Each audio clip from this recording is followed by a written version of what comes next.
You came. Yes, I came. You should not have. On the desolate grassland, cold rain hammered the earth, and the air was saturated with the scent of mud and fresh grass. Enough nonsense. Today I will utterly end you, monster. Gu Chuan yanked his reins tight as the heaven-piercing spear in his hand trembled, and the reddish-brown warhorse beneath him let out a piercing neigh. Just you and that horse. You might as well become my nourishment. The math demon burst into a cold laugh as his body suddenly swelled into an incomparably colossal form. Countless mathematical formulas filled with X and Y surged out of his massive body, like razor-sharp blades fusing into a moving war fortress that rumbled forward, bearing down on Gu Chuan. Gu Chuan tightened his grip on the spear, resolve blazing in his eyes as an unyielding flame ignited in his heart, and he launched a desperate charge toward the colossal monstrosity. My spear may have been dulled by the pouring rain, my warhorse may be rusted through, but my charge is an unstoppable charge. You think you can kill me? He roared in fury, his voice merging with a tidal wave of surging momentum. Yet at the instant before impact, a heavy thud rang out, pain exploded at his waist, and his world was cleaved in two by a brutish force. Gu Chuan jerked his head up as the dreamscape receded like a retreating tide, and filling his vision was the drowsy, blurry face of his deskmate, Yang Xiang, looming close. Yang Xiang was dead asleep. Losing his balance, he slumped to the left, his arm driving a solid elbow straight into Gu Chuan's waist. Then his whole body tipped with a loud thump onto the floor, where he now sat groggily rubbing his head. Every gaze in the class instantly converged on the last row. Silence. The next moment, earth-shaking laughter erupted. Homeroom teacher Jolie pushed up her glasses, her brows knitted as she forced down her anger, and said in a low voice, Gu Chuan, Yang Xiang, you two get out and stand in the hall. Got it. Grabbing the math test paper from his desk, Gu Chuan hauled the still bewildered Yang Xiang up, and under the gaze of the entire class slunk out of the classroom. Out in the corridor, Yang Xiang cast Gu Chuan a slightly guilty glance. Gu Chuan tilted his head, staring back at him wide-eyed, as if silently demanding an explanation. They locked eyes and both failed to hold it in. A snort escaped them at the same time. Gu Chuan shook his head helplessly. This round, he had been sabotaged by a pig-like teammate. Otherwise, with his years of cultivation, there was no way the teacher would have caught him. This one's on me, Yang Xiang said, scratching his head. Tell you what, after school we'll go to Aunt Lou's. I'll get you 2 big chicken legs. Fair enough. The reaction he expected never came. When Yang Xiang turned his head, he saw Gu Chuan standing there, stunned, his mind clearly somewhere far away. Ding. System loading. Current progress, 25. 50. 90. System load complete. System. Gu Chuan stared at the blue panel that had appeared out of thin air before him, his heart pounding wildly. As a seasoned web novel enthusiast, he knew all too well what the appearance of a system signified. Forcing down the excitement in his chest, Gu Chuan began carefully scrutinizing the panel's contents. Host Gu Chuan. Will tier 0, 23. Physique tier 0, 19. Will points 0. The panel was extremely concise, listing only a few simple figures. Just then a system notification echoed in his mind. Mind is the foundation, will is the blade. Any act that tempers your resolve and transcends your former self can hone your will and earn will points to strengthen your body. The prompt ended there. That's it. Gu Chuan waited quite a while for more, but nothing came. He blinked, digesting the scant information he had received. It sounded like a system focused on self-discipline and self-breakthrough, something along the lines of heaven rewards diligence. Physique was easy enough to understand, he just did not know where the upper limit on allocating points lay. World-class athlete, king of special forces, or a limitless path all the way to a super scion-like, star-shattering level of power. But this will, if his understanding was correct, it should refer to the ability to control one's attention, emotions, and desires. Raising will would be equivalent to enhancing his capacity for self-control. It sounded rather useful, actually. Yet, Gu Chuan faintly sensed that the system's concept of will went beyond that. Forget it, no point overthinking for now.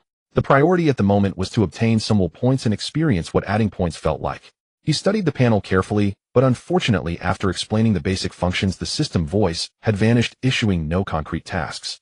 It seemed the method of gaining will points would have to be discovered through his own initiative. What are you thinking about? Yang Xiang asked, unable to hold back, when he saw Gu Chuan zoning out for so long. Nothing much, Gu Chuan said, licking his dry lips, a faint gleam in his eyes. Ring, ring, ring. The class bell rang for the end of period. Homeroom teacher Jolie stepped out, holding a stack of test papers regarding the two of them with an impassive face. Gu Chuan, Yang Xiang, come to my office. The two exchanged a look, a simultaneous sense of foreboding rising in their hearts. Ruin, the main course has arrived. You're already in your final year of high school, and you still dare to sleep in class. And you do it in my class, no less. Quite the nerve. Were you up all night playing games again yesterday? In the office, homeroom teacher Jolie's expression was grave as she fixed them both with a sharp stare. Gu Chuan and Yang Xiang felt a little guilty. The previous night they had allocate with the vow of sleeping after one more win, but after running into a series of fruit plate junglers and tank-style top laners they got carried away and played until 3 in the morning. Scratching his head, Gu Chuan forced out a flattering smile. Teacher, I wouldn't dare. It's just that I recently inherited the true teachings of Lord Zhuang and have learned to solve problems in my sleep. The efficiency is incredible. Math formulas are practically coming alive in my mind. I just haven't fully mastered it yet, and today I accidentally activated it in class. A muffled snort of laughter sounded beside him as soon as he finished. Gu Chuan turned his head to look. Yang Xiang instantly straightened up, ramrod stiff lips, pressed tight, gaze fixed resolutely ahead, as though that laugh had nothing to do with him. Good one, Gu Chuan, Jolie said, half exasperated, half amused. Solving problems in your sleep, is it? At this rate, Yang Xiang is going to suffocate from holding in his laughter. She shook her head, the mood in the room easing somewhat. Here's the deal, there's half a month left before the monthly exam. You two can let your scores do the talking then. Jolie pulled out the math grade sheet and ran her eyes down the list from top to bottom. Yang Xiang, you scored 59 in math last time. This time you'll bring it up to 80. As for you, her gaze shifted to Gu Chuan. You got 77 last time. Since you can already solve problems in your sleep, getting a 100 this time should be easy for you, right? If the scores are up to standard, this matter will be wiped clean. Otherwise, classroom cleaning duty for the next week will be yours. Yang Xiang's face instantly went green. Raising his scores nearly 20 points in half a month was easier said than done. Seeing the seriousness in his homeroom teacher's expression, Gu Chuan swallowed back the bargaining retort on the tip of his tongue. After giving his assent, he pulled Yang Xiang along and left the office. We're done for Chuanzi. Get ready to haul garbage cans with me. Yang Xiang said, his face a picture of despair. Gu Chuan did not respond. The teacher's demand coincided perfectly with his own thoughts. Since earning will points required, tempering the mind, and surpassing oneself, wouldn't sticking to a rigorous study routine each day fit the system's criteria? With his own effort plus the system's subtle boost to his self-control, raising his score by 20 or so points should still be within reach. Grind like crazy. For the sake of all points, Gu Chuan would stop being merely human and become a study fiend. Throwing an arm around Yang Xiang's shoulders, he said, keep up with your big bro's rhythm. Huh. Gu Chuan returned to his seat and pulled out the math test paper the homeroom teacher had gone over in the previous class.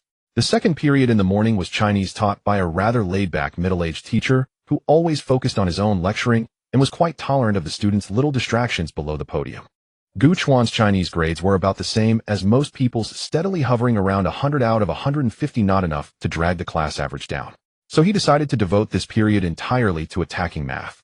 He carefully examined the paper he had barely glanced at since it was handed out and discovered that his mistakes were almost too tragic to look at. Spreading the paper flat, he started from the very first multiple-choice question and rechecked each one in turn, right or wrong. Chinese class ended quickly, and when Gu Chuan glanced at the test, he had only just managed to work through the multiple-choice section. Yet the system prompt for task completion he had been expecting did not sound. Maybe I haven't studied long enough, he thought. After glancing at the system panel and pondering for a moment, Gu Chuan pulled up Yang Xiang, who was just about to catch up on sleep, beside him and dragged him out of the classroom. Huh, where are we going? Yang Xiang asked, eyes still bleary with sleep. On the playground of Tianhai Experimental High School during the mid-morning break, he complained. What, your Tao heart shattered after one period of studying, so you came to the track to clear your mind? Yang Xiang yawned. Gu Chuan waved his hand with an expression that clearly said, you wouldn't understand. Science shows that appropriate exercise before studying can stimulate the brain to secrete neurotransmitters and improve learning efficiency, he said earnestly. In other words, sharpening the axe does not delay the chopping of firewood. As he spoke, he bent down to tighten his shoelaces. Let's start with 1,000 meters to enlighten the brain. 1,000 meters. The closer you got to the end, the more it became a trial of will. It was without a doubt the perfect touchstone to test the systems, transcend the self, mechanism, and quickly accumulate willpower points. Fine, Yang Xiang said, half convinced, half doubtful. Then we'll just jog 2 laps to warm up and call it a day. Do as you like, Gu Chuan replied calmly. I'm going all out. This time he had come with a mission. He couldn't allow himself to go through the motions. Bring it on then, Yang Xiang said, suddenly fired up. No way I lose to you. Whoever's the slowest has to call the other dad. Yang Xiang was pumped. Ready, run. At the word, Gu Chuan took a deep breath and shot forward. Yang Xiang's physical fitness was clearly superior. Not long after the start, he pulled more than 10 meters ahead. Glancing back, Yang Xiang couldn't help but curl his lips into a grin. Get ready to start calling me Dad, Chuanzi. The retort he expected never came. Instinctively, Yang Xiang flicked another look over his shoulder. Gu Chuan's lips were pressed into a thin line, his gaze unwaveringly focused. He's really taking this seriously, he muttered, then lengthened his stride again. 1 lap, 2 laps. The world gradually fell silent. In Yang Xiang's ears only his own thunderous heartbeat and ragged breathing remained. His legs felt as though they had been filled with molten lead. Every lift was a test of his will, every breath carried a scorching pain. It was as if a demon had seized the high ground of his mind, roaring at him over and over to give up. In the last 100 meters, Yang Xiang felt his speed inevitably dropping. Just then a staggering, distorted figure forced its way past him from the side. Yang Xiang's pupils contracted. Was this some kind of joke? He could only watch as that reeling back moved forward step by step and crossed the finish line first. Roughly 2 seconds later, Yang Xiang also staggered through the finish. He bent over with his hands on his knees, greedily gulping down air. Turning his head, he saw Gu Chuan sprawled on the ground, too drained even to stand, yet the corners of his mouth were lifted in a satisfied grin.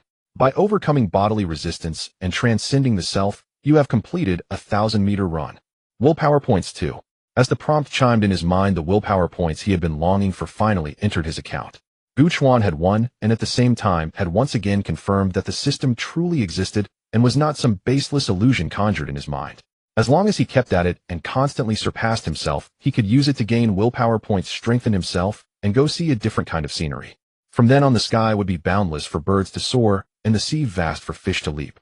Gu Chuan chuckled to himself. Next, it was time to test the effect of adding points. Watching the silly grin on Gu Chuan's face, Yang Xiang felt a bit dazed. Had the run made him start hallucinating? After a long moment of catching his breath, Yang Xiang finally walked over and helped haul Gu Chuan to his feet. Let's go, Dad. After the mid-morning break, the next period was once again homeroom teacher Zhou Li's math class. As Yang Xiang supported Gu Chuan into the classroom, the bell rang, and they ran straight into Zhou Li at the door. Seeing Gu Chuan's pale face and hearing Yang Xiang still panting, Zhou Li was startled. What happened to you two? Did you get into a fight? No.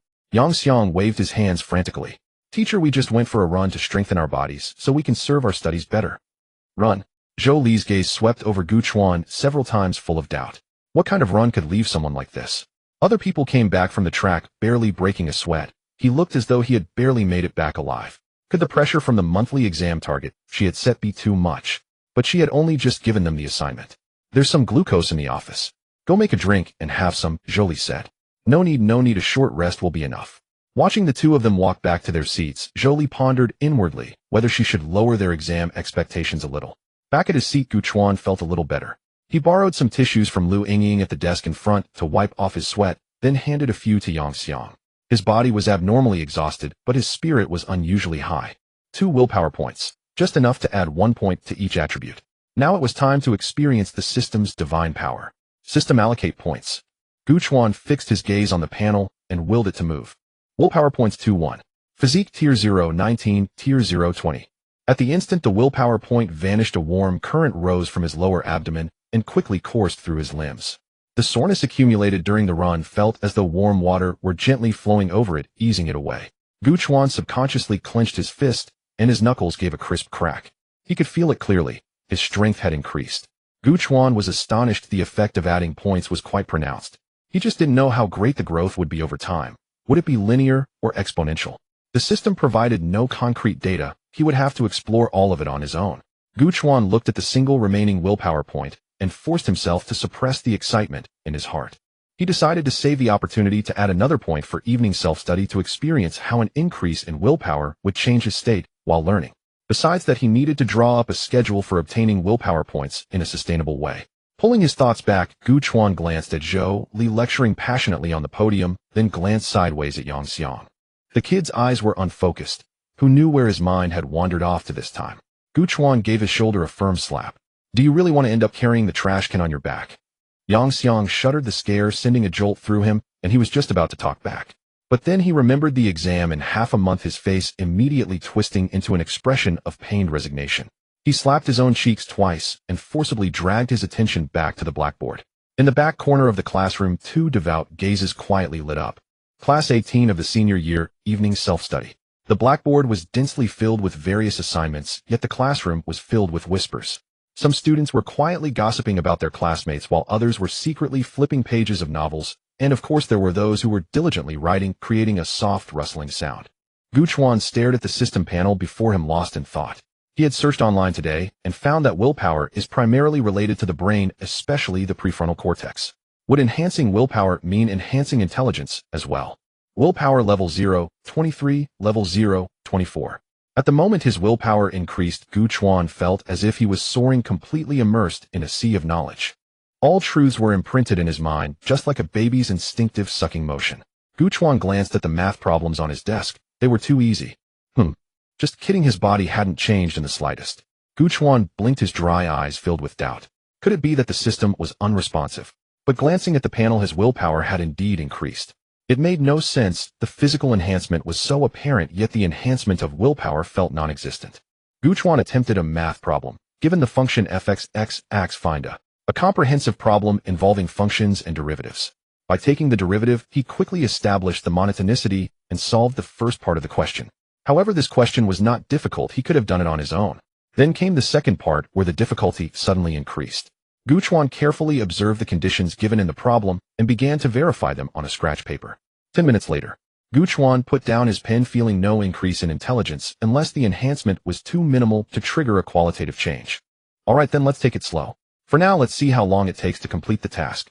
He decisively abandoned the big problem and redirected his focus to the more fundamental chapters on sequences and trigonometric functions. It wasn't until the self-study bell rang that Gu Chuan raised his head. After continuous high-intensity studying, his mind felt a bit foggy. During this time, Yang Xiang had called him to go to the restroom twice, but Gu Chuan was so immersed that he merely waved his hand, indicating Yang Xiang should go by himself. Completed daily deep study for 3 hours. Willpower points 0.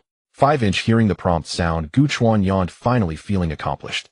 As for the willpower points being less than today's 1,000-meter task, he had anticipated that. It was akin to the daily tasks in a game, although fewer they were given daily. From now on, studying will be my main theme. However, he realized that it had been a long time since he had studied so focused for 3 consecutive self-study periods like tonight. In the past, he often struggled with self-doubt, having neither studied well nor enjoyed playing. Now that he had a system, it would be a waste not to utilize it. Gu Chuan admitted that he was just an ordinary high school student, but if he encountered opportunities and could seize them firmly, there was nothing shameful about that. Let's go home then. Yang Xiang lifted his shoulder bag. Gu Chuan nodded. The first half of their trip home was along the same route. As they exited the classroom, Yang Xiang suddenly remembered something and turned to ask, "By the way, what does it mean for 2 numbers to be coprime? I saw this in a college entrance exam multiple-choice question tonight." Gu Chuan paused in packing his things. That seemed like a very basic concept, yet he couldn't articulate it. Turning to look, he saw Yang Xiang wearing a cunning smile, seemingly aware that Gu Chuan wouldn't be able to answer. Gu Chuan forced a smile, silently lamenting that he was lacking in the basics. "This is the taste delightful." In front of Aunt Liu's snack stall, Yang Xiang took a big bite of the freshly fried crispy chicken leg, the skin crackling, and the tender meat wrapped in slightly spicy sauce exploded with flavor between his teeth. Gu Chuan held one in each hand, devouring them like a general wielding 2 axes, occasionally exhaling, because they were too hot. Both of them wore satisfied smiles, chatting and laughing all the way until they parted. Upon returning home, the living room TV was playing the recently popular show Dazzling. Mom Xia Wen Shu was snuggled on the sofa, routinely asking, "You're back. Are you hungry? There's food in the fridge." Gu Chuan shook his head. "No need, I had chicken legs with Yang Xiang on the way back." "Oh, why didn't you bring a portion for your dear parents?" Dad Gu Wendong pulled himself from the plot, teasing.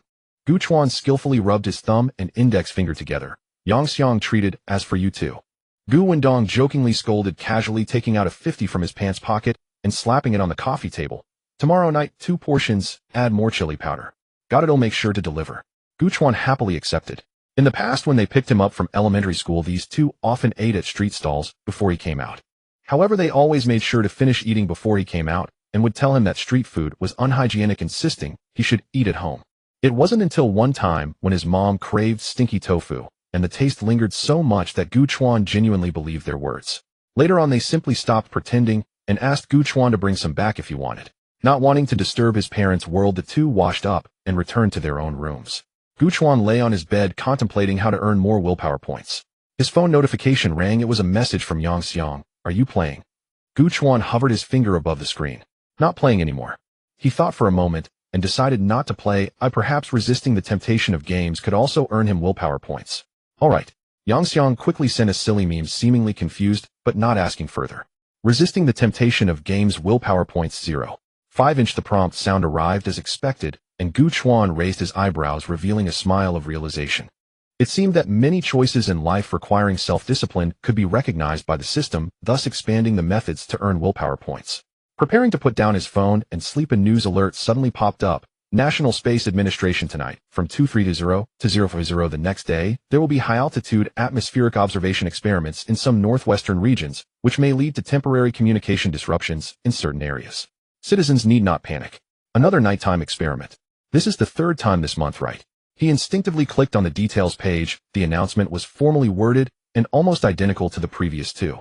The comments section had only a few speculative remarks, quickly drowned out by comments like, "Our country is powerful, and thank you for your hard work and research." What's going on? Did someone see aliens? Observing this, and that every day, Gu Chuan felt puzzled. These types of experiment announcements seemed particularly frequent lately. He shook his head, no longer thinking about it, and turned off the light to sleep. The next morning at 5:50, the alarm clock let out a shrill cry, only to be grabbed by a large hand and promptly silenced. Gu Chuan opened his eyes without a hint of reluctance to stay in bed, swiftly got up, washed up, and stepped out. Overcoming the laziness of staying in bed, willpower points 0.5. At 6:10 in the classroom, when Gu Chuan arrived, nearly half of the seats were already filled. The final year of high school serves as an invisible watershed in life, with the mindset that not striving and struggling renders the last year meaningless. Many top students emerged. They await the day they can become the emperor of scrolls, suppressing all students. "Oh, Gu Chuan, the sun has risen from the west today. You actually didn't arrive just in time."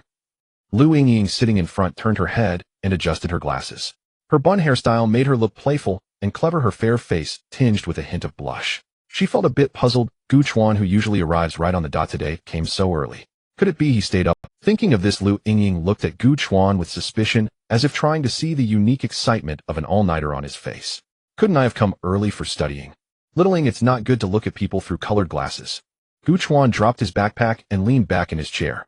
Arriving on time is a thing of the past. Now it's about Gu Chuan taking the first step on the path to greatness. "Childish," Lu Yingying murmured under her breath. Then, thinking of something, she smiled and said, "Forget about being great. Let's just get through the monthly exam first." Gu Chuan's eyes widened in surprise, displaying a look of fear that said, "How did you know?" Lu Yingying smiled proudly. "I'm the math class representative, and I'm very well informed." Yesterday, she had collected the test papers to hand to the teacher, and Zhou Li casually mentioned Gu Chuan and the others' monthly exam situation, suggesting Lu Yingying assist without affecting her own studies. Gu Chuan didn't dwell on how she knew. With a grin, he took out the unfinished math problem from last night, wearing a flattering smile. "Lu Desheng, I was a bit presumptuous earlier. Could you please guide me?" Lu Yingying's grades ranked among the top in the class, so math problems were naturally no challenge for her. She relaxed her brow and nodded appreciatively. Although she found it somewhat strange that Gu Chuan was asking about math problems today, she still picked up the paper to look at the questions, and after a moment of thought, the solution came to her mind. She then pretended to clear her throat. "All right, little Gu, since you're being so sincere, I'll reluctantly teach you a thing or two. You first need to consider point A as." Lu Yingying's voice was clear and smooth as she explained. Gu Chuan listened attentively, nodding frequently. The morning bell rang, and a chorus of varied reading voices gradually filled the air. Gu Chuan picked up paper and pen, beginning to outline the plan for acquiring willpower points. Although the system had not issued specific tasks, the principle of tempering the will, surpassing oneself, was quite. He divided it into two main directions: daily life tasks and self-surpassing tasks. The daily tasks primarily included ensuring a sufficient study duration each day, maximizing the use of class and self-study time.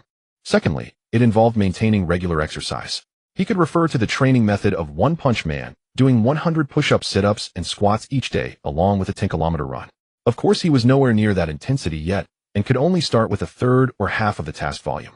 Lastly, he planned to work on his daily habits, such as the previous rejecting bed rest and resisting games to combat laziness and temptation.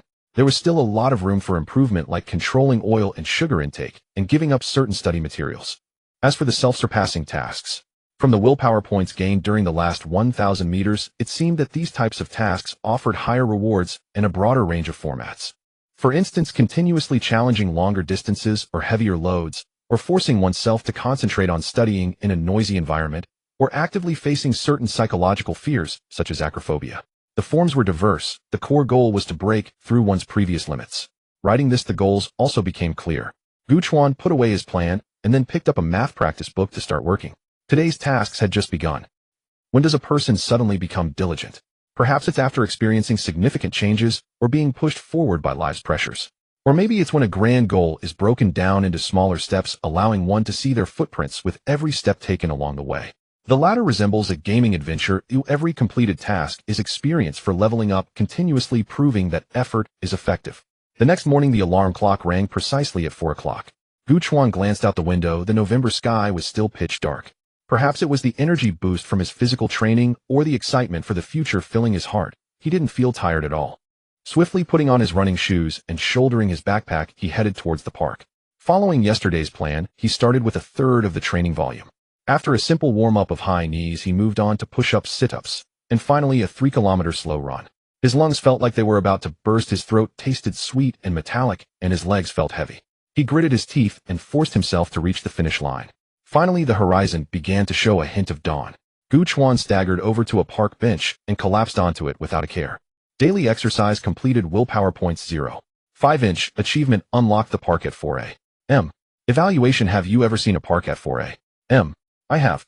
Gain trait dawn. Dawn at the break of day. Stamina and willpower recover by 30. Almost as soon as the notification sounded, a gentle warmth seemed to emanate from the distant sun. Trait. Gu Chuan took a moment to catch his breath, lifted his hand to grasp at the air, feeling the energy within him recovering quickly, and his heart filled with joy. It seemed that attempting things he had never done before more easily triggered special rewards from the system. He opened the system panel. Host Gu Chuan. Willpower level 0, 24, physical strength level 0, 20, trait dawn at the break of day. Stamina and willpower recover by 30. Willpower points 2. 5. Seeing that the points on the panel were sufficient, he directly added 1 point each to willpower and physical. Feeling his strength increase again, he wrung out his already soaked t-shirt, took out the prepared clothes from his backpack, changed, and headed toward the school. Returning to the classroom, it was nearly 5:40.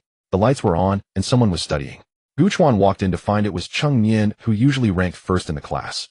Cheng Nian glanced over, realizing it wasn't a familiar face, and continued working on her exercises. Everyone was walking on the narrow bridge of the college entrance exam. Mastering one's own skills was the way to go. Gu Chuan said nothing. He took out his math materials upon returning to his seat. After a while, Lu Yingying also entered the classroom, carrying a bag of steaming dumplings clearly bought from the school gate. Seeing Gu Chuan, she looked a bit disbelieving, then opened the bag and gestured for Gu Chuan to take some. While you're still at it on the second day, I'll reward you with one.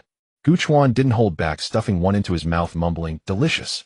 By the time Yang Xiang arrived, it was nearly 6:30. He looked at Gu Chuan, who had already filled a page with notes without saying a word, just sitting there like a wooden figure. Gu Chuan glanced at him furtively, and Yang Xiang suddenly slapped the table, saying, "All right, everyone is rolling up their sleeves, huh? I Yang am not someone to be trifled with. Just you wait." 2 weeks slipped away in the blink of an eye.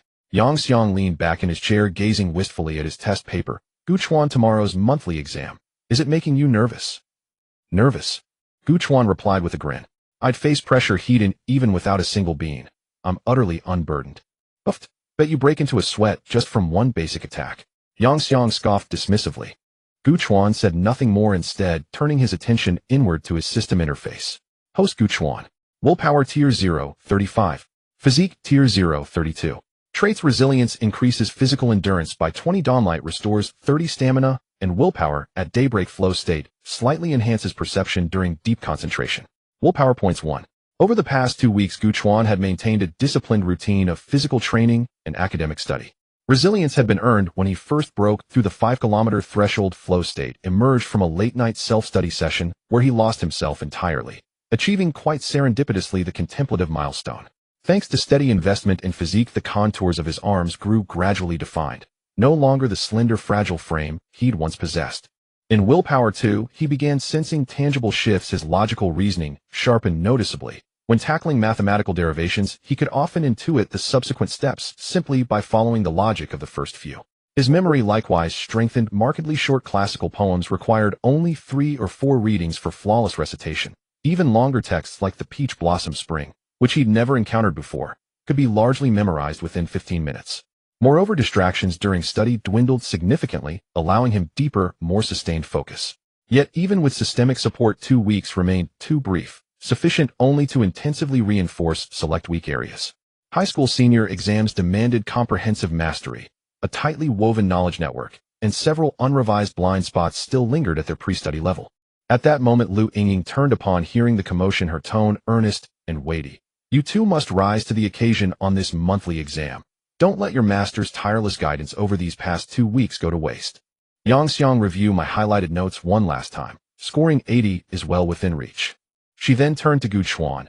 Aim to solve the first part of every final question correctly. If you avoid mistakes on fundamentals, 100 points is genuinely attainable.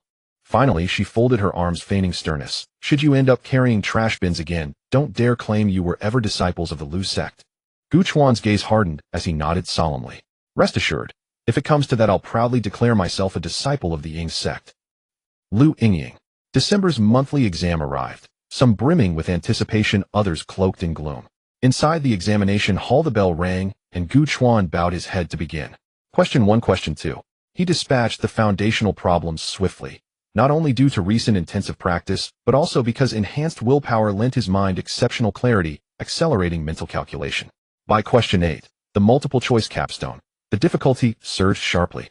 Gu Chuan paused in quiet contemplation, ran calculations across his draft paper, several times hesitated slightly before inscribing his answer, then moved decisively onward. 2 hours dissolved like mist. The bell sounded and groans rose across the hall. Curses! Mr. Clock betrayed us. He stole ahead without warning. A classmate wore bitter frustration plain upon his face. Gu Chuan glanced at the few blank spaces on his paper and shook his head. 2 weeks could not forge a prodigy. Gaps remained, but they were far narrower than before. He gathered his thoughts, releasing what was already decided, and redirected his full attention to the next examination. When the monthly exams concluded, Gu Chuan carried the stack of textbooks from the corridor back to his desk. Just as he stood, Lu Yingying returned from another testing room. She dropped her pencil case onto the desk and drank deeply from her water bottle, gulping down the liquid in rapid succession. Perhaps drinking too hastily, droplets escaped her lips, tracing delicate paths down her pale, slender neck before gathering in the gentle hollow of her clavicle. Bathed in the warm golden light of the setting sun, that tiny pool shimmered faintly. Gu Chuan's gaze drifted, drawn involuntarily to the scene. Lu Yingying lifted her eyes and met his unwavering stare directly. She faltered, a soft blush blooming across her cheeks, her voice tinged with flustered uncertainty. Gu Chuan, what are you doing? Gu Chuan snapped back to awareness. The composure, honed by willpower, returned instantly. He scratched his head and smiled easily. What? If beauty exists, shouldn't it be admired? And while we're at it, how did the great master Lu fare this round? Lu Yingying shot him a playful glare, any lingering shyness vanishing completely. She gave a light, knowing hum. Not bad. Solid performance, all things considered. Her gaze drifted aside, fingertips unconsciously traced the rim of her water bottle, hinting at residual indignation. Stable. Absolutely stable. This time Uncle's got it locked down. Yang Xiang burst into the classroom, crumpled scratch paper, clutched triumphantly in hand.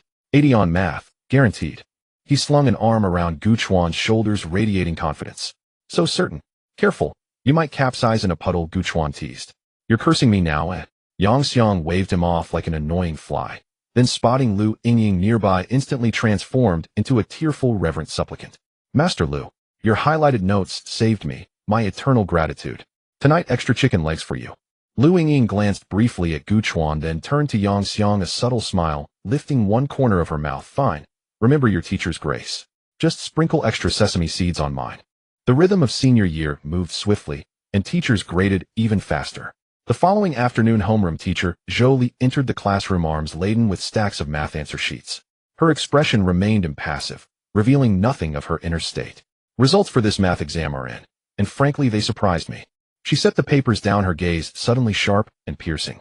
This December exam wasn't especially difficult, yet some students failed, even questions nearly identical to those I've taught repeatedly.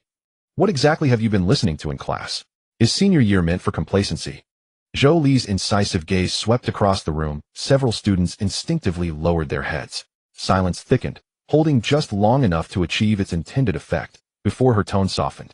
Still, a few students truly impressed me. Someone who scored 77 last time. Who do you suppose scored this round? Students in the front rows exchanged glances. 20, maybe 30 tops. That'd be pushing it. Anything higher seems implausible. Gu Chuan, 116 points. While you relaxed, he gained a staggering 40 points. A collective gasp rippled through the room, like a synchronized intake of breath, as if to counter global warming itself. 40-point leap on college entrance mock exams. What manner of human anomaly was this? Classmates knew Gu Chuan had been studying relentlessly, but such an astonishing surge defied all expectation. Dozens of eyes converged upon him at once, astonished, intrigued, awestruck. Beside him, Yang Xiang stared slack-jawed as if seeing a ghost. Haji Chuan, just how far have you soared? Lu Yingying turned and offered him an approving nod. As for Gu Chuan himself, He'd anticipated scoring somewhere in the low 100s. That extra margin likely came from the hesitant multiple-choice question, and perhaps from partial credit awarded for steps taken towards solving an uncertain problem. Regardless, effort had finally borne fruit. At the podium, Zhou Li delivered a few more lines about hidden potential and underdog triumphs, then dismissed the class to review their papers independently. No sooner had she stepped out than Yang Xiang slammed his palm onto his thigh, frustration etched deep across his face. Gu Chuan leaned over to glance. 78. No wonder Yang Xiang reacted so strongly, just 2 points shy. Who could hold it together? Gu Chuan reached over and ruffled his friend's hair with a sigh. Ah, such a pity. Truly such a pity. Lu Yingying, amused yet exasperated by the score, leaned in teasingly. Stable. This time uncle's got it locked down. Yang Xiang batted Gu Chuan's hand away, stammering about those 2 missing points. A scholar's affairs, surely not mere arithmetic. Both erupted into helpless laughter once more. He fell silent, burying his face in his arms atop the desk, lost in existential contemplation. A brother's failure was painful, but a brother's sudden meteoric ascent, that was soul-crushing. After class, the homeroom teacher, Zhou Li, called Gu Chuan and Yang Xiang to the office. She acknowledged their efforts, reciting the cliché, "You are very smart, but you were too lazy before." Finally, she waved her hand, indicating that the matter of cleaning the classroom ended here, and encouraged them to continue working hard in the future. Yang Xiang was naturally overjoyed, nodding repeatedly at the teacher's earnest admonitions. Back in the classroom, some classmates came over to inquire about study secrets. In response, Gu Chuan stated that practice makes perfect. There is no shortcut to learning. His current achievements are entirely due to persistence and hard work. System add points. Willpower level 0, 35, level 0, 38. A warm breeze seemed to flow through his mind, and his thoughts became a bit clearer. Seizing the momentum, Gu Chuan took out a summary of chemistry knowledge points and began memorizing the intricate reaction equations and preparation processes. Now that the short-term pressure of mathematics was gone, he had to allocate his time wisely to compensate for his weaknesses. After all, the college entrance examination is not just a competition of one subject. Complete 3 hours of in-depth study daily. Willpower points 0. 5. January 2nd.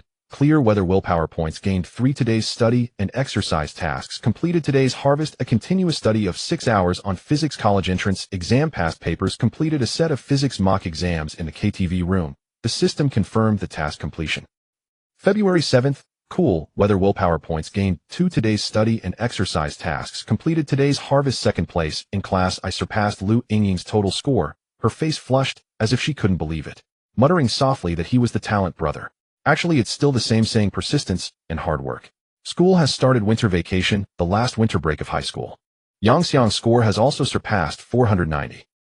February 16th, New Year's Eve. Unclear weather. Willpower points gained 3. Today's study and exercise tasks completed. Today's harvest broke the limit in a long-distance run of 10 kilometers, outpacing the known world record. With the new year approaching, my physical strength has become extraordinarily strong. Is this really a system related to self-disciplined learning? Gu Chuan put down the diary in his hand. Normally, a regular person wouldn't write a diary, but since he had a system, having a bit of neurosis was quite normal. Host Gu Chuan. Willpower level 0, 99. Physical strength level 0, 99. Traits: resilience. Physical strength increased by 20. Dawn. At dawn, stamina and willpower recover by 30. Flow state can slightly increase perception ability during high concentration. Willpower points 3. After nearly 3 months of having the system, both willpower and physical strength finally reached the defined limit of level 0. Even though he was still at level 0, Gu Chuan could clearly feel the extraordinary power contained within his body. As for strength, the pitiful Nyo probably couldn't withstand it. As for speed, if he were to participate in a 100-meter race, even a certain lightning bolt would have to take cultural classes. Fortunately, the dimensional increase in physical strength did not add more muscle. His body, now, just looked somewhat robust. Then let's break through the level. Without hesitation, Gu Chuan focused his thoughts. Willpower points 3-2. Physical strength level 0, 99, level 1-1. There were no earth-shattering phenomena or explosive sounds from bones cracking as imagined. It was like popping a bubble. Everything came naturally, but the added force was more than before. Gu Chuan clenched his fist in the void. Should the system disappear in the future, he could still manage to be the strongest urban bodyguard with this body. Continue to add points. Willpower level 0, 99, level 1-1. With the reduction in the number of willpower points, a refreshing coolness spread through his mind, as if he had chewed a piece of lotus seed. The world suddenly fell silent. No, it should be said that he himself became silent. The clutter of thoughts in his mind was cleared away, entering a state of clarity. He could clearly hear the sounds of breathing, heartbeat, and even blood flow. At this moment, he was the master of his body.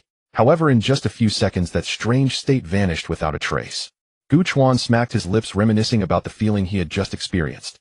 He didn't expect that the usually inconspicuous willpower would react so significantly during the advancement. What other changes were there that he was unaware of? He casually pulled out an English reading exercise and quickly the content of the article flowed smoothly into his mind with almost no hindrance in comprehension. The words he had seen a few times before but could never remember now held meaning that emerged automatically. It was not that he suddenly acquired new knowledge, but rather fragments that had lain dormant deep in his memory were efficiently awakened. The increase in willpower not only enhanced concentration and logic, but also strengthened his ability to integrate and manage mental resources. Pretty good, at least he wouldn't have to worry about getting senile in the future.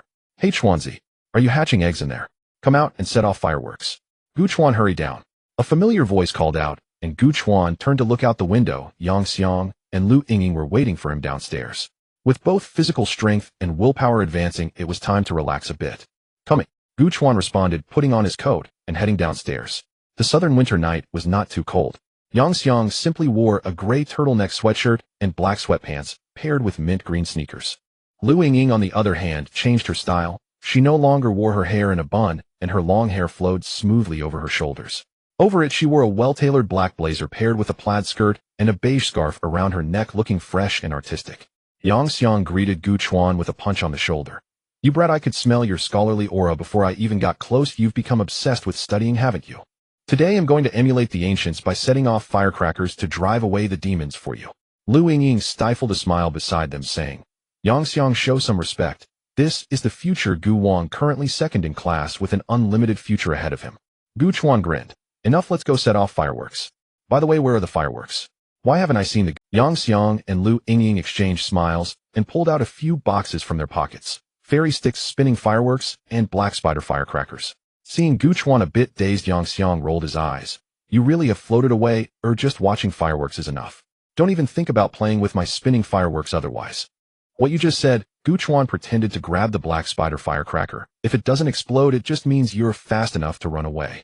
Hey, Yang Xiang. In jest, the three of them arrived at an open area next to the community. They then set up a spinning battle to see whose spinning top could last the longest. As a result, Lu Yingying had incredible luck, winning 3 times in a row. Next were the black spider firecrackers, exploding sand, bursting beverage bottles. It was aimless, as if they had returned to their childhood. After playing around, they lit the fairy sticks. Fine sparks sprayed out with a sizzling sound, illuminating 3 faces that radiated simple joy. Boom. A huge sound startled everyone. Countless brilliant fireworks shot up into the sky, blooming in layers, marking the beginning of the New Year's Eve fireworks. Gu Chuan looked up at the fireworks under the night sky, somewhat lost in thought. During this time, day after day of studying, exercising, and adding points felt like a monotonous pendulum, swinging back and forth, dull and flavorless. Yet the dazzling display before him felt like a gentle solace. These days of steadily moving forward were actually quite fulfilling. What would his future be like after acquiring the system? Gu Chuan thought for a while, but there was no conclusion. He smiled and decided to focus on getting into a good university first. He suddenly became curious. Compared to his previous expectation of attending a public vocational college, what kind of wonderful expression would his parents show if he really received an admission notice from a top university? Quick, take a picture. Lu Yingying excitedly pointed at the colorful fireworks in the sky. The photo captured the 3 of them under the night sky. Yang Xiang was laughing heartily, showing a bright smile. Gu Chuan made a peace sign, playfully placed over his eyes. Lu Yingying stood in the middle, still smiling with crescent-shaped eyes. In early March, the air in the classroom was thick with tension. The new year has passed, and it's time for everyone to focus again. Class teacher Zhou Li stood at the podium, her tone serious. There are only 3 months left until the college entrance examination, and this is the most critical time. Most students below were focused on their test papers, heads bowed. At this point, the truths that needed to be understood had already been realized. Those who could absorb the information were already buried in their studies, while those who couldn't would gain nothing from further words. After finishing her motivational speech, Zhou Li clapped her hands to regain everyone's attention. I just want to remind you that the physical examination for the college entrance exam is tomorrow, so pay attention to your diet today. Avoid spicy and fried foods and keep warm. If you catch a cold or fever at this critical moment, it will affect your examination results, and there will be no time to cry later. The next morning, dividing lines were drawn in the gym, marking different examination areas.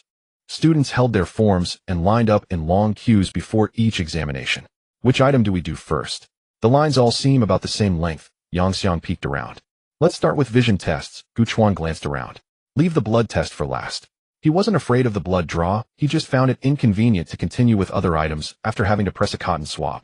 Alright, let's line up for the vision test. Wait, what's that? Yang Xiang suddenly pointed to a corner. It was a separate area enclosed by deep blue curtains. In the center stood a silver device with a streamlined helmet-like apparatus suspended above it. The edge of the device emitted a faint golden halo. Many students had already gathered curiously. A doctor in a white coat came out holding a microphone. Students, this is a newly added item for this year's National College Entrance Examination Physical Examination, Brain Nerve Stability Screening. Its main purpose is to help us screen for potential risks of certain brain diseases. During the test, the device will emit microwaves which may cause brief hallucinations or auditory hallucinations. This is a normal response generated by the cerebral cortex and is completely harmless, so there's no need to be nervous. A new item. Why hadn't I heard of this before? The teacher maintaining order murmured, looking puzzled. But the students were instantly ignited by curiosity. Hallucinations. Experiencing daydreams directly. Will I see Bruce taking me drifting? Excited murmurs mixed in the air. 4 high school seniors who spent their days buried in a sea of questions. This somewhat mysterious technological experience was a huge temptation. I'm going to try it. I want to see what the hallucinations are like. Yang Xiang immediately perked up, pulling Gu Chuan to line up together. Brain nerve stability screening. Gu Chuan looked at the device, emitting a faint golden halo. With the keen perception brought by his elevated willpower, he vaguely sensed that the halo seemed to contain some peculiar fluctuation. Ahead in line, the first boy eagerly lay back in a chair beneath the device. Medical staff carefully fitted the helmet on him and adjusted it snugly before stepping back to the control panel. At first, everything seemed normal until a minute later his expression began to change. First confusion, followed by an uncontrollable smile creeping up the corners of his mouth, revealing an almost obsessive grin.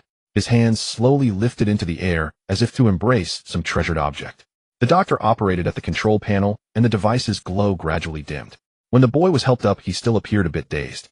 The doctor stamped and signed his examination form, gently explaining, "The images you saw just now were generated by the unconscious mind deep within the brain. There's no need to delve into it."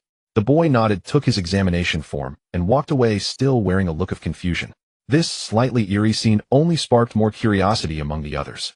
Some even took out their phones and cameras, ready to capture their friends' dreamlike poses. The line moved quickly, with most reacting within 1 to 2 minutes. A girl with thick glasses suddenly covered her face, her shoulders shaking. Then she released her hands and revealed a shy smile to the air, as if she had heard some sweet words. The seemingly quiet boy suddenly clenched his fists, his body trembling slightly, mumbling, 30 years in the east of the river. Occasionally a few could last close to 3 minutes, but in the end they would all fall into their own different... It's my turn. Yang Xiang turned back. You didn't bring your phone, right? Gu Chuan shook his 50 times zoom phone, smiling innocently. I'm ready to take pictures, I'll make a meme later. Yang Xiang. It was the same procedure. Yang Xiang also finished the battle in a swift 2 minutes, and Gu Chuan promptly captured a picture of someone's heroic stance. It was Gu Chuan's turn. He calmly laid back in the seat and donned the somewhat heavy helmet-like device. Following the doctor's instructions, he closed his eyes. 1 minute, 2 minutes. Nothing happened. The doctor glanced at the screen, subtly adjusting the parameters. 3 minutes, 4 minutes. Gu Chuan remained quietly lying there, breathing steadily. The doctor raised his eyebrows in surprise, and then continuously adjusted several parameters. Gu Chuan still showed no response. At this moment, vague phrases like dedicate oneself and bestow blessings echoed in the depths of his consciousness, intermittently and somewhat jarring. Gu Chuan frowned, his first-tier willpower flowed quietly, and those noises vanished like snowflakes falling into a bonfire, disappearing instantly. The world returned to silence, and Gu Chuan even leisurely contemplated the lunch menu. Until the 10th minute, Gu Chuan's hand suddenly lifted, and the doctor, who had been watching him intently, immediately looked at the control screen. Is it only tier 4 that gets affected? The doctor was shaken to the core. In the next second, that hand traced an arc in the air and lazily scratched his backside. The doctor was stunned. Doctor, is it done yet? Gu Chuan's voice rang out, tinged with confusion. The medical staff beside him looked to the lead doctor, who nodded before stepping forward to halt the test and remove the helmet from Gu Chuan. The machine was a bit delayed, and it started slowly, the doctor said casually, but he glanced at Gu Chuan's examination form a few more times before solemnly stamping it. All indicators are very stable, excellent. He handed the form back to Gu Chuan. Gu Chuan sat up, took the form, and vaguely noticed a flash of excitement in the doctor's eyes. He maintained a calm expression as he turned to leave. This newly established examination item felt a bit off. Returning with his examination form, Yang Xiang approached. What happened? Why did you lie there for so long without moving at all? Gu Chuan spread his hands, reiterating the reason the doctor had given earlier. Did the problem arise just as you got there? Your luck is truly something else. Yang Xiang smacked his lips, and then asked, by the way, what did you see during the test? Gu Chuan did not answer directly, but countered, what about you? Did you see or hear anything? Yang Xiang replied, I dreamed of my grandma. She told me to listen especially to what he says, and I would be forever happy. He furrowed his brow. What the hell? How could my grandma say something like that? Gu Chuan pondered. He had also heard similar guiding whispers, just a bit vague and unclear. However, he did not experience any hallucination at the time, which should be related to his first-tier willpower. He picked up his phone to search for brain nerve stability screening, and related discussions immediately popped up. For today's new examination item, what did you all dream about? I dreamt that the school hunk confessed to me. Although I woke up and forgot exactly what he said. The 3-year period has ended. Why did I dream of scoring 150 in math? Is it really that competitive even in dreams? Quickly scanning through, Gu Chuan found a vague commonality. Almost everyone dreamt of content closely related to their strongest inner desires, such as regrets, love, success, and the desire to mend family relationships. Did this screening look like some kind of secret inducement ritual? He continued scrolling down and saw an official statement. Hallucinations or auditory hallucinations are all generated by the unconscious images deep within the brain. Please do not delve into it. Then came some prominent medical experts and psychology professors explaining it thoroughly. Gu Chuan couldn't discern anything amiss. Could it really just be a coincidence? He didn't believe it. In the classroom during evening self-study, the earlier incident from the morning health check had been forgotten by most, and the air was once again filled with the tension before the college entrance examination. Gu Chuan, how do you solve this problem? Lu Yingying turned around and pushed a math test paper in front of him. Ever since breaking through during the winter vacation, Gu Chuan's sharpness of thought and memory had clearly ascended to a new level. In the mock exam after the new year, he scored 690 points. It's worth noting that the school's mock questions are usually more challenging than the actual college entrance exam, and this score had already announced his entry into the threshold of top universities. Moreover, there were still 3 months to go. Although after breaking through, Gu Chuan found that the consumption of will points had increased. Now every 1 increase required 2 will points. However, in conjunction with this, the improvement was greater than before, so it was not a problem to raise his score further before the college entrance examination. Lu Yingying naturally accepted the reality of being outshone by the blue, and it had become a habit to turn back and discuss difficult problems with him. It's simple. Gu Chuan pondered for a moment just as he picked up his pen. The light on the desk suddenly dimmed as a figure stopped beside him. Looking up, it was the homeroom teacher Zhou. Gu Chuan, come out with me for a moment. Gu Chuan was startled, put down his pen, and followed her out. In the hallway, Zhou turned around and scrutinized him closely, her brow slightly furrowed with concern. Recently, have you encountered any issues? She had high hopes for Gu Chuan. This student, who had awakened halfway and was now striving to catch up, was almost guaranteed admission to a top university. However, the school had vaguely hinted that the other party had a background from a government department. This made her worry whether Gu Chuan had inadvertently gotten himself into some trouble. No, not really. Gu Chuan was a bit bewildered by the question. During the winter vacation, he had hardly stepped outside, focusing solely on his studies and exercise. The only thing he remembered was setting off firecrackers with Yang Xiang and the others on New Year's Eve. Surely that couldn't be illegal, right?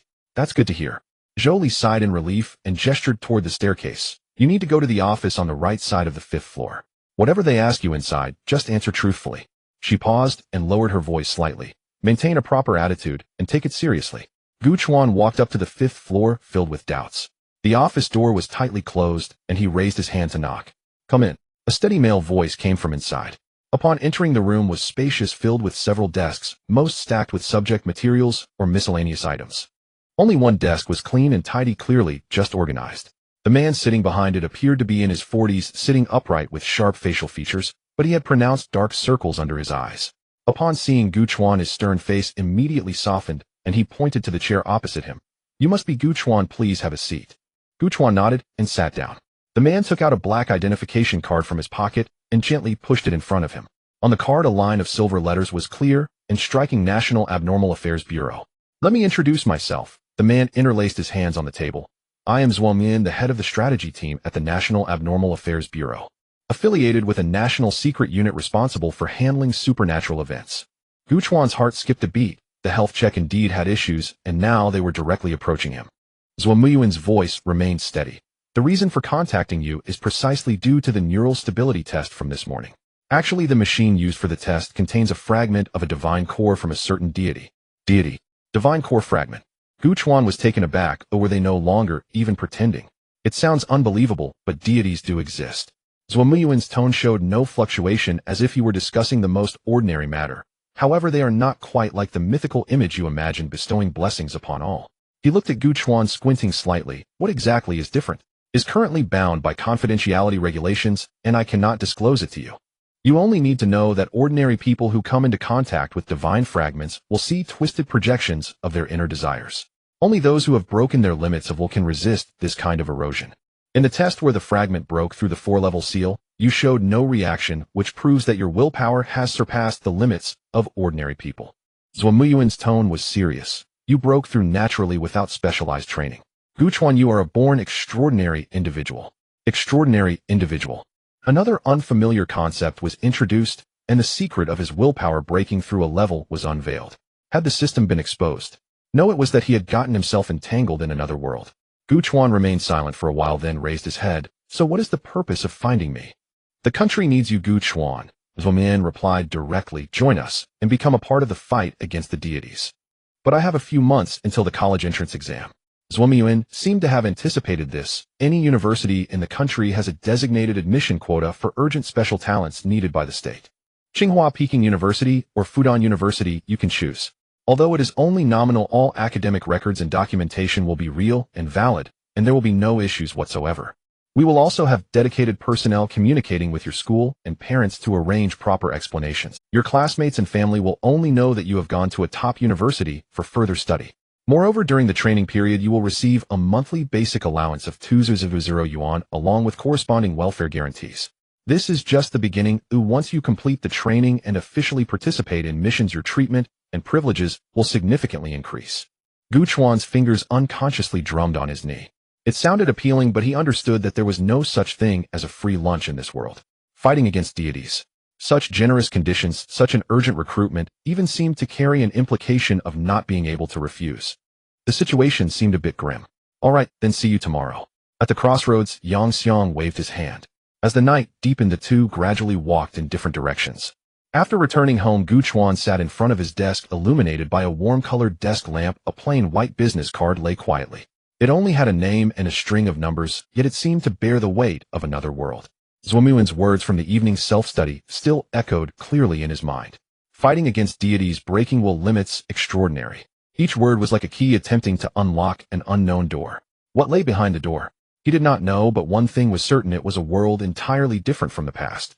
If he did not go with his current scores, entering the most prestigious universities in the country through the college entrance examination was almost a certainty.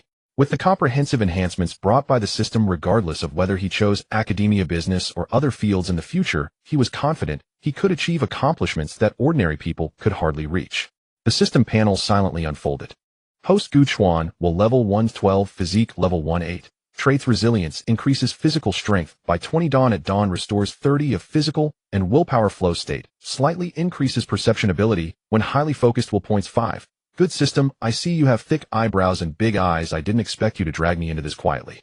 Initially, I thought this was a tool to help him study independently and improve his grades. Enhancing willpower to increase concentration and logical thinking, improving physique for energy and health. What a perfect system for cultivating a top student. However, the enhancement of physique occasionally seemed overly remarkable, like accidentally mixing into a world of high martial arts in a technological setting.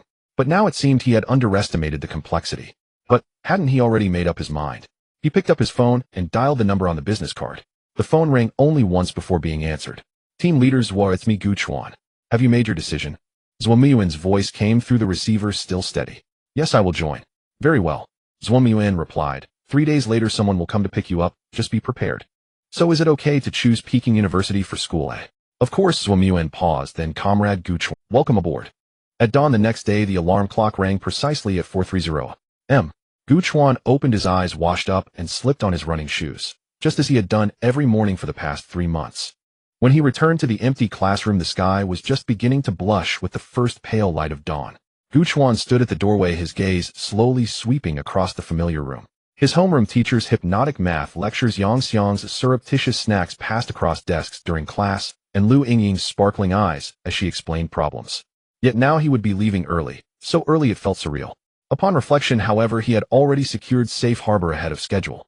A position offering a monthly salary exceeding 10,000 yuan and covering his academic expenses was far more favorable than the uncertain path many graduates faced stumbling through society after university. Lost in thought, he barely noticed the time slip to 550 am. Then Lu Yingying and Yang Xiang arrived one after the other. Gu Chuan called them over just as they settled into their seats, his eyes gleaming with quiet mystery. "There's something I need to tell you both," Gu Chuan said, meeting their puzzled glances with a faint self-satisfied lift of his chin. "I've been admitted early to Peking University." Silence fell so profound that a pin dropping in the back row would have echoed like thunder. Yang Xiang blinked slowly as if struggling to process the words. "Wait, Peking University? How?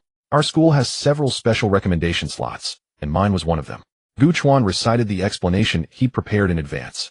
The school administration would fully support the story. "But didn't our school finalize all recommendation slots last semester?" Lu Yingying's eyes widened, her intellect instantly engaged. "The entire procedure was completed months ago. Now it's already March. Can slots really be added retroactively?" "Well, this year our school achieved exceptional results, so the Ministry of Education granted a special exception." Gu Chuan delivered the fabrication with impeccable solemnity. After all, the admission letter and official enrollment records were genuine, no risk of exposure. Could it truly be done this way? Lu Yingying's confusion deepened, but seeing Gu Chuan's calm, unwavering expression, she chose not to press further. She had always trusted him implicitly. "All right, you win," she finally broke into a smile. "Today you've absolutely outshone us all."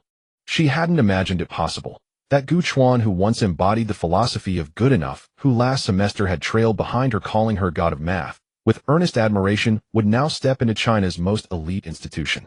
Lu Yingying's emotions churned quietly. 3 years of relentless diligence, yet his single semester of fierce determination had eclipsed her efforts, like a feat pulled from fiction.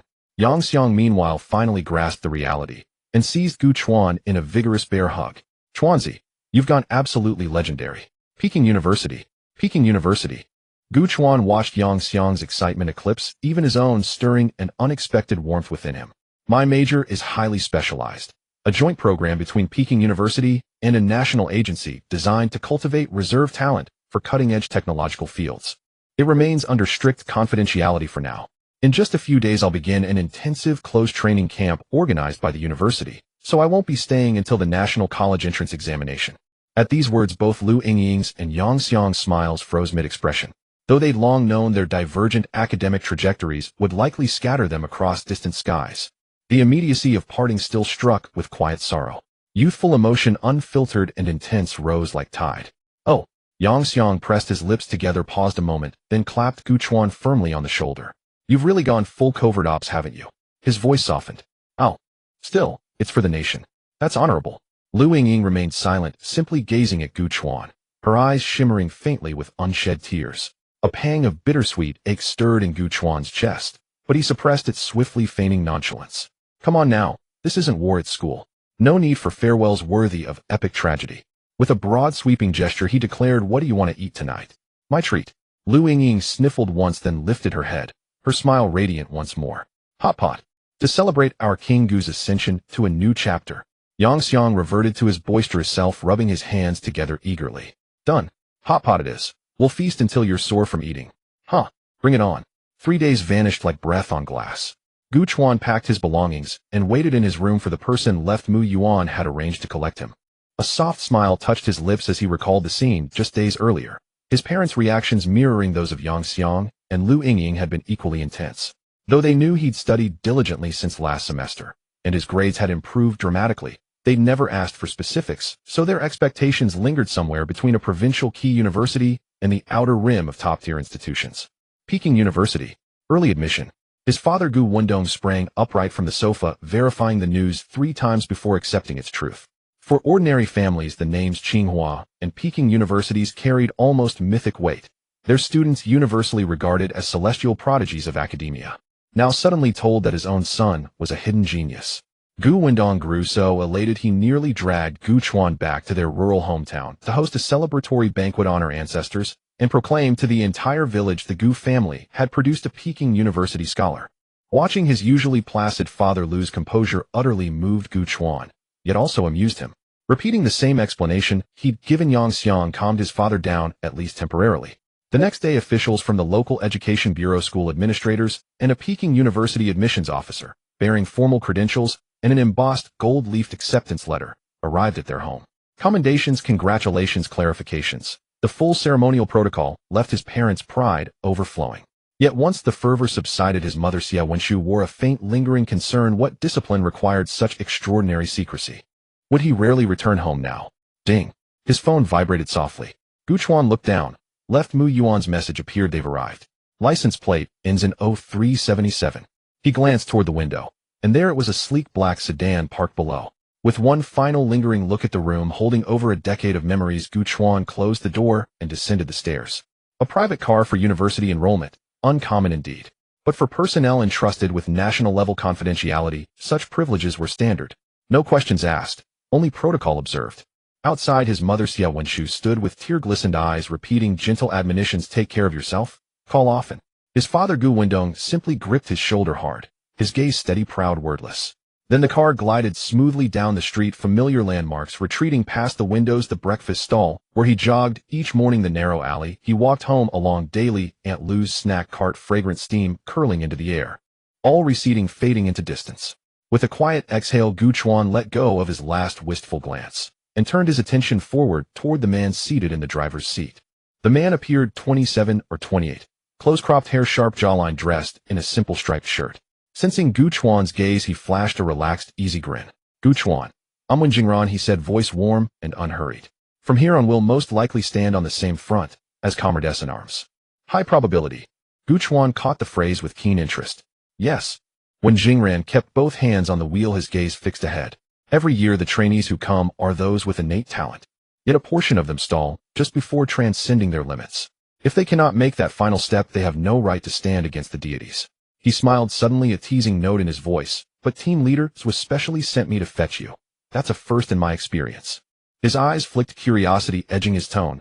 So how far along is your will awakening? 60% or 70? Gu Chuan was slightly taken aback. It seems Wen Yuan had not disclosed his details. To tell or not to tell?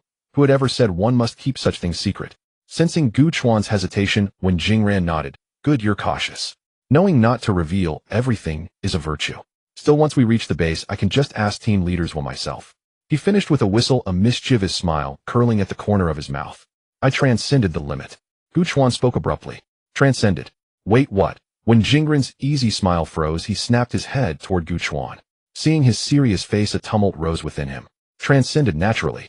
Without any systemized physique training or activation by divine factor catalysts, could one spontaneously surpass mortal bounds? It sounded exaggerated. He himself had endured brutal training for half a year, supplemented by divine factor assistance. Only through great hardship did he break his limits. Even so, he had been among the cohort's better ones, compared to the man before him. He shook his head in complicated fashion. Still, if nothing unexpected occurs, another manifested individual will likely emerge in the future. Gu Chuan seized the moment. Tell me about the deities. When Jingran's eyes dodged. Saying anything now would violate protocol. At the base, there will be people who explain everything to you. He knew it was a little unfair to ask and refused to answer. An awkward smile flitted across his face. Gu Chuan. I already let some things slip. Afterwards, they rode in silence. When Jingran's driving was practiced and sure. About an hour later, the sign for Tianhai City Airport appeared in the distance. After disembarking, Wen Jingran said, wait in the terminal free concourse. He'll make a call. A charter will pick us up for the northwest. Northwest. A memory stirred in Gu Chuan. Earlier, a push notification about frequent, high-altitude observation experiments in the Northwest came to mind. Could those reports be a cover, the true cause tied to the deities? He sat in the empty waiting hall, and a pale blue panel glimmered into being before him. Host Gu Chuan. Will Tier 112. Physique, Tier 18. Traits, tenacity, physique, strength, 20, dawn at daybreak, stamina, and will recover by 30, flow state, heightened concentration, slightly increases perception. Will point 16. Compared with the day of the physical, his will points had risen significantly, while both will and physique could continue to improve. Having a system meant he was not entirely unarmed. Extraordinary beings. Deities. Bring them on. My sword is not without edge.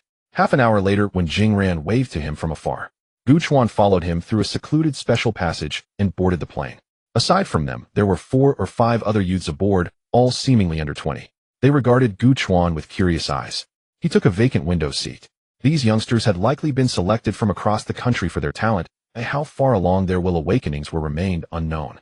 When Jingran sat beside him and read his thoughts aloud, those few have some talent. not comparable to you, but their will awakening is approaching the 50% threshold. Having said that, he adjusted his seat and closed his eyes to rest. After crossing most of the country, the plane landed at Tash Airport in the northwest in the small hours. The terminal still held many travelers waiting for flights. They collected their luggage and boarded a minibus already waiting for them. The vehicle trailed through darkness, winding its way along. Dawn silvered the horizon, and a low-profile base built into the mountain came into view. The minibus passed several checkpoints of verification, was exceptionally strict. At last they entered through a massive metal gate. The vehicle did not stop, but drove into a passage. An elevator descended, and when its doors opened, the space before them suddenly broadened. The dome soared high, well over 50 meters by estimation, constructed from a silvery gray high-strength material. Strips of light were arranged in regular bands across its surface, simulating natural daylight. The interior sprawled wide, divided into zones for different functions. In the distance, figures in combat suits and lab coats hurried past. They proceeded through routine registration, identity entry, and biometric collection. Gu Chuan received an access card, a specially made black communication device, and a short set of base regulations. Finally, he was shown to the accommodations. Fortunately, it was a single dormitory, small but clean and orderly, furnished with a bed, desk, wardrobe, and private bathroom. He found it satisfactory. No sooner had he set down his luggage than a knock sounded. When he opened the door, it was Zhuo Yuan. Zhuo stepped in and closed the door casually. "I knew you had something bottled up on the ride. Ooh, I won't keep you in suspense." "You knew? Being a Riddler suits you badly," Gu Chuan retorted. Zhuo paid no heed and sank onto the sofa beside him. "Deities, huh? Let me think." He paused, then continued. "They began appearing some 20 years ago. Their forms vary. Western featured angels and demons, figures from our Eastern tales holding flywists, Buddhas, even ancient divine beasts. Their bodies are vast as elephants, shrouded in a radiant, blinding golden light. Any sentient creature that comes within 100 meters cannot help but hear chanting like Sanskrit echoing in its mind. They descend blessings, promise immortality, beckon beings into an eternal sacred divine realm. Even monkeys and apes are not exempt from their sway. At first, nations believed themselves unique, treating these entities as top secret and seeking to harness their unknown powers to overturn the current world order." Zhuo shook his head. "We were all wrong. They are not the kinds of gods you can commune with, sacrifice to. No communication, no understanding. Like ants trying to comprehend human action. The first national contact teams were annihilated. Not killed outright, but stripped of self-awareness and turned into worshipping servants who endlessly praise them. Many of those afflicted are still kept in secret facilities around the world. Our illusions were shattered. We tried to eradicate them by force. But..." Zhuo paused, glancing at Gu Chuan with gravity. "Conventional weapons are utterly ineffective. Shells, lasers, sonic weapons, even missiles capable of leveling mountains. Striking their bodies, which are formed of some special energy, is like flinging mud into the sea, utterly without effect."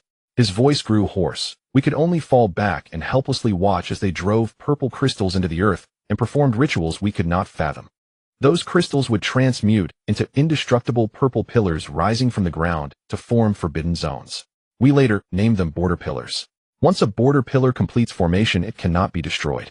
Worse, as their number grows, the surrounding ecology collapses, extreme weather increases, and seismic activity becomes erratic. Even the deity's own energy and numbers slowly swell. We surmise this is a form of spatial. The more pillars there are, the deeper their infiltration and transformation of our world, until ever stronger, unimaginable deities manifest. Then our homeland will become a playground for these roaming beings. We were powerless against them. At the moment when everyone had despaired and feared the Maya prophecy of apocalypse would come to pass in such a way." Zhuo stood and turned his back slightly to Gu Chuan. A turning point appeared. One person barehanded obliterated a wandering deity. And what he relies upon, precisely, is willpower. Willpower. Gu Chuan instinctively echoed. "Indeed," Zhuo murmured, a sigh of quiet reverence in his voice.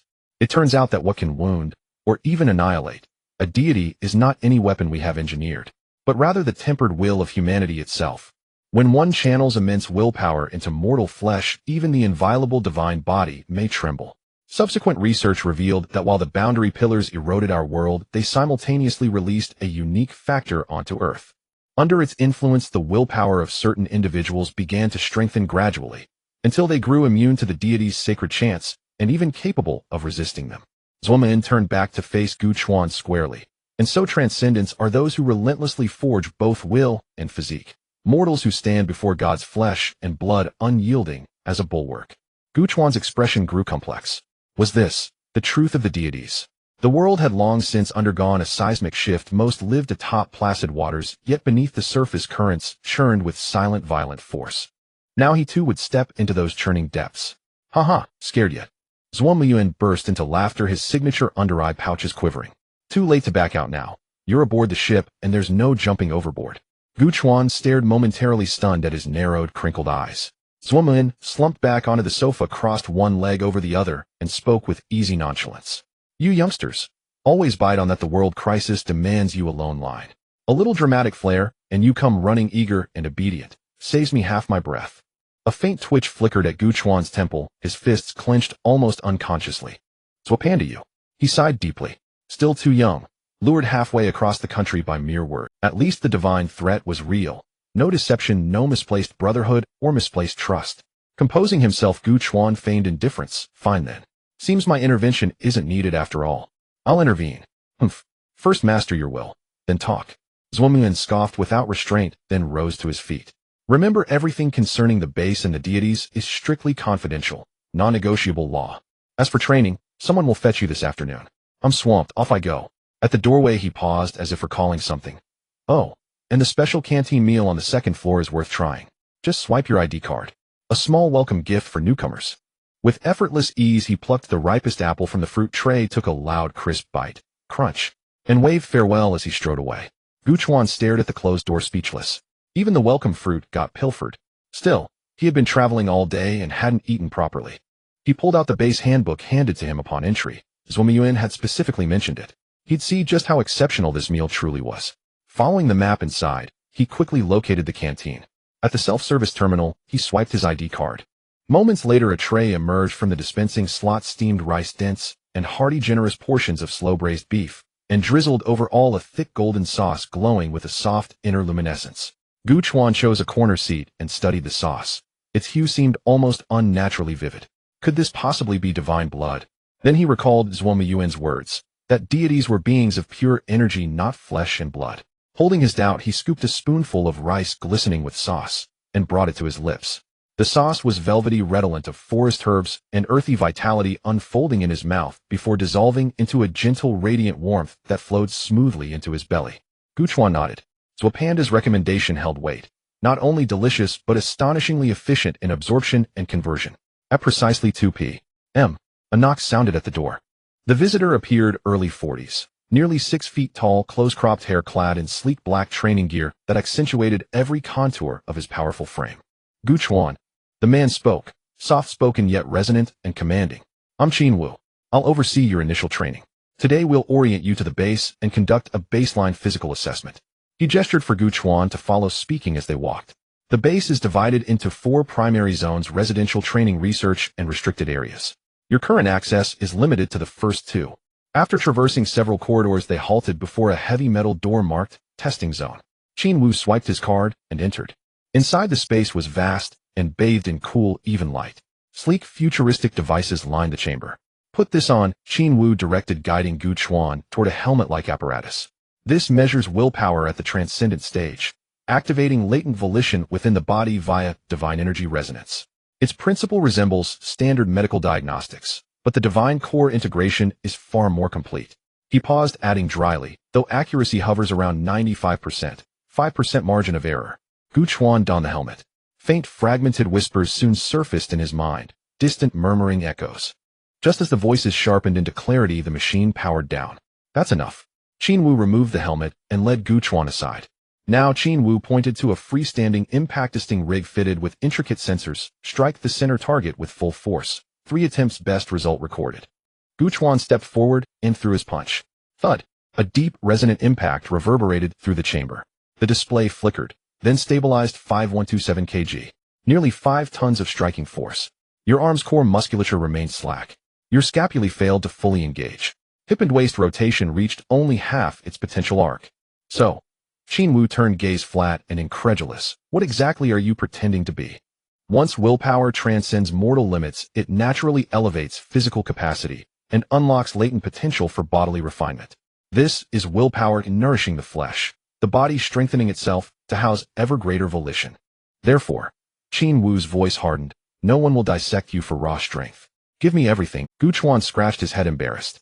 He'd assumed his physique demanded concealment, only to realize in a professional's eyes it had become absurd theater. Fine, no more pretense. Full power then. He drew a deep breath, muscles coiled like sprung steel, this time holding nothing back. Boom. The impact rig shuddered violently, the crack of collision exploded across the chamber. The display surged, spiking wildly, before locking at 34722 kg, 34.7 tons of punching force. This was Gu Chuan's first unreserved strike. Though he'd anticipated extraordinary power, the sheer magnitude left even him momentarily stunned. Instinctively, he glanced at Qin Wu. There stood the instructor, fingers frozen mid-swipe on his terminal, eyebrows arched high.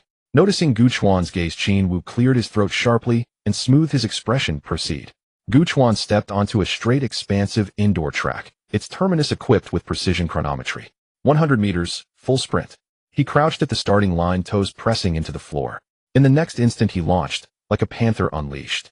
Immense leg drive propelled him forward. Velocity spiked within seconds. The moment he crossed the finish line, the chronometer flashed. 76 seconds.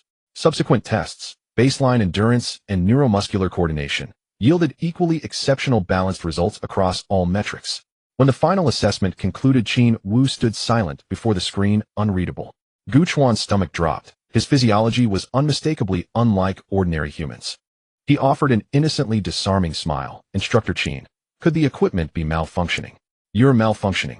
Qin Wu shot him a sharp, exasperated glare. How long have I calibrated this machine? Do you think I don't know its precision? He waved dismissively. That's all for today. Formal training begins tomorrow. Gu Chuan nodded, feigning guilelessness. Wasn't it you who demanded full force? He turned and exited the testing chamber. Inside, Qin Wu remained alone before the screen, eyes thoughtful, gaze lingering on the data. Qin Wu manipulated the terminal device in his hand, sending a communication request. A few seconds later, the heavy face of Zhuomu Yuan with bags under his eyes appeared on the screen, the background seemingly a cluttered office filled with documents. Instructor Qin, what did our newcomer cause you trouble? His physical data has come out. Qin Wu bypassed pleasantries and directly shared the page. There are some issues. Zhuomu Yuan on the other end of the screen glanced at it, his previously lazy expression instantly turning standard model. Willpower strength initial awareness, 110. Calculated punching force, 1,015 tons. Expected 100-meter speed, 8:58. 3 seconds. Gu Chuan's measured data. Willpower strength initial awareness, 10. And note, divine resistance test data fluctuates. Measured punching force, 34.72 tons. Measured 100-meter speed, 7.76 seconds. 34 tons of punching force, 100 meters in 7.76 seconds. Zhuomu Yuan murmured to himself, his fingers unconsciously tapping the table. Are you sure the equipment is fine? Just completed the third-level calibration, Qin Wu replied solemnly. His will has just stepped into the first threshold, yet his physical strength has reached the mid-level of the standard first tier, or even higher. Zhuomu Yuan furrowed his brows tightly. This violates the basic growth curve. Qin Wu, his body seems to have skipped the accumulation phase, directly drawing upon a strength that should be achieved in the future. Then he pulled up another chart. According to the physical strength-speed basic relationship model, his data point, although completely falling on the theoretical curve. The problem is that the baseline of will corresponding to this data point is far beyond what he currently exhibits. So his body is ahead of his will, and not just by a little. Hearing Qin Wu's response, Zhuomu Yuan fell silent for a few seconds, and then said, naturally, limit breakers always have some special characteristics. He raised his eyes, his gaze penetrating the screen, as if he could see Qin Wu on the other end of the testing room. How does the basic model explain this? It cannot be perfectly explained. Qin Wu pulled up the data again. In the initial awareness phase, for every 1 increase in will, the punching force increases by about 0.46 tons, and the speed increase follows a formula presenting a smooth curve. However, his data simply put, twice the physical quality. Zhuomu Yuan's eyes sparkled. Has his willpower characteristic been assessed yet? Qin Wu replied. Preliminary observation leans towards resilience and focus, but the specific traits have not manifested, making it impossible to explain the anomaly in his physique. Continue observing. Zhuomu Yuan's tone returned to calm. You are responsible for the training, but the frequency of testing must be increased, especially to observe the interaction between will and physique. I want to know if this extra part is constant or if it will continue to amplify at this abnormal ratio as will increases. Qin Wu picked up his words. That's right. Zhuomu Yuan nodded and smiled. However, just like willpower and divine energy, we still haven't fully understood them. Having a case where willpower enhances physique beyond our expectations is quite normal. Extreme physique combined with naturally limit-breaking willpower enhancing the strength to combat deities further in the future is a good thing. No need to publicize, Zhuamu Yuan finally said. I will set Gu Chuan's physical data to level 1 authority, but for now, let him grow slowly. Understood. Qin Wu nodded in agreement. The communication was cut off, and the screen darkened. In the office on the other end, Zhuamu Yuan leaned back in his chair, his fingertips ceasing their tapping. He gazed at the map on the wall marked with special areas, his expression distant. Gu Chuan, he murmured softly, his voice barely audible. Are you also chosen? At 4 o'clock the next morning the sky was gray. Gu Chuan was taken out of the base by Qin Wu in an off-road vehicle. He secretly sighed. He thought once he got through high school he could bid farewell to such inhumane early mornings. Who knew fate would play tricks, and in the blink of an eye he would jump into another place where one had to rise with the rooster. On the vast and desolate Gobi Desert the temperature difference between day and night was extreme, with early morning temperatures nearing -10 degrees. Gu Chuan looked at the flying gravel and withered grass outside the window, suspecting, Brother Qin, what is this? A place to warm up your body. Qin Wu said, one hand on the steering wheel, his tone flat. For extraordinary individuals, willpower and physique are both indispensable. Even if your will is extraordinary, if you can't dodge even a single strike from a deity, it's all in vain. Moreover, the environment within the restricted area is inherently unpredictable, with low temperatures and extreme heat being the norm. Training in such a place is also to adapt to future battles. Qin Wu changed the subject. As for what happened in yesterday's test, to speak frankly, your physique has shown some extraordinary growth, approximately twice that of equivalent extraordinary individuals. To ensure your talent is not wasted, specialized time will be set aside for you to train your physique every day. Gu Chuan nodded in front, saying nothing. But upon hearing the latter part, he was suddenly startled. Twice that of equivalent extraordinary individuals. He looked at the panel. Host Gu Chuan. Will level 112. Physique level 18. His physique only increased to 8.0, and even with the enhancement of resilience it shouldn't reach twice that of equivalent extraordinary individuals. He recalled what Qin Wu said yesterday, that when will awakened to the limit-breaking extent it naturally stimulated the potential for physical training. Unless the system's physique enhancement directly corresponds to the theoretical limit that the physical body can achieve under the current strength of will. Physique reaching level 18 represents the theoretical limit of will reaching level 18 for extraordinary physiques. Ordinary extraordinary individuals need to undergo arduous training to gradually convert the potential of will into actual physical quality. But by that time will would have also increased, and the recorded data for physique would represent a higher level of will. Thus it seems he skipped the process of tapping into potential and directly obtained a full-state foundation for physique. It must be the system. The physique gained through hard practice by others may have some superficiality, but his enhancement through the system is solid, making it reasonable to be stronger. As for Qin Wu's mention of training on his own will yield source points, and through the system physical enhancement can be even more efficient, possibly transforming difficult-to-enhance willpower into relatively simpler physical training. This can be considered a kind of extraordinary talent. The off-road vehicle stopped in a relatively flat area of the Gobi. Gu Chuan opened the car door and looked at the surrounding terrain. The gravel surface was relatively even, extending towards the distant horizon. Have you seen Ultraman? Qin Wu suddenly asked with a mysterious smile. Gu Chuan looked confused, noticing a hint of mischief in Qin Wu's eyes, suddenly realizing something. Ultraman?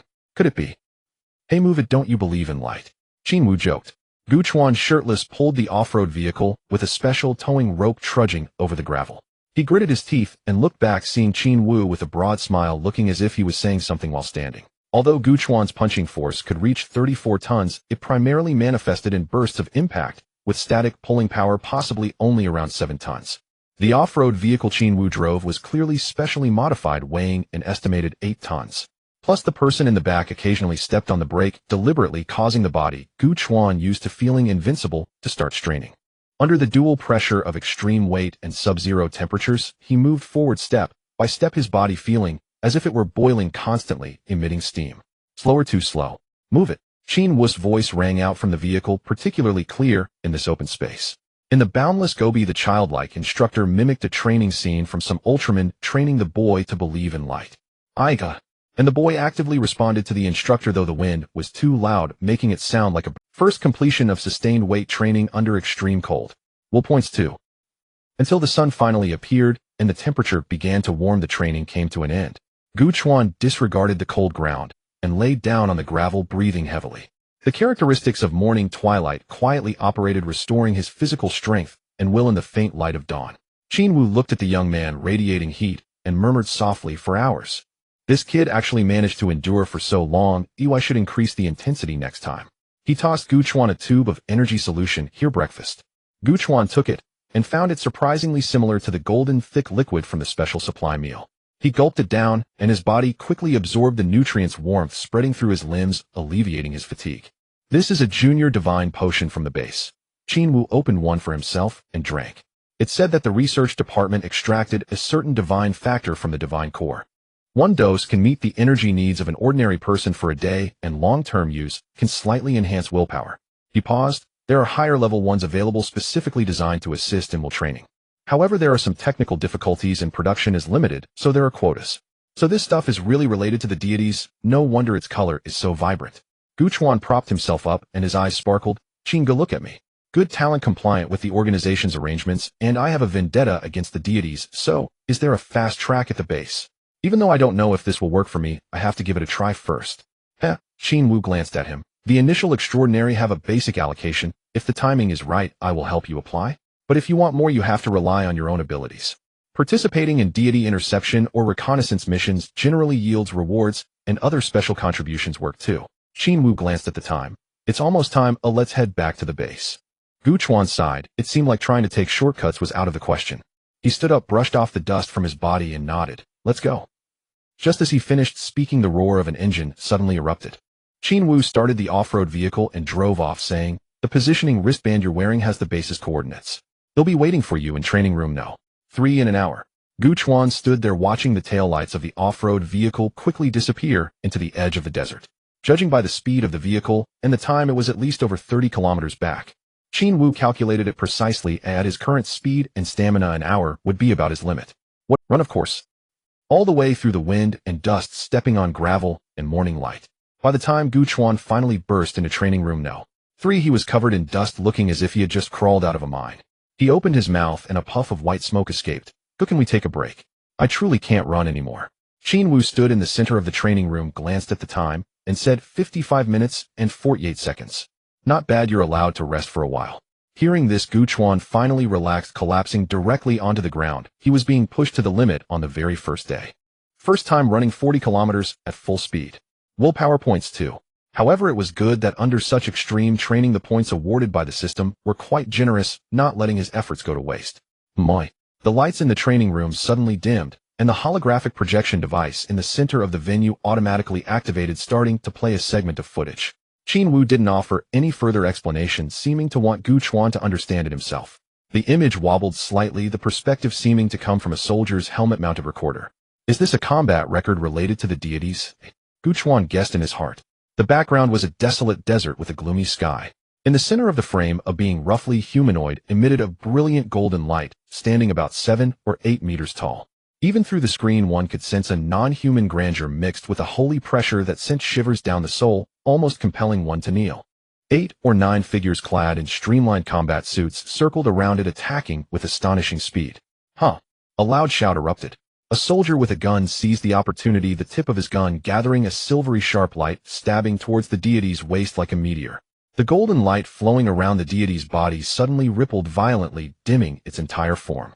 The gunman retreated immediately, without a hint of hesitation. Almost at the same moment, he retreated. Several long whips, formed from golden light, burst forth from the deity's radiance, striking where he had just been. The ground was torn apart, leaving deep whip marks, and debris flew everywhere. If that hit a person, wouldn't they be black and blue all over? Gu Chuan unconsciously tensed up. Simultaneously, another soldier wielding a blade leapt into the air, the blade glowing with a white sharpness, and struck fiercely at the deity's shoulder. Another ripple exploded. The deity's massive form jolted violently. The deity was shaken. The surrounding figures immediately seized the opportunity and swiftly encircled it. Gunfire, blade light, and fist winds. All attacks poured down on the deity's body like a torrential storm. The ripples intensified. The brilliant golden light on the deity's surface began to flicker violently, as if it were about to extinguish. Puff! A sudden change occurred. A golden whip flashed past at a speed beyond perception, severing the entire right arm of a teammate wielding a sword. Along with the long sword, he tightly gripped. Blood splattered as the person groaned and was sent flying. The next second, another tragedy unfolded. Another person's left leg below the knee was swept away by another golden whip, instantly disappearing, leaving a charred stump. Casualties appeared, but the rhythm of the assault was not disrupted. The team quickly divided, with 2 members breaking away from the battle circle at the fastest speed to drag their severely injured teammate for urgent treatment. The remaining members, without a hint of fear in their eyes, intensified their attacks, fiercely entangling the deity and buying time for their teammate. This was a battle testing willpower and endurance. Finally, after enduring countless full-force strikes, the massive figure of the humanoid deity began to flicker urgently, its golden light wavering uncertainly. Bastard! A burly figure charged out from the deity's flank. His muscles were bulging veins protruding beneath his exposed skin. On the heavy broad knife, the condensed willpower glowed like almost tangible pale flames. He stepped forward, leaping up and pouring all his strength into this strike. From above, he swung down with the force of a falling mountain. Slash! The knife light, interwoven with pale flames, ripped through the air, striking fiercely into the dim deity's body. Bang! Crash! The deity's body, radiating brilliant golden light, instantly shattered into countless splintering particles of light. These particles rapidly dissipated in the air, and in its original core position, a fist-sized polyhedral crystal lay quietly in the sand, emanating a faint purple glow. At this point, the video ended. Gu Chuan stood still, unaware of when he had held his breath. This is the deity. This is the most real and brutal slaughter between the extraordinary and the deities. A battle of blood and flesh, a direct clash of will and divinity. Have you seen clearly? Qin Wu's calm voice shattered the silence. He walked to the center of the arena, scanning Gu Chuan's still astonished face. This is what you will face in the future. There is no compassion, no negotiation, only a fight to the death. Qin Wu paused for a moment and continued, what you need to do is to constantly grow stronger to drive these damned deities away. You saw the video. Different people have different strengths and natures in the will they manifest on their weapons. This is the external manifestation of will growing to different stages, and it is our main criterion for categorizing will levels. He raised 3 fingers. Currently, we divide the awakening of will into 3 stages. The first, initial awakening. As the name suggests, it is the preliminary awakening of willpower. He slid the video to freeze on the images of those weapons, shimmering with a silvery light. At this stage, will begins to detach from the realm of mere imagination, allowing for active perception and mobilization, and can initially be attached to the body or weapon to enhance offense and defense. The main task of the initial awakening period is to continue to strengthen the source of will and learn to use it steadily and efficiently, as naturally as breathing. The second, condensed will begins to coalesce, initially displaying unique attributes or characteristics. By this stage, will is no longer a vague mass of power. It will carry your personal understanding, beliefs, and insights, becoming more refined, with greater specificity and destructiveness. His gaze turned towards the end of the video, where a robust figure wielded a blade of pale flame. For example, the one using the knife at the end of the video is a transcendent being in the condensed will stage. His will has transformed into a pale fire form. Such specialized will has far greater lethality against deities than ordinary will. The condensed will stage is crucial for the qualitative change of will. If combat power will leap significantly. The third manifestation. Qin Wu's expression turned solemn, imbued with a sense of reverence. Will interferes with reality. A transcendent being who reaches this realm has a will strong enough to partially distort the rules of reality. For example, hardening the nearby air to achieve temporary levitation, greatly enhancing agility. Every transcendent being at the manifestation stage is a pillar defending their territory, a true backbone capable of directly confronting powerful deities.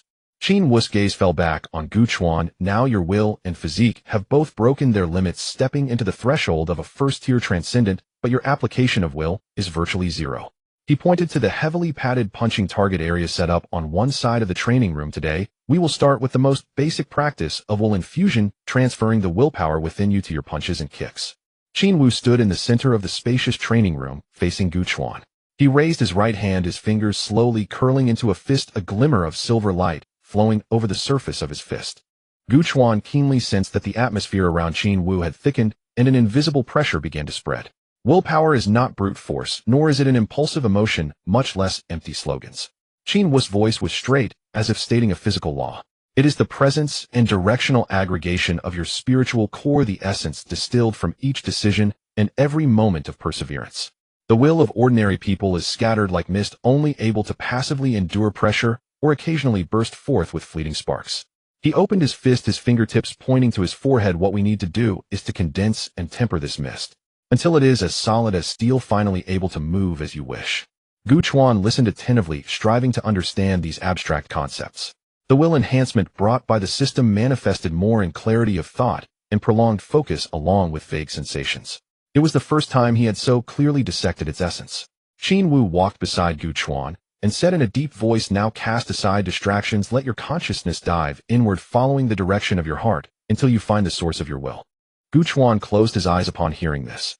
The chaotic thoughts gradually quieted and his consciousness began to explore inward, soon arriving in an expansive, tranquil space.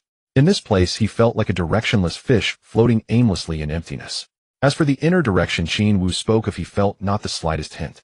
How do I find it in such a vast area? A thought instinctively surfaced. Could it be that he was declaring failure on the first try? No. If it is the source of my will, it shouldn't be hiding from me. Come on, appear before me. Gu Chuan began to chant persistently, deepening his psychological suggestion. I am your father, and you are my son. Come show yourself. Gradually, deep within that boundless space, a faint glimmer quietly appeared, emanating a subtle allure. Found it. In the depths of his consciousness, Gu Chuan felt a surge of joy as he continuously approached the spot of light, until he finally reached the radiance, a sphere emanating a soft white glow. It floated quietly. An indescribable sense of certainty arose within him. Without needing any proof, he knew this was the source of his will. I found it, Gu Chuan exclaimed. Qin Wu raised his eyebrows, slightly surprised that he completed the introspective positioning so quickly. How long has it been? 5 minutes. Is the allure that strong?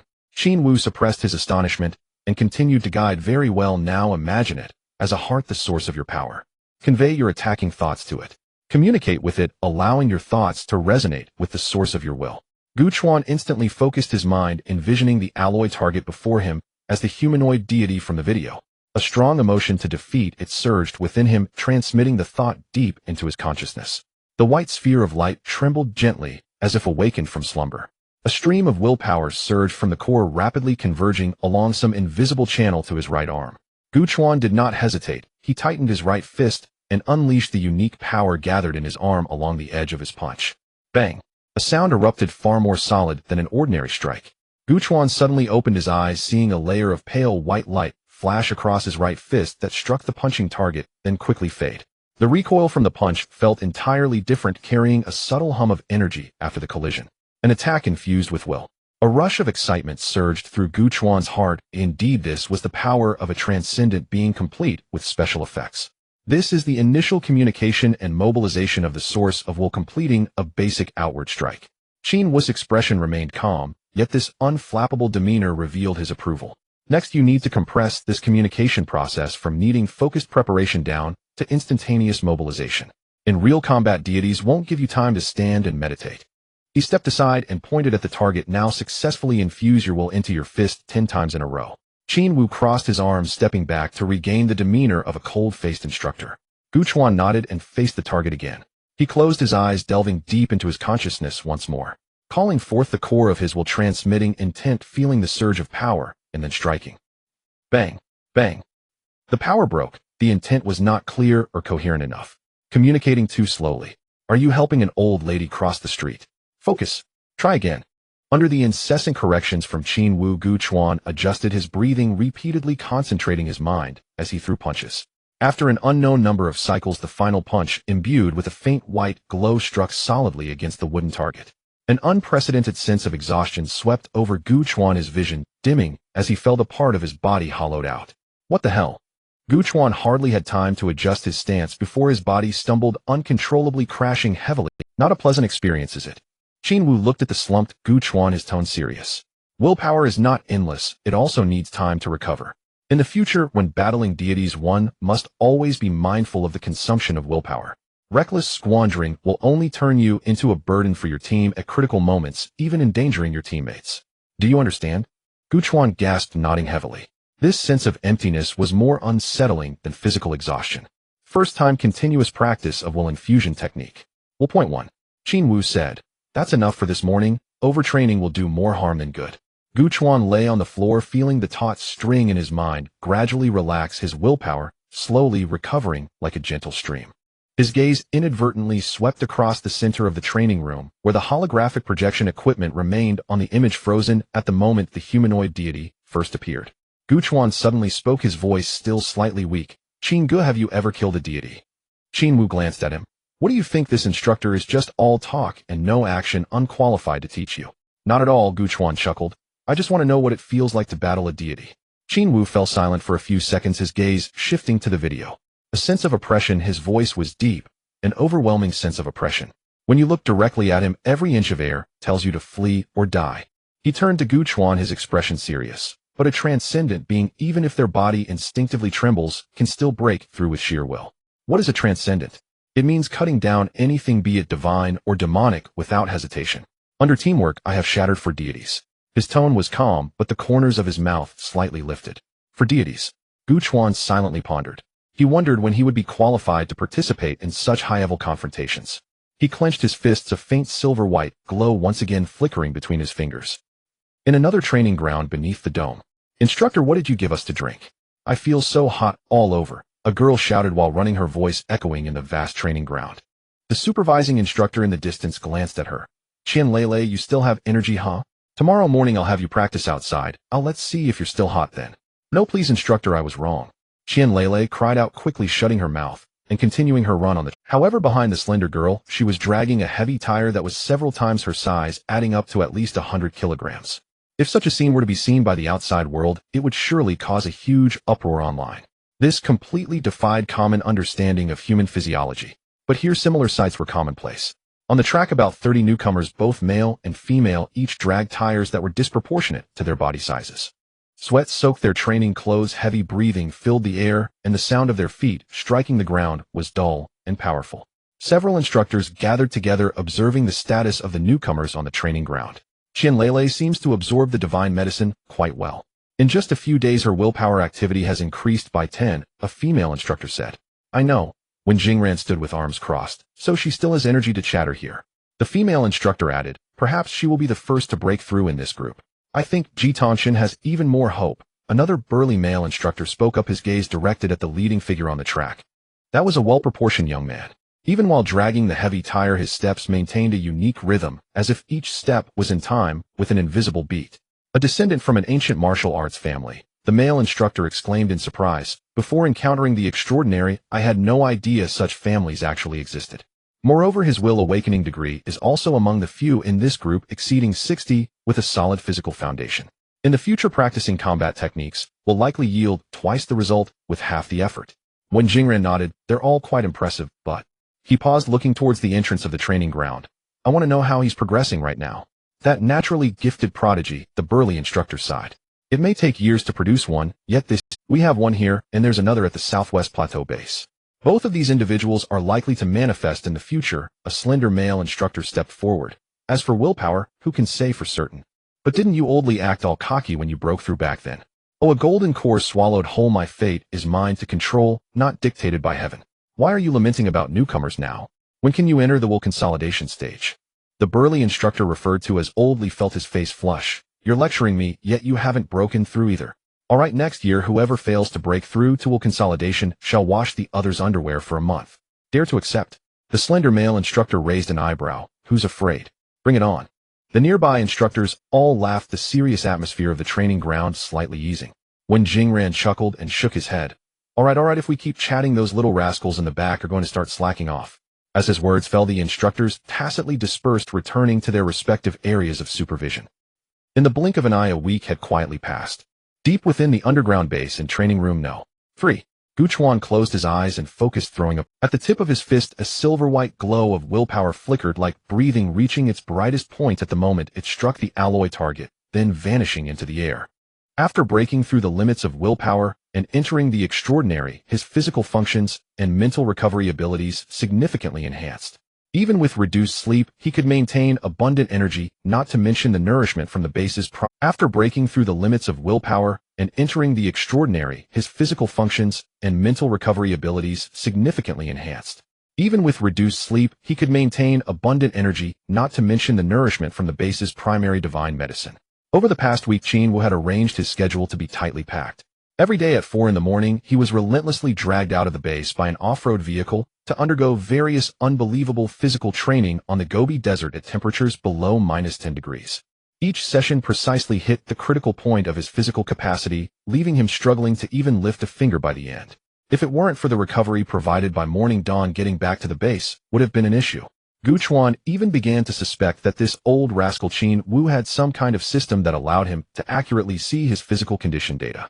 After the physical training ended, it was immediately followed by the practice of the will infusion technique. Combined, Gu Chuan had to invest nearly 16 to 17 hours every day. Training, breaking through, and then training again. A repetitive cycle. Host Gu Chuan. Willpower level 125. Physique level 122. Traits: resilience increases physique strength by 20, dawn at dawn stamina, and willpower recover by 30. Flow state can slightly enhance perception during heightened focus. Technique: will infusion awakening 9. Will points 1. After a week, the gains have been considerable. The training regimen arranged by Qin Wu rewards substantial will points for each breakthrough of physical limits. Even with diminishing returns from repetitive training, one can still consistently earn 5 points daily on average. This made him nostalgic for the days when merely reading books and jogging could earn will points. Although the gains were lesser, it was much more relaxed. However, Gu Chuan knew deep down that the core logic of the system was to temper willpower. The repetitive daily routine would ultimately yield 0 returns. To grow stronger, he must continuously push towards or even surpass his limits. After breaking through level 1, although the required will points for attribute enhancement doubled, the growth rate remained significant. To avoid arousing Qin Wu's suspicion, Gu Chuan chose to develop both willpower and physique in a balanced manner. As for the technique of will infusion, after a week of training, Gu Chuan's connection with the glowing sphere deep within his consciousness had also deepened. From initially needing extensive meditation to guide it, he could now attach his will to the edge of his fist in just 3 seconds. It naturally and effortlessly pushed him towards the gate of awakening. Moreover, Gu Chuan discovered that the proficiency of will infusion could also be enhanced using will points. 1 will point could be converted into 3 proficiency points, and the system had not anchored this data, meaning he could still naturally grow through training. Upon entering the awakening stage, Qin Wu also elaborated on the subsequent realm divisions: awakening, gradual, transformation, and extreme. Gradual stage: the willpower responds smoothly. With a mere thought, it can almost seamlessly attach to the attack point, and the consumption during the attachment process is significantly reduced. Transformation stage: willpower is transmitted within the body with almost no delay, greatly increasing the attack frequency. Furthermore, he can initially control the nature of his willpower, akin to the descriptions of bright and dark force in ancient martial arts, choosing to unleash or permeate as needed. As for the higher extreme stage, according to Qin Wu, it roughly possesses the power of manifestation. Willpower can detach from the body or weapon existing and exerting effects externally for a short duration, such as delivering a tangible impact through the force of a punch or executing a fierce slash with a knife. Hearing this, Gu Chuan felt a yearning. What kind of demeanor resided in such a realm? Yet through his own efforts, it was not impossible to reach this stage. A session of practice concluded, sweat dripping from his chin onto the floor. Qin Wu glanced at the time. That's enough for tonight. Wrap it up, let's head to the lecture hall and learn something new. Gu Chuan's eyes brightened at the words. Having trained so intensely over the past few days that even his dreams were filled with scenes of him repeatedly throwing punches, he finally had the chance to switch gears. After training, he first went to the cafeteria and used his ID card to enjoy a hearty dinner. To be honest, the cafeteria's food and portion sizes were quite good, far surpassing those of his previous school. He then returned to the dormitory, took a refreshing hot shower, and changed into the deep gray uniform issued by the base, feeling significantly rejuvenated. The class was scheduled to start at 7:30. When Gu Chuan arrived 20 minutes early, the auditorium, which could accommodate nearly 100 people, already had about 30 attendees. At a glance, they were all around 20 years old with varying temperaments, and a few obviously exuded sharpness. Are they all newcomers from the same batch? Gu Chuan pondered. His gaze scanned the room, and he spotted a few familiar faces, those he had met on the special flight from Tianhai City. One of the seemingly calm boys nodded at him, and Gu Chuan returned a smile acknowledging the greeting. The students in the classroom sat down in an orderly manner, lacking the casual atmosphere typical of a university classroom. Gu Chuan walked towards an empty row and sat down. Just as he settled in, a more outgoing companion from beside the calm boy stood up and approached him. He then sat down next to Gu Chuan with a hint of curiosity. Hey, we met on the plane. My name is Chen Hao. You're here for training as well, right? How come I haven't seen you during our training? Gu Chuan's eyes shifted, and with a sly smile he replied, oh, I took a backdoor route for solo training. Huh. Chen Hao was momentarily taken aback, unable to process it. My surname is Gu. Haven't you heard of a certain general in the news? After speaking, Gu Chuan cast a meaningful glance. Chen Hao's expression instantly became intriguing, as if he was piecing something together. Ultimately, he did not ask further and returned to his seat with a complex expression. The calm boy in the front row whispered a few words to Chen Hao, then discreetly glanced back at Gu Chuan, his gaze carrying a hint of surprise. Gu Chuan's lips tightened. He wanted to laugh, but feared drawing attention.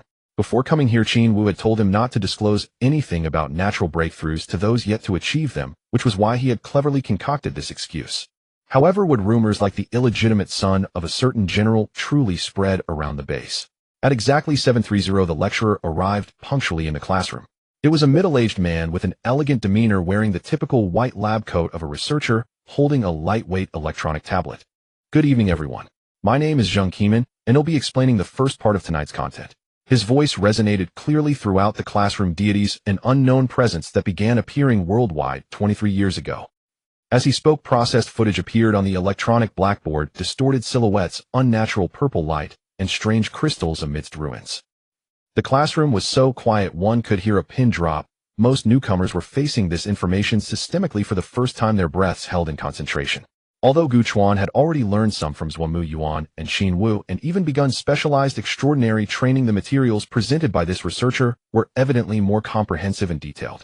He too focused his mind and listened attentively. The divine sound of deities causes ordinary people to collapse mentally, turning into mere shells. Early extraordinary beings engaging deities paid a heavy price. Oni and a half for class, dense with content and weighty in tone.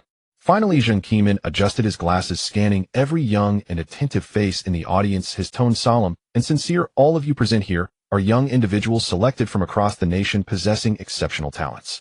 The burdens of the future will be heavy and the road ahead will be difficult. But the nation needs you, and the millions of fellow citizens living under the sun also need you. I, along with all the researchers and instructors at the base, hope that each of you can grow safely in the future. He bowed deeply, then packed his things and quietly left the stage. The classroom was very quiet, an inexplicable emotion sweeping over everyone. Gu Chuan pressed his lips together, his expression somewhat complex. This was never a personal adventure filled with wonders. This is war, a war concerning our homeland. After a brief rest, the second lecturer walked in. To Gu Chuan's surprise, it was Wen Jingran, who had previously, when Jingran had changed into a training outfit, his demeanor appearing upright and spirited. He stepped onto the podium, his gaze briefly pausing on Gu Chuan before addressing everyone. I believe you have all been somewhat exhausted from training these past few days. Tonight, I won't put you through any more tests, but we will learn something that could save your lives. A suppressed murmur rose from the audience. Chun Hao visibly exhaled in relief, who knew how they had endured these past few days. Training that aimed to toughen the body to stimulate what was akin to truly throwing them into a pot to stew. It was a rare blessing to have a night where they could sit and listen to a lecture. He couldn't help but glance enviously at Gu Chuan. Having a background was indeed advantageous. He likely didn't have to endure training as painfully as they did. Survival and reconnaissance in the wild. When Jingran pointed at the large letters on the presentation. In combat, your current abilities are still insufficient. First, you must learn how to survive in various treacherous environments. When Jingran's tone was straightforward, deities won't foolishly stand still to engage you in a duel. Their speed, range of attack, and movement methods exceed the norm. In real combat, it's common for teams to be scattered, individuals to become isolated, or even for them to be chased away for several miles. So how do you find a relatively safe water source in an unknown and dangerous forbidden area? How do you apply basic direction determination and trace tracking? He explained in detail some survival knowledge as well as the basics of direction determination, trace tracking, and concealment techniques. When Jingran's voice resonated steadily in the classroom, each word hammering into everyone's minds like nails. When the theoretical class finally concluded, night had fallen. Some newcomers still bore the weight of the first class, and the atmosphere felt somewhat oppressive. When Jingran stood at the door and suddenly raised his voice, shouting, "Do you now know what your opponents are capable of? Are you afraid? Being afraid is useless. If you truly want to eliminate those monsters, then in tomorrow's training ground, I want you to push yourselves to the limit. Now everyone fall in line. Head back to the dormitory." The group quickly assembled, their footsteps echoing in the corridor. Looking at the now empty classroom, when Jingran approached Qin Wu, who was engrossed in his electronic tablet, and asked, "How is it, Qin Go? The data on this batch of newcomers looks pretty good, right?" Qin Wu nodded. "Overall quality has indeed improved a bit, but this confirms our previous speculations. The global factor concentration has increased, and the deities are growing stronger." His words revealed a hint of concern. When Jingran fell silent, seemingly aware of the severity of the issue. After a moment, he turned to ask, "What about Gu Chuan? A rare instance of natural limit breaking." Qin Wu displayed a hint of satisfaction. "His talent and character are quite impressive. His will infusion has already reached the awakening stage." Awakening stage? When Jingran was somewhat surprised, and this is only after a few days. But then he thought that since the other party was a natural limit breaker, such rapid progress didn't seem too surprising. "You guys need to take good care of those newcomers." Qin Wu tucked the tablet under his arm. "I can't spare the time for now. After a while I'll conduct a surprise inspection. If they fail to meet the standards, you instructors will have to add extra training. We'll be ready at any time." When Jingran smiled, "We won't hold back. We also hope they can go further." Gu Chuan did not return to the dormitory with the group, but instead came alone to the empty training room. Under the cold white light, his solitary figure was elongated with only the silent metal target in front of him. He closed his eyes, his consciousness sinking. The luminous sphere representing the source of his will seemed to shine brighter in his perception than ever before. The intention to attack surged, and the power began to flow. He threw a punch. A flash of silver light struck the bullseye. 2 seconds. Faster than any time before. But it wasn't enough. Gu Chuan took a deep breath and threw another punch. Bang, bang, bang. Again and again the target was struck with loud thuds, and that familiar all-encompassing feeling of exhaustion washed over him once more. No, it shouldn't be like this. Gu Chuan shook his head, calming the tumultuous emotions within him. He clenched his fist again, sensing the dwindling traces of his willpower surging within. The source of will communication body transmission. He found the feeling. Gu Chuan suddenly smiled, staring directly at the target ahead. His right fist, like a bow fully drawn, suddenly struck out, the silvery brilliance flickering on the edge of his fist. It worked. No longer needing to close his eyes and concentrate, he could now successfully infuse his willpower with a normal punch. Self-understanding of the will infusion technique proficiency significantly increased. Will points 5 achievement unlocked the prelude to 1,000 forgings. Gain trait heart power transmission. Effect reduces the loss of willpower when communicating and transmitting to limbs or weapons by 50. Gu Chuan felt a surge of joy within, throwing another punch to experience the effect of the new trait. This time he could clearly feel that the intensity of the willpower condensed at the edge of his fist had significantly increased. It was as if a bucket full of holes had most of its leaks plugged, allowing it to hold much more water. He continued practicing for a while, but not every infusion reached effective attachment. The output of willpower varied, and its stability needed further refinement. But this was already a qualitative leap. From being a target to now being able to counterattack preliminarily. Gu Chuan opened the system panel. Host Gu Chuan, will level 125, physical strength level 122, traits resilience physical strength increased by 20 dawn at the break of dawn, stamina and willpower recover by 30 flow state, slightly enhances perception during high concentration, heart power transmission, reduces the loss of willpower when communicating and transmitting to limbs or weapons by 50. Techniques will infusion awakening stage is 69, will points 6 the proficiency of will. Infusion had surged by 60 in one go, and he was not far from the transition stage. When he could stabilize the output of his will, he should be able to break through. If that still didn't work, he had the trump card of the system to allocate points. A smile involuntarily appeared on Gu Chuan's face. Tonight was quite fruitful, his advancement in will infusion was significant, and he had gained a new trait. Without relying on the system, I can still improve independently. Oh, I truly am a genius. After tidying up his emotions, he left the training room and headed toward the dormitory. The next day, after completing the physical training in the early hours as usual. In the training room, Qin Wu's expression was serious. After transcending, there are specialized methods for will cultivation and combat techniques. Since your will infusion has already stabilized in the awakening stage, it's time to get acquainted with these. Gu Chuan's eyes brightened. The big moment had finally arrived. In the training ground, Qin Wu wore a serious expression. Gu Chuan noticed this and immediately focused sitting. He then seemed to think of something, getting up to carefully survey the surroundings of the training room. After confirming there was no one else, he sat back down, appearing focused on listening. Qin Wu observed Gu Chuan's actions and couldn't help but chuckle, saying, "What are you doing? Afraid someone is hiding and stealing techniques?" Gu Chuan grinned and replied, "It's just like how martial arts secrets were passed down in ancient times. I understand the rules of not letting it be overheard." All right, enough of that. Qin Wu waved his hand and got to the point. In the past, there were 2 main paths to enhance one's willpower. One could temper their body grinding until their bones trembled, thus naturally squeezing out a bit of potential, or one could confront deities, directly breaking through between life and death. But after more than a decade with countless extraordinary beings striving forward, we have finally developed a more systematic and safer method for willpower cultivation. The origin tempering method. By infusing one's will with the qi from the initial stage, guiding it along the path set by the cultivation technique, circulating between the origin and the body. Each complete cycle solidifies the essence of willpower, a bit more like a stream washing over a riverbed, making it increasingly solid and wide. As Qin Wu spoke, he stepped forward, placing his fingertip on Gu Chuan's forehead. "Now close your eyes. Guide your will, separating it from the core of its origin, slowly descending along the spine to the tailbone." Gu Chuan immediately focused all his attention, attempting to establish that profound cycle under Qin Wu's guidance. Deep within his consciousness, the orb of light, representing the origin, floated quietly. With a thought, Gu Chuan guided out a thread of light. The characteristic of flow of heart quietly activated, and the previously somewhat vague path seemed to have become much clearer. The light began to slowly flow along this path. With each segment traversed, he felt that part of his body gently warming, and the connection with the essence of willpower seemed to tighten slightly. Time quietly passed. Uncertain how long it had been when he guided that nearly depleted thread of light back, the whole essence of willpower trembled gently, and the orb expanded slightly. Gu Chuan felt a surge of joy in his heart, but the next moment it shrank back, returning to its original state. Gu Chuan thought, well, the system has kicked in. The two fundamental attributes of will and physique had been anchored by the system. Even if he operated the origin tempering method until his will was exhausted, it would not increase his willpower's limit. However, operating the tempering method itself provided an additional means to earn willpower points.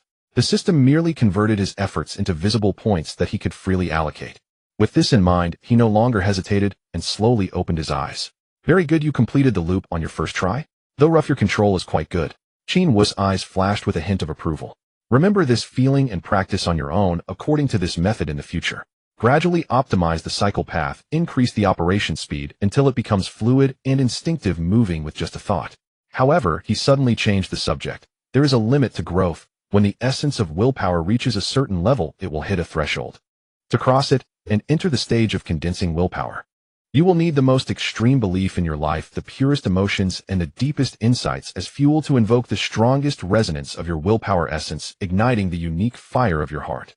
As he spoke, he took an object from the metallic box behind him.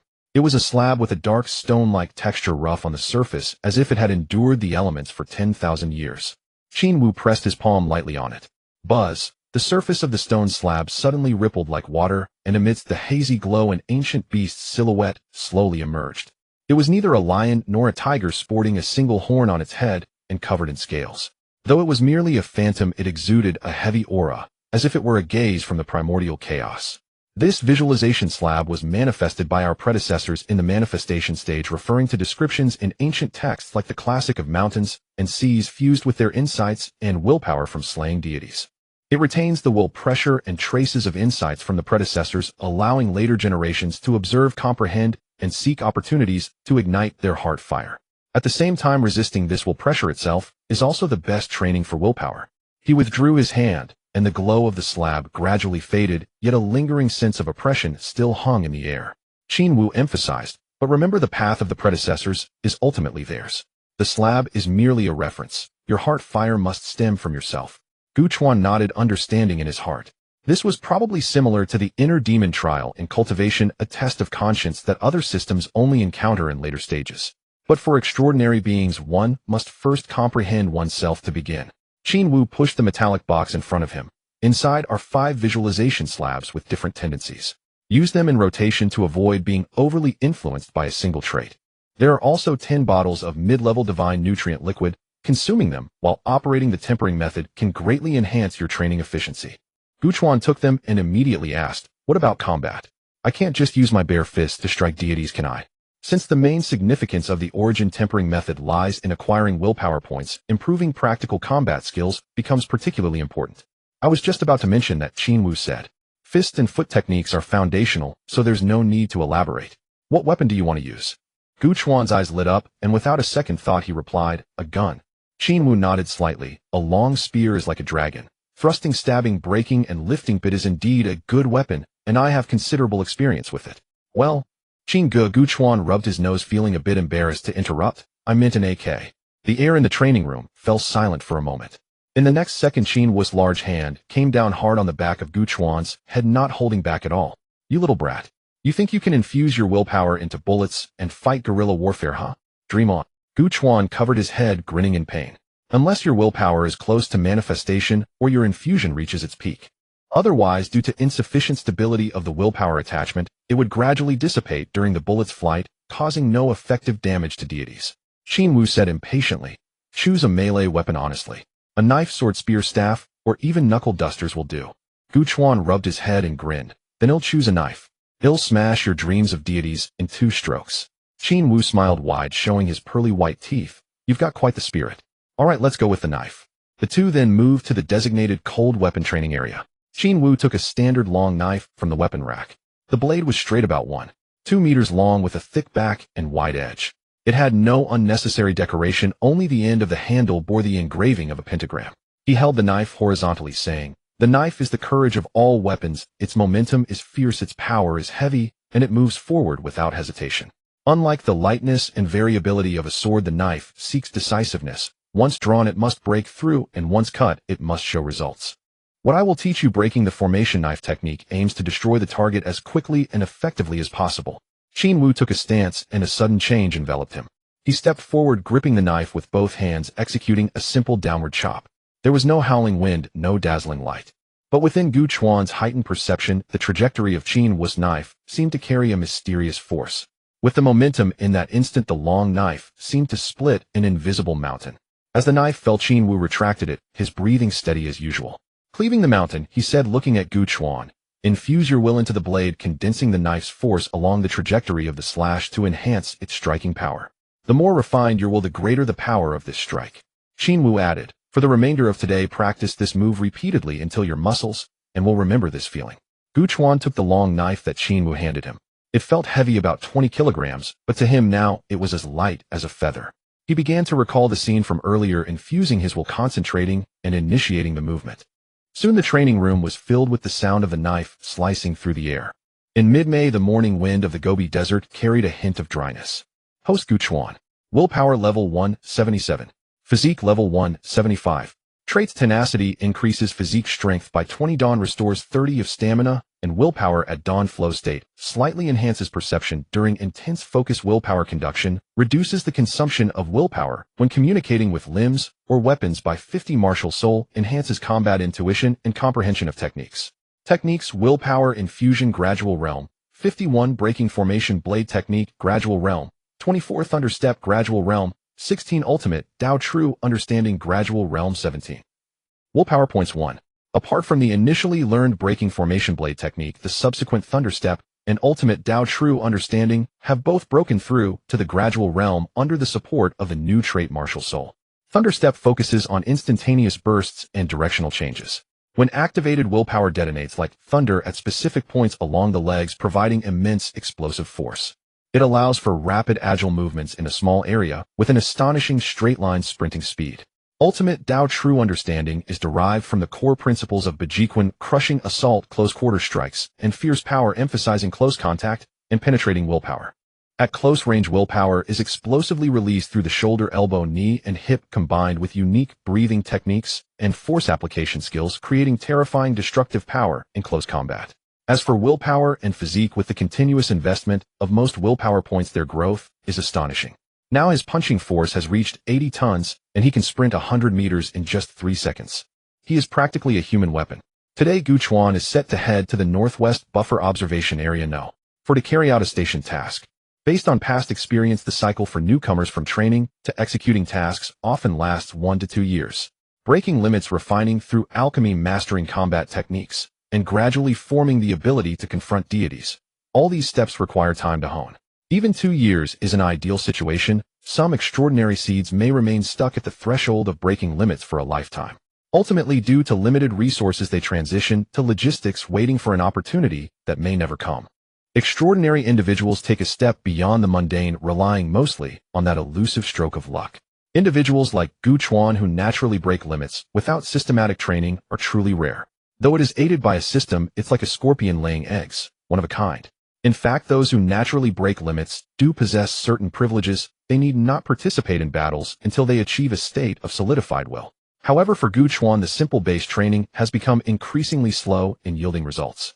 Without real danger and pressure, it is difficult to meet the system's deeper requirement of tempering willpower, potentially leading to stagnation. Moreover, regarding the requirements for breaking through to the solidified will stage, which involves merging emotions, beliefs, and insights to ignite the heart's fire, he remains at a loss. Qin Wu once said that igniting the heart's fire does not necessarily require willpower to reach the perfect initial perception stage.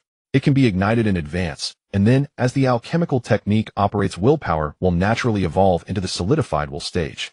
There have even been records of an extraordinary individual who ignited the heart's fire during the mid-initial perception stage and then proceeded smoothly without obstruction. However, for Gu Chuan, even with the assistance of the visualization stone tablets that contain insights from predecessors, the results have been minimal. Can the system skip the step of igniting the heart's fire and directly advance to solidified will? He cannot make any promises. Moreover, he is quite tempted by the attribute bonuses that come from igniting the heart's fire. Thus, he understands he cannot waste time at the base, so he applied to Qin Wu for a task. Initially, Qin Wu thought he was being unrealistic, but after personally testing his abilities, he fell silent. Without further ado, he agreed to Gu Chuan's request. In the battle preparation area, Gu Chuan donned a gray-black combat uniform, strapped a standard long knife to his back, and tightened an intelligent tactical wristband, instantly elevating his aura. No excessive preparations are needed. The buffer observation station at the front line will provide additional supplies. It's time to change locations again. For Gu Chuan, who has rarely ventured far, the journey of these months has almost equaled half of his previous life. A calm voice came from behind. Qin Wu stepped forward, carefully scanning him with a hint of emotion. In the Northwest base, aside from the rotating instructors, all extraordinary personnel from the combat sequence have been dispatched for guarding duties. Now it is your turn. What's wrong, Qin Gu? Gu Chuan turned around and asked, are you reluctant to let your prized disciple go out for training? Humph. Qin Wu snorted disdainfully. There are no idle extraordinary individuals in the base. Once you are out, perform well, and don't embarrass me. The No. 4 buffer observation area is managed by the 11th Patrol Team. They are veterans with rich experience. Observe and listen carefully. The first thing to note when encountering a deity is to be aware of the interference by the Vedic sounds. Gu Chuan smiled and waved his hand. All right, why are you suddenly so chatty? Qin Wu narrowed his eyes. Kid, I'm reminding you. Hey, just speak, no need to get worked up. Amidst the banter, Gu Chuan turned and walked toward the passage leading to the garage. As he passed the central public training area, the massive alloy doors happened to swing open. Dozens of young figures were vigorously sweating within. Some were bare-chested, carrying specially designed heavy metal blocks, pushing their physical limits in a rigorous weight-bearing run. Others were frantically striking at target drones, continuing even if their fists bled. They were newcomers selected during the same period, still struggling in the most basic phases of physical refinement and willpower growth. Breaking limits remains a vague and distant threshold for most of them. Gu Chuan's gaze calmly swept across the training ground. In the second-floor observation corridor, a figure leaned against the railing, just looking down. It was Wen Jingran. He was still wearing the same training uniform, holding a tactical tablet, seemingly conducting routine training assessments. Their gazes met silently in the air. Noticing Gu Chuan in his sharp combat uniform, Wen Jingran instinctively glanced at the time displayed on the tablet screen. 2 months. He showed a hint of surprise on his face, which quickly transformed into a gentle smile as he nodded at Gu Chuan. Be careful on your journey. Gu Chuan also slightly nodded, raising his hand to wave as a response.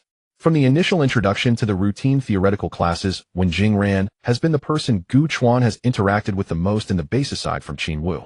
Alright, he has exchanged greetings with everyone, and now it's time to leave. He remembered, he also sent a message to Zhou Xiongmao only to receive an aioli gay meme in response. Since their first meeting on the first day at the Northwest base, that guy has never shown up again, remaining mysteriously elusive. He withdrew his gaze, not lingering any longer, and turned to step into the somewhat dim passage. As the gate at the end slowly slid open, a dark-colored military transport vehicle was quietly waiting beside it. A soldier beside the vehicle straightened up immediately upon seeing him approach and saluted. Comrade, are we departing now? Gu Chuan returned the salute earnestly. Thank you for your trouble. The vehicle started smoothly and drove out of the massive dome base. On the Gobi Desert, the transport vehicle moved forward on the rugged road with an endless expanse of gray and yellow outside the window. The soldier in the driver's seat had a dark complexion and a focused expression, seemingly unwilling to engage in conversation. Gu Chuan leaned against the window, lost in thought, his mind swaying gently with the motion of the vehicle. During the past 2 months, he had maintained regular contact with his family and had not deliberately distanced himself. Occasionally, he sent back a few processed campus photos from the base, which reassured them.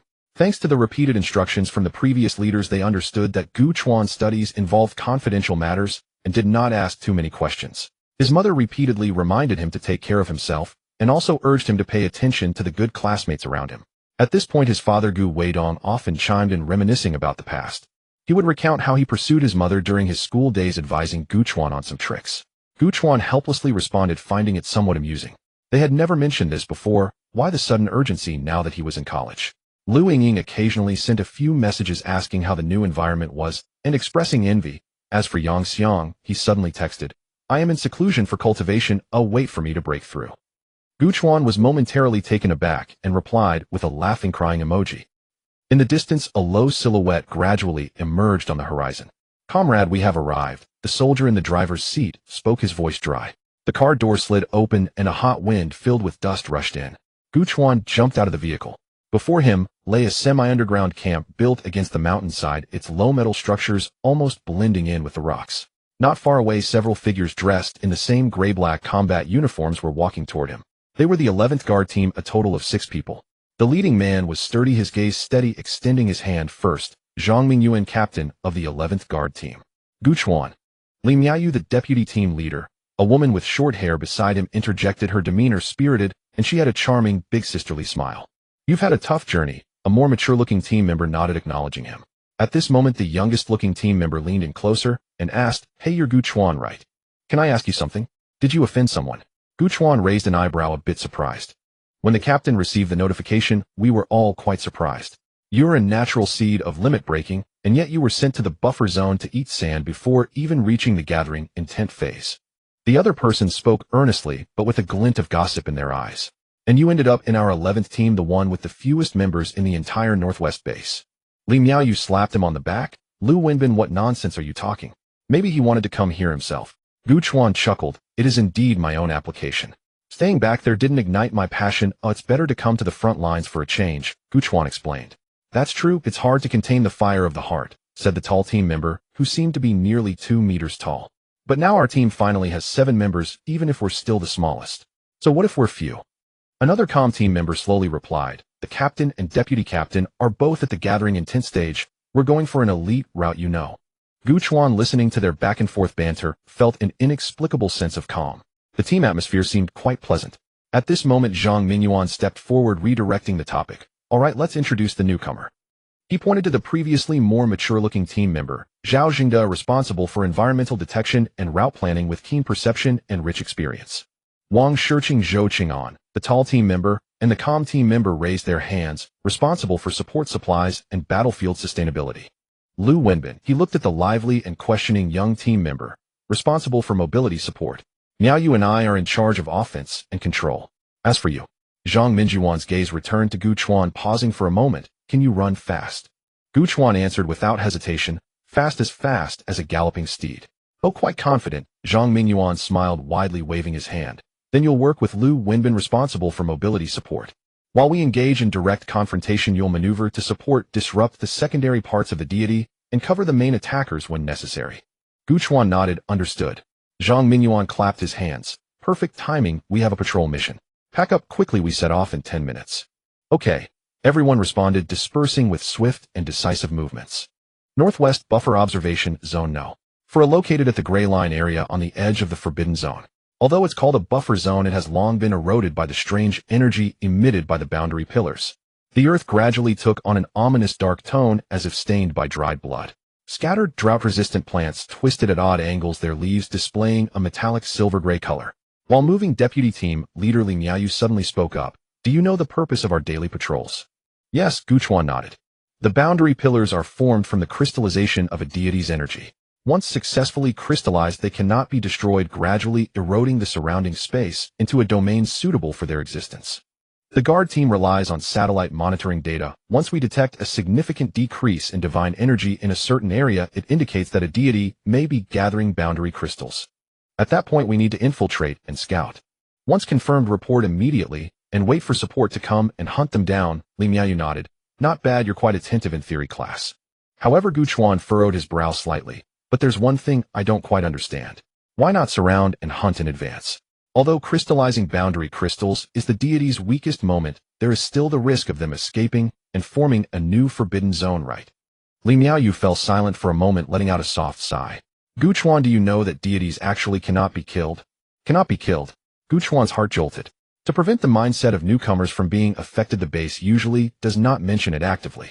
Li Miaoyu spoke clearly. After a deity perishes, the boundary pillar continues to accumulate divine energy. Once the concentration reaches a certain level, a new deity will crystallize from it.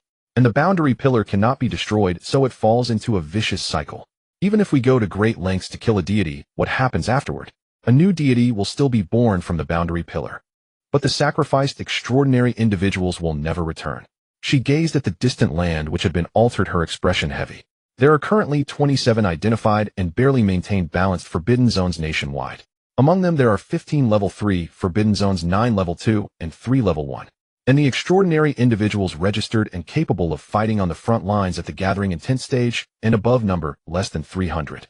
About 1,500 can enter the buffer zone at the initial awareness stage. These individuals need to be spread across 5 bases to correspond with all the forbidden zones. You can imagine how vast the area each team has to monitor is and how tight the manpower is. The growth cycle of extraordinary individuals is long far behind the regeneration speed of deities. If, as you said, we were to actively strike every time and confront deities in their prime, the casualties we would face are unbearable. Thus, we can only trade space for time, engaging in a protracted battle, hoping for a method to destroy the boundary pillars to emerge later. The boundary pillars cannot be destroyed, the deities will be reborn. Fewer than 2,000 transcendent practitioners are tasked with monitoring 27 forbidden zones of varying sizes, harsh, perilous territories in which an unknown number of divine beings lie in ambush. Gu Chuan felt a chill.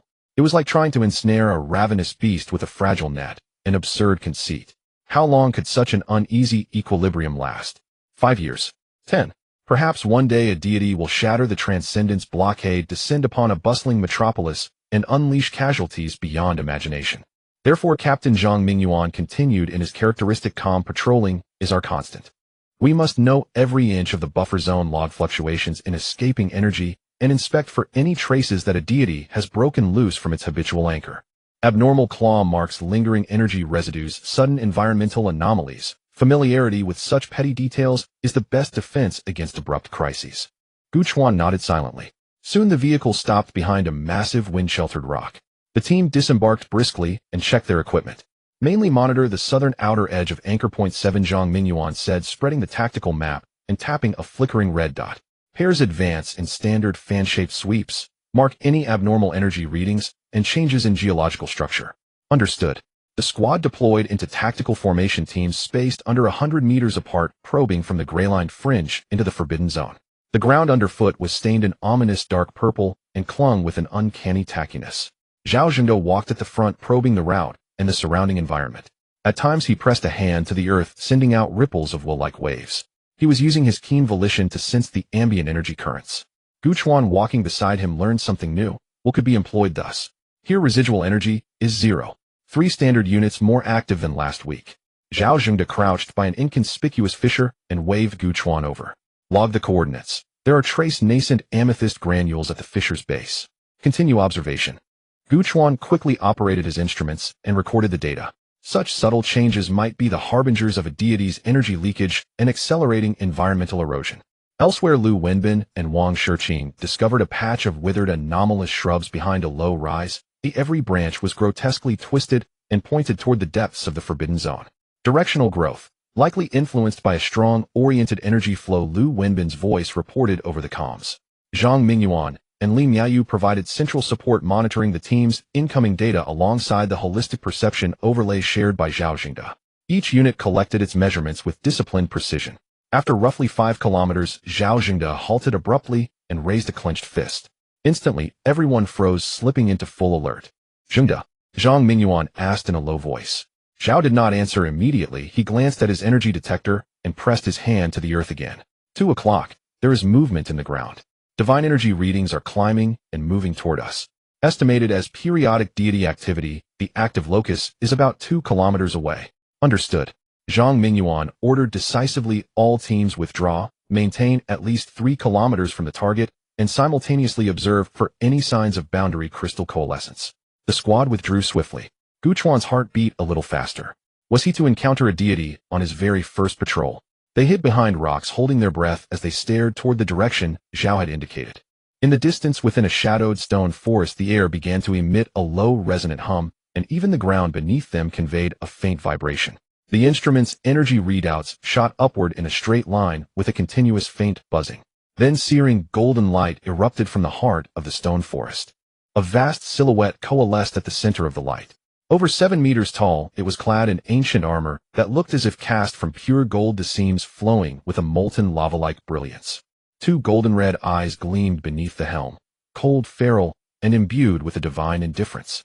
2 obsidian banners were slanted across its back. In its hand it held a colossal staff, dull as dark iron, yet banded at both ends with a blinding golden radiance. At a casual thrust of the staff into the earth, the ground split into a spiderweb of cracks. A crushing pressure fell as if the heavens were tilting. Even 3 kilometers away, Gu Chuan felt his chest tighten and his breath grow short. But his bodily sensations paled before the horror in his heart. He stared fixedly at the figure within the gold armor banners, the great staff. Each detail overlapped with an image lodged in his memory. Gu Chuan swallowed. This was unmistakably Qi Tian de Sheng's son Wukong. A monkey. Was this for real?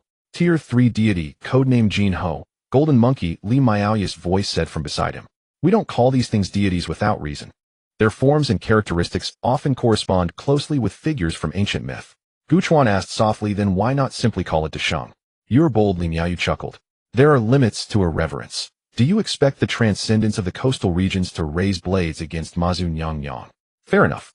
Gu Chuan rubbed his nose. Li Miaoyu went on, that resemblance is largely superficial. Their abilities fall far short. They lack the spells and divine techniques outright. They're more like unknown entities, assuming those guises aiming to break us psychologically. Do you think Brother Monkey would announce, come offer your flesh and blood your soul? It's obviously a fraud. If we get the chance later, we'll expose the truth behind these pseudo-gods.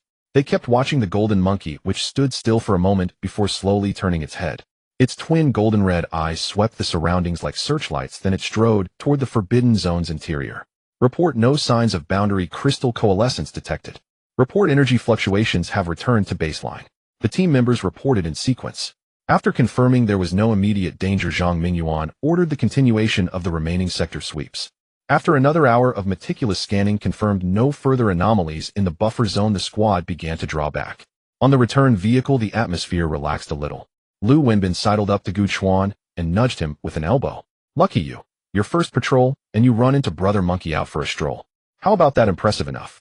Gu Chuan made no reply. The extreme oppression combined with the shock of a mythic image had assaulted both body and mind. Deputy Li Miaoyu patted his shoulder. It's fine. Every rookie goes through it.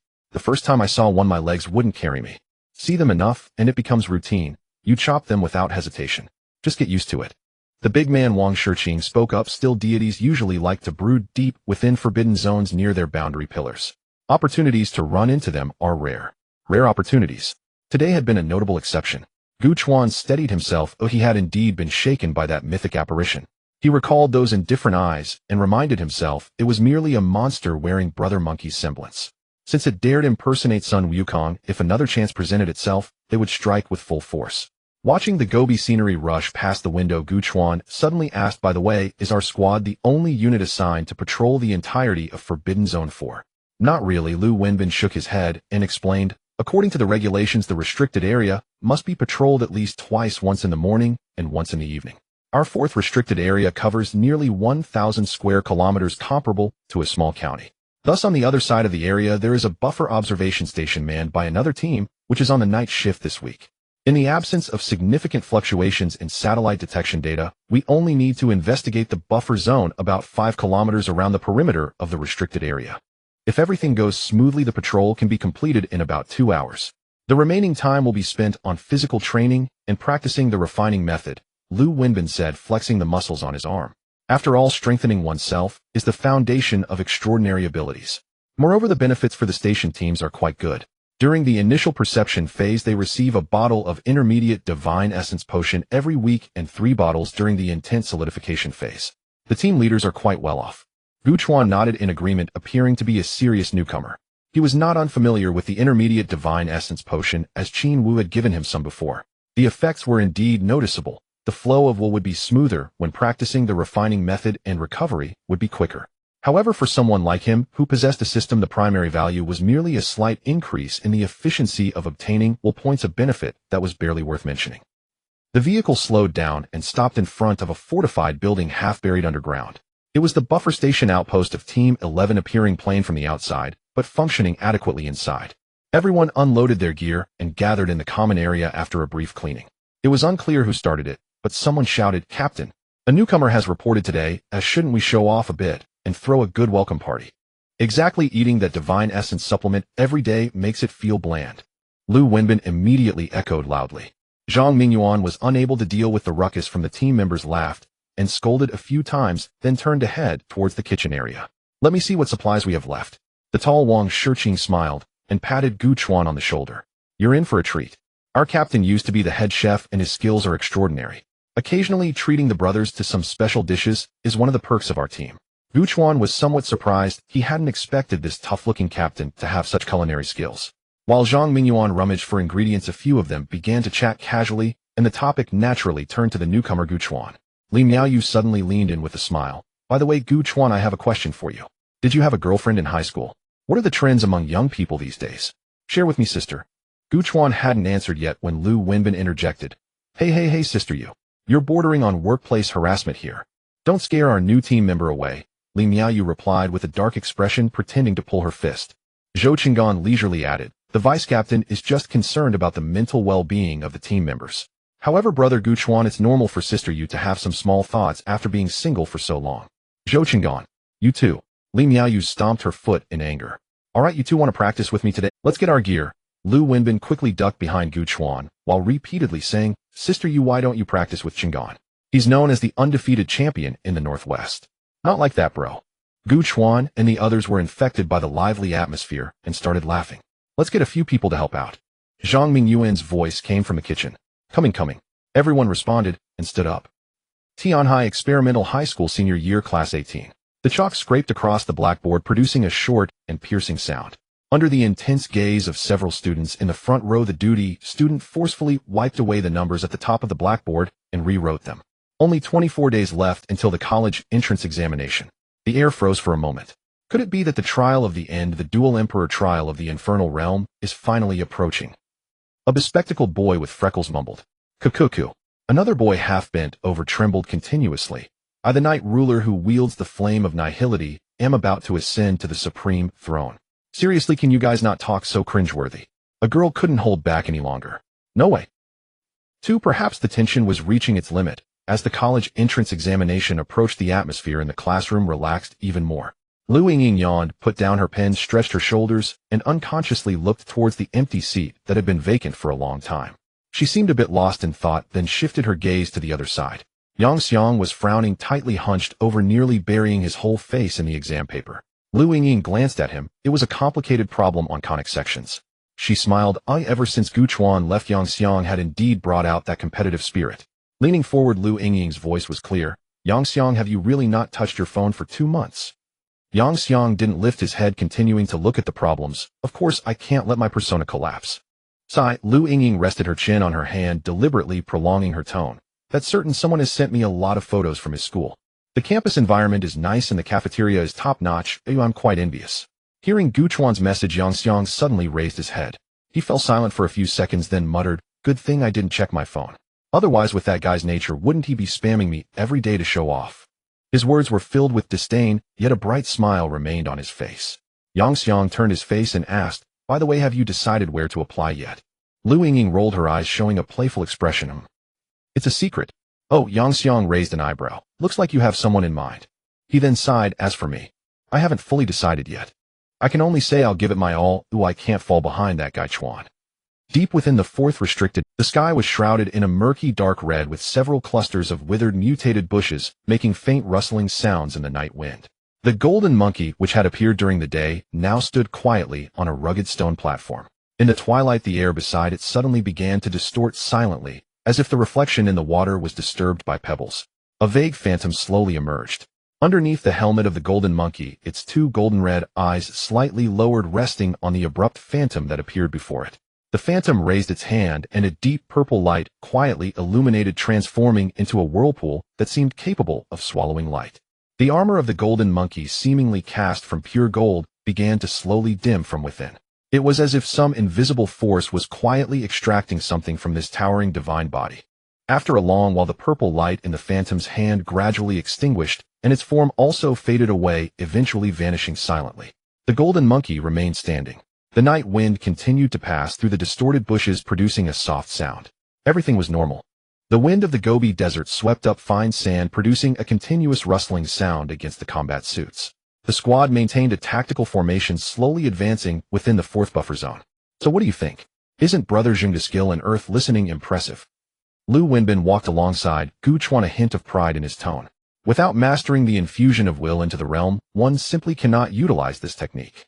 Our captain is still a bit lacking in this regard, Gu Chuan remarked as he looked ahead. Zhao Jingde was half-bent with his right palm flat against the ground. Immediately a faint silver glow emanated from his arm, flowing down like water, ultimately seeping silently into the dark purple earth beneath. Is this the control of the realm? Gu Chuan marveled inwardly. It was no longer a simple attachment or a fierce eruption, but a way to let the will permeate like living water, becoming an extension of perception. This subtle mastery over the form of power indeed transcended the scope of the gradual realm. In this moment, Gu Chuan carefully observed this usually silent teammate. The contours of his face were gentle with faint lines at the corners of his eyes. His skin bore the rough texture of years spent under the wind and sun, and his focused gaze inspired an inexplicable sense of reliability. It's not as mystical as Wenbin says, Zhao Jingde said as he stood up from his position, brushing off the sand from his hands and turning to Gu Chuan. It's just practice makes perfect. If you have any questions about this, feel free to ask me at any time. At that moment, Captain Zhang Minyuan approached, asking, Jingde, have you noticed anything unusual? No, Zhao Jingde shook his head. The energy readings are stable, and there are no new changes in the geological structure. Zhang Minyuan glanced at his wrist tactical screen. Satellite data feedback is also all normal. Then today's patrol mission ends here. Stand down. Understood. In the earpiece, the public channel echoed the team members' responses. After everyone gathered, Zhang Minyuan surveyed the team, his tone growing more serious. Based on the previous activity cycle model calculations, the golden monkey will likely evolve the crystal boundary again in about 30 days. Although we had no issues during the last encounter with the golden monkey, we cannot afford to be careless. We all need to put in more effort in our training. Don't worry, Captain. Slacking off is not an option. Lu Wenbin chimed in. And we have added a new member to our squad, so the rotation and task pressure will be. He then turned to Gu Chuan with curiosity. By the way, Gu Chuan, you must have just arrived during the physical examination period for the college entrance exam, right?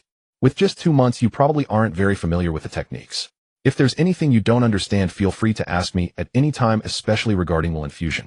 Although it may not be directly reflected in offense and defense, mastering it well allows one to perform like Brother Jingde or make the connection of will more seamless during combat. Gu Chuan nodded in agreement and said calmly, actually, I've already reached the gradual realm in will infusion. He casually raised his hand and threw a punch in the air. As his fist passed through a layer of solid silver, brilliance flickered. As he retracted his fist, the light also faded simultaneously, the entire process remarkably smooth. Everyone could see clearly that this effortless control, where thought manifested instantly, was indeed indicative of the gradual realm. Lu Wenbin smacked his forehead. I underestimated you talent monsters. This fluidity seems to be even more refined than mine. Well, I've turned into a clown. A look of appreciation flickered in Zhang Minyuan's eyes as he said to Gu Chuan, achieving the gradual realm in just 2 months, your talent and effort cannot be overlooked. I specialize in gun techniques, and seeing you carry a blade, I probably can't offer you much guidance on weaponry. However, your foundation in fist and foot techniques, as well as close combat, is still solid. If you encounter any issues in combat techniques in the future, feel free to come find me for discussions. Li Miaoyu nodded in agreement. Combat techniques require rigorous practice. If there's anything unclear, the whole team can communicate.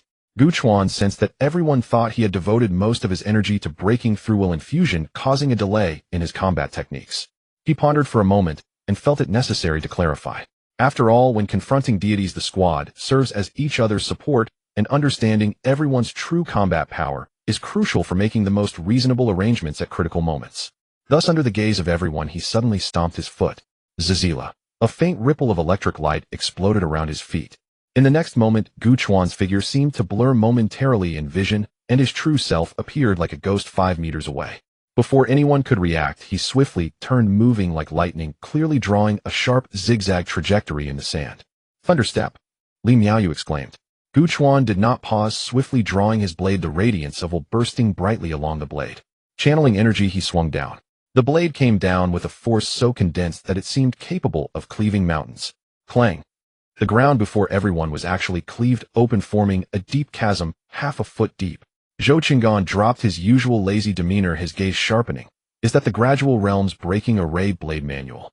Gu Chuan retracted his stance, turned to his teammates, and revealed a bright smile. A silence followed. It was Li Miaoyu who first spoke, her voice tinged with disbelief. Have all of you reached the gradual realm? In just 2 months? It was just a stroke of luck to break through, Gu Chuan replied with a smile. Zhang Minyuan broke into a wide grin and clapped Gu Chuan's shoulder hard. Great. This time our team has truly found a treasure. Lu Wenbin fell completely silent, suddenly clapping vigorously and giving Gu Chuan a thumbs up, feeling entirely relieved. You're amazing, gaining power without involving me. After returning to the outpost and completing the daily patrol tasks, the remaining time belonged to oneself. For the extraordinary beings stationed in the buffer zone, this freedom often meant even more rigorous training. Facing deities that could evolve at any moment, every bit of strength increases the odds of survival. Everyone dispersed to train. Zhang Mingyuan wielded a dark rifle, the sound of the wind breaking continuously. Wang Shiqing was in a corner, doing exaggerated weighted squats, his muscles bulging. Zhou Qinggan was throwing punches at the alloy target, his speed astonishing. Gu Chuan was stretching his wrists when his gaze was drawn to Zhao Zhengde on the other side. He saw Zhao Zhengde holding a plastic basin filled with clear water, placing it on a low stool. He then stood in front of the basin, extending his hand to gently skim the surface of the water, doing so extremely slowly and softly. The surface rippled, and a familiar silver glow appeared at his fingertips. The glow and the water waves seemed to resonate in some subtle way, causing the shape of the ripples to shift slightly. Gu Chuan was puzzled, wondering what he was doing. Playing Tai Chi. Can't understand it right. Lu Wenbin had approached at some point, following Gu Chuan's gaze and chuckling. This is a unique method that Zhengde developed himself for infusing willpower into his training. He cleared his throat and mimicked a deep tone. Be water, my friend. Lu Wenbin shrugged. According to Zhengde, he's trying to make willpower flow like water. As for how exactly to flow like water, cough anyway, no one in the team understands. He nudged Gu Chuan with his elbow. So what do you think, great genius? Have you realized something? Gu Chuan honestly shook his head. He truly didn't understand. The gentle movements seemed entirely different from the focused bursts typically pursued in willpower infusion. I said it. Lu Wenbin muttered to himself. Flowing like water. I wish I could make it as free as the wind and as swift as thunder. This abstract method suits Zhengde. It's not for someone practical like us. Free as the wind. Gu Chuan suddenly froze. Lu Wenbin rambled on behind him, but he didn't catch any of it. A thought emerged in his mind, lingering and refusing to fade away. He didn't bother with Lu Wenbin, who was still mumbling beside him, and turned to walk towards the meditation room established inside the outpost. Lu Wenbin watched Gu Chuan's rapidly disappearing figure, mumbling. No way did he really comprehend something. No way, bro, doesn't that make me look foolish? He glanced at Zhao Zhengde, who was still focused on splashing water, and rolled his eyes before joining him. He blinked his dry eyes, trying to discern some understanding. Inside the meditation room, Gu Chuan sat cross-legged, holding his breath and focusing his mind. Lu Wenbin's earlier words sparked an insight. When willpower infusion is activated, willpower travels from its source along a predetermined path to the fists, feet, and blades. During the initial stages, willpower continuously diverges, with only a portion ultimately infused into the attack.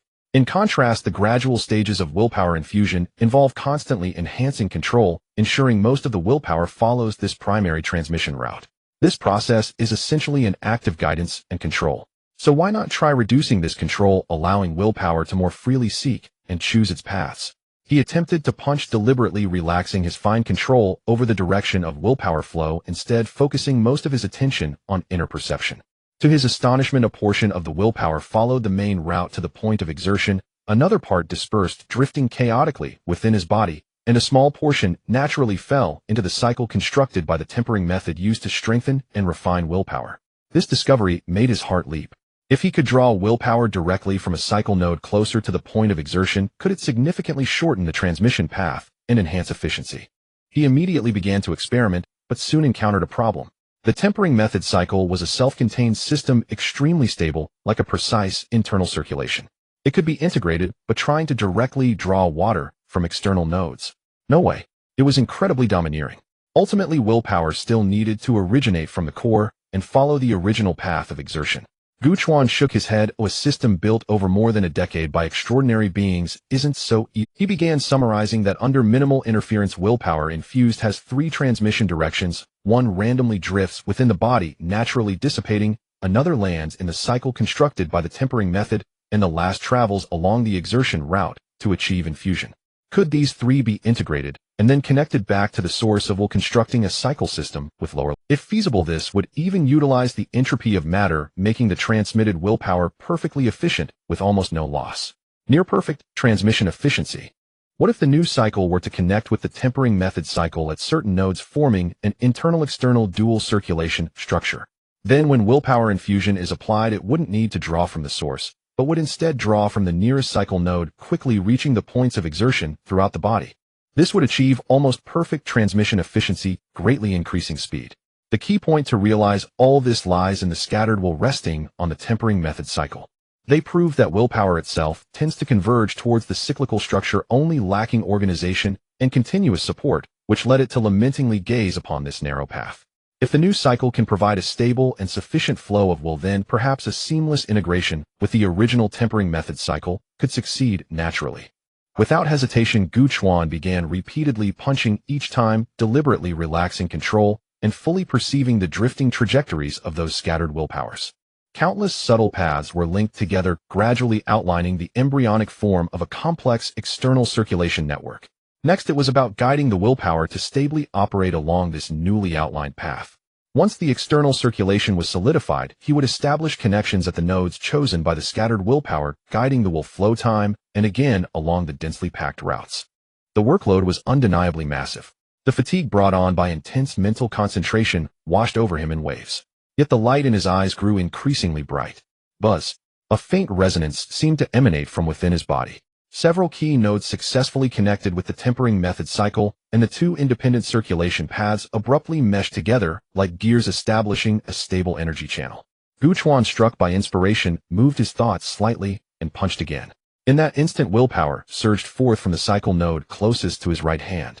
The silvery white gleam of willpower blossomed at the edge of his fist, more refined and swift than ever before. Is this the near-perfect transmission efficiency of will infusion? Faster, more efficient. It worked. I did it. Even though he felt a bit fatigued from extreme concentration at this moment, Gu Chuan couldn't help but want to howl with joy. Completed a revolutionary structural reform of a technique. Will point 50, achievement unlocked, pioneer. Evaluation changed the underlying logic of will infusion with one's own power. Child, you are invincible. Characteristic mind power conduction enhanced to node resonance. Node resonance will attacks will deeply interact with energy structures, allowing for gradual analysis of the existence of its energy nodes under sustained attacks on the same target. 50 points. Gu Chuan was somewhat surprised the system was quite generous this time. Furthermore, the characteristic can be enhanced. He began to carefully study the introduction of the new characteristic, parsing its energy nodes under sustained attacks.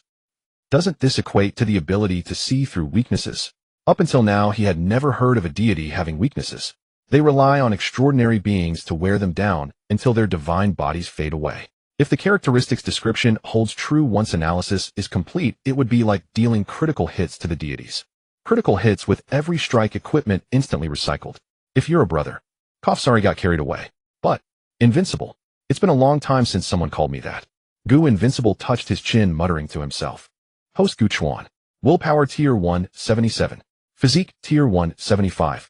Traits: tenacity, 20 increase in physical resilience, dawnlight, 30 restoration of stamina, and willpower at daybreak, flow state, slight enhancement of perception during intense focus. Node resonance, willpower-based attacks gradually reveal the existence of energy nodes, martial soul, enhanced combat intuition, and accelerated mastery of martial techniques. Techniques: will infusion, refined realm, 1 formation breaking saber manual. Emerging Realm, 24 Thunder Step. Emerging Realm 16 Supreme, Tao Compendium. Emerging Realm 17. Willpower points, 55. Indeed, upon successfully establishing the dual circulatory system, will infusion had naturally ascended into the refined realm. Yet this achievement marked only the completion of the circulatory construct within his right arm. As for synchronizing the legs, torso, and ultimately all meridians across his entire body, Gu Chuan sensed a profound premonition. Should he succeed in constructing a full-body dual circulatory system, he would likely ascend seamlessly into the apex realm. Amid his elation, Gu Chuan exited the meditation chamber and sought out Lu Wenbin, who had just concluded his covert observation of Zhao Jingda. At that moment, Lu Wenbin shook his head, seemingly having gleaned nothing. Wenbin, do you know of any seniors who have attained the apex realm in will infusion? Gu Chuan asked direct. Lu Wenbin blinked in surprise. The apex realm? Why the sudden interest? He scratched his head, then pondered carefully. There are indeed such elders, but they've long reached the manifestation realm. They're stationed permanently in Tier 1 or Tier 2 forbidden zones. We rarely ever lay eyes on them here. Then tell me, how difficult is it to reach the apex realm in will infusion? Lu Wenbin stared at Gu Chuan as though he were speaking nonsense. Isn't that obvious? If it weren't difficult, would I still be stuck in the emerging realm? Gu Chuan waved his hand lightly. Let me rephrase, what are the pathways to break through? From the emerging to the refined realm, and from the refined to the apex. Why is it so arduous? Lu Wenbin replied matter-of-factly. How else could one break through? Either through relentless daily cultivation, pushing proficiency to its absolute zenith, or by discovering a method uniquely resonant with oneself like Brother Xingda did. Willpower, after all, remains deeply subjective. Each cultivator's understanding and application bears subtle individual nuances. He spread his palms wide. That is precisely why it is so profoundly difficult. Hearing this, Gu Chuan finally grasped the truth. Advancement in will infusion demanded either prolonged, grueling refinement or deeply personal, insight-driven epiphanies. One path required vast stretches of time, the other hinged entirely upon innate enlightenment. Thus, while everyone knew the general hallmarks of each realm, no one could articulate precisely how to cross the threshold. All one could say was, train, child, train relentlessly. And beyond that, fate decides. So, could his own dual circulatory construction method constitute a replicable systematic path to transcendence? Yes. Even the system itself had certified it as a paradigm-shifting innovation.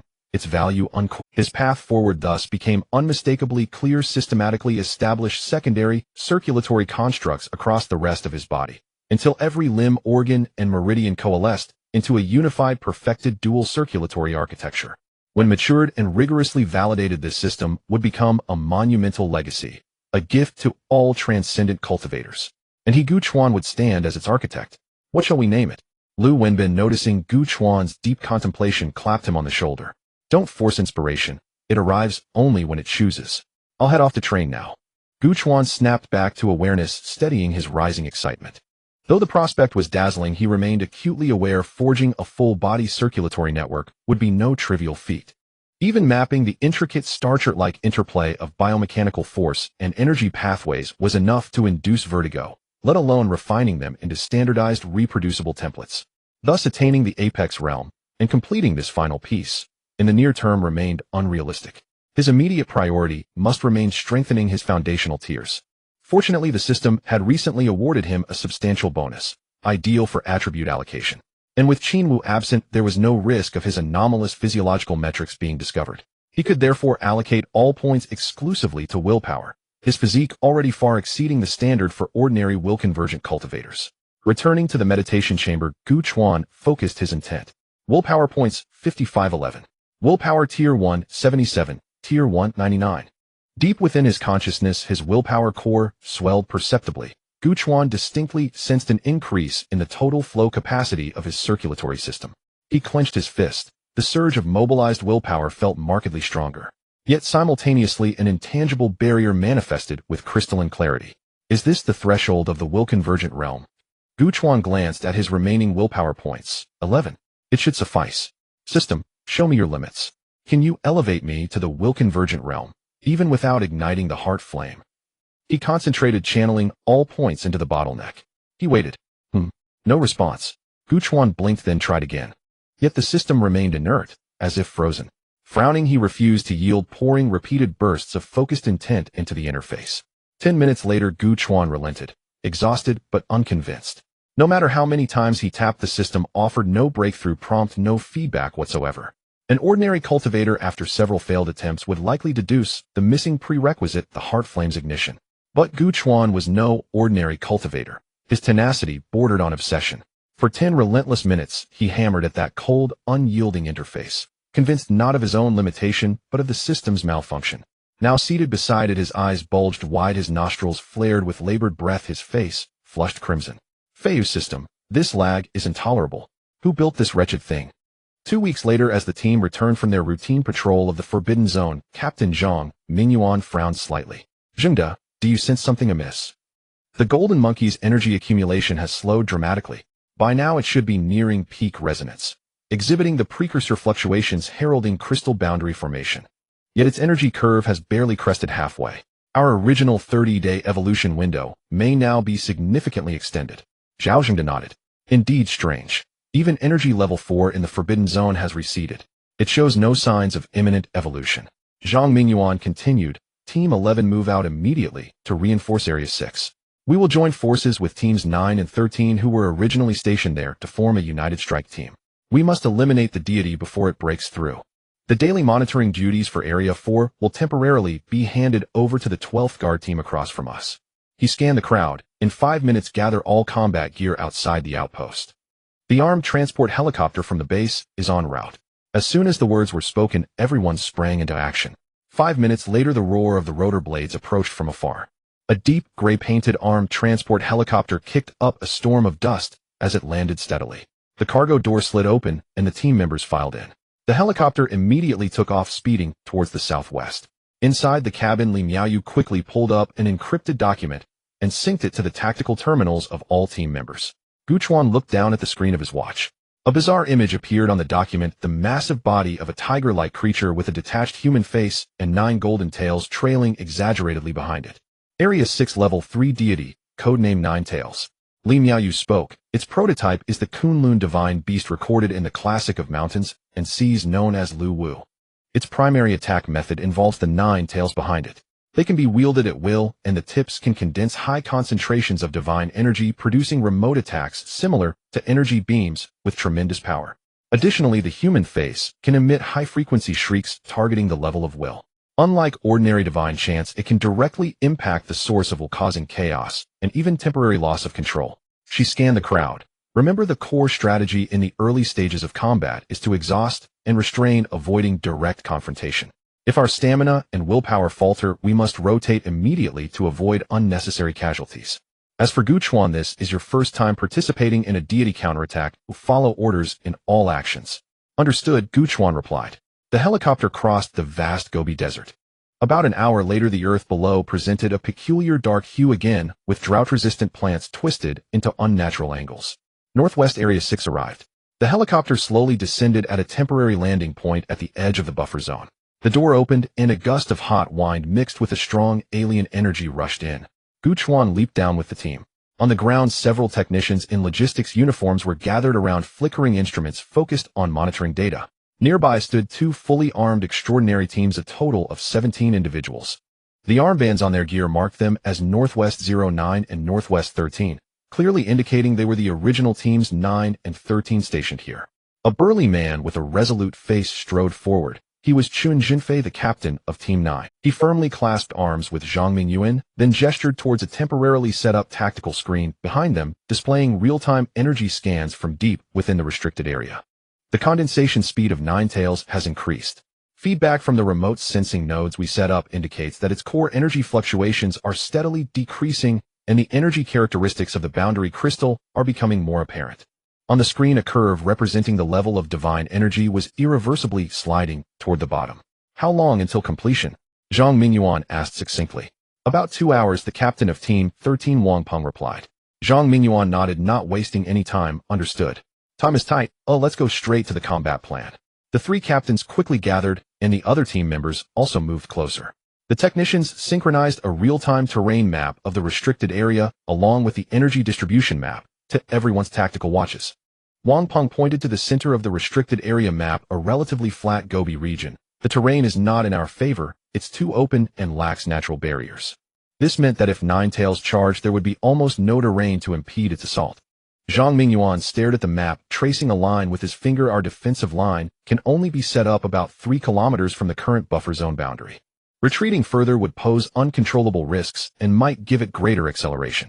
This meant that in the final phase we must find a way to withstand its charge heat-in, directly confronting a beastly deity's charge. The 3 captains understood that this was no different from an ordinary person trying to stop a speeding truck. After a brief contemplation, I will go. Chun Jinfei spoke. I use a knife and shield. My attribute is mirroring, which can dissipate part of the impact and rebound it. When the time comes, I will be responsible for stopping it. Wang Peng and Zhang Mingyuan exchanged deep glances without speaking. This was indeed the most reasonable choice. All right. Wang Peng no longer hesitated, quickly deploying Team 9 and Team 13 will carry out continuous harassment from the left and right flanks, attracting fire and maximizing energy consumption to slow its advance toward the buffer zone. Team 11, you will act as the mobile reserve responsible for filling in gaps and ready to take over for us at any time. In the final phase, Captain Chun would be responsible for taking the first wave of the charge heat-in. At that time, all extraordinary members still capable of combat will spare no cost to eliminate it. Just then, a logistics technician who had been fixated on the monitoring screen suddenly looked up. Voice tense report. Energy levels are experiencing a rapid decline again, and the estimated completion time for the boundary crystal has shortened to within 1 hour and 30 minutes. The 3 captains exchanged glances, standing up to face all the assembled team members. Wang Peng took a deep breath. His voice resonated like a war drum echoing across the open Gobi. Everyone, The target is the level 3 deity 9 tails. The mission annihilation. Move out. Team 9, check your gear and follow me. Chun Jinfei turned first, striding toward the depths of the restricted area. Team 13, keep up. Wang Peng waved his hand, and the team members quickly followed. Zhang Mingyuan looked back at his team. Even the most unruly Lu Wenbin had pursed his lips, his gaze sharp. Team 11 maintained tactical formation and advance. Gu Chuan took a deep breath, the faint residual divine energy tingling in his nostrils. He gripped the hilt of his knife behind him, the preliminary double circulation system within him quietly accelerating. The extraordinary members of the three teams entered the depths of the restricted area like arrows leaving the bow. Behind them, the logistics technicians at the edge of the buffer zone unconsciously paused their work, standing upright and raising their arms toward the extraordinary figures rapidly disappearing in the distance. Technician Deng Sisi lowered her arm and suddenly noticed her friend Lin Yuyan beside her with glistening eyes, tears welling up. Yuyan, Deng Sisi whispered, why are you crying? Lin Yuyan shook her head, her voice slightly choked, yet striving to remain steady. I don't know. I just hope this time they all come back. The wind of the Gobi swept through the open temporary station, producing a low, mournful wail. Deep within the Liuhao restricted zone, beside a boundary pillar, a colossal form lay prostrate. 9 long tails flicked idly behind it, while an uncanny purple light gleamed at the center of its body. Captain, the Jia crystal is estimated to finish evolving in 30 minutes, a member of the 13th squad reported. Wang Peng grinned, baring his teeth. Perfect. We strike when it is most focused. All sectors stay alert or prepare for the Juwei's revival. With that, Wang Peng shifted his footwork and, borne on a gust, drifted to the Juwei's rear. The heavy battle cleaver in his hand suddenly erupted with a blinding ochre halo. He surged up, his body descending with the weight to split mountains and brutally cleave toward that immense torso. Bang! The blades will glow burst forth in full. A thunderous roar rang out as a titanic form rose. The Jiuwei had fully awakened. A roar laced with fury exploded. Solidified golden ripples of energy radiated from the Jiuwei in a spherical surge sweeping across 100 meters. Come, sacrifice, your flesh, your will, your souls, to eternity. Seductive chant-like verses echoed in the minds of all the transcendents, seeking to awaken the primal fear of deities within mortal hearts. Gu Chuan snorted. His will's origin shivered, and he cast a protective membrane around his consciousness, shutting that beguiling sound out. The Juwei's tiger-like torso was veined with crimson gold markings. Its human face turned slowly, 2 pale pupils sweeping by with cold indifference. Behind it, 9 crimson gold tails unfurled, swaying like world-devouring serpents. At this moment, beneath its breast, a searing purple radiance was raging into cohesion. The flux of energy was so intense that even the divine glow across its form seemed to dim. It is hastening the consumption of its own essence, forcibly crystallizing the Jia crystal. Someone in the 9th squad shouted urgently over the channel. Wang Peng spat and fixed his gaze on the purple light. Still not resigned, are you? He murmured. But I never meant to stop you from laying your egg. Our target from the start has been you, Jiuwei. He thrust his blade forward like a war drum. Execute the plan. 6 figures from the 9th and 13th squads answered in unison. Including Wang Peng's 7 transcendents sprang from different angles like 7 ethereal blades recklessly pouncing on the Jiuwei. This was the optimal formation honed by countless battles. Too many would hinder one another, too few could not form an effective restraint. 7 was just enough to disperse the deity's attention across the widest range, without diluting the assault. 7 silhouettes, 7 weapons, ignited with the light of will. Wang Peng unfurled a falling mountain cleaver strike aimed at the skull. A 9th squad member swung a door-sized greataxe in a horizontal chop at the waist. A 13th squad agent moved like a specter, twin blades seeking the lower limbs. Clang boom. The thunder of metal and detonating energy melded into a single roar. Scattered points of luminous ripples appeared across the freshly awakened Leviathan's body, and its crimson gold divine flesh trembled. Strike and withdraw. Never linger a heartbeat. The 7 moved like interlocking gears, retreating the instant their blows landed, using the recoil to fall back. Even while the Jiuwei busied itself forcing its essence into the Jia crystal, it retained a terrifying capacity to counterattack. 3 dark gold tails lashed out like living nightmare whips at speeds almost impossible to track. The air split, producing a piercing sonic crack. Their paths swept through every position the 3 transcendents had occupied. A 13th squad member was half a breath too slow. The tail's tip had nearly reached his face. He roared and crossed his twin blades in front of him, his will light flaring to the utmost. Bang! As if struck by a high-speed train, he was flung backward like a kite, with its string cut, his protective will glow, sputtering uncertainly. Rotate! Wang Peng's low command sounded in the channel. Almost the instant the comrade was sent flying, Zhang Mingyuan's silhouette vanished from the stony flank. ZZZT. Silver-white ripples of lightning erupted along his legs with unprecedented density. He became a living thunderbolt. In less than 2 seconds, he crossed 100 meters and pierced the battlefield with surgical precision. The dark, ponderous spear in his hands flared with a crimson will light that seemed to consume all. With unerring accuracy, he drove it into the tail that was closing on the fallen fighter. Crimson met crimson gold in a violent collision, the sound like searing metal. The formidable tail was impaled and slammed into the ground by that thrust. Huh, Captain Zhang, that conflagration spear still hits hard. Wang Peng laughed, yet his hands did not slow. His cleaver again bore a heavy ochre radiance as he hacked deeply into a gap beneath the Juwei's ribs. The others seized the opportunity and surged in, and the onslaught rose like a tide. In a flash of lightning and stone, dozens of exchanges had been fought. Suddenly, the searing purple at the Juwei's chest compressed and emitted a strange oscillation. In the next instant, a deep purple Jia crystal, wholly translucent and exuding an eerie aura, had fully cohered at its breast. Almost simultaneously, its once radiant crimson gold form visibly dimmed by 30%. A howl erupted. The Juwei's furious roar rolled through heaven and earth. Its pale human eyes flared, radiating a dazzling white halo that chilled the heart. An ice-deep sense of crisis washed over all the transcendents. Retreat. Full withdrawal. It's a Hunshao soul whale. Wang Peng's pupils shrank as he rasped the command. All who were fighting or stationed within the encirclement without hesitation pushed their speed to the limit and frantically pulled back. A hum rose. Concentric ripples of pallid white and pale gold radiated outward from the Juwei's indifferent human face. Where the ripples passed, even light bent in uncanny ways. The transcendents fell back again and again until they were beyond the ripple's core influence, then stopped with shaken breath. Wang Peng scanned, quickly confirming none had been struck heated by that dreadful Huan Xiao, and was about to let out a breath when Zhao Zhengde warning sounded its breaking out. The Jiuwei that had just unleashed the Hunshao hesitated not. With a powerful push of its forelegs, it transformed into a golden blur and charged toward the buffer zone. In barely 3 seconds, it covered over 100 meters. A sharp tearing of the air split the sky. A figure braided in fierce thunder and fire descended like a falling star, appearing abruptly in midair before the Jiuwei's path. He raised his great spear high, crimson flames and silver-white lightning writhed madly along its shaft. Man and spear became one, a streak of thunder fire that smashed down toward the Jiuwei's skull. The sky-soaring dragon, Zhang Mingyuan. The momentum of the nine-tailed charge was interrupted by a single strike from Zhang Mingyuan.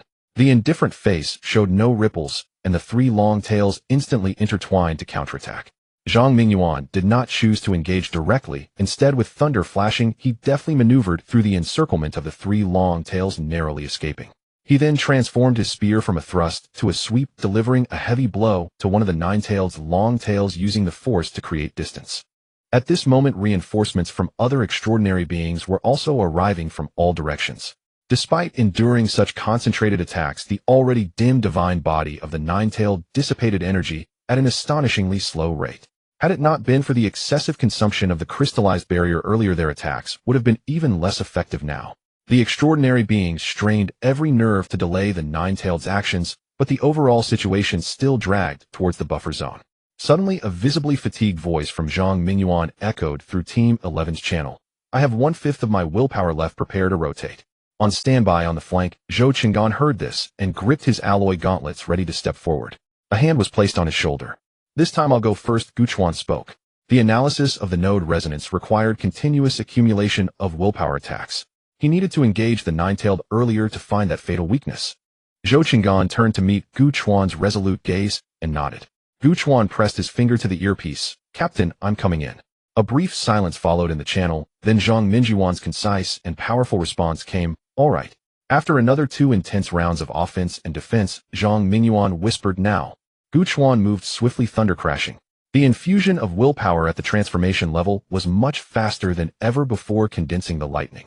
He flashed through, leaving behind a nearly straight trail of lightning, instantly cutting into the battlefield, brushing past the retreating Zhang Mingyuan. As one advanced and the other retreated, the 2 trails of lightning completed their exchange on the battlefield. Zhang Mingyuan glanced sideways. This speed seemed to rival his own. Behind them, the members of Team 11 clearly saw what happened. Lu Wenbin's eyes nearly popped out. Isn't Gu Chuan's lightning step just entering the gradual stage? What is this explosive speed? Zhang Mingyuan returned to the team, gulping down the junior divine potion handed to him by Wang Shiqing, alleviating his fatigue. The speed of the initial awareness stage is already comparable to the condensation stage. Perhaps we have underestimated this comrade who has only stepped into the extraordinary world for less than 3 months. Li Miaoyu wiped her chain sword, gazing at the distant figure of lightning weaving in and out, her eyes sparkling with excitement. At the center of the battlefield, facing the nine-tailed directly, Gu Chuan felt even more profoundly the creature's strangeness and strength. The purple crystallized barrier on his chest emitted an eerie fluctuation, yet its body flowed with a sacred divine light. Two incompatible auras were forcibly blended together, creating an incomprehensible discord. With no time to ponder, the preliminary dual circulation system he had built in his right arm quietly began to operate, instantly enhancing the efficiency and speed of his willpower flow. Seizing a small window after a whip strike from the nine-tailed, he darted into the inner circle, like lightning, his long knife glowing with a silver brilliance, delivering a powerful cleave to the side of the nine-tailed's waist. With a single strike, he retreated with lightning steps, narrowly avoiding the two intersecting sweeping tails, leaving 2 deep ravines on the ground where he had stood. Node Resonance Analysis Progress 1. 100 strikes. Gu Chuan's heart sank. He quickly estimated his current total willpower. Under the necessity to reserve some for evasion and survival, he could only sustain full-on attacks for about 60 strikes at most. This meant he would need at least 2 complete rotations. There was no retreat. Gu Chuan's gaze sharpened as he transformed into lightning once more and charged forward. Analysis Progress 5. 10. 15. Under the relentless storm of attacks, the divine body of the nine-tailed finally began to fade from the crystallized barrier. The divine body faded by 40%. The extraordinary beings in other positions also began. Li Miaoyu replaced a member of Team 9. Her weapon was a specially made alloy chain sword which danced like a spirit snake, its trajectory unpredictable. The chain sword was enveloped in a faint blue light of willpower. Each time it struck home, it would momentarily pause the movements of the corresponding part of the nine-tailed. Is it a willpower characteristic that causes stagnation or freezing? Gu Chuan did not miss this precious opportunity and continued to launch attacks during the gap. Prepare to rotate. After successfully evading another attack from the nine-tailed, Gu Chuan reported in the channel. Me too. Li Miaoyu's voice followed, closely tinged with some fatigue. The two exchanged a tacit glance, simultaneously bursting forth in speed to exit the battlefield. Zhou Qinggan and Wang Shiqing immediately charged in, one round after another. Time gradually passed, nearing an hour. The front line continued to stretch in a tug-of-war, drawing closer to the buffer zone that symbolized the final defense. Initial awareness stage. Extraordinary beings in high-intensity combat against a level 3 deity found 10 minutes to be the limit. Even with the improvements of the condensation stage, it was only around 20 minutes. To fully recover exhausted willpower, even with potion assistance, nearly an hour of meditation was required. So far, Gu Chuan had also rotated twice, but due to the lack of time to recover to peak condition, the analysis was still incomplete. At this moment, analysis progress 76. Roar. The nine-tailed seemed to sense the fatigue of the human side's offensive and let out a savage roar. A crimson gold long tail struck at an angle towards a newly rotated member of Team 13. The member desperately dodged, barely avoiding the first strike. However, the other 2 long tails of the nine-tailed seemed to have been premeditated, one to the left and one to the right, sealing all his evasive space. He could only manage to position his giant axe to the side, bracing against the left tail. Bang! The giant axe slipped from his grasp, while the right tail swept through his waist without obstruction. A cloud of blood mist mixed with chunks of internal organs exploded in midair. His upper body and lower body instantly separated, his mangled form flying backward and crashing heavily into the distant rubble. Dashing. Wang Peng's eyes widened in rage. Having just retreated for less than 5 minutes, he disregarded his still recovering willpower and charged back and filling the gap left by Dashin. He couldn't even dare to glance back, otherwise it would be another kind of cruelty for the extraordinary beings surrounding the nine-tailed. Those in insufficient condition should not push themselves. Rotate. Zhang Minjiwan's voice rang out in the public channel. He himself charged back into the battlefield. I can still hold. Get 2 who can't take it down. 2 pale-faced team members grit their teeth and stepped back, while Gu Chuan transformed into lightning once again and charged in. The battle entered its most brutal tug-of-war phase. The divine body faded by 50%. Analysis progress 76. 80. Energy beam. Evade.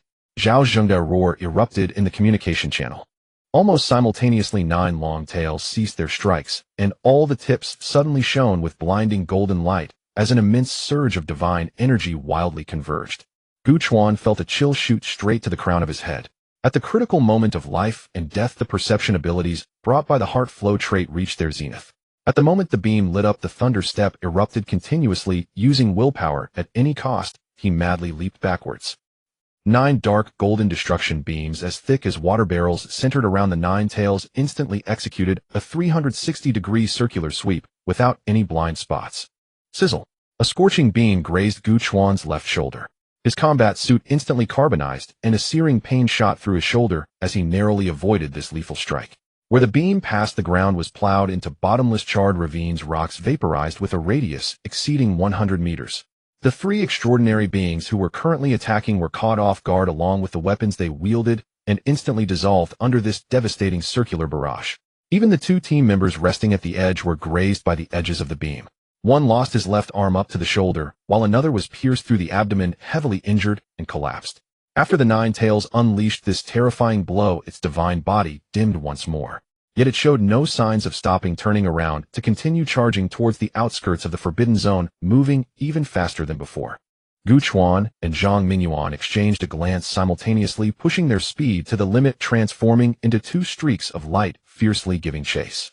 The other extraordinary beings still capable of fighting also recovered from their shock and desperately attempted to intercept. 10 kilometers from the buffer zone's edge. 5 kilometers from the buffer zone's edge. Old Chun. Wang Peng's mouth bled, his voice nearly hoarse. A figure suddenly appeared directly in the path of the 9 tails charge, like a mountain rising from the ground. The captain of the 9th squad, Chen Zhenfei.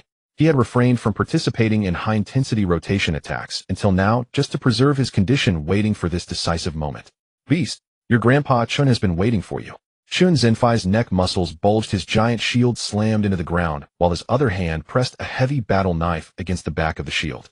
Knife, shield, and man formed a unified whole as the brilliance of willpower erupted, gradually forming a smooth amber-like barrier of will in front of him. Even the light was reflected as if an invisible giant mirror truly stood before him. The ancient and indifferent face of the 9 tails seemed to curve slightly, as if mocking the insignificant insect before it. In the next moment, the dark golden divine body collided violently with that resolute figure. Bang! It was as if 2 locomotives collided at full speed, followed by a deafening crash and the sound of shattering glass. Chen Zhenfei's specially made alloy shield along with the battle knife pressed against it shattered inch by inch.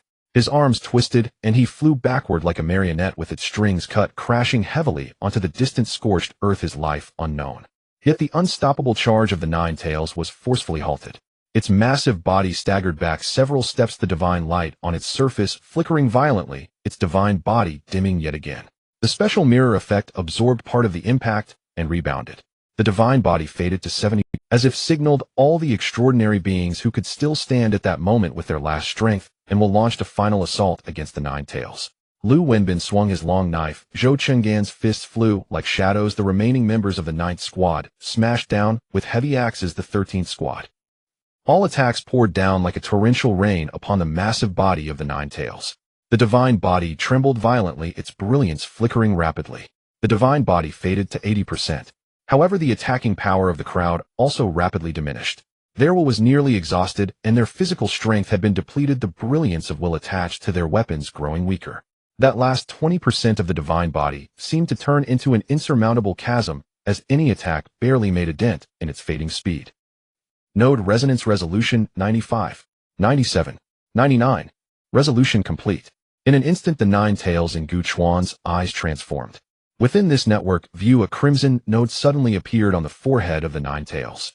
In the next second, it flashed again at the connection between one of the Within this network view, a crimson node suddenly appeared on the forehead of the 9 tails. In the next second, it flashed again at the connection between one of the long tails and the torso. Constantly changing energy nodes. No wonder I couldn't find the weakness. The remaining willpower within Gu Chuan flowed, and the thunderlight beneath his feet exploded to an unprecedented level as his figure disappeared. Like a ghost, he appeared at the right rear side of the 9 tails. The silver-white brilliance of will from his long knife solidified, once more cleaving the mountain again, accurately striking that red node. The 9 tails, which was wildly counterattacking, suddenly froze in all its movements. The divine body's brilliance flickered sharply, erratic like a short circuit, and then the entire divine body dimmed again. The divine body faded to 90%. At this moment, Gu Chuan had no surplus emotions, his gaze coldly fixed on the 9 tails. The source of willpower sent a sharp pain of exhaustion. He held the knife with both hands, concentrating all his will, strength, and technique into this final strike. He flashed and struck. This time it was the end. The previously indestructible divine body was now pierced by a long knife. Roar! All movements of the Nine Tails froze at that moment. It slowly lowered its head, its pale gaze reflecting Gu Chuan's figure for the first time. That gaze, like a candle flickering in the wind, extinguished rapidly. The massive golden divine body began to silently disintegrate from the point of the stab, transforming into countless drifting golden light points. The purple boundary crystal on its chest made a soft sound falling to the ground. Rolling a few times, it came to a halt. The whimpering wind swept over the desolate battlefield, carrying faint traces of blood and burnt odors. A blood-soaked extraordinary being stared blankly at the empty ground ahead, and the solitary boundary crystal, his lips moved a few times before finally uttering, "Did we win?" Upon finishing his words, his legs gave way, collapsing directly to the ground, but a smile more twisted than crying slowly stretched across his face. He was too exhausted to cheer anymore. Immediately after the second, the third, the extraordinary beings fell one after another, some sitting, some lying down, their chests heaving violently, lost in the aftermath of survival. Gu Chuan also knelt on one knee, his long knife propping up his body. The weakness brought on by exhaustion of will struck him, and his vision began to blur. We won. The cost was also heavy. Captain. A piercing cry shattered the silence as a member of the 9th Squad crawled desperately towards the direction where Chen Jinfei had fallen. In the distance, the responding helicopter and medical team were swiftly approaching. The two captains struggled to stand, staggering towards that tragic battlefield. They silently bent down, dragging their fallen comrades away from the scorched earth permeated with a deathly aura. Bit by bit, successfully participated in and completed the slaying of the level 3 deity 9 Tails, gaining 10 will points. Achievement unlocked Godslayer. And obtained trait disrespectful. And disrespectful in 1. Disrespecting deities grants you high resistance to divine impacts on your will's origin, making you immune to all negative effects. 2.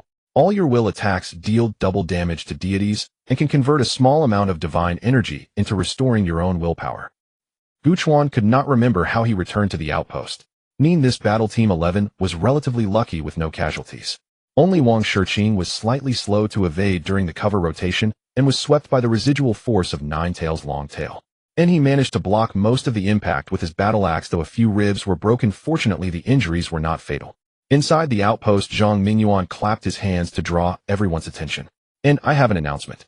His voice was a bit hoarse, and the energy increase from the golden monkey has slowed down and remained stable for the time being. The base has decided to grant our team a week of leave after we just underwent intense combat. And you can return to the base for rest or apply for a special flight to go home and take a look. All expenses will be reimbursed by the base. And as soon as he finished speaking, the outpost fell silent. And Zhang Mingyuan raised his hand. Where are the cheers? Lu Wenbin scratched his head and spoke first. In, Captain, I think I'll pass. I feel better staying here. If there's nothing else, I'll head to training now. After saying that, he quickly walked out. Zhou Qinggan rested his hands behind his head, lazily replying, in, my family booked a travel group. They're probably basking in the sun on some island right now. Returning just to face an empty house is meaningless, so I won't take this leave either. And the two left one after another. Zhang Mingyuan looked at those remaining. What about you? Staying here. Staying. The same. And everyone spoke in unison, their answers surprisingly consistent. And the crisis of Nine Tails was temporarily resolved, but deep in buffer zone for the golden monkey still lurked. It might even be more dangerous than Nine Tails. And what if they leave and the situation changes? Zhang Mingyuan surveyed the determined faces of his teammates, a faint smile finally appearing at the corner of his mouth. And good.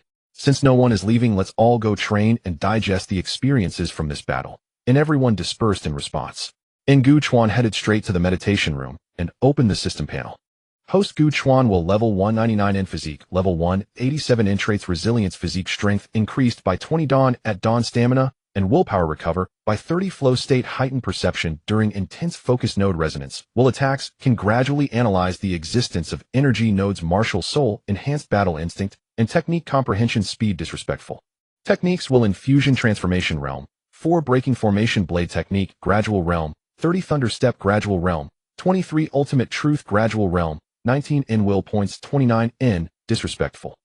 Gu Chuan muttered to himself, his fingers clenched into a fist, trembling from the excessive force. No, I want to be the greatest disrespectful one, banishing all deities and ensuring that tragedies never repeat. Will points 29, 5 in physique, level 187, level 199 in muscles, bones, fascia. Each part silently heightened in that instant. He moved his body a bit, then took a few steps, leaving behind a residual shadow. In terms of speed, he should not lose to Zhang Mingyuan at this moment. As for his punching power, though there were no testing conditions here, judging from his bodily increase, it should be at least 100 tons. Though sheer power may not affect deities, with the addition of will it would be entirely different. And he recalled Zhang Minjuan's unmatched shot when he supported his teammate. Even if it merely repelled a seemingly casual whip from Nine Tails, without sufficient power, how could one shake the massive divine body? As long as he continues to allocate points with strong foundational strength, it would not be impossible to overturn deities in the future. And he attempted to keep adding points, but as expected the system showed no response. The threshold of heart fire blocked his path forward. So how do I ignite heart fire? And Gu Chuan sat down again, and took out the 5 visualization stone slabs previously given by Qin Wu. His fingertips brushed over the cold surface, infusing will into it. And the first stone slab was activated. And deep within consciousness, a massive beast's phantom roared towards the sky, wild, yet radiating a sacred divine brilliance. Before it, an ancient spear coalesced from thin air, its tip suddenly ignited with a crimson blood-like flame, fiercely stabbing towards the beast with the intent to incinerate all. The determination of the will of fire, yet carrying a meaning of eternal vitality, in switching to the second stone slab. And this time a humanoid deity's phantom stood in midair, enveloped in brilliance. A long sword silently coalesced without any phenomena, but the sword body grew brighter, as if compressing all beliefs and sharpness. It then transformed into a stream of light that transcended the senses, stabbing towards the deity. No need for any elemental integration, my sword is the only one, the utmost purity. And the third, fourth, fifth. And for several consecutive days Gu Chuan locked himself in the meditation room, repeatedly viewing these 5 stone slabs. The paths of predecessors condensed their beliefs and insights like 5 distinct rivers washing through his consciousness. And what about me? I will expel all deities. This is my most steadfast belief at this moment and in the future. Why can't I ignite heart fire? Gu Chuan's eyes were red, speaking in a somewhat frenzied manner. And the system could help him break through to level 1 transcendence, but was it true that without the system, he couldn't take this step himself? To protect his companions, expel deities, and continually grow stronger. And each reason is strong enough and should serve as fuel to ignite heart fire. But why in the deepest part of his heart's origin was there no fundamental, soul-touching fluctuation? And what do I truly want? Until the tactical wristwatch on his wrist emitted a faint warning chirp due to a prolonged elevated heart rate, Gu Chuan suddenly woke from that almost obsessive immersion. He gasped for breath, wiped his face, and realized beads of sweat had already covered his forehead. In pushing open the door of the meditation room, he found it was already completely dark outside. The crescent moon hung in the sky, casting a hazy glow that illuminated the dark purple land. Gu Chuan grabbed a bottle of ice-cold cola, walked to the open area outside the outpost, and found a flat rock to sit on.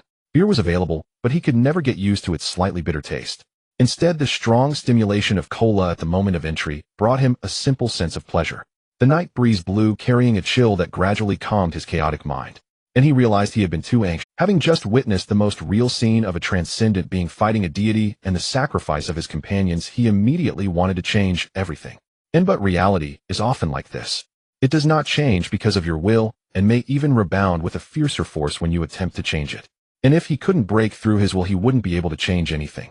19 years old, the boy felt the harshness of reality for the first time. Gu Chuan looked up, gulping down a large mouthful of cola, the carbonated bubbles exploding in his throat, bringing a strong stimulation. However, the more it was like this, the more he could not stop, or instead, he needed to face the challenges hidden. And even if he remained stuck in the initial awareness stage, so what? The double circulation system is the path I have forged. Persistent cultivation will continue to enhance my strength. Moreover, once it is fully perfected, it will also help this group of comrades fighting alongside me. He could also continue to refine his combat techniques, honing each to perfection. And even without achieving solid intent, he could still become a transcendent being on par with solid intent at the initial awareness stage. The path ahead was muddy, but was it not still there? Then what he had to do was to keep walking forward. Gu Chuan stood up. The cola can in his hand had somehow been crushed from force. A sharp, long knife slashed diagonally toward Gu Chuan, who sidestepped to avoid it, and then turned his foot, swinging the blade back with force. Lu Wenbin blocked with his knife, which trembled from the impact, causing him to stagger back 3 steps before barely stabilizing himself. Gu Chuan, where did you get that strength? It's so heavy. He shook his numbed tiger mouth, his expression one of disbelief. Gu Chuan chuckled, no choice, I loved eating spinach when I was a kid. This is really bizarre. Lu Wenbin waved his hand, resting the blade on his shoulder.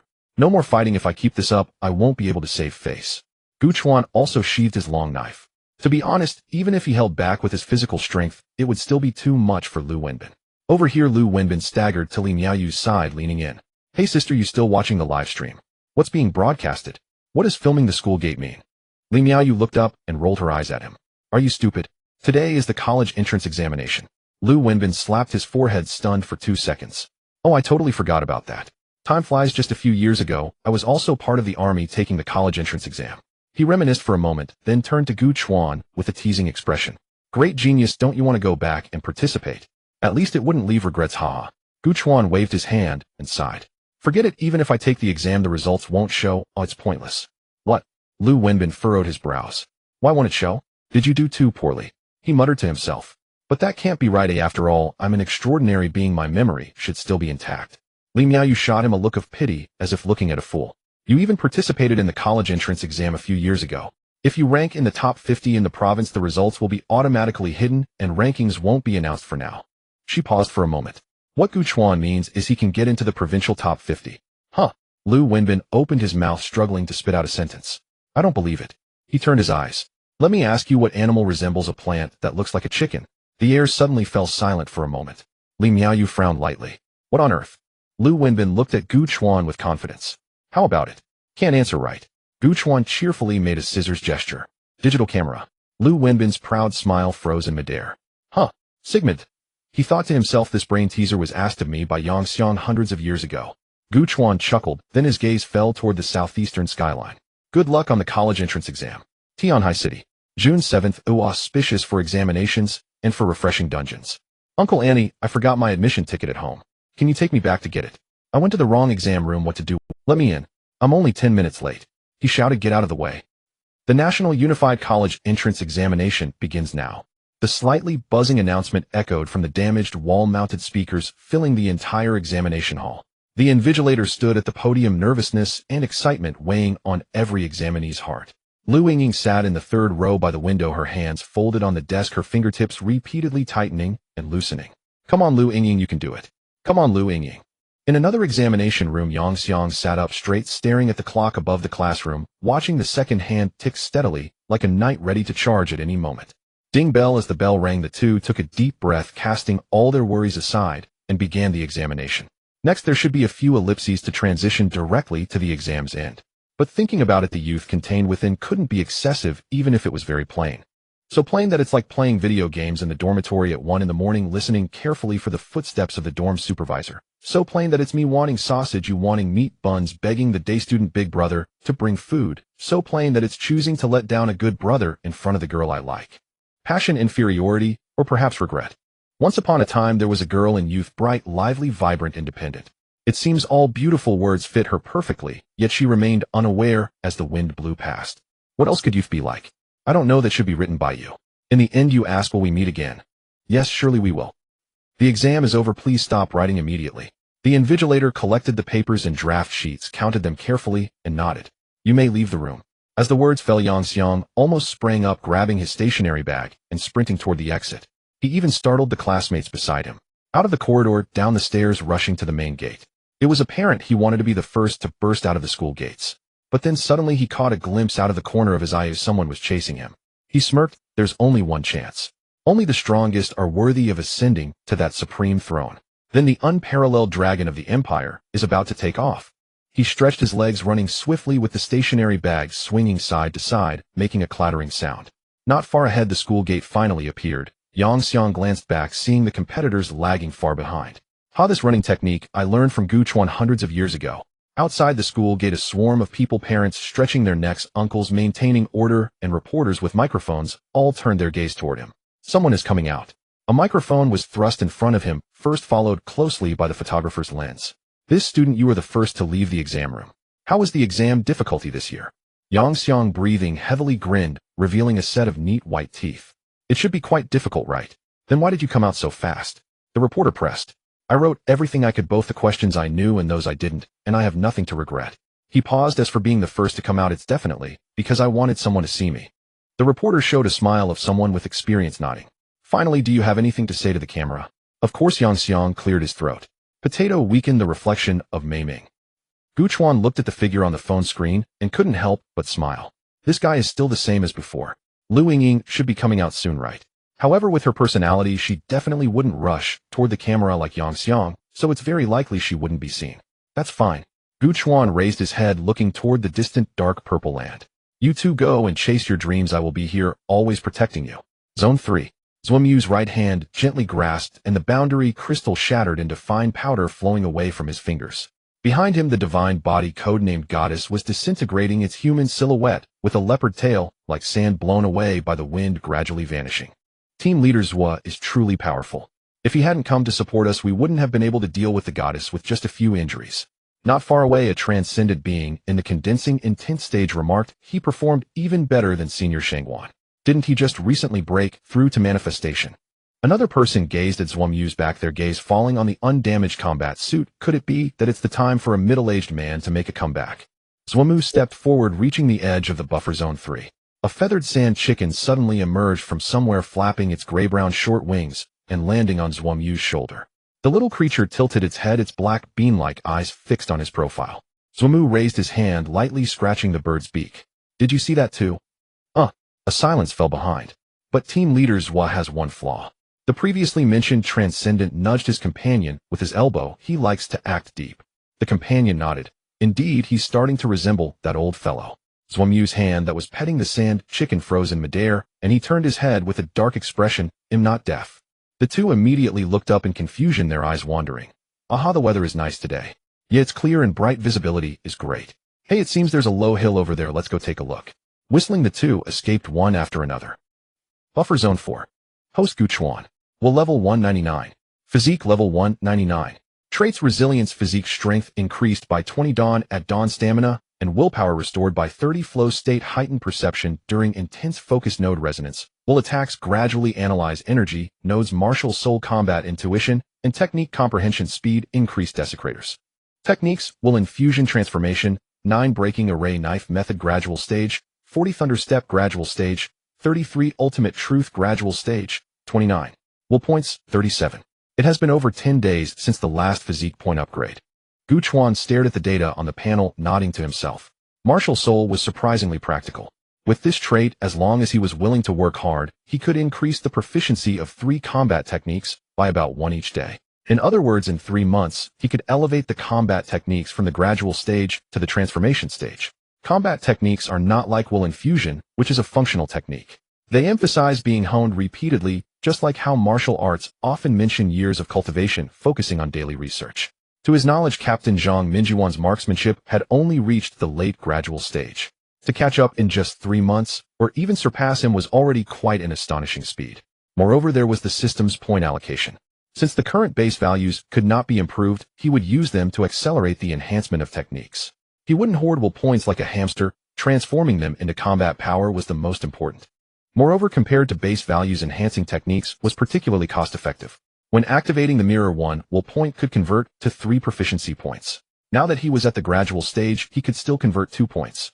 Gu Chuan speculated that by the transformation stage, it would likely be a 1-10 ratio. As for what would happen later, he didn't know if the system would be greedy and deduct more of his will points. Without hesitation, he allocated points directly. Will points, 37.3. Thunder Step gradual stage, 33. Thunder Step transformation stage 2. He poured nearly all his reserves into Thunder Step. After the battle with the 9 tails, he understood that speed was key to countering deities. No matter how high the output, if he was struck down before getting close to a deity, what was the use? Speed is the premise of survival. Surviving is the premise of output. After finishing the allocation, an inexplicable sense of familiarity arose within Gu Chuan, as if he had practiced the Thunder Step thousands of times. With a slight exertion, his willpower ignited within the specific meridians of his legs, sparks of lightning dancing. Soon thunderlight gathered and a faint blue leg armor coalesced. Transformation stage, Thunder Step, Thunderlight armor. Just right in an open space of the buffer zone. Gu Chuan's figure flickered, leaving behind an almost straight thunderlight afterimage. Then he zigzagged left and right, the thunderlight trajectory flashing continuously, as if trying to form a star map, its path unpredictable. Moments later, he returned in a daze, sighing repeatedly. We're doomed if physics no longer exists. After the thunderlight formed the armor, Gu Chuan discovered that the air resistance, while moving, seemed to have vanished, no longer feeling any hindrance. A distance of 100 meters was compressed to a terrifying 1 several seconds. When I grow up, I want to be a lightning kid and my grandparents will be so happy. Gu Chuan hummed a little tune. After breaking through his step technique, it was time to look at the other techniques. He wouldn't use the system to allocate points for will infusion, he intended to leave that path for future practitioners. He wanted to walk through this system step by step, personally bumping into every wall, stepping into every pit, until he perfected it. Otherwise, when it's revealed to the public later, if someone asks, Gu Chuan, how did you solve the issue of this system not flowing smoothly? Wouldn't it mean that he himself is unclear that this step was crossed with the system's allocation? Therefore, will infusion must be practiced by himself. Gu Chuan then looked at the breaking array knife method on the panel. This knife technique, or rather knife art, emphasizes momentum over technique, lacking fixed moves, and values speed, accuracy, and ferocity. However, against a colossal being like a deity, what kind of knife technique would work? Simple slashes were the most effective moves. Gu Chuan scratched his head. Although he had reached the gradual stage, every strike was still that mountain-splitting slash, lacking some flexibility. He raised the long knife, and his expression began to change. Momentum is the pressure of the mind. Will is the extension of the mind. When momentum and will combine, they can unleash a terrifying power greater than the sum of their parts. I wish to open the heavens. Saying this, he swung the knife forward. A cool breeze blew by, and the slashing effect was ordinary, even less effective than a regular slash. Insufficient momentum, and the will also deflated. Alright, I can't rely on shouting to gather momentum. Gu Chuan shook his head. The breaking momentum with the mountain-splitting technique is temporarily good enough. Should I pick up the sustaining momentum? Sustaining momentum, as the name implies, is specifically for enduring attacks with knife momentum. That teacher, didn't he call the knife technique breaking array knife method? Why does it also require learning to take hits? He had asked Qin Wu the same question back then. Do you think I want to teach taking hits? When this knife technique was first created, all of it was aggressive moves. How domineering is the name breaking array knife method? He paused. Later on, the predecessor who created the knife was slapped away by a deity for 3 kilometers, lying down for a month. And then, Then he lay in bed and pondered. The offense was fierce enough, but there would always be times to take a beating, right? If there were defensive measures, it would lessen the pain at least. Afterwards, he got up and added the sustaining momentum to the knife technique. Gu Chuan couldn't help but ask, then why not change the name? Qin Wu glanced at him. It's become a habit, I'm too lazy to change it. Later, Qin Wu thought that Gu Chuan had come into contact with sustaining momentum too early. It was crucial to first practice the mountain-splitting technique, so he let Gu Chuan temporarily abandon it. As a result, Gu Chuan soon applied for a mission and went out, leaving sustaining momentum unresolved. Since there were currently no clues for other moves in breaking momentum, it was better to pick up the half-practiced sustaining momentum. In the face of unavoidable attacks, it could still be used for defense. Although using a knife to block an attack seemed a bit unreliable, it was a last resort. The environment is tough, I'll learn whatever you can. Gu Chuan focused his mind, starting to recall the previous sustaining momentum. Young man, your sword is too heavy. I practice with a knife.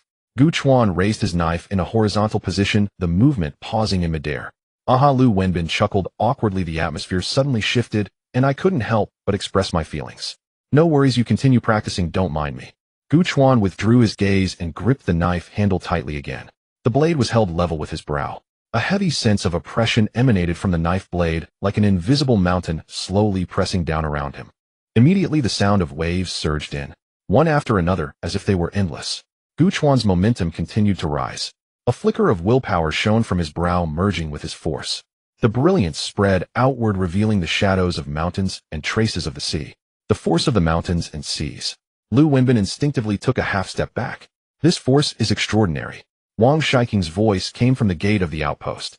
Gu Chuan sheathed his knife. The mountain and sea faded, and the imposing aura that could bear 1,000 pounds retreated like the tide. These days he had been comprehending the force of the mountains and seas, and today he finally mastered it, fulfilling his promise.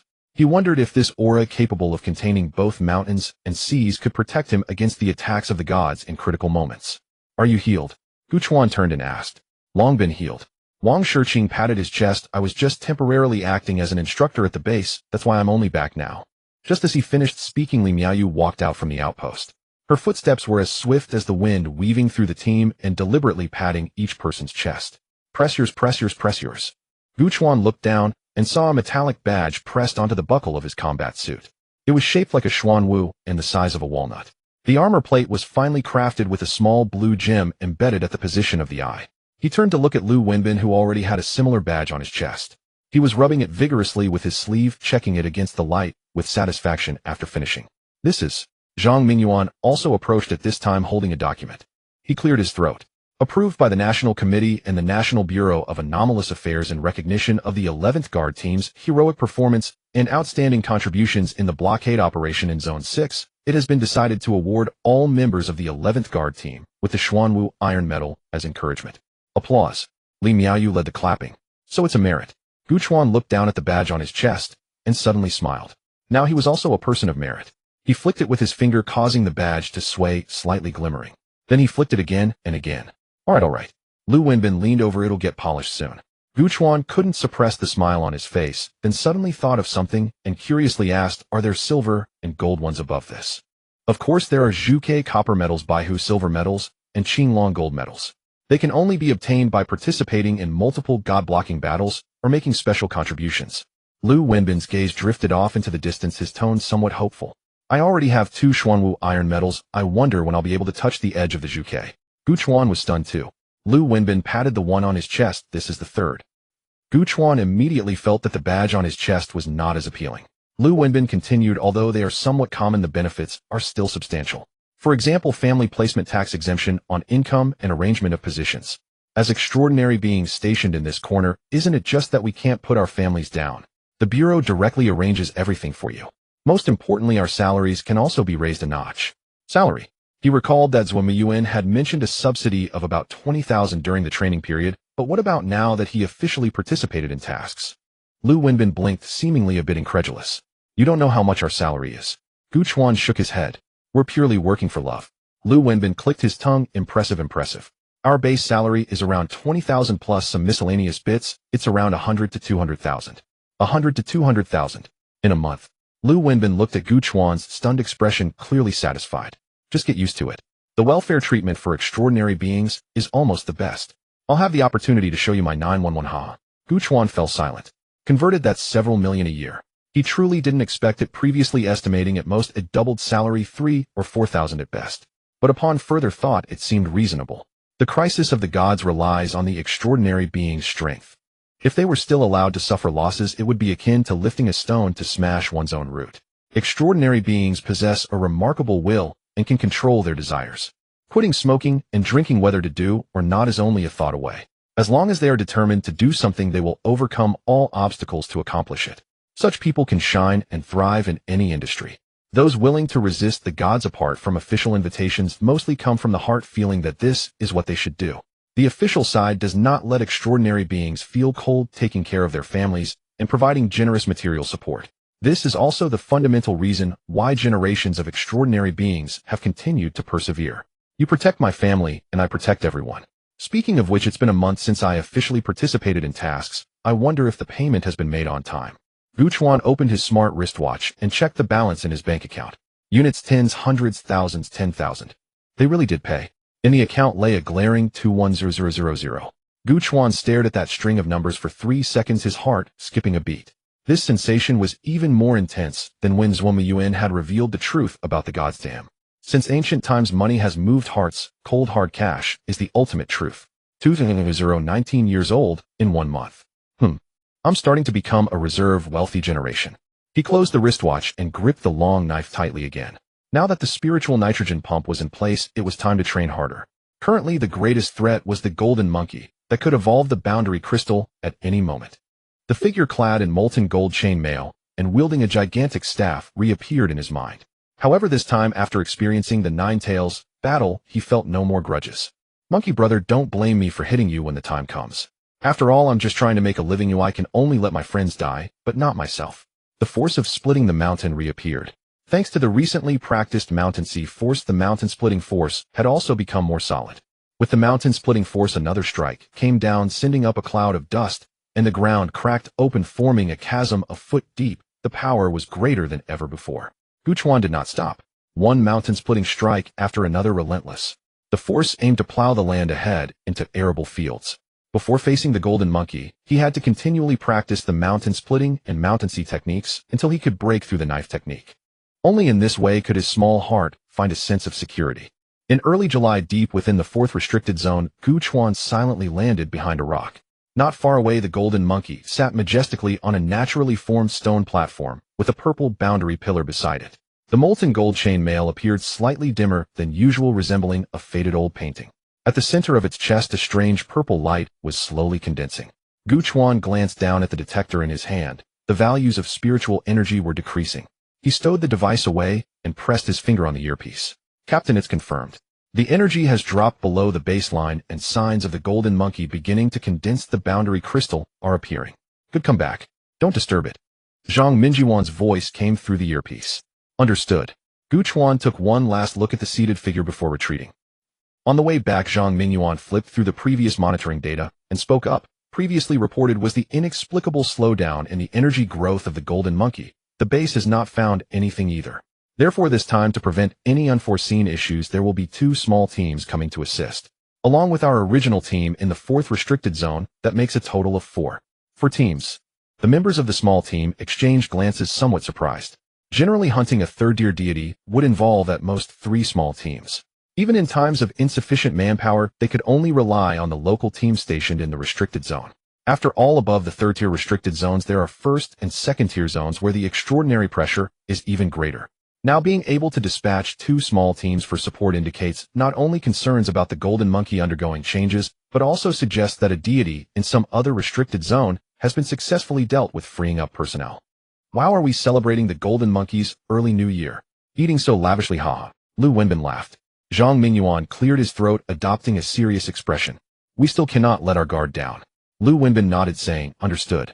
What the captain means is to disdain the enemy strategically, but take them seriously tactically. Oh, I get it. Gu Chuan's eyes narrowed slightly. Is this battle finally upon us? He pulled up the system panel and quickly scanned it. Host Gu Chuan, willpower level 199, physical strength level 199, traits resilience, physical strength increased by 20 dawn during dawn, stamina and willpower recover by 30, flow state slightly enhances perception during high concentration, resonance, willpower attacks can gradually decipher energy nodes, martial soul combat, intuition and technique comprehension, speed increased, desecrator techniques, willpower infusion transformation, 9 breaking array blade guidelines transformation, 1 thunderstep transformation, 5 ultimate truth gradual stage, 52 willpower points, 8 after a period of intense training and allocation. The breaking array blade guidelines have finally reached the transformation stage. The mountain splitting and sea crossing techniques have advanced further, and the momentum condensed now stretches up to 3 meters high. When facing a deity, it might at least ruffle some feathers. With both the footwork and blade techniques reaching transformation plus the double willpower damage increase from desecrator, he was now vastly stronger than when he faced the Nine Tails. If he had another chance, he wouldn't let the Nine Tails drag him into the final charge. The only regret was still lacking leads on the Heartfire. Otherwise, with the willpower enhanced by traits, his strength could have increased even more. The first to arrive at the gathering point was the 12th station small team. There were a total of 9 people. According to the configuration, the small teams stationed in the 3rd-tier restricted zones consist of 9 members, with 1 in the condensing intent phase and 8 in the initial perception phase. In contrast, the 11th team that Gu Chuan was part of had 2 extraordinary members in the condensing intent phase due to Vice Captain Li Miaoya's breakthrough. Compared to other teams in the restricted zone, their configuration was relatively decent, so they had always prioritized supplying personnel to other teams. When Gu Chuan requested to be transferred to the front line, the base remembered the 11th team, which had been overlooked, and conveniently sent him here. At this moment, the captain of the 12th team, Lu Shen, stood at the front discussing something with the vice captain. Upon seeing Zhang Mingyuan, he walked over quickly. Mingyuan, when did the base say the reinforcements will arrive? Half an hour. Zhang Mingyuan checked the time. Lu Shen nodded. That's good. Although the golden monkey's energy growth has slowed a bit, our 2 teams have been probing day and night without discovering anything unusual. There shouldn't be any problems. After saying this, he turned his gaze to Zhou Qing'an, smiling. Xiaoan, let me see how your wind-chasing fist practice has been. Have you been slack? He raised his hand to gesture, revealing a layer of white calluses on his knuckles, indicating he was indeed someone who practiced martial arts regularly. Zhou Qing'an smiled calmly. You better pay attention then. Half an hour later, 2 helicopters flew in from the northeast, the sound of their propellers echoing across the desert. Gu Chuan squinted at the cabin door until a familiar figure jumped out. With a sturdy build and a resolute face holding the iconic sword and shield, it was none other than Chun Jinfei, the captain of the 9th Station small team. Gu Chuan was taken aback for a second. You're not dead. Last time in the 6th restricted zone, this guy faced the Nine Tails heating, getting smashed into a distorted mess. Gu Chuan had glanced over at that time, feeling that this person was most likely finished.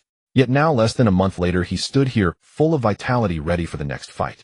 Though the recovery ability of extraordinary beings is indeed astonishing, it shouldn't be to this extent, right? Gu Chuan pondered, thinking that it must be the base's equipment utilizing spiritual energy for healing that made this possible. His gaze then shifted past Chen Jinfei to the team members behind him. The familiar faces he had seen in the 6th restricted zone were absent, replaced by 2 unfamiliar faces. Young and inexperienced, they looked like fresh recruits just promoted from the reserves.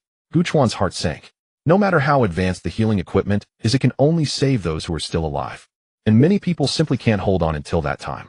Another small team also disembarked from the helicopter. The 10th small team, originally stationed in the 5th restricted zone. With a full configuration being 9, there were now only 8. The captain Zhongqing held a metal rod wrapped in white cloth, clearly a capable fighter. The 4 small teams, totaling over 30 members, gathered on the desert. Zhang Mingyuan walked to the center and surveyed the team. I assume everyone has reviewed the files before arriving, but I will reiterate. The golden monkey is unlike other deities. It is aggressive. Anything that dares to obstruct its exit from the restricted zone will be destroyed. But this aligns with our intentions. Thus the battle plan is simple. We will alternate our attacks, maintaining distance. We will continuously wear it down until its divine body dissipates. He raised his right hand, clenching it into a fist. Then let's move out. Captain, are we not going to act? Gu Chuan watched the massive figure sitting in the distance, feeling somewhat restless. Zhang Mingyuan pressed his hand down, his gaze unwavering from the direction of the golden monkey. No rush. Since the golden monkey won't escape, we will wait until it fully condenses the world crystal and its divine body reaches its weakest point before striking. This wait extended until the latter half of the night. The wind blew in from deep within the Gobi, carrying the dry scent of sand and earth. Above, a crescent moon cast down soft white light. With the golden light emitted by the golden monkey itself, the forbidden zone lit up as bright as day. Even the scattered stones on the ground cast shadows. The embryonic form of the world crystal on the golden monkey's chest grew increasingly bright, and the strange purple light seemed ready to overflow. In the next moment, the world crystal fully formed, and an aura that should not exist in this world emerged. The golden monkey's molten divine body immediately diminished by 30%. Whoosh! The sound of air being torn apart shattered the silence. A figure leaped into the air, a spear aimed straight at the golden monkey's heart. A blazing intent ignited from the tip of the spear, with strands of lightning coiling around its feet, under the moonlight, descending from above like a comet. At the moment the spear tip made contact with the divine body, energy ripples exploded outward. A burning sound echoed at the point of collision, like a red-hot iron searing into flesh. Special trait: Scorching Flame. Zhang Mingyuan struck and retreated without a moment's hesitation. He executed a thunderous step, finding himself 10 meters away. Yet the golden monkey, despite enduring such an attack, did not erupt like the Nine Tails.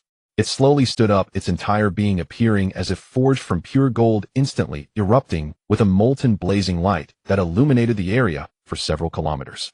It then lowered its head, glancing at the place that had been attacked, where faint energy fluctuations were still present. It seemed to blow towards that spot, divine energy surging, and its divine body calmed instantly.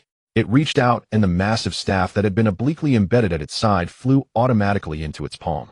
The ends of the staff were wrapped in molten golden light, resembling iron drawn fresh from a furnace. Boom! The giant staff landed. The dark purple earth instantly cracked with countless fine cracks, and a wave of divine impact surged outward from it. But the extraordinary ones knew better, having long since constructed an invisible barrier in their minds. The divine sound of the deity intruded, causing invisible ripples to splash up. Gu Chuan did not even construct a barrier. When that impact swept over him, he only felt as if a gentle breeze brushed his face. The disrespectful ones disrespecting the divine. The golden monkey's 2 golden red eyes swept across the entire area like searchlights, and then it raised its giant staff, pointing towards the buffer zone. Then the staff tip traced through the air, pointing at each person's face, and with a gentle flick of its right hand. Its intentions were self-evident. Chen Jinfei, cursed damn it, has this monkey always been this arrogant? Zhang Mingyuan said in a deep voice, don't let it affect you, act according to plan. He waved his hand. First team. Over 30 extraordinary members immediately split off 6, forming a combined attack formation with Zhang Mingyuan. An extraordinary warrior with a blade attacked from the side, aiming straight for the golden monkey's rib. The golden monkey turned. As its 7-meter-tall body rotated, it created a gust of wind, the giant staff sweeping upwards, drawing a golden arc in the air. The extraordinary warrior saw his attack hindered, the blade still not reaching its target. The staff shadow had already sealed off all avenues of advance. Without hesitation, he pushed off the ground and retreated. In the moment the golden monkey swung its staff, 2 other extraordinary warriors had already closed in from another side, their blades gliding over the chainmail, scattering tiny golden sparks. One feigned an attack, while multiple struck true. The golden monkey's profile showed no other skill records, relying solely on its unbreakable staff techniques in battle. As long as they could suppress that staff, they could defeat it. Wave after wave, the extraordinary warrior's attacks became increasingly proficient, their combined formation impenetrable. The golden monkey was caught off guard, its divine Bodis golden light flickering uncertainly, and the situation began to shift in their favor. In fact, it truly was so. Zhang Mingyuan seized an opportunity during an attack. As the golden monkey had just swung out a staff below its momentum, yet to fully retract, he unleashed a thunderous burst beneath his feet, propelling himself horizontally 7 to 8 meters, appearing at the golden monkey's flank. His spear continuously thrust forward like a fiery serpent flicking its tongue. But this time the golden monkey had reacted. Its upper body twisted violently, the giant staff spinning in one hand, creating a swirling pattern. The swirl spun faster and faster, the howling wind resembling a tempest. Clang! Zhang Mingyuan's thrust was perfectly blocked. The spear tip met the swirling pattern as if piercing into a vortex, and the force was instantly neutralized. Yet the corners of his mouth curved slightly upwards. The true main attacker had never been him. Knock on the heavenly gate. A voice erupted from behind the golden monkey. The captain of the 10th squad, Zhong Qing, had somehow circled to the rear. He leaped high into the air, the long staff in his hand condensed with a cyan glow of will. With a downward strike, carrying the weight of 1,000 pounds, it slammed down fiercely on the golden monkey's head. Boom! At the moment the staff collided with the golden monkey's head, a visible shockwave radiated from the point of impact, causing the surrounding extraordinary warrior's armors to clatter. The golden monkey was struck as if by lightning, its entire divine body uncontrollably leaning forward, its knees bending, and its upper body nearly touching the ground. Special trait: 1,000 weights. The condensed will carried unparalleled impact, a rare trait capable of toppling deities. Gu Chuan watched beside him, his eyelids twitching. So violent, he wanted that trait too. But the golden monkey did not fall. At the last moment, one of its hands propped against the ground. 5 fingers sank into the dark purple soil, carving out 5 deep furrows, forcefully stabilizing its stance. Seizing that moment, Lu Shan also entered the battlefield. He appeared at the side of the golden monkey, unleashing punches continuously. Each punch released layers of shadowy fists, as if trying to envelop half of the golden monkey's body in extraordinary momentum. Special trait: Shadow Split. Chen Jinfei looked on enviously, clicking his tongue. Now, these are proper traits. Mine feels like a glass bottle breaking and still stabbing others. Gu Chuan nodded. These captains were all incredibly fierce. He secretly tightened his grip on the knife handle, his dual circulation system quietly operating the blade, gradually glowing with the brilliance of will.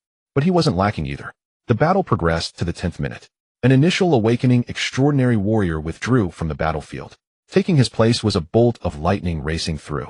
Under the flowing moonlight, that figure darted like a meteor, leaving a straight white line on the dark purple. The speed was astonishing, the lightning armor on its legs emitting a faint humming, as if even the air was struggling to withstand this incredible speed. Gu Chuan joined the battle. Chen Jinfei slapped his forehead, lightning-formed armor. Goodness, who is this fierce warrior? His eyes widened, realizing he had only been out for a month when had this character appeared. Moreover, judging by that brilliance of will, it seemed they hadn't even broken through to the condensation stage. The surrounding extraordinary warriors also turned their heads, astonished that an initial awakening warrior had mastered the lightning step at such a level. Zhang Mingyuan caught a glimpse from the corner of his eye. Has it reached the transformation stage? Truly impressive. Gu Chuan showed no hesitation after landing. His knees bent slightly, and the leg armor burst forth with even more dazzling light, making him vanish from his original position like a flash. In the next instant, he had already appeared at the rear flank of the golden monkey. The distance was perilously close enough for him to feel the searing heat radiating from that molten divine body. The long knife raised the brilliance of will, glowing ever brighter on the blade, almost solidifying the momentum capable of cleaving mountains coalescing behind him. Smash it for me. Gu Chuan's strike was devoid of technique, relying solely on sheer numbers. As the blade struck the chainmail, golden sparks erupted, and his divine body rippled visibly. The effect of disrespect was triggered, and another layer of ripples exploded at the point of impact. He sheathed his blade and retreated in one fluid motion, glancing down at the resolution 2. His previously buoyant heart suddenly sank. He had thought that with the combination of the mountain-splitting technique and the double damage from disrespect, this strike would yield 3 or 4 points, but the result was only 2. This monkey's strength seemed to surpass that of the nine-tailed beast by more than a bit. However, was it just 50 full-force attacks? He would grind it down regardless. His divine body had weakened by 40%. The team began to rotate. Lu Wenbin took over from a retreating extraordinary, while Zhou Qinggan stepped up to replace Lu Shan. Zhou Qinggan's gale fist did not falter. His fist moved as swiftly as the wind, striking one after another, each punch landing in the gaps between the golden monkey's attacks. Lu Xun observed from the sidelines, nodding to himself. Yet under the onslaught of the group, the golden monkey showed no signs of panic, wielding its staff with a fierce wind. There was no probing, each strike was a full-force blow.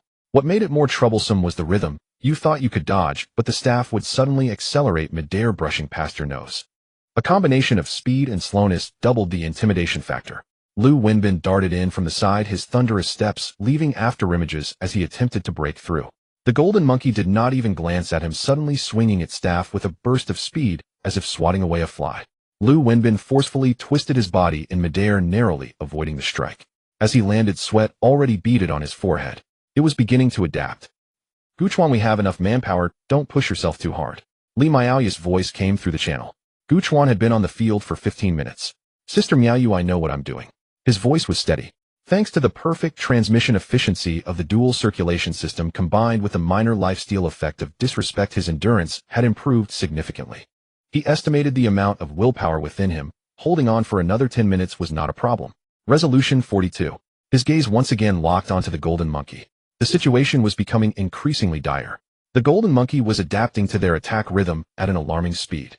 It seemed born for battle. Every point of entry and attack rhythm lay bare before its eyes.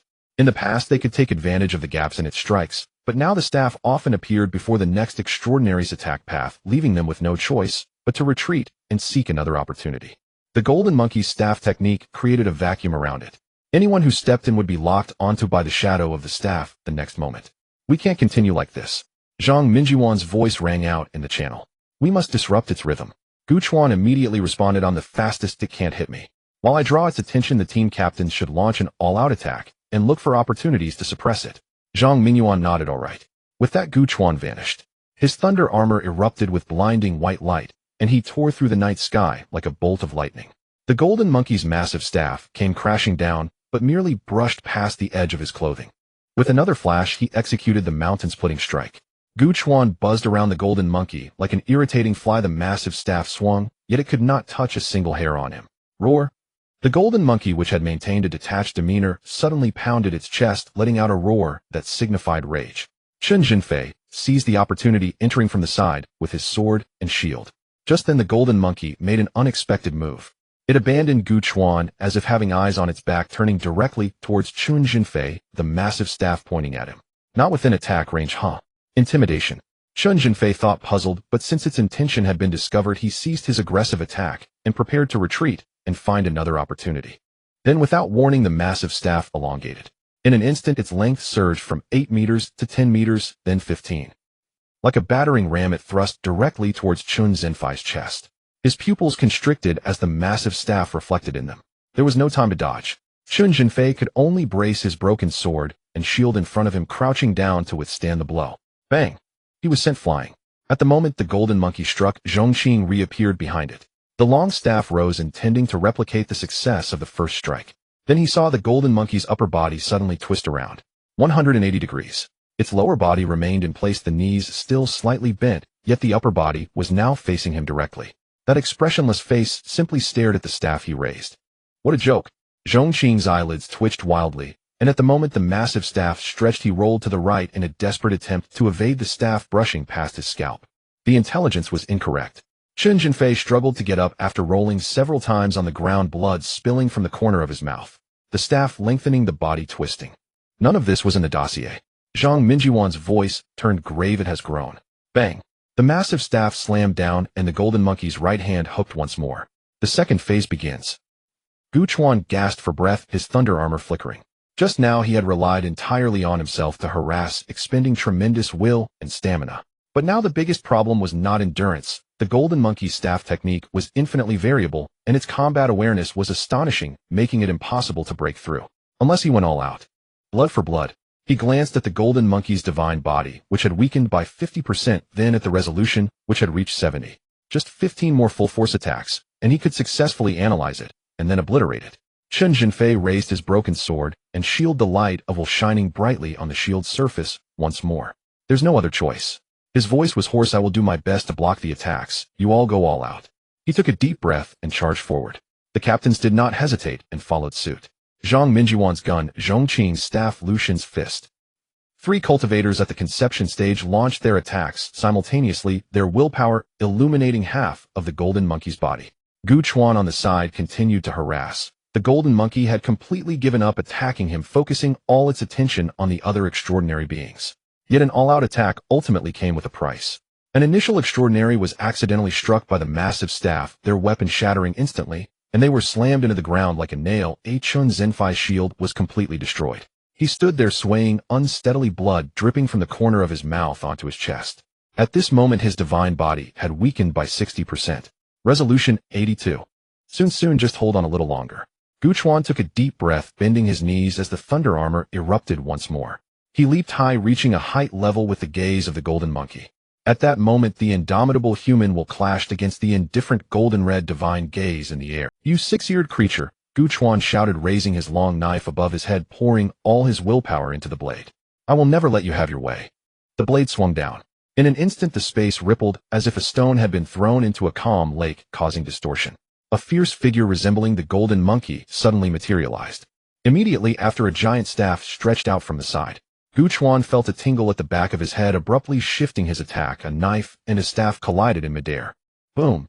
A tremendous force struck, sending Gu Chuan flying far away. He only came to a stop after plunging his knife into the ground, plowing a deep trench of 7 to 8 meters in the gravel. He suddenly looked up. Next to the golden monkey stood another equally towering, fiery divine figure. The giant staff glimmered with even more blinding light, and dark red markings adorned its shaft. The second deity had made its entrance. Gu Chuan fell silent for a moment. He had mistakenly called the golden monkey a six-ear, and as a result the six-ear had truly appeared. Nearby Zhongqing's voice had changed tone. "How is this possible?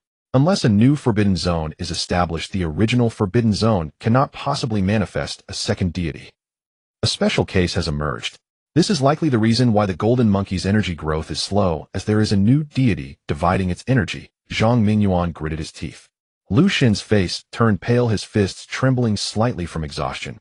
"Will there be any support from the base? We cannot handle two deities."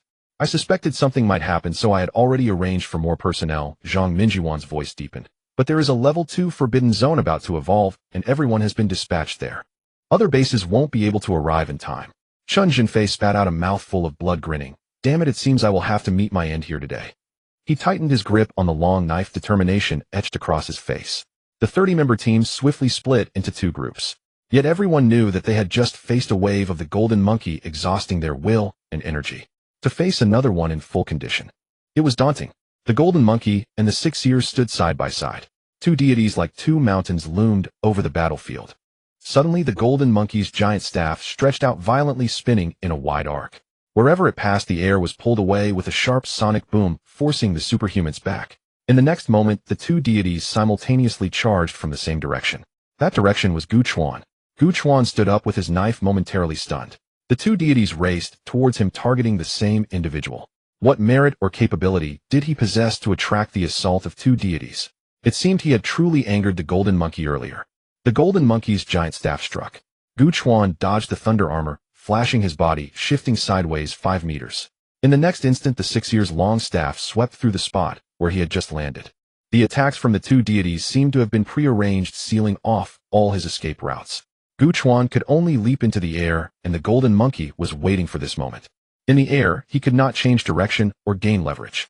The deity's form suddenly accelerated, stomping the ground to create two deep craters. Then with a sudden knee strike, that blow radiated golden light, as if it aimed to shatter the sky. In a moment of desperation, Gu Chuan used his knife to block. Bang! The blade shuddered and his palms went numb. The immense force propelled him towards the sky like a ball. The six-ear was already waiting there, swinging the giant staff in a full swing, poised for a home run. There was no way to avoid it. In that instant, the phantom of mountains and seas illuminated behind Gu Chuan, shielding him in the center. Mountain-sea convergence. The six-ear's staff came crashing down. Boom! The mountains and seas shattered, and Gu Chuan was propelled like a cannonball, smashing into the gravel dozens of meters away. Dust and smoke rose like a small mushroom cloud. Dark purple fragments of stone flew everywhere, crashing to the ground with a dull thud. Gu Chuan. Li Miaoya's voice pierced through the night sky, and she seemed ready to charge out, her feet already glowing with willpower. Miaoya. Zhang Minjuan's roar came, causing her eardrums to ache. Form a combined attack formation. Block them. Li Miaoyu paused, turning back abruptly to glance at the direction where Gu Chuan had fallen. The dust was too thick to see anything. She tightened her grip on the chained sword and charged into the encirclement. Giant staffs gunned shadows and the winds of fists. The battle between humans and the giant beasts continued. The crescent moon overhead was gradually obscured by clouds, and it seemed that only that streak of golden-red light remained in the forbidden zone. The light belonging to the deities. Am I going to die? Gu Chuan's consciousness became somewhat hazy. He moved his body slightly, feeling a piercing pain. His ribs were broken, and not just one. The broken bones pierced his lung, and with every breath, he could feel something jabbing inside his chest. He squinted his eyes, trying to see the battle situation in the distance. The sounds of metal clashing shouts and the emotionless swings of the deities' staffs echoed. The situation was overwhelmingly one-sided. The two deities were unstoppable. He saw a figure struck by the giant staff flying away like a puppet, crashing to the ground and never moving again. With a few strikes, one superhuman would be forced out of the battlefield. If they couldn't hold them back, it would lead to total annihilation. Gu Chuan closed his eyes. Why were the deities so strong? Why was there a second one? Why was he so weak? These thoughts surged in his mind. After all, he had a system giving him an extra card to play. But in the end, nothing could change. He could only lie here like a dead dog, witnessing the sacrifices of his comrades, watching the deities escape, and ultimately awaiting the arrival of death. Would my parents be very sad if they couldn't contact me? How would the base explain this? But even if I die, there would still be a large sum of compensation. Enough for them to live comfortably, though it would be without their son's company. He recalled the scene of his parents teaming up to trick him, smiling faintly. As their son, he felt more like an outsider. But I still love you both. What about Yang Xiang? I wonder how long this excuse of secret research can keep him in the dark. That guy is sharp. He won't be kept in the dark for long. If he can't find me, he will definitely fly to the capital, searching the entire city until he finds me. And what about Lu Yingying? Gu Chuan extended his trembling hand, blood and dirt filling the gaps between his fingers. He struggled to point towards the battlefield where his comrades were, where people were dying. Indeed, it is hard to accept. If only I could ignite the heart fire, perhaps I could play a role, perhaps I could last a bit longer, perhaps I could save one or two people. Why can't I ignite the heart fire? He pondered for so long, practiced for so long, yet that door remained firmly shut. What is it that I truly desire? Protection. He wished to protect his companions, but it seemed insufficient to burn everything away. Justice. He agreed with it, yet felt it was not the primary force driving him. Becoming stronger. He merely felt he ought to be stronger, strong enough not to be crushed into the ground again. He wandered in the labyrinth of his own while surrounded by invisible walls. Gu Chuan ranked 48th in class. You need to work harder. The distant voice seemed to echo from the cold depths of water. What should we watch this week? How about Demon Child or Lamp God? Sure, let's go. I think. The small hands froze in midair. No one heard. Why are you so childish, thinking about becoming a king? The laughter spread, carrying an unintentional sting. Is this a memory from childhood? Deep within his consciousness, Gu Chuan chuckled helplessly. It's already turning into a revolving lantern. But then the scene shifted. The light began to warm up. This time a classmate impressed me. Gu Chuan won 16 points, a full 40-point improvement. Zhou Li's gaze carried warmth as it fell upon him. The country needs you, Gu Chuan. Zuomu Yuan's eyes shone with hope and trust. Yang Xiang, show some respect. This is the future King Gu. Lu Yingying's laughter rang out. He's currently second in class. His future is limitless. He wants to be seen, not just noticed. He wants his words to matter, not just to speak. He wishes for recognition, not merely to go with the flow. How childish indeed, Gu Chuan murmured. What time is it? And he's still thinking about these things. Yet that repressed thought surged back fiercely after this self-mockery. Want to be seen? Then stand at the forefront, become a banner, a lighthouse. Want to exist with weight? Then bear the heaviest responsibilities, become a city wall, a cornerstone. Want to be recognized? Then first recognize yourself, become your own sun, become eternal light. All the images, sounds, and sensations collapsed inward at this moment, converging at the deepest point of the source of his will. As the fog lifted, the answer emerged raw and grand, carrying the innocence of a child and the ambition of an emperor bursting forth from the depths of his soul. So, Gu Chuan opened his eyes. For the first time, a true light belonging to him ignited within those eyes. I still want to be a king. Not a ruler who dominates subjects, but a king who is admired, relied upon, and followed. A king whose very existence carries immense weight and whose words can determine the fate of kingdoms. A king whose path is recognized, whose will can blaze forth. I am my own king, but my throne, my domain, my radiance will illuminate this entire blue planet. Buzz. The source of will trembled slightly, as if a certain shackle had been broken. Immediately, a blazing golden flame erupted from the very core of the source. It burned quietly, yet exuded an undeniable majesty of kingship, illuminating every corner of his world of will in an instant. As the heart fire ignited, the will became tangible. The true name of the trait revealed itself. Ruling. The obscured moonlight completely vanished. In its place was the first light of dawn, tearing through the clouds and illuminating the earth. Dawn silently played its role. Willpower and physical strength began to recover at a visibly rapid pace. The dried meridians surged with warmth again, the weary muscles filled with strength once more. He slowly stood up, even though a sharp pain still lingered in his chest. Gu Chuan's expression remained unchanged. Ignite. The heart fire achieved the tangible will. Will points 20. Will trait has been added to the panel. Trait ruling the will of a king, unquestionable. Your will has a very high attack rank. When attacking deities, their divine bodies will be suppressed by your rank, causing their divine energy to stagnate and triggering the collapse of outer structures. Captain, Lu Wenbin shouted. In his line of sight, Zhang Mingyuan failed to dodge and was struck by the long pole wielded by Lu Er. The gun in his hand slipped away, flipping through the air before crashing to the ground. His whole body was smashed into the earth like a rag doll, kicking up a cloud of dust. This was already the fourth captain to fall. Lu Wenbin turned to look around. There were not many people left. The few still standing were also on the verge of collapse. Some leaned against their knives to stay upright, some couldn't lift an arm, and some were drenched in blood. He gritted his teeth and turned to Li Miaoyu. Sister Miaoyu, maybe you should retreat. His voice was hoarse, trembling uncontrollably. We can no longer hold them back. I am just an ordinary beginner. Dying here doesn't matter. As long as I can hold them off for a while longer, it's fine. He paused. You are different. You are a transcendent in the tangible will phase. You should preserve your life force to continue fighting against them later. You must not sacrifice yourself here. There has been enough bloodshed already. Li Miaoyu suddenly turned her head. What are you saying? Her voice was sharp at that moment, piercing the eardrums. I am also your captain. You want me to abandon the team and run by myself? She fixed her gaze on Lu Wenbin, each word squeezed out through clenched teeth. What do you take me, Li Miaoyu, for? Lift your fighting spirit. She tightened her grip on the chain sword, turned around, and faced the two towering deities. The chain sword trembled lightly in her hands, emitting a faint hum. Even if you want to escape this forbidden zone, you must be stained with our transcendent blood. She charged forward. At that moment, her speed was like a flash of lightning. The chain sword in her hand condensed a blue light of will, sharply piercing the golden monkey. However, that small blue brilliance was insignificant compared to the blinding divine light radiating from the golden monkey.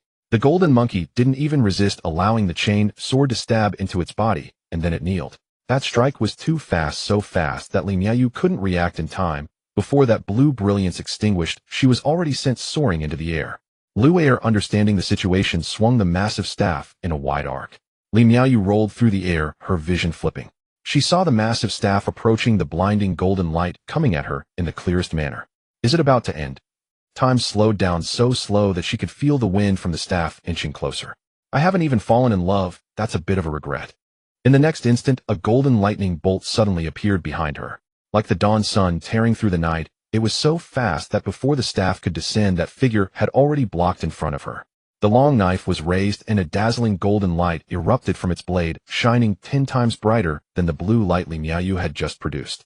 The moment the blade collided with the massive staff, a tremendous force exploded from the blade. Boom! A visible shockwave spread from the point of impact, sending debris flying in all directions. Then Lu Wenbin witnessed a scene he would never forget. That massive staff was actually forced back by that small. Even Lu Er's divine body couldn't help but lean back, while that golden lightning figure landed steadily. Lu Wenbin gathered strength beneath his feet, catching the falling Li Miaoyu in midair. As they landed, he looked up at that figure. The golden lightning gradually receded, revealing a familiar face. Gu Chuan. He stood there, and despite his small frame, he radiated a golden light, even more dazzling than that of the deities, as if the sun. The golden monkey tilted its head, the two golden feathers on top trembling slightly, seemingly surprised that this human could still stand. Gu Chuan looked toward the gradually settling battlefield. There were too many lying there, some he recognized, and some he did not. Fury ignited like golden flames in his eyes as his figure suddenly blurred, appearing at the right side of the golden monkey. At this moment, the golden monkey's head was still turning to search for him, while the long knife in his hand buzzed and trembled, pure golden intent coiling around the blade like liquid royalty. As he twisted his waist and swung his arm, the strike, infused with the essence of sovereignty, crashed down like a cataclysm. In the moment the blade struck, the divine flame on the golden monkey's surface seemed to be abruptly frozen by an invisible power, plunging into chaotic and violent ripples, flickering like a candle in the wind. After a full moment of delay, the massive staff began its noticeably slower sweep toward his original position. In a battle of divine levels, a single moment was enough to die 10 times over, and Gu Chuan had long since retreated. Where the blade had struck, a fine crack remained on the surface of the golden divine body, which should have been seamless, and could only be continuously worn away by willpower. The edges of the crack were still tinged with strands of golden intent that had not dissipated immediately, obstinately obstructing the divine Buddha's self-repair. The will of the king is indisputable. Roar. The furious six-eared rushed in, swinging the massive staff endlessly, each blow carrying the force to shatter mountains. Gu Chuan transformed into a golden lightning streak, weaving through the gaps in its swings. The situation mirrored what had occurred with the golden monkey before, even faster. After breaking through the concentration, not only did his willpower leap, but his physical body also ascended to a new level. The speed that once required full exertion was now merely a norm. Gu Chuan escaped the attacks of the six-eared, not lingering in battle. His target remained the golden monkey. Only by eliminating one could there be a chance of victory. He sidestepped the golden monkey's swing, and then executed a simple yet effective strike. Resolution 100. Resolution completed. The network vision unfolded instantly in his eyes. The energy flow and node distribution within the golden monkey were as clear as stars in the night sky. The golden monkey seemed to sense something. Its massive staff began to swing in a full 360 degrees, without dead angles, creating an impenetrable barrier of staff techniques to prevent Gu Chuan's advance. But Gu Chuan would not let it have its way. His gaze was cold. In a brief moment between swings, he transformed into a streak of light and surged forward. The blade fell, shining with golden intent, precisely striking that red node. The golden monkey's swinging motion abruptly halted. Its body began to tilt until it firmly grasped the massive staff to avoid completely collapsing. The divine body faded 80%. The six-eared hurriedly retreated. The shadow of the staff swept in again, this time carrying overwhelming fury. But Gu Chuan simply dodged, his figure flickering among the staff shadows, each time narrowly avoiding impact. He was waiting for the next node to appear. The opportunity came. The red node within the golden monkey reappeared. Gu Chuan charged in again, striking the mountain. The blade fell. The divine body faded completely. The massive staff in the golden monkey's hands could no longer be held. Its body uncontrollably toppled forward. The golden red gaze gradually dimmed, and its molten golden chain mail peeled away like a faded old painting. Golden light shattered into countless fireflies, silently dissipating. The boundary crystal appeared. Gu Chuan did not hesitate, shattering it with a single stroke. Strange purple energy surged from the crack, ultimately devoured by some invisible force. Detected cross-boundary energy. Convert to will points. Default conversion initiated. Will points 10. Gu Chuan turned and looked at the six-eared. You are the only one left. As his words fell, he coughed, blood spilling from the corner of his mouth, dripping onto the dark purple ground.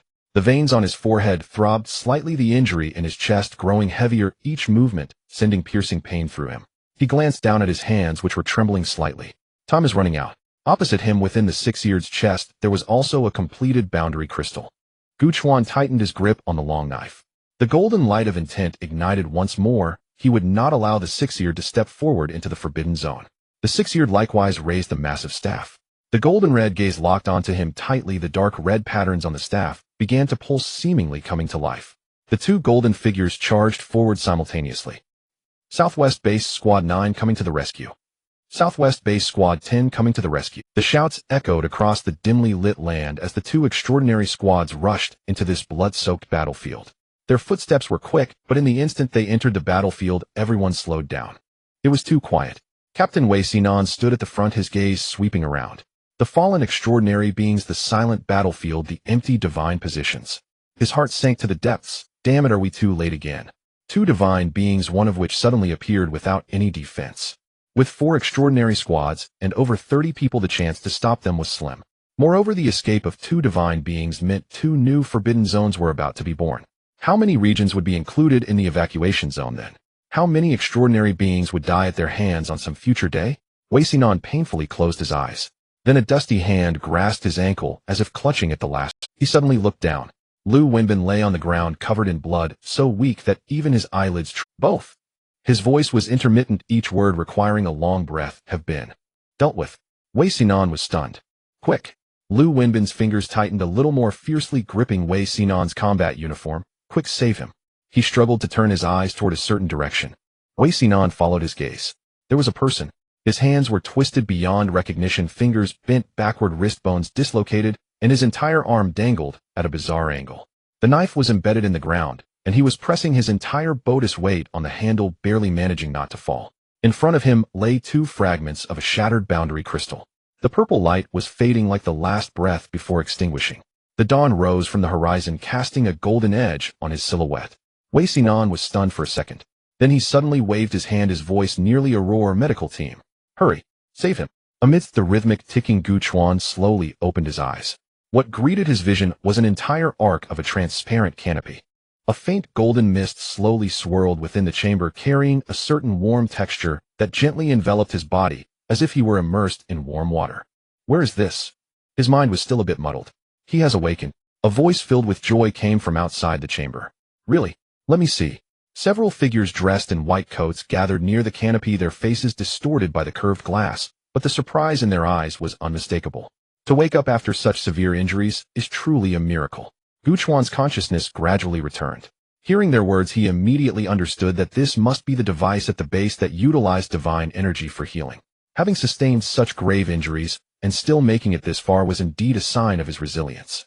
A familiar figure appeared outside the canopy. Zheng Keming. He had taught his theoretical course before, especially the concluding remarks that left a lasting impression on Gu Chuan. His voice came through the canopy, somewhat muffled. Your body hasn't fully recovered, yet you still need to rest. Don't worry about your teammates, they're fine. Really? If that's the case, that would be wonderful. Gu Chuan wanted to nod, but his neck felt unresponsive. His eyelids grew heavier, the drowsiness washing over him like a tide. Forget it, I'll just sleep a bit more.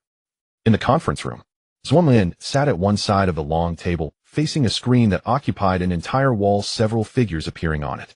Shangguan Jinghong's voice came from the speaker. I didn't expect that besides the original deities a new one would. Even in the level 3 restricted zone, this has happened. Will there be a second deity in those level 2, or even level 1 zones in the future? I'm worried that in the same restricted zone a 3rd or 4th deity might emerge. That would be an unimaginable. Zuan Muyuan spoke, his voice steady. Indeed, we cannot afford to be overly optimistic. The era of change has arrived. We must prepare for the worst. He paused briefly.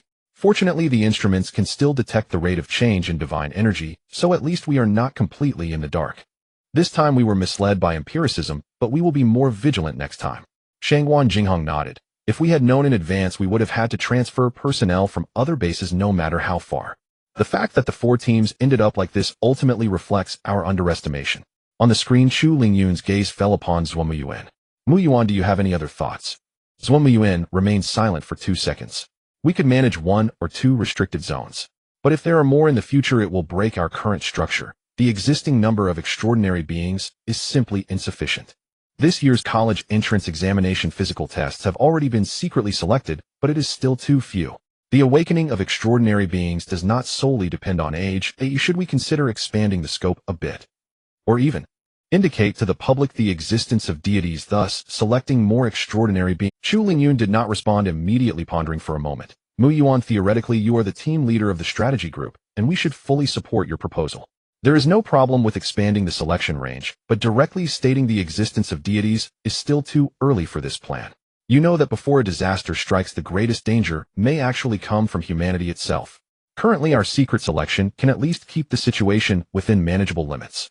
However, once it is made public, who knows what chaos may ensue when the masses learn that the deities they worship or yearn for have truly manifested.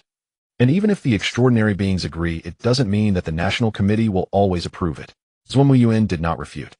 There have been examples in the Western world before. A few fanatics designed to poison a certain extraordinary being in the condensation period to welcome the deity they believed in, inciting anger in the Western extraordinary world. If we announce it, we may not be able to avoid such incidents. But the insufficient number of extraordinary beings is indeed a major problem. The small-scale search is still too few. We need to deliberate on this matter. Zuan Muyuan shook his head to himself. On the other side of the screen, Shangguan Jinghong timely changed the subject, his tone carrying a hint of curiosity. I heard that this time the emergence of the dual deities was ultimately resolved by an extraordinary being in the condensation period who made a breakthrough at the last moment. That is truly incredible. I wonder what the characteristics of that willpower are. It resembles the shadow of the young warrior from back in the day. He chuckled. What commendation should we give that child? Zhuke. Zuan Muyuan raised his head. Silver medal of the White Tiger. Chu Lingyun raised an eyebrow, somewhat surprised. Isn't that a bit too high? The silver medal has hardly ever been awarded to someone in the condensation period. Mian looked at him, stating with certainty, this time the emergence of the dual deities was due to him standing up at the critical moment, preventing the birth of 2 new restricted zones, while also giving those extraordinary beings the chance to be rescued. Moreover, it is crucial that the news of the impending change spreads. It would be a huge blow to morale. But he won, demonstrating to everyone that no matter the change, we can fight. So I believe he deserves this silver medal. Chu Lingyun remained silent for a moment and nodded.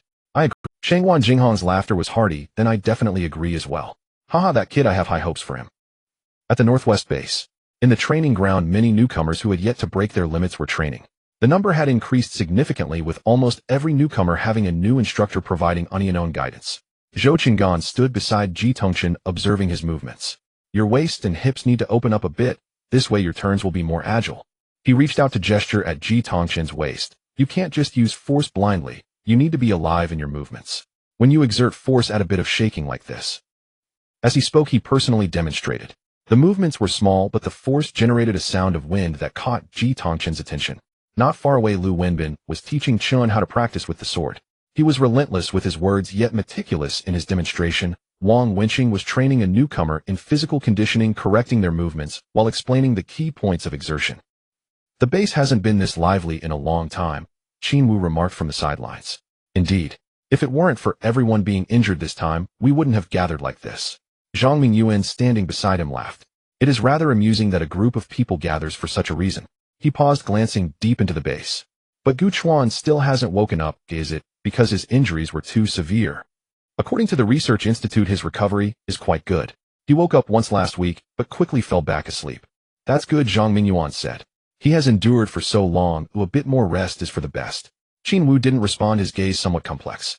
That young man who had only joined the extraordinary world for a few months sometimes still showed his immature side, yet he managed to hold on until that point. When he was first brought back to the base, he couldn't believe that the boy could end up in this state. His hands were twisted beyond recognition, and his chest caved in, barely holding onto his last breath with the aid of machines. 2 deities, one of which was nearly at its peak. Alone and helpless, what kind of despair was that? Thankfully, Qin Wu suddenly recalled how Gu Chuan had looked when he was forced to pull the cart across the Gobi Desert, the expression of utter disillusionment making him frown, and turned to say, "How's my closed-door disciple? Does he have my former style?" Zhang Mingyuan stroked his chin, pondering. To be honest, he is much better than Qin Ge. Huh. Well, we can't put it that way, at least. Suddenly, the intelligent wristwatch on his wrist vibrated. Qin Wu glanced down and answered. What? Gu Chuan has woken up. Good, I understand. Hanging up the communication, he looked at Zhang Mingyuan. The two exchanged glances. Let's go. In the spacious corridor, Qin Wu and his group marched in with heavy footsteps. As they pushed the door open, they found Gu Chuan already sitting up on the bed, staring blankly out of the window. The simulated sunlight from the dome base streamed through the gaps in the blinds, casting shadows upon him. Lu Wenbin was the first to rush in. Gu Chuan turned his head, his gaze passing over the most conspicuous Lu Wenbin, and carefully looked at each person behind him. Zhang Mingyuan, Li Miaoyu, Zhao Zhengda, Wang Shiqing, Zhou Qing'an, and finally Qin Wu, who walked at the back. A smile suddenly broke across his previously dazed face. Zhang Keming did not deceive him. All present, not a single one missing. However, he recalled the other silent figures on that battlefield, and his gaze fell again. He could not save everyone. Lu Wenbin immediately noticed what was on his mind, and casually sat down at the edge of the bed. Don't worry, it's not just our team that hasn't lost anyone. All the extraordinary beings that night were fine. The base is lively now, everyone is mentoring the newcomers. Gu Chuan's eyes gradually brightened as he looked at him in surprise and disbelief. Lu Wenbin paused, revealing a hint of fear. Speaking of which, it really was a stroke of luck. The Golden Monkeys, I don't know if they wanted to play or what, basically just inflicted severe injuries and didn't finish the job. Otherwise, the consequences would have been dire. Zhou Qing'an took over the conversation, smiling gently. Fortunately, the southwestern base provided support afterwards. Everyone received timely assistance. Our base's medical equipment is truly miraculous. Lu Wenbin excitedly chimed in. Exactly. Gu Chuan, you didn't see it like a regular broken bone lying in there for a few days, and then able to get up and walk. If this could be used for civilians, hospitals would go out of business. He turned his head, his eyes fixed on Gu Chuan. But the greatest contributor is still you. I saw it, that golden lightning was invincible. It was like a deity descending, and that blade's momentum. Slow down, slow down. Li Miaoyu walked over and lightly tapped Lu Wenbin on the head, her voice crisp. Gu Chuan has just recovered, and you're already talking so much in a row. Let him take it easy. Lu Wenbin rubbed his forehead, looking aggrieved. I was just excited. Li Miaoyu shot him a sideways glance, her gaze dangerous. By the way, what happened to the fruit basket I asked you to bring? Lu Wenbin froze for a moment, then slapped his thigh vigorously. Damn, I left it at the door. The room fell silent for a second before bursting into laughter. Afterwards, the fruit basket was brought back in and placed on the nightstand. Gu Chuan glanced at it. The strawberries were perfectly red, carefully placed on top. They were his favorite.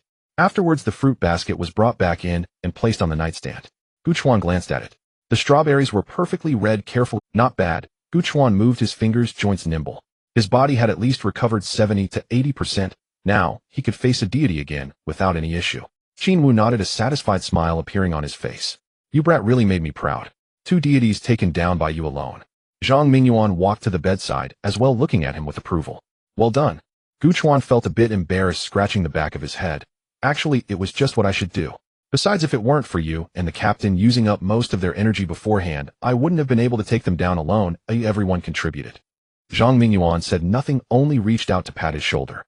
He understood very well. Even if the golden monkeys were worn down by them, what about the 6-eared? They were nearly at full strength and fell without much effort. It all relied on Gu Chuan single-handedly turning the tide. Otherwise, even if he had survived with the forbidden area lost, he could never forgive himself. After chatting for a while, the atmosphere in the hospital room completely relaxed. Lu Wenbin practically lay down on Gu Chuan's exclusive hospital bed, suddenly remembering something as he sat up straight. By the way, do you know how they're referring to you in the base now? Gu Chuan was taken aback. What are they saying about me? They say you're a deity slayer, Lu Wenbin said seriously. Awaken some kind of killing god trait, slaying any deity that comes 2 at a time if they come in pairs. That's an exaggeration. Gu Chuan laughed helplessly. I think it's not a big deal. You don't know those newcomers in the base, each one idolizes you. Yesterday, I even heard 2 newcomers discussing how Gu Qianbei is like. Gu Qianbei? Gu Chuan's mouth twitched. I've only joined for a few months, and I'm not even 20 yet. As long as the strength is there, it's fine, Qin Wu said leisurely. In the extraordinary world, it's not about seniority, but about achievements. This battle of yours is enough to boast about for a lifetime. He added, I hope more talents like you emerge. Even if you brag in my ear every day, I'd still be the first to support you. Flattered by such praise, Gu Chuan felt a bit giddy, and his smile never left his face. He suddenly threw an arm around Qin Wu's shoulder, grinning. Old Qin, now that I've broken through the condensation of intent, can I measure up to you? Qin Wu raised an eyebrow and playfully tapped him on the forehead. You little rascal, you never change. How can a disciple always want to argue with his master?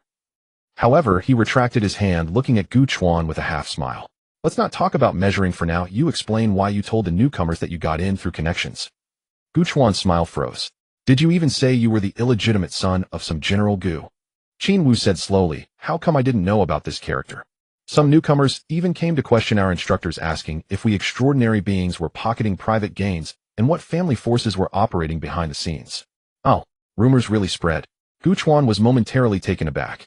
At that time, it was just a spuro-femin idea. He wanted to see the newcomers' reactions and casually made up a few sentences, but it ended up backfiring. About that, Gu Chuan laughed awkwardly, his gaze starting to drift. You don't need to say too much.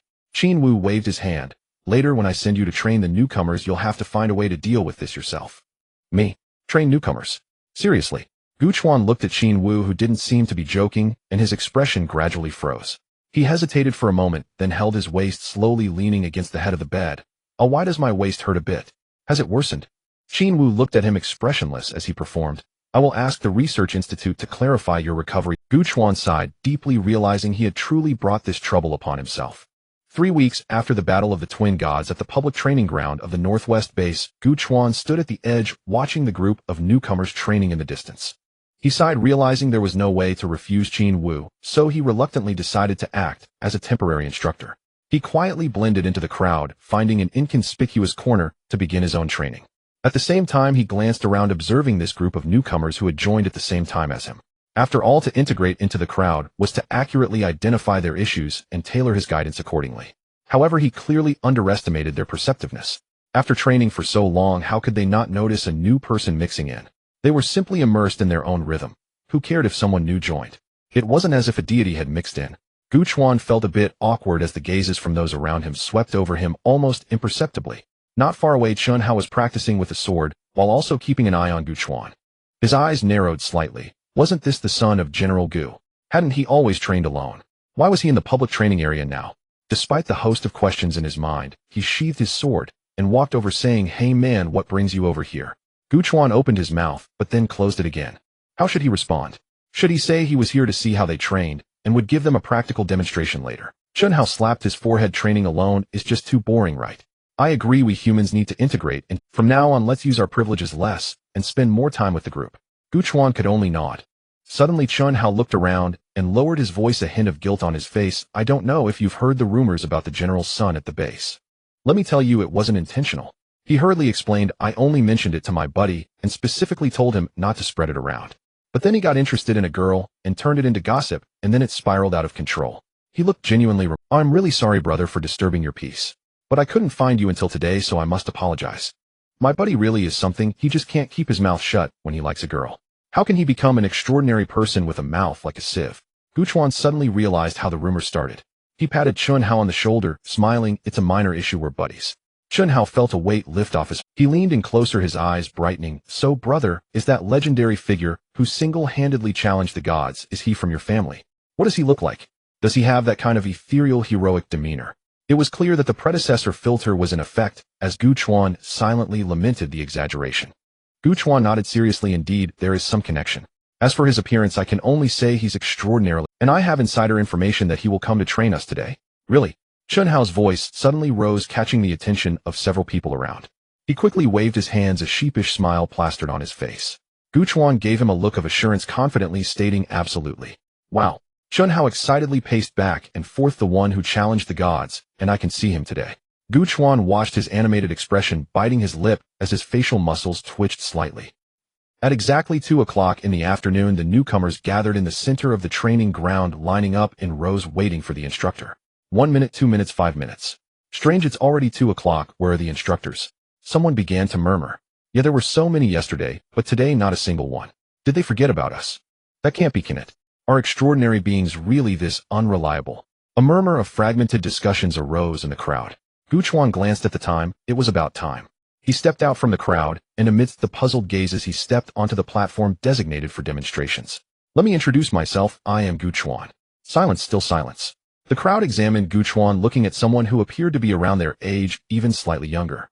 His face still bore a hint of youthful exuberance. He certainly did not look like an instructor. Who are you? The crowd's skeptical gazes converged on Gu Chuan. Chun Hao's eyes widened in disbelief. No way, man.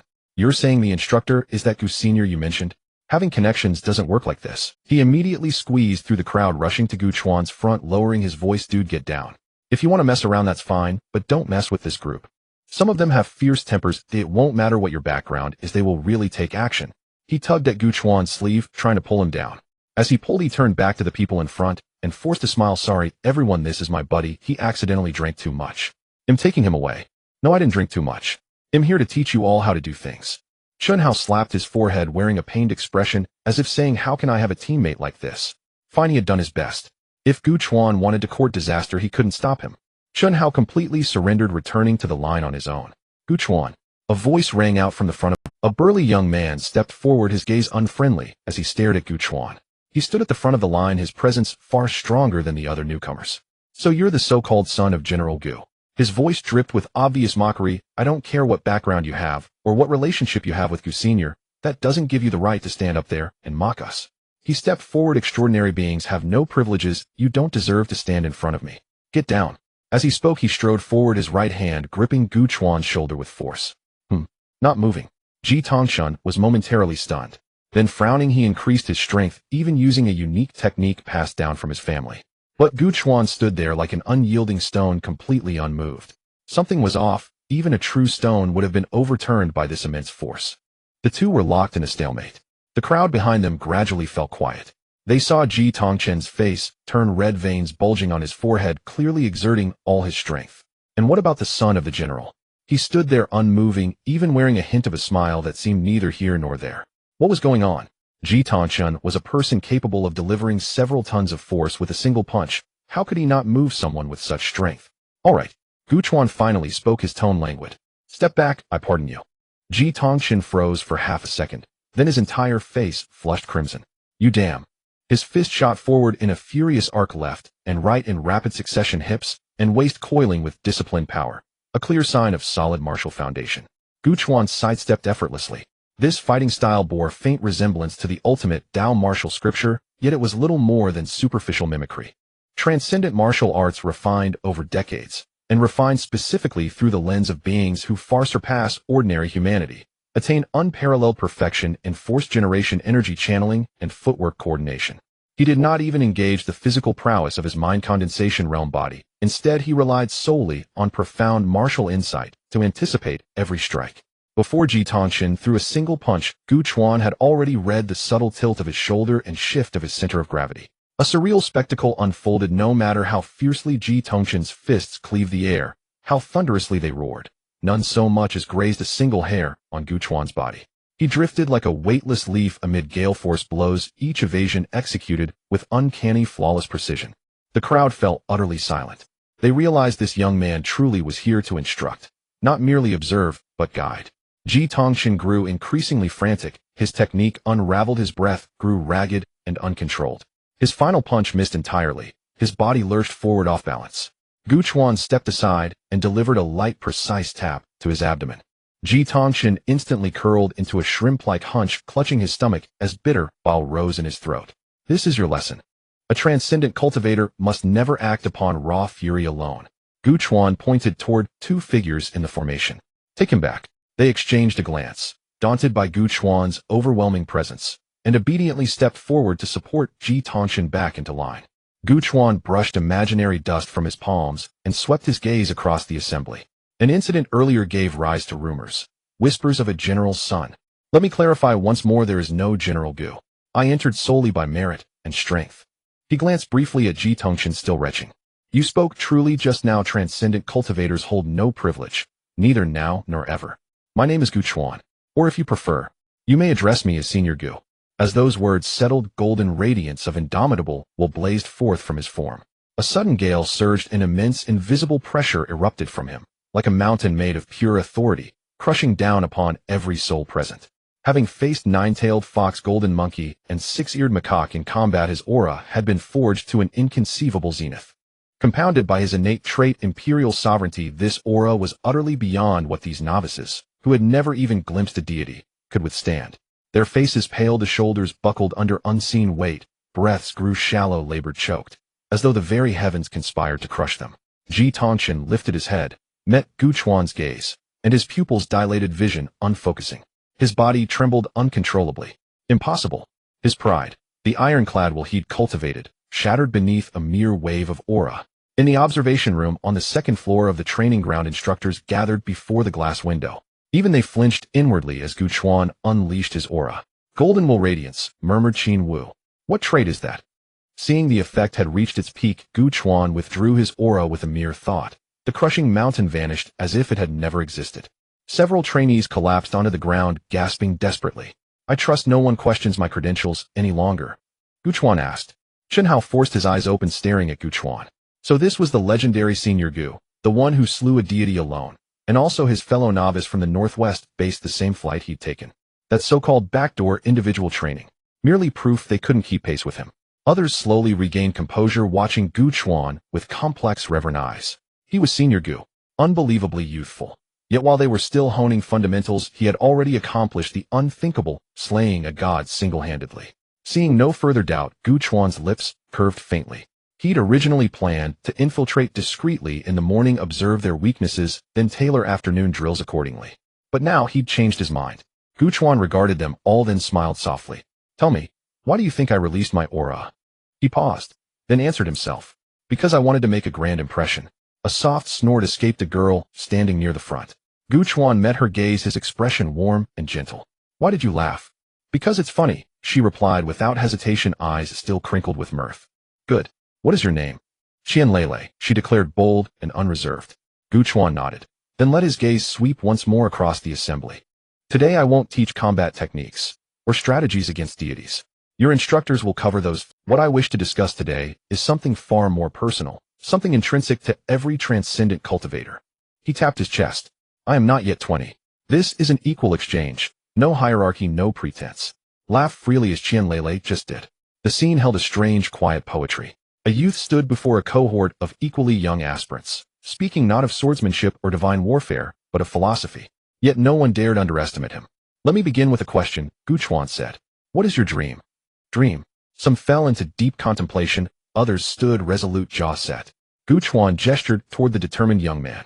Yours, to become transcendent and banish every deity, he declared, voice ringing with conviction. Many in the crowd nodded. This too was their dream. Gu Chuan offered no judgment, only another question. And if you hadn't been selected this year, would your dream remain unchanged? The young man faltered. What if transcendent cultivation ceased to exist, and no deities remained? His mouth opened, but no sound emerged. Gu Chuan watched him, voice calm. Uncertain now, he took a step forward, facing them all. We assume transcendent cultivators possess extraordinary willpower, capable of shedding all desire. Once we ascend, our sole purpose must be banishing deities, saving comrades. Yes, you can achieve that. You would sacrifice everything for it. Gu Chuan paused, then voiced the truth he intended to convey. Yet what I truly mean is this: transcendent cultivators are in essence paragons of desire, refined, extreme, and absolute. A ripple of confusion crossed several faces. Your desire burns fierce, yet pure. You may choose any path, any ideal, and proclaim it openly. But deep within, beneath discipline, beneath control, resides a primal, unyielding hunger. Your formidable self-mastery merely lets you ignore it, for now. Gu Chuan's gaze swept across each face. No matter how deeply you bury it, it takes root in the bedrock of your soul. Thus I say again, transcendent cultivators are not masters of desire's absence. They are masters of desire's extremity. Why speak of this now? Because only by confronting the self, by seeing clearly who you are, can you walk the path forward. You have not yet reached that threshold, but you may begin seeking the answer today. His eyes lingered almost imperceptibly on a composed young man standing beside Chen Hao. The young man blinked. Why look at me? Gu Chuan shifted his gaze and continued, whether your desire is humble, like savoring French fries so deeply you wish their legacy eternal, or born of love, romantic or fraternal, he smiled gently, or vast enough to encompass banishing every deity protecting this world, all are valid. What matters most is listening to the voice within, following the choice your desire makes. In the observation room on the second floor, a group of instructors stood by the glass window, initially engaged in hushed discussions. But now no one was speaking. Everyone turned to look at each other, their eyes unable to hide their astonishment. Especially the extraordinary beings in the initial awakening phase. Lu Wenbin frowned, deeply lost in thought, while Zhou Qinggan lowered his head, silently gazing at his own fists. So what is our desire? Qin Wu's gaze fell upon that young figure, and after a long moment he softly sighed. That is truly a unique insight. At the training ground, Gu Chuan looked at everyone, and suddenly clapped his hands, saying, well then, I, your temporary instructor, have completed my task. He pointed into the distance. Next you will have free training. Your instructors will continue guiding you tomorrow, so you are dismissed for now. After speaking, he stretched lazily, exuding an air of relaxation as he made his way towards the exit. Gu Senior. A clear voice rang out from behind. Qian Lele jogged to catch up, saying, you haven't told us, yet what is your... Gu Chuan raised an eyebrow. If I tell you what would happen, I'd have to give up this handsome face of mine. He stopped in his tracks, turned around, and seriously said, Comrade Qian Lele, that is not important. Finding one's own direction is what truly matters. I see. Qian Lele nodded, appearing to be enlightened. The next moment, she suddenly leaned in closer, her eyes sparkling. Gu Senior, you are from Tianhai, right? Where do you live? Can I come to play with you during the public holiday? Hearing this, Gu Chuan looked at her with a dangerous expression. Goodness, how could she think that after I've taught you the ways you still want to open my household? No way, I need to run away quickly. He suddenly pointed overhead. Look, there's a plane. There are no planes in the dome base. Qian Lele was puzzled, but still turned to look in the direction he pointed. The sky above was empty, with only simulated sunlight filtering through the dome. When she turned back, Gu Chuan had already dashed away several dozen meters. What the heck, if you won't say it, then why run? Qian Lele pouted, feeling a bit dejected as she stomped her foot. She turned back to the crowd where the newcomers had already started training, one after another, with shouts and the sound of weapons slicing through the air gradually rising. Lele, what's wrong? Lu Xiaodong noticed that something was off with Qian Lele's face when she returned and cautiously asked, I'm really angry right now. Come here. Lu Xiaodong's face changed drastically, and he turned to run but was grabbed by the collar. Oh no, one more time. Meanwhile, Gu Chuan was moving quickly, passing through several corridors and taking a couple of turns. Only after confirming that Qian Lele did not pursue him did he slow down. Want to open my household? Dream on. He hummed a tune as he returned to the small room assigned to him when he first arrived at the base. Pushing open the door, a familiar scent greeted him. A single bed about 1.5 meters long was covered with the gray sheets provided by the base. On the simple desk lay the manual for extraordinary beings he received when he first arrived, and by the window was a not-so-large lazy sofa. Gu Chuan sat on the bed and opened the system panel.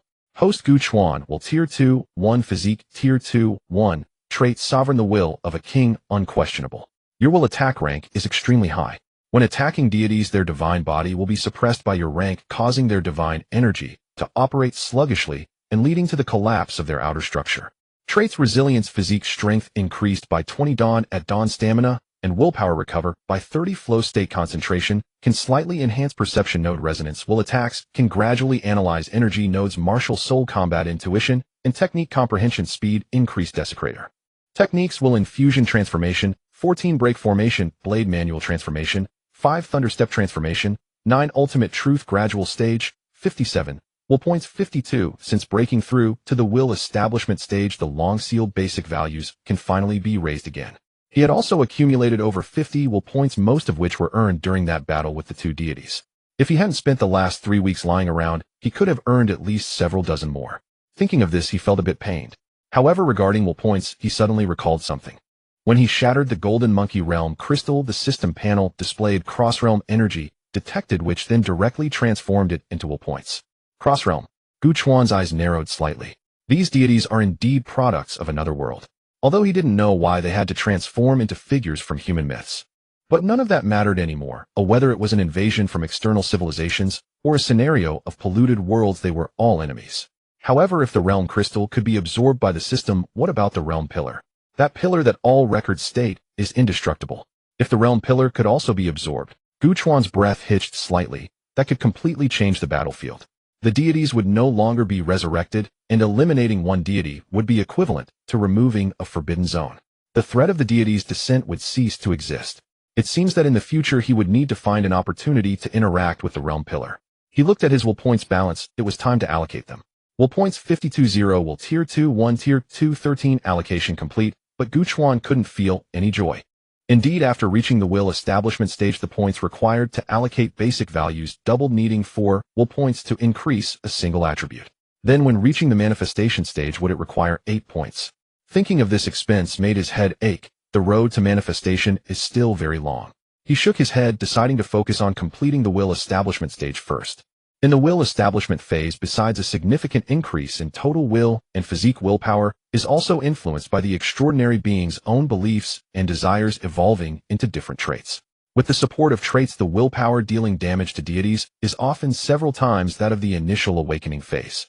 And after reaching the will establishment phase, to continue advancing to the manifestation phase, one needs to forge the essence of will into the will creation they desire under the tempering of the heart fire. Only after fully completing the forging can the will creation manifest in reality, thus achieving successful advancement. This is also the origin of the name of the essence tempering method. As for what will creation to forge, Gu Chuan had already made up his mind. A blade and a sword, the dual mastery of blades and swords. He sat cross-legged and began to operate the tempering method. The willpower flowed along a specific path within his body: 1 circle, 2 circles, 3 circles. Finally returning to the heart fire. The heart fire seemed to gain some kind of boost, the golden flames flickering slightly, and the temperature seemed to rise a few degrees. The edges of the essence of will began to melt with an extremely subtle trend. It was a wonderful feeling, as if something was sprouting within his body. After a long time feeling that his willpower was gradually depleting, Gu Chuan stopped to check his progress. Only a pitifully small piece, less than a grain of rice, had been melted away. There was still a long way to go before the forging was complete. After extraordinary beings break through to the will establishment stage, they have long understood themselves, but why are there still so few in the manifestation phase? It's simply because the forging process is too lengthy, and it also requires the total willpower necessary for the manifestation phase. Adding the two together, it would be difficult to complete in less than 6 or 7 years. Moreover, the essence tempering method has only been around for this short time. At this stage, there are really not many who have broken through to the manifestation phase through the tempering method. However, with the system's allocation points, he could first raise his total willpower, which would speed up the forging process significantly. Just as Gu Chuan was calculating his training plan, a sudden knock sounded at the door. At last he had arrived, Gu Chuan thought as he rose to open the door. As expected, Zhuo Muyuan stood outside. Gu Chuan couldn't help glancing around the small room. He wondered what Zhuo Muyuan was thinking. Both times they'd met since coming to the base had been in this shabby little room. Could this have been Zhuo Muyuan's old place? So nostalgic. He considered the possibility. After entering, Zhuo Muyuan made himself comfortable on the lazy sofa, his expression unusually relaxed. He was the same as ever, dark rings under his eyes like a panda's, looking perpetually overworked and exhausted. Sometimes Gu Chuan suspected the man never slept. You've been the center of attention lately, Zhuo said flatly, his tone ambiguous, neither quite praise nor teasing. The Northwest base. Even the Southwest heard about Senior Gu. Gu Chuan sat on the edge of the bed opposite him. I told you I'd act the first time I came and you didn't believe me.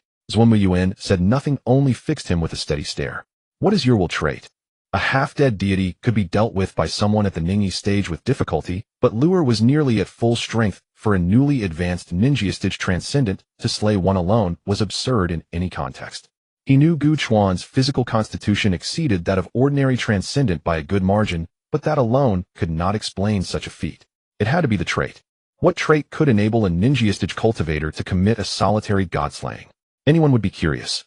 Gu Chuan wore a look of I knew it, and did not hide the truth. Junlin. It can suppress the functioning of a deity's energy. Zhuo blinked, then regarded Gu Chuan with an odd expression as if wanting to speak, but holding back. You know times have changed now, he said, winking. You catch my meaning. Gu Chuan finally registered it, and nearly choked on his own saliva. It's not what you think. Rest assured it's absolutely not that. Zhuo nodded. That was enough. Times were different now, and that sort of thinking would be dangerous. Still, the described effect sounded like a stagnation-type trait. Some transcendence oriented that way existed, but their effects were usually mediocre. If this suppression truly worked as described, there must be subtleties to it, otherwise it would not have altered the course of battle. Zhuo changed the subject, his tone easing. Jin Ho and Lure have been dealt with. The divine energy in the No. 4 restricted zone has dropped to a historic low. Its recovery will take considerable time. He glanced at Gu Chuan. What do you plan to do during this period? At first Gu Chuan did not react, then his eyes brightened. You mean a break? Of course, Zhuo said, unusually smiling. Everyone needs rest, transcendence included. Then he'll go home for a while, Gu Chuan blurted out, eager to speak. Since March it had been 5 months, the longest he had ever been away from home. He wanted to see his parents in Yangxiang and Luiying. He also had some savings now, and could finally indulge a little. Zhuo nodded without objection. Fine. Take a normal leave, we'll notify you a few days in advance, if anything comes up.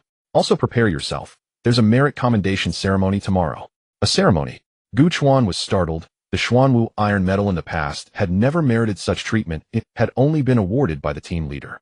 This time it seemed like the Zhuke treatment. Lu Wenbin had been longing for the Zhuke. With this second medal in hand, Gu Chuan intended to show off a little when the time came. Where's my Zhuke medal? Gu Chuan nodded to show he understood. Zhuo then pushed open the door and left his footsteps gradually receding down the corridor. When he stepped out, a trace of gravity had appeared on Zhuo's face. The next morning, Gu Chuan rose early. After washing, he studied his reflection. Not bad. Handsomely understated. He rifled through the wardrobe and found only the training uniform issued by the base and a few casual outfits. Well then, the uniform it was, at least it looked proper. At 8:30, a staff member from the base administration escorted him through several corridors and finally into a conference room he had never entered before. He hesitated at the threshold. There were many people. The 4 squads that had taken part in the No.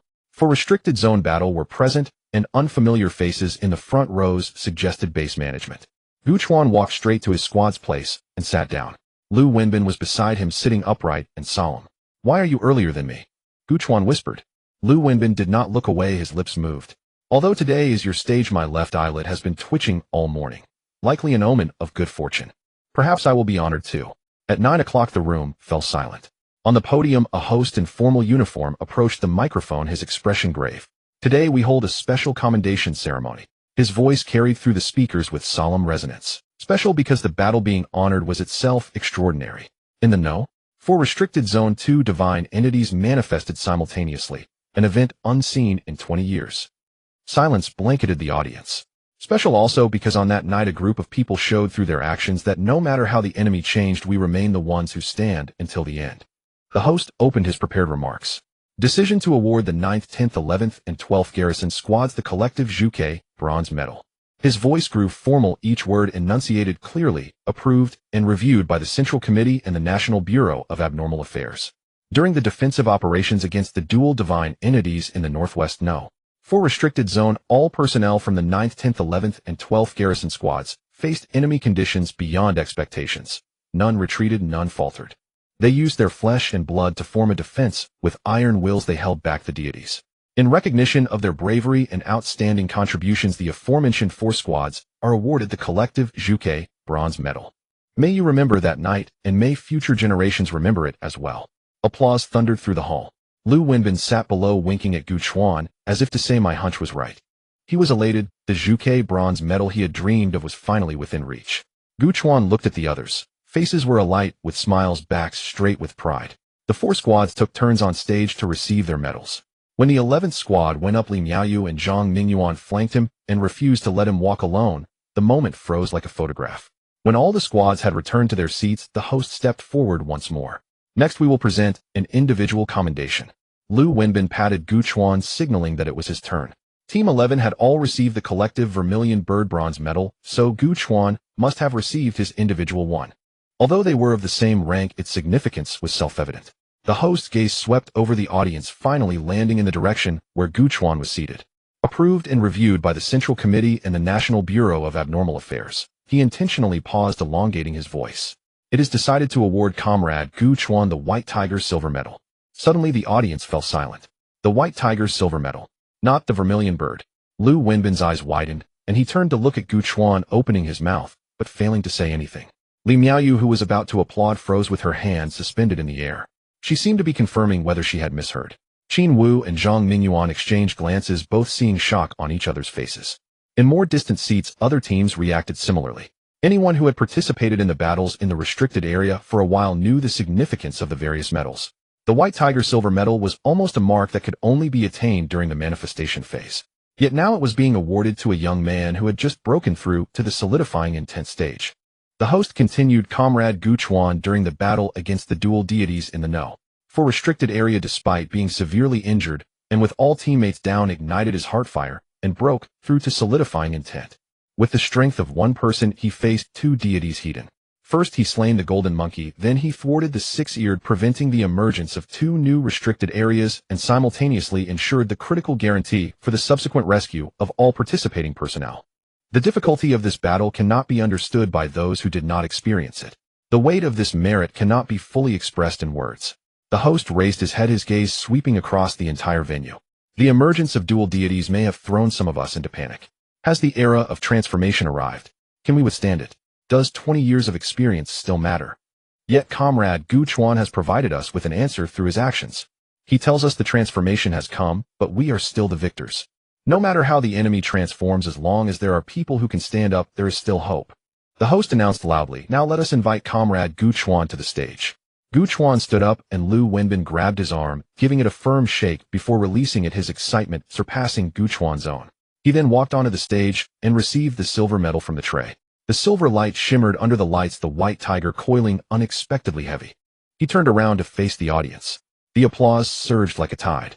At this moment, someone from the front row also walked onto the stage and took the microphone from the host. Gu Chuan glanced at the nameplate of his previous seat, Chu Lingyun, advisor of the operations department at the bureau. Chu Lingyun faced the audience, his gaze calm. In the past 20 years we have had many heroes. His voice was not loud, yet it clearly reached everyone's ears. But a single person at the solidifying intent stage stopping 2 deities. This is the first time. I can confidently tell everyone that the dual deities in the know. For restricted area will not be a one-off event. There will be more in the future, possibly even greater ones. Silence fell over the audience. But so what? Chu Lingyun's voice suddenly rose slightly. We respect our enemies, but we shall never fear them. Behind him were countless lights, and everyone present bore an incredible responsibility. This path is difficult, but we will never retreat. He surveyed the audience, his voice steady as a bell. The era of transformation has arrived, but as long as we are here, we will be the victors. Applause erupted once more, louder and longer than before. Chu Lingyun turned to look at Gu Chuan, the seriousness on his face fading into a friendly smile. I heard that others like to call you Senior Gu. Gu Chuan did not expect him to bring this up, a hint of an awkward smile appearing on his face, unsure who started this trend. In the audience, Lu Wenbin suddenly touched his nose. For some reason it felt a bit itchy. Chu Lingyun patted Gu Chuan on the shoulder. Keep moving forward. Until the day you truly become a senior. After the ceremony concluded, Gu Chuan and his group exited the conference room. The footsteps in the corridor were sparse, carrying the relaxation that came from leaving a solemn occasion. Lu Wenbin immediately crowded over, his eyes fixated on the silver medal on Gu Chuan's chest. Quick, let me see. Gu Chuan helplessly took it off and handed it to him.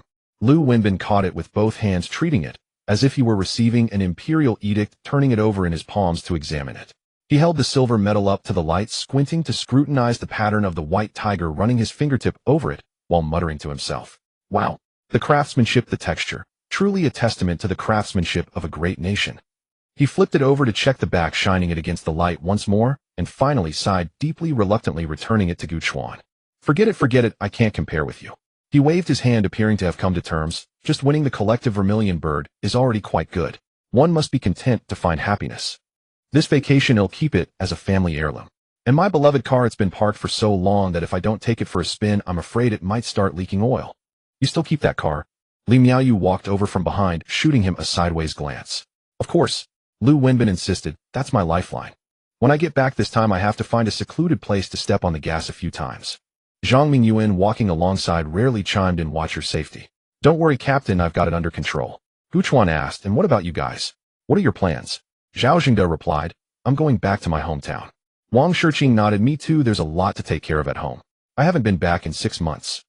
Li Miaoyu stretched lazily, radiating a sense of relaxation. After staying in this gobi for so long, I feel like I'm about to be completely dried out. I plan to go surfing at the beach for a week and just soak in the water. Sounds good. Lu Wenbin coughed lightly. Don't forget to share in the group. I'll guide you on your movements. Get lost. Li Miaoyu rolled her eyes at him.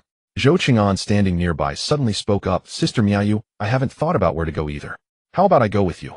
Just in time to learn surfing. Of course you can. Li Miaoyu patted his shoulder. I'll teach you until you master it. Lu Wenbin immediately raised his hand. What about me? Li Miaoyu remained expressionless. You can't. Laughter erupted among the group.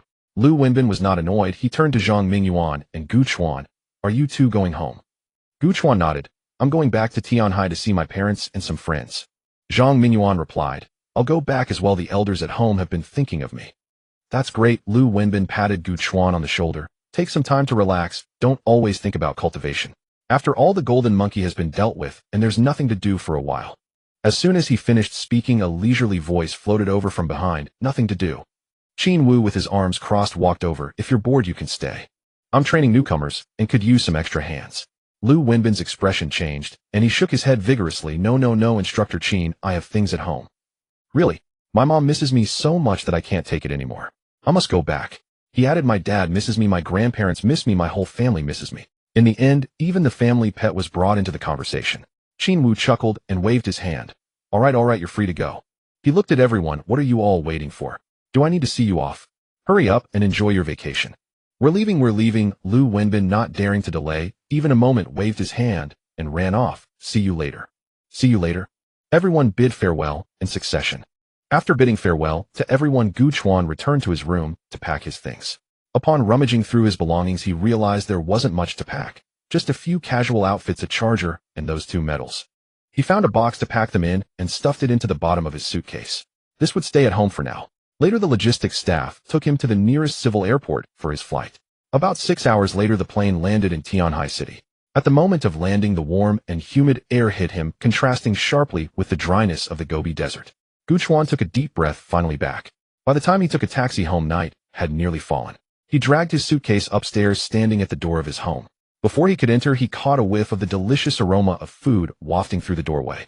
He knocked on the door, but there was no response. The sound of cooking was too loud. He knocked again. Coming. This time he finally heard his mother Xia Wenshu's voice, followed by the sound of slippers shuffling closer.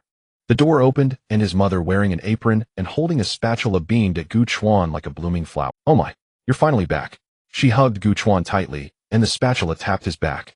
You don't seem to have lost weight. You seem a bit sturdier. She released Gu Chuan, looking him up and down, her eyes filled with confusion. Wasn't it said that kids coming back from trips would always lose weight? Why is it that Gu Chuan seems to have gained weight? It's as if the food she usually cooks at home is particularly unappetizing. Gu Chuan reminded her mom the spatula still has oil on it. Oh. His mother realized, switching the spatula to her other hand, then shouted into the household, Gu, your eldest son is back. Gu Wending's voice echoed from the kitchen. I know, I'm listening. Gu Chuan dragged his suitcase inside and changed into slippers. The living room remained the same as he remembered. Sofa, coffee table, television, and on the coffee table fresh sunshine grapes and strawberries glistened under the light. Come eat some fruit first. Xia Wenshu pressed him onto the sofa. Dinner will be ready soon with 2 more dishes. Gu Chuan sat on the sofa, watching her figure disappear at the kitchen door. Soon the sounds of spatulas clinking together filled the kitchen, mixed with the couple's light banter. Gu Chuan felt an indescribable emotion. It was as if he had simply returned home for the break from school and nothing had changed. He suddenly smiled. Perhaps not changing was the best thing. 30 minutes later, the dishes were served. Gu Chuan stared at the full table a bit dumbfounded. Braised pork garlic ribs, steamed base oil braised shrimp garlic choy sum, and a pot of Angelica chicken soup steaming and fragrant wafted into his nose. He picked up a piece of braised pork and put it in his mouth. The rich five-spice flavor melted in his mouth. The fat was tender, the lean meat was succulent, and a lingering taste danced around after he finished. Delicious. He chewed, picking up another piece. Mom, when did your cooking become this good? I've never had such tasty braised pork. Xia Wenshu, busy ladling soup, replied, without looking up. If you've never had it, then it's true. I ordered the braised pork and ribs from a restaurant. You definitely haven't had them at home. Gu Chuan. Xia Wenshu continued confidently, I thought since you hadn't been home for so long, if I messed it up, it would be disappointing. So I ordered the more complicated dishes and cooked a few simple ones myself to ensure I wouldn't mess up. Gu Chuan looked at her, both amused and speechless. Isn't everyone supposed to emphasize the taste of home? Yet she went ahead and hired outside help. Outside night had fully settled. At the dinner table, the couple inquired about Gu Chuan's experiences at school. Gu Chuan replied with his prepared lines, eating and drinking while discussing some cutting-edge knowledge to prepare for the future. They nodded, having had previous experience, and didn't ask further. They then chatted about the interesting events happening nearby lately. The family enjoyed a warm and happy dinner. As they reached the end of the meal, Gu Chuan suddenly spoke. Mom. The dishes from this restaurant are indeed quite delicious. Let's order from here next time. Sure, do you really think my cooking is bad? Xia Wenshu asked. I never said that. Gu, what about you? Hey, delicious. Who doesn't want to enjoy a good meal after work? Gu Wending, feeling flustered, quickly. After a hearty meal, Gu Chuan returned to his long-absent room. The corner of the desk was a bit peeling. The desk lamp was the same as before, and the wall still had his study schedule from the winter break of his senior year, with corners starting to yellow. He stood at the doorway for a few seconds, suddenly recalling those nights of burning the midnight oil when his only worry was fear of not getting into a good university. Looking back now, that kind of worry was truly a luxury. He lay on his bed, took out his phone, and sent a location message. Incomplete. Jade coordinates have been reset. Please confirm receipt. After a while, his phone pinged. Mysterious score thief, signal stable, coordinate information confirmed. Please report the specific reason for task termination. Incomplete. Jade rest window obtained, request verification. Mysterious score thief, verification successful, suggest establishing non-encrypted contact at coordinates Alpha 7. Incomplete. Jade, tomorrow at 12 p.m. a meet at the backup safe house. Mysterious score thief. The next day at noon, at Aunt Liu's snack stall. Yang Xiang held a fried chicken leg in each hand, chewing, as he said, Chuanzi 3, each, the rich guy is coming. Gu Chuan chuckled coldly. This is just the beginning. You really haven't seen the life of the rich. He waved his hand grandly. Aunt Lu, bring 2 more bottles of Coke in glass bottles. All right. Aunt Lu happily replied, taking 2 bottles from the freezer, popping the caps, and handing them over. Yang Xiang took them, gulping down a mouthful, refreshing. If it weren't for Lu Yingying being out traveling, we would have gotten 4 bottles. She's a total soda fiend. But how come you suddenly have a break? If it weren't for me learning to drive, I would have found a part-time job long ago. You returning means you're all alone. Gu Chuan took a bite of the still steaming chicken leg. This break is unpredictable. Only after completing the phase task indicators can we take a break. After all, the project I'm involved in is quite important.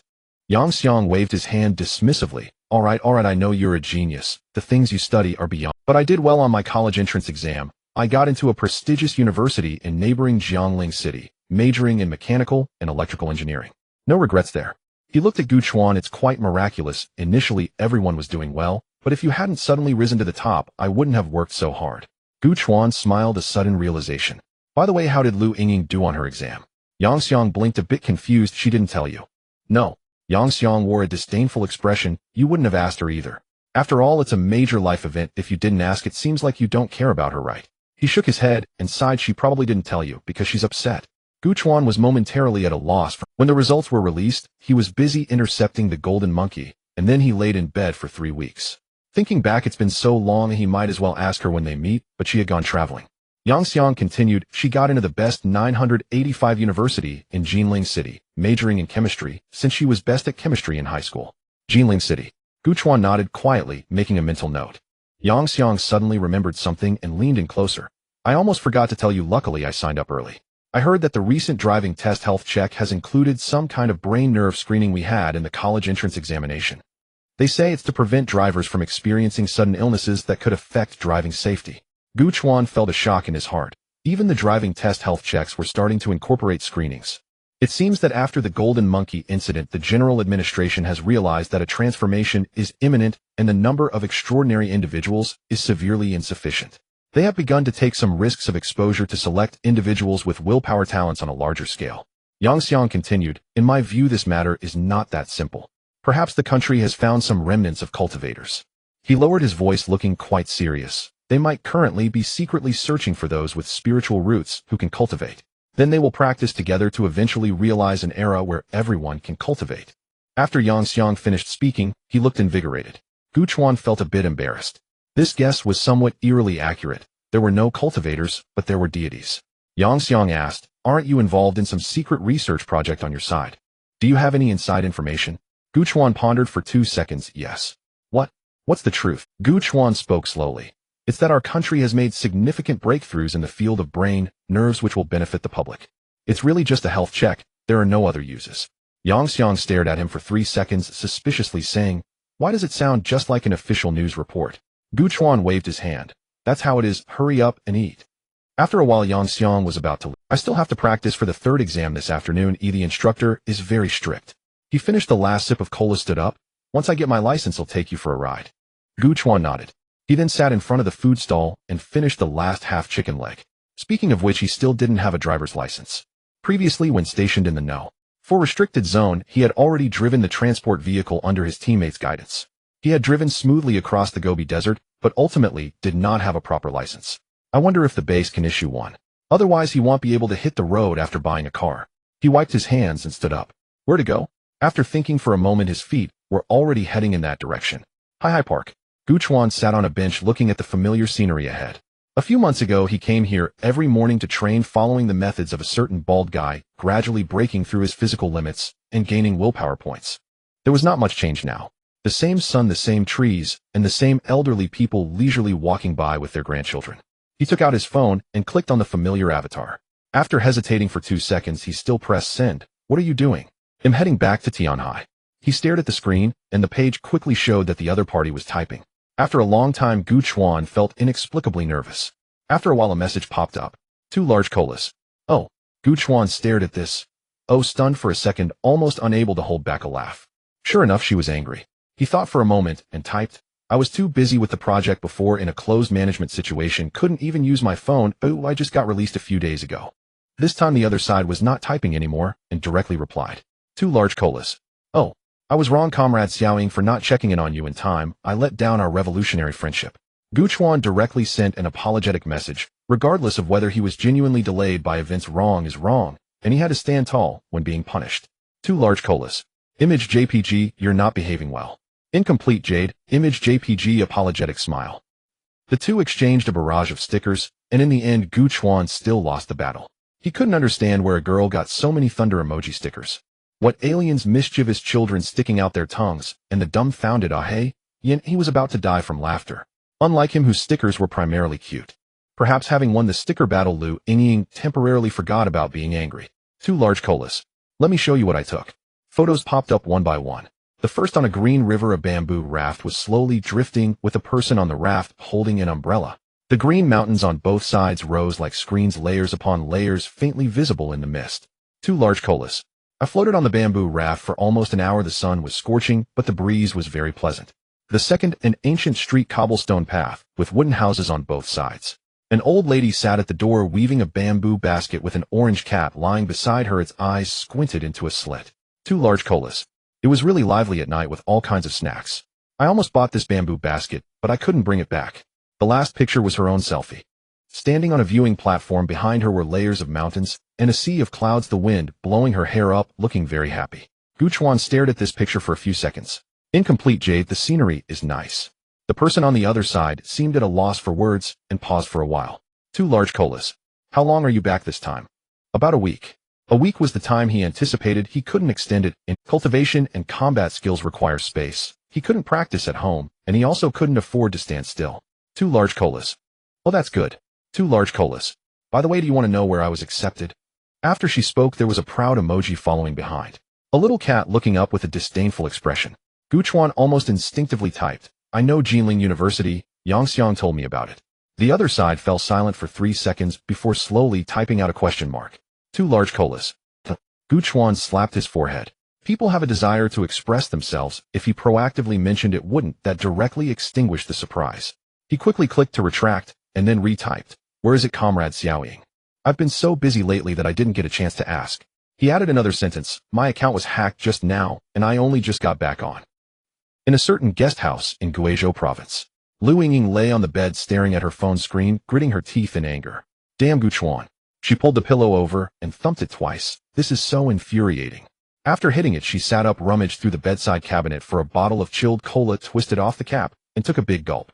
The refreshing chill stimulated her throat, calming her down a bit. She picked up her phone again and looked at that landscape photo. It was the best angle she had chosen, and she had even applied a bit of beauty filter, absolutely unnoticeable. But Gu Chuan said the scenery was nice.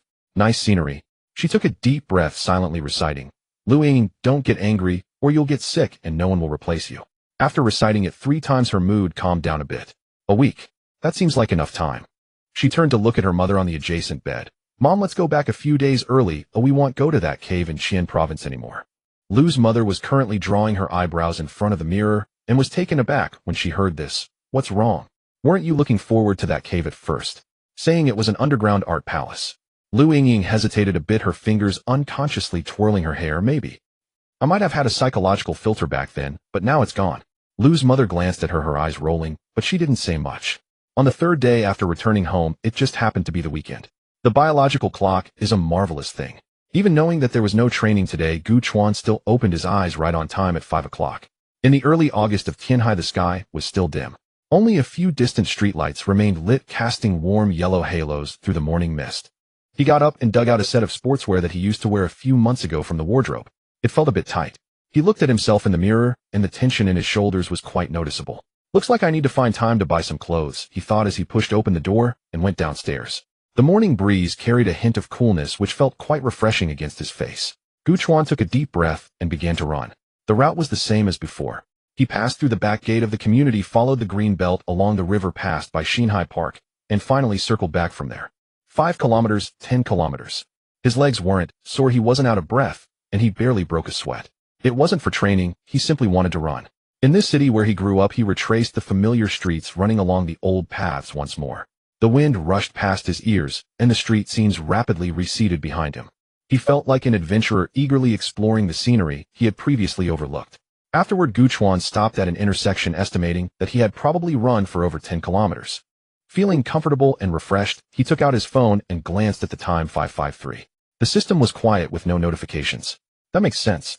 At this level of training, it doesn't even count as daily discipline. It couldn't possibly hone his willpower, so naturally there would be no rewards. However, since it was a holiday, why bother thinking so much? He smiled and tucked his phone back into his pocket, strolling leisurely back. It was nearly 6 o'clock and the streets gradually became lively. Many breakfast shops had already opened and groups of students were walking together, carrying backpacks and wearing sleepy expressions. They were obviously Suntob seniors. Otherwise, at this time, everyone would have already started their summer vacation, only they still had to come to class. Gu Chuan watched as the group of students passed by him, suddenly feeling a bit sentimental. Just a few months ago, he was one of them. He turned into a familiar alley. The breakfast shop at the alley's entrance was still open.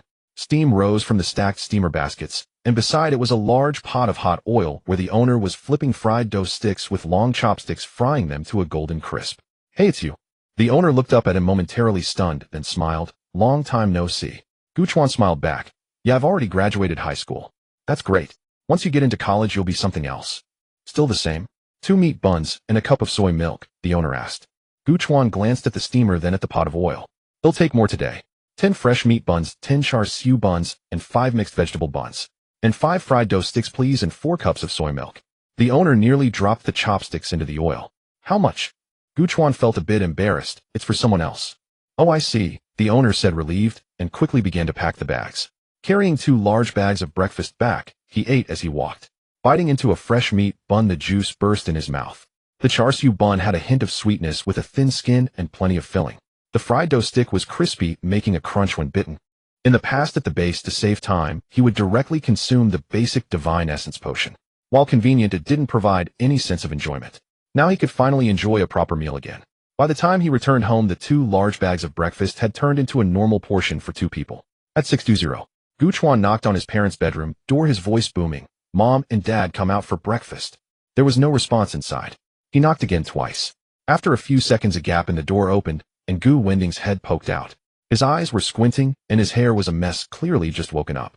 It's only a little past 6. Oh, what breakfast can there be? He glanced at the bag of fried dough sticks and buns in Gu Chuan's hand, his voice tinged with a bit of grievance.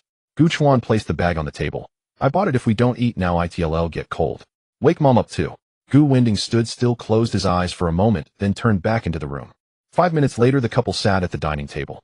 Xia Wenshu had thrown on a jacket, her hair casually tied up, her eyelids drooping. Gu Winding leaned back in his chair, looking all crooked like a cabbage hit by frost. Gu Chuan sat across from them, energetically sipping soy milk.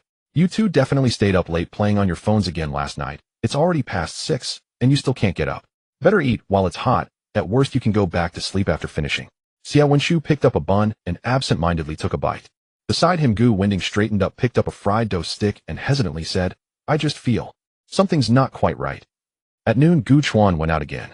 He arrived at a nearby shopping mall where Yang Xiang was already waiting. Let's go. I haven't eaten anything this morning and am waiting for this meal. Yang Xiang rubbed his hands together, looking excited. The two then entered a steamed seafood buffet and found a spot to sit down. Yang Xiang looked at the nearby ingredient area, his eyes wide. Chuanzi, you sit here and start the pop. I'm going to get some. So polite. Not being polite, Yang Xiang replied seriously. I'm afraid you won't get enough, and it will affect my performance. 5 minutes later, Yang Xiang returned with 4 large plates. Salmon, sweet shrimp, and Arctic clams were piled high, with 2 buckets of shrimp and crab stacked beside it. Let's start with 1 round. He sat down and began to dig in. Gu Chuan chuckled and got up to get more. By the time he returned with 10 plates of beef and lamb, Yang Xiang had already finished 1 plate of salmon. Not bad speed. Of course, Yang Xiang said, his mouth full. The first principle of a buffet is that the first half hour is the golden period. You must output at high intensity, or else you won't get your money's worth. The two buried themselves in food. After 30 minutes, Yang Xiang's speed noticeably slowed down. After an hour, he leaned against the back of the chair, rubbing his belly, his gaze starting to wander. Gu Chuan pushed a plate of freshly cooked beef over. Come on, keep going. Yang Xiang looked at the plate of beef with a complicated expression. You took this beef, right? Yeah. You take it, you eat it. Yang Xiang insisted, pushing the plate back confidently. Gu Chuan became anxious. Didn't you say you wanted to eat 50 plates? How come you can't finish 30 plates now? That was a strategic goal. Yang Xiang clutched his belly. Do you understand strategic goals? The goal is the goal, but reality is reality. Then who will eat the rest? You eat it, aren't you supposed to be the big eater? Yang Xiang waved his hand weakly. Hurry up, do you really want to be charged a deposit? Gu Chuan glanced at the remaining beef and seafood. Eat heartily. In total, after 1 hour and 50 minutes, the two of them leaned against the wall as they walked out of the restaurant. Yang Xiang staggered, his expression serious, each step feeling like crossing a tribulation. Weren't you quite boastful just now? Gu Chuan wasn't much better off. Although extraordinary beings have strong digestive abilities, they couldn't withstand being stuffed. I was wrong, Yang Xiang said sincerely. The two found a long bench in the mall's public rest area and sat down, not moving for a long time. People came and went around them. Couples carrying shopping bags, young parents pushing strollers, and students laughing and chatting while holding milk tea. Gu Chuan leaned back in his chair, watching quietly. Can you still walk? After a while, he suddenly turned to Yang Xiang. Yang Xiang immediately perked up, putting on a spirited look. Of course. Then let's go. Yang Xiang followed Gu Chuan as they slowly ascended the escalator. The two arrived at a men's clothing store on the 3rd floor. The store was not large, but its decor had a distinctive flair. The exposed concrete walls contrasted with the weathered metal shelves, and the track lights focused on the hanging garments, exuding a stark industrial vibe. The shop assistant was a girl in her 20s. Upon seeing the two enter, she greeted them enthusiastically. What type are you two handsome guys looking to see? Gu Chuan pointed at Yang Xiang. Help him pick something that suits him, let's match it up. Yang Xiang was taken aback. Are you buying for me? Otherwise, I can choose for myself. The assistant's eyes lit up and she immediately got into her role. This handsome guy has a great physique, broad shoulders, and a slim waist, perfect for our new styles. She began to recommend outfits, holding them up against Yang Xiang. Isn't this one too flashy? This one isn't flashy, but it's minimalist. Just look at this cut, this fabric, the fit will definitely be great. Yang Xiang was overwhelmed by her barrage of words and eventually stumbled into the fitting room. When he came out, Gu Chuan looked him over for 2 seconds and nodded. Not bad. Yang Xiang checked himself in the mirror and thought he looked quite sharp. The deep blue casual shirt fit, while making him look clean and neat. The assistant praised him excitedly. It fits perfectly. It's as if it was tailor-made for you. This style is especially popular lately. We're almost out of stock. Yang Xiang felt a bit giddy from the compliments and turned to Gu Chuan. So, should we get it? Gu Chuan told the assistant, wrap it up and include those other pieces from earlier too. The assistant beamed and quickly got to packing. Yang Xiang leaned closer and whispered, are you crazy? That's several outfits. As long as it looks good. But there's no but about it. Gu Chuan paused. By the way, what should I be? Yang Xiang stopped being coy, clasping his hands together. Foster father. Oh, that's the spirit, ha. Gu Chuan also bought a few outfits totaling just under 2,000. Although online shopping might offer discounts, coming to a physical store is all about convenience, plus someone else helps you coordinate, saving a lot of hassle. The two exited the store carrying shopping bags. Yang Xiang suddenly halted, looking at Gu Chuan with suspicion. I still feel something's off. What exactly are you planning? First the meal, now the clothes. He took a step back, arms crossed. I'm telling you, I, Yang Xiang, am not the kind of person who sells their looks. Gu Chuan paused for half a second, seemingly taken aback by Yang Xiang's unusual thought process. He punched Yang Xiang's shoulder playfully. Just enjoy it and don't be ungrateful. Over the next few days, life was relaxed, yet somewhat dull. Gu Chuan felt like a retired bureaucrat, uncomfortable when he had nothing to do. After his usual morning run, he began to dig out and clean old items around the house. Sweeping, wiping windows, organizing clutter. He moved quietly, not disturbing his parents. When they finally got up and saw the freshened-up house, their expressions were blank. Gu Wendong stood in the living room, rubbing his eyes, thinking he was still dreaming. Can one person really do all this? He looked at Gu Chuan with an odd expression. It feels like you didn't go out to study, it's more like you returned from military service. Gu Chuan smiled and didn't respond. He started preparing to cook. To be fair, the internet is great. As long as you follow tutorial videos, you can't go too wrong, and the dishes turn out quite tasty. Gu Wendong enjoyed the meal, but Xiao Wenshu grew increasingly silent as she ate. In the afternoon, with nothing to do, he occasionally went to the internet cafe with Yang Xiang. Logically speaking, games didn't hold much attraction for him at the moment. The virtual battles were not as thrilling as real combat. However, hearing Yang Xiang beside him shout phrases like dog luck, lagging, and did it register made him chuckle. Sometimes the strongest will is meant to protect these seemingly trivial moments. He wasn't playing to win or to pass the time. He was simply savoring the breath of life in the midst of this relaxed chaos. He leisurely tapped on the keyboard as a game character on the screen swiftly kicked towards him, yet he responded. Yang Xiang widened his eyes. You can do that. Gu Chuan replied casually. That's called the essence of reaction. The chat group for Team 11 also began to liven up, with everyone sharing their vacation statuses. Wang Shiqing posted a photo of his child celebrating a birthday, face smeared with cream, grinning with squinted eyes. He said it was a belated celebration as he had missed the earlier event due to a mission. Lu Wenbin posted a selfie wearing sunglasses in his car, exuding coolness, with the caption, "My car is finally alive." Gu Chuan shared a photo of the meal he had the night he returned home. Zhang Mingyuan quickly replied, "This braised pork looks great." He had been a chef in his early years, so he could spot the nuances. Gu Chuan chuckled. How could it not be good? It was takeout from a restaurant. Li Miaoyu then shared a photo of herself surfing. On the frothy sea, she stood on a surfboard, her wet hair clinging to her face, laughing joyfully. Her well-tanned figure glistened under the sun, looking radiant and alluring. From the angle, it seemed that Zhou Qinggan had helped her take the photo. Gu Chuan silently zoomed in on the details of the surfboard, a smile creeping onto his lips, cherry red, quite nice. Lu Wenbin almost simultaneously sent back a thumbs-up emoji. The two unexpectedly looked up, and across the miles they seemed to share a moment of silent understanding. Just then a message popped up. Two large colas. I'll be back tomorrow. So soon. Gu Chuan was a bit surprised. It seemed like Lu Yingying had just gone on vacation not long ago. Why was she returning so quickly? Could it be? Was it because of him? He typed, "Welcome back, comrade Xiaoing to Tianhai. Oh, we will surely roll out the red carpet for you. To show our sincerity, you must allow us to host a welcome banquet for you tomorrow. Two large colas. Really? Definitely. Two large colas. If you have a conscience this time." Then followed up with a proud emoji, this time not a little cat, but a small cow. Gu Chuan smiled and opened the already replenished emoji library just as he was about to respond. Suddenly the phone vibrated. It was a call. He glanced at the caller ID. It was Zuomu Yuan. His heart skipped a beat. Why did it have to be at this moment? Gu Chuan. Zuomu Yuan's voice came through the phone as steady as ever. There's a level 3 restricted zone at the southeast base, and a deity is about to evolve the world crystal. The captain of the station team was wounded while supporting other areas and has not yet recovered. Now they are short of someone to lead the team. Considering everything, you are the most suitable choice, Zuomu Yuan said. Your achievements speak for themselves, and you can hold your ground. Moreover, the southeast base is close to Tianhai, making it convenient for you to return home afterward. What about the Northwest 11th team? Gu Chuan asked. Officially reassigned, Zuomu Yuan replied nonchalantly. It was bound to happen. Given your talent, you can't stay there forever. Leading a team independently is an essential part of your growth. Gu Chuan fell silent.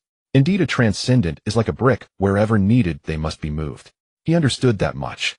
It had only been 3 months with the Northwest 11th team, and he had just established a tacit understanding with Zhang Mingyuan and Li Miaoyu one that didn't require words. Now just as he was about to take a break he had to leave, and he couldn't help but feel a pang of discomfort in his heart. He suddenly felt like a traveler unable to stay anywhere for long. When do we depart, he asked. Tomorrow would be best. You need to familiarize yourself with the restricted area as soon as possible. Gu Chuan remained silent for 2 seconds. All right. Zhuomu Yuan seemed to breathe a sigh of relief. Good. Tomorrow at 5 p.m. a direct flight from Tianhai to the civil airport near the southeast base. Someone will pick you up when you arrive. Understood. After hanging up, Gu Chuan stood in the room, staring at the unsent meme on his phone screen, somewhat distracted. He stared at the screen for a few seconds, moved his fingers, deleted the meme, and typed, "Something unexpected has come up. I have to leave Tianhai tomorrow." Sent. He wondered how the person on the other end would react to this message. If it were him, he might want to slap. What was clearly agreed upon changed so abruptly. After a long time his phone vibrated. 2 large colas. Do you really have to leave tomorrow? He looked at the message and could roughly imagine her expression while typing those words. Perhaps she frowned and pursed her lips, both angry and anxious. There's no choice. The other side fell silent, then replied with one word.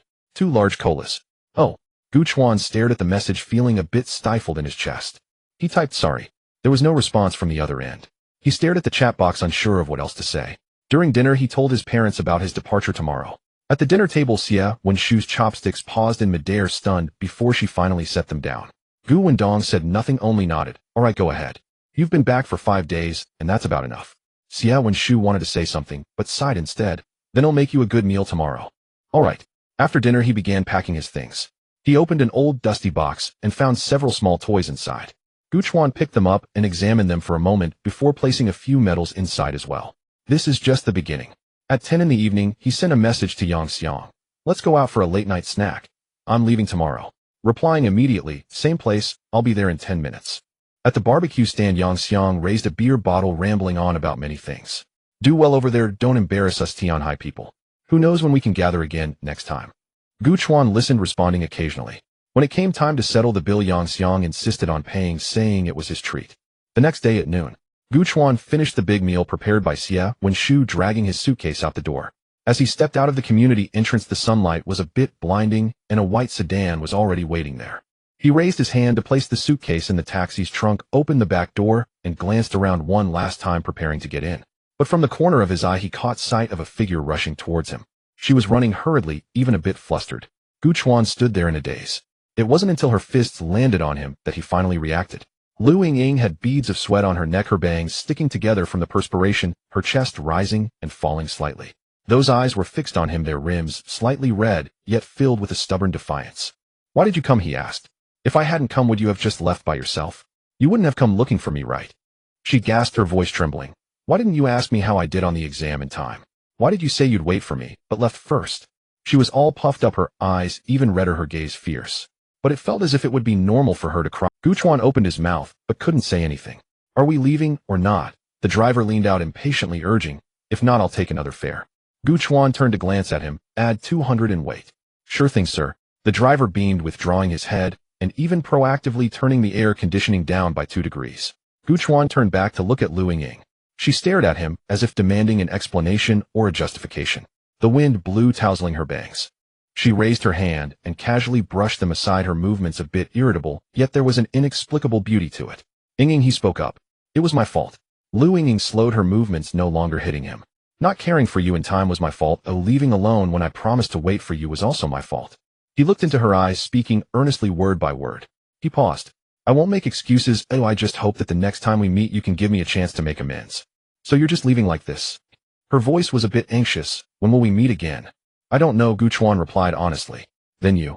But next time, Gu Chuan interrupted her, looking straight into her eyes with a serious gaze that no longer flinched. It will definitely be me coming to find you. No matter if you are in Jinling or elsewhere, I will definitely take the initiative to find you. Lu Ying fell silent. She lowered her head, staring at the tips of her shoes. After several seconds, she gently nodded. The wind blew again, carrying the unique warmth of summer. Then, he said. Lu Ying didn't look up, just nodded again. Gu Chuan turned to get into the car, took a step, then suddenly he reached out, gently holding her hand. It was warm, delicate, and small in his palm. In less than 2 seconds, he let go, opened the car door, and sat inside. Driver, let's go fast. The driver immediately stepped on the gas, and the car quickly took off, disappearing around the corner. Lu Ying stood there dazed, watching the car drive farther away. Her hand remained in the position it was in when he held it, hanging by her side, fingers slightly curled. Her face was slowly heating up, starting from her ears and gradually burning to her cheeks. She looked down at her hand, then raised her head to gaze at the distant taxi. What a lunatic, she murmured, but her lips, she didn't know when it curled up slightly. In the distance, under the shade of a tree at the community entrance, Xie Wenshu and Gu Wendong were hiding behind the tree, peeking out. The two exchanged silent glances. That girl, Xie Wenshu asked softly, a hint of amusement in her eyes. Isn't she Gu Chuan's high school classmate Lu Ying? Her personality seems pretty good, as she looks generous. She cares quite a bit about our son coming all this way to see him off. Xie Wenshu shot him a sideways glance. Can you say more than 2 words? Gu Wendong pondered for a moment and replied seriously, I completely agree with your opinion. Xie Wenshu slapped his head. You're being perfunctory. The couple turned their attention back to the girl still standing there, their tone full of emotion. She's all grown up now. Gu Chuan raised his hand and clenched his fist, feeling the residual warmth. He turned to look out the window. The street scene rushed by, and the sunlight slanted through the car window. Suddenly, he felt everything becoming beautiful. The environment was good, the sunlight was pleasant, even the bumper sticker on the van in front appeared interesting while waiting at the red light. He sat in the back seat, laughing to himself. The driver glanced at him from the rearview mirror, but said nothing. This gentleman had tipped 200 if you wanted to laugh, let him. At 4:30, Gu Chuan arrived at the airport.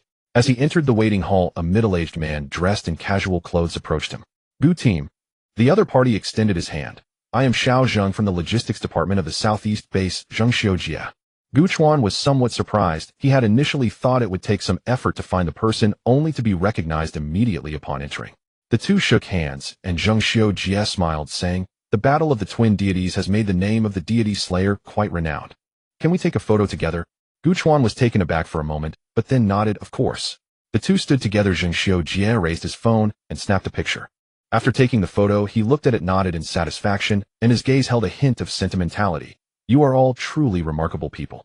I wonder when I will be able to break through my limits and be of help. Gu Chuan glanced at him. He probably used to be some extraordinary seed, but unfortunately he got stuck at the final hurdle and had to turn to logistics. He patted Zhengxiujie's back and said, you will. Zhengxiujie smiled a smile that carried a sense of relief, but also concealed a hint of reluctance. Let's hope for the best, he said. Come on, the boarding gate is ready. An hour passed uneventfully, and the Zhengxiujie took him to the vehicle that had long been parked and helped him with his luggage. The car drove out of the airport, heading east. The scenery outside began to change. The tall buildings gradually diminished, replaced by stretches of continuous forest. The road wound through the mountains, occasionally revealing the shimmering surface of the sea in the distance. Gu Chuan rolled down the car window and took a deep breath. A warm and sweet fragrance rushed in, as if carrying a hint of salty sea air and the fragrance of forest and grass, refreshing to the soul. Completely different from the dry winds of the northwest, the air here was moist, clinging to his face like a thin layer of film. The environment at our southeast base is quite nice. Zhengxiujie introduced as he drove, with mountains at the back and the sea in front. It's lush and green. Gu Chuan looked outside silently, comparing in hhis heart. On the Gobi Desert side for dozens of kilometers, it was all desolate sandy land and wind-eroded rocks. The air there was eternally dry, and the wind always carried sand. And here the varying shades of green filled the valleys. Occasionally a few clusters of wildflowers could be seen, red, yellow, and purple, swaying gently in the wind. We've arrived. The car stopped at the foot of a mountain. Gu Chuan got out and looked up. There was no prominent building, just an ordinary-looking mountain wall. Zhengxiujie walked to the mountain wall and pressed a button. A door silently slid open. Welcome to the southeast base, Zhengxiujie said with a smile. Gu Chuan nodded and stepped inside. Hidden within the mountain was a vast world, revealing a gigantic domed base. The lights illuminated the entire space, with various categorized areas arranged in an orderly fashion. People were moving about, vehicles were traversing, everything was well organized. It was similar to the Northwest base, yet slightly different. The Northwest base had a rugged feel with a faint hint of dust in the air, and all the buildings exuded an atmosphere of being ready for battle at any moment. But here green vines could occasionally be seen climbing the walls, and small flower beds filled with various colors of flowers were scattered at intervals, the air rich with the scent of soil and plants. How is it? Zhengxiujie noticed his expression. Our southeast base has decent conditions, right? Unlike the Northwest, where staying too long can dry you out. Gu Chuan nodded. It is indeed different. Your accommodation has been arranged, Zhengxiujie said. Rest today and report to the buffer zone tomorrow. Come on, I'll take you there. The accommodation was a small room, not big, but very clean. Get some rest early, Zhengxiujie said at the door. Contact me when you wake up tomorrow morning. Gu Chuan nodded. The two had exchanged contact information. There was no talk that night. The next morning at 5, Gu Chuan woke up on time. The biological clock was even more accurate than an alarm clock. After washing up, he began to operate the origin refining method. His will flowed through his body along specific paths, the golden heart flame flickering slightly, and the edges of his will source melted at an extremely slow pace. It had been inconvenient to practice at home these days, and he had hardly trained, and now he had to catch up.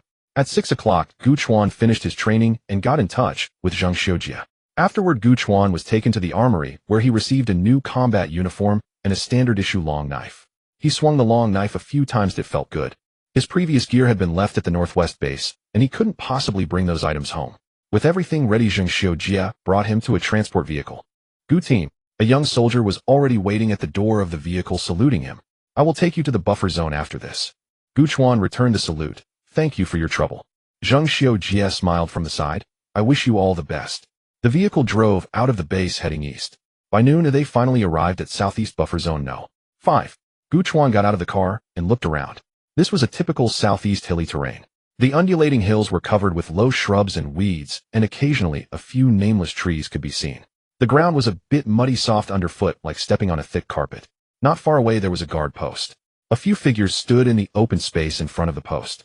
Gu Chuan bid farewell to the soldier who brought him over and walked straight toward them. There were 8 people in total, 6 men and 2 women. Their ages appeared to be between 20 and 40, all wearing combat uniforms like his. As he approached, they all stood up straight. Gu Team, the leader, a square-faced man, stepped forward and said loudly, Southeast 9th Guard Team, all members report. Gu Chuan looked at the crowd. His gaze landed on the man with a square face at the forefront. He extended his hand and shook it, asking, Are you the vice captain? The square-faced man was taken aback for a moment, then smiled awkwardly and instinctively glanced to the side. This is our vice captain, Lao Shinzhong. Gu Chuan followed his gaze. At the back of the crowd stood a middle-aged man in his 40s with a long face, small eyes, and thin lips, exuding an inexplicable sense of gloom. The two locked eyes. Shinzhong merely nodded slightly, showing no extra expression. Then he turned his gaze away, looking towards a nearby hill, as if observing something. Gu Chuan understood immediately. They did not welcome him, which was why they pushed the square-faced team member to greet him. He discreetly scanned the expressions of the others. Most showed no unusual reaction. A young girl looked at him with curiosity. A tall, thin man with glasses smiled at him. Another dark-skinned, muscular man had a neutral expression, but he didn't seem as distant as Shinzhong. Thankfully, not everyone was unfriendly. Let's all go inside. Gu Chuan pointed at the outpost. I'll drop off my things, and then we can discuss the situation in the restricted area. The outpost was small but well-equipped. The living area, monitoring room, equipment room, and a simple meeting room were all present. Gu Chuan placed his luggage in a room specially vacated in the living area. In the meeting room, 8 people had already gathered in a circle. Gu Chuan sat in the middle and surveyed the surroundings. My name is Gu Chuan, transferred from the Northwest base. I reviewed the materials before coming, but what's on paper is always superficial. To truly understand the situation, I need to hear from you all. He looked at the square-faced man. What should I call you? Fong Daong. The square-faced man replied straightforwardly, grinning foolishly. Just call me Daong. Gu Chuan nodded and turned to the others. Zhou, responsible for energy monitoring, said the tall, thin man, adjusting his glasses. The dark, muscular man muttered, Feng Youquan, the main attacker. He patted the alloy battle axe beside him. The short-haired girl lifted her chin slightly. Wang Yihan, a support role. The remaining individuals also introduced themselves, and Gu Chuan took note of each name. Only Shinzhong, sitting in the corner, had not spoken since the beginning. Gu Chuan said nothing and turned to Zhou. What's the current situation? Zhou stood up and walked to the wall, turning on the monitoring screen. A stream of data flickered, showing the real-time curve of divine energy. He pointed at the peak on the screen. The energy is still accumulating. We are still a bit short of the threshold for crystallization. At the current rate of increase, it will take about 1 to 2 weeks. Gu Chuan stared at the screen. Has it been explored today? Not yet. We were waiting for you, Gu Captain, to come along, Fong Daong replied. Gu Chuan stood up. All right, let's first check the restricted area. The others responded in unison and went to get their gear. Fong Daong lagged behind, watching Shinzhong slowly stand up. He hesitated for a moment before pulling him aside. On the side of the outpost beneath a pine tree, Shinzhong leaned against the trunk with his hands in his pockets, his eyelids half-dropped, showing no expression. Fong Daong stood in front of him, pursing his lips, unsure how to start. Lao Shun, he finally said directly, was what you did earlier a bit. A bit what? Shinzhong stared at him. Fong Daong scratched his head. Gu Captain is new here. You didn't say a word earlier. He must have noticed. Shinzhong raised his eyelids slightly, but showed no signs of acknowledgement. Fong Daong sighed. I know you feel uncomfortable. Originally, with the captain injured, we thought you would take over. But the base directly parachuted a new one in, and he's so young. Anyone would have some thoughts about that. But Lao Shin, he paused. The base has its reasons for arranging it this way. Gu Chuan's achievements speak for themselves. He single-handedly held off 2 deities. His strength is undoubtedly sufficient. Shun Zhong finally spoke. I do not deny his talent.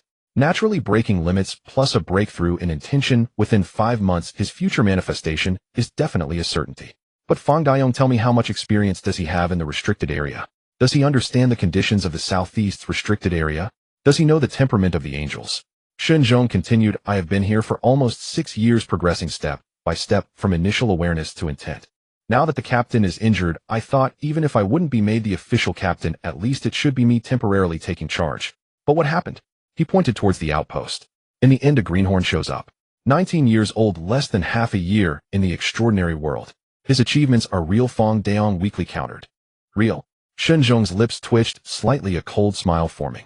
One severely injured golden monkey, and the other nearly at full strength, 6-eared. Do you really think he can hold them off by himself? Fang Dayong was taken aback. Shun Zhong's voice lowered. The teammates have almost exhausted themselves. He just picked up the scraps, coincidentally landing the final blow. Can such matters be clearly stated in battle reports? You mean? I'm not saying he didn't contribute, Shun Zhong interrupted him, but to single-handedly resist 2 deities. How don't you see what the headquarters is trying to do? Shun Zhong said, a transformative era is upon us. They need someone to step up and be the leading figure. They need talent and achievements, so it's fitting to push him forward. His gaze was somewhat complex. So he became 19 years old, a captain. I've held on for 6 years, yet I can only serve under him. Fang Dayong remained silent for a while. Lao Shin, even if what you say has some truth to it, we lack someone who can lead the team. If Gu Chuan is truly just a figurehead, the base wouldn't send him here. Dealing with deities is a matter of life and death. Shun Zhong said nothing. Fang Dayong scratched his head. You say the headquarters wants to create a deity, but they need the right materials for that. In the battle against the 2 deities, so many fell, yet he alone stood up. This matter can't just be attributed to luck. I just think he rubbed his hands. That Gu captain seems decent, not putting on airs, so let's give him a chance. If he proves inadequate, we can report back to the base and have him replaced once the captain recovers. If it comes to that, our team could jointly propose making you the captain. He looked at Shun Zhong and said, for now, let's just observe. Shun Zhong finally lifted his eyes to look at him, then straightened up, patting his back that had just leaned against the tree. Let's go. Aren't we supposed to go in for the investigation? Fang Dayong was taken aback for a moment, unsure whether Shun Zhong had taken his words to heart or not. Shun Zhong had already turned to head back. Fang Dayong looked at his backside and followed.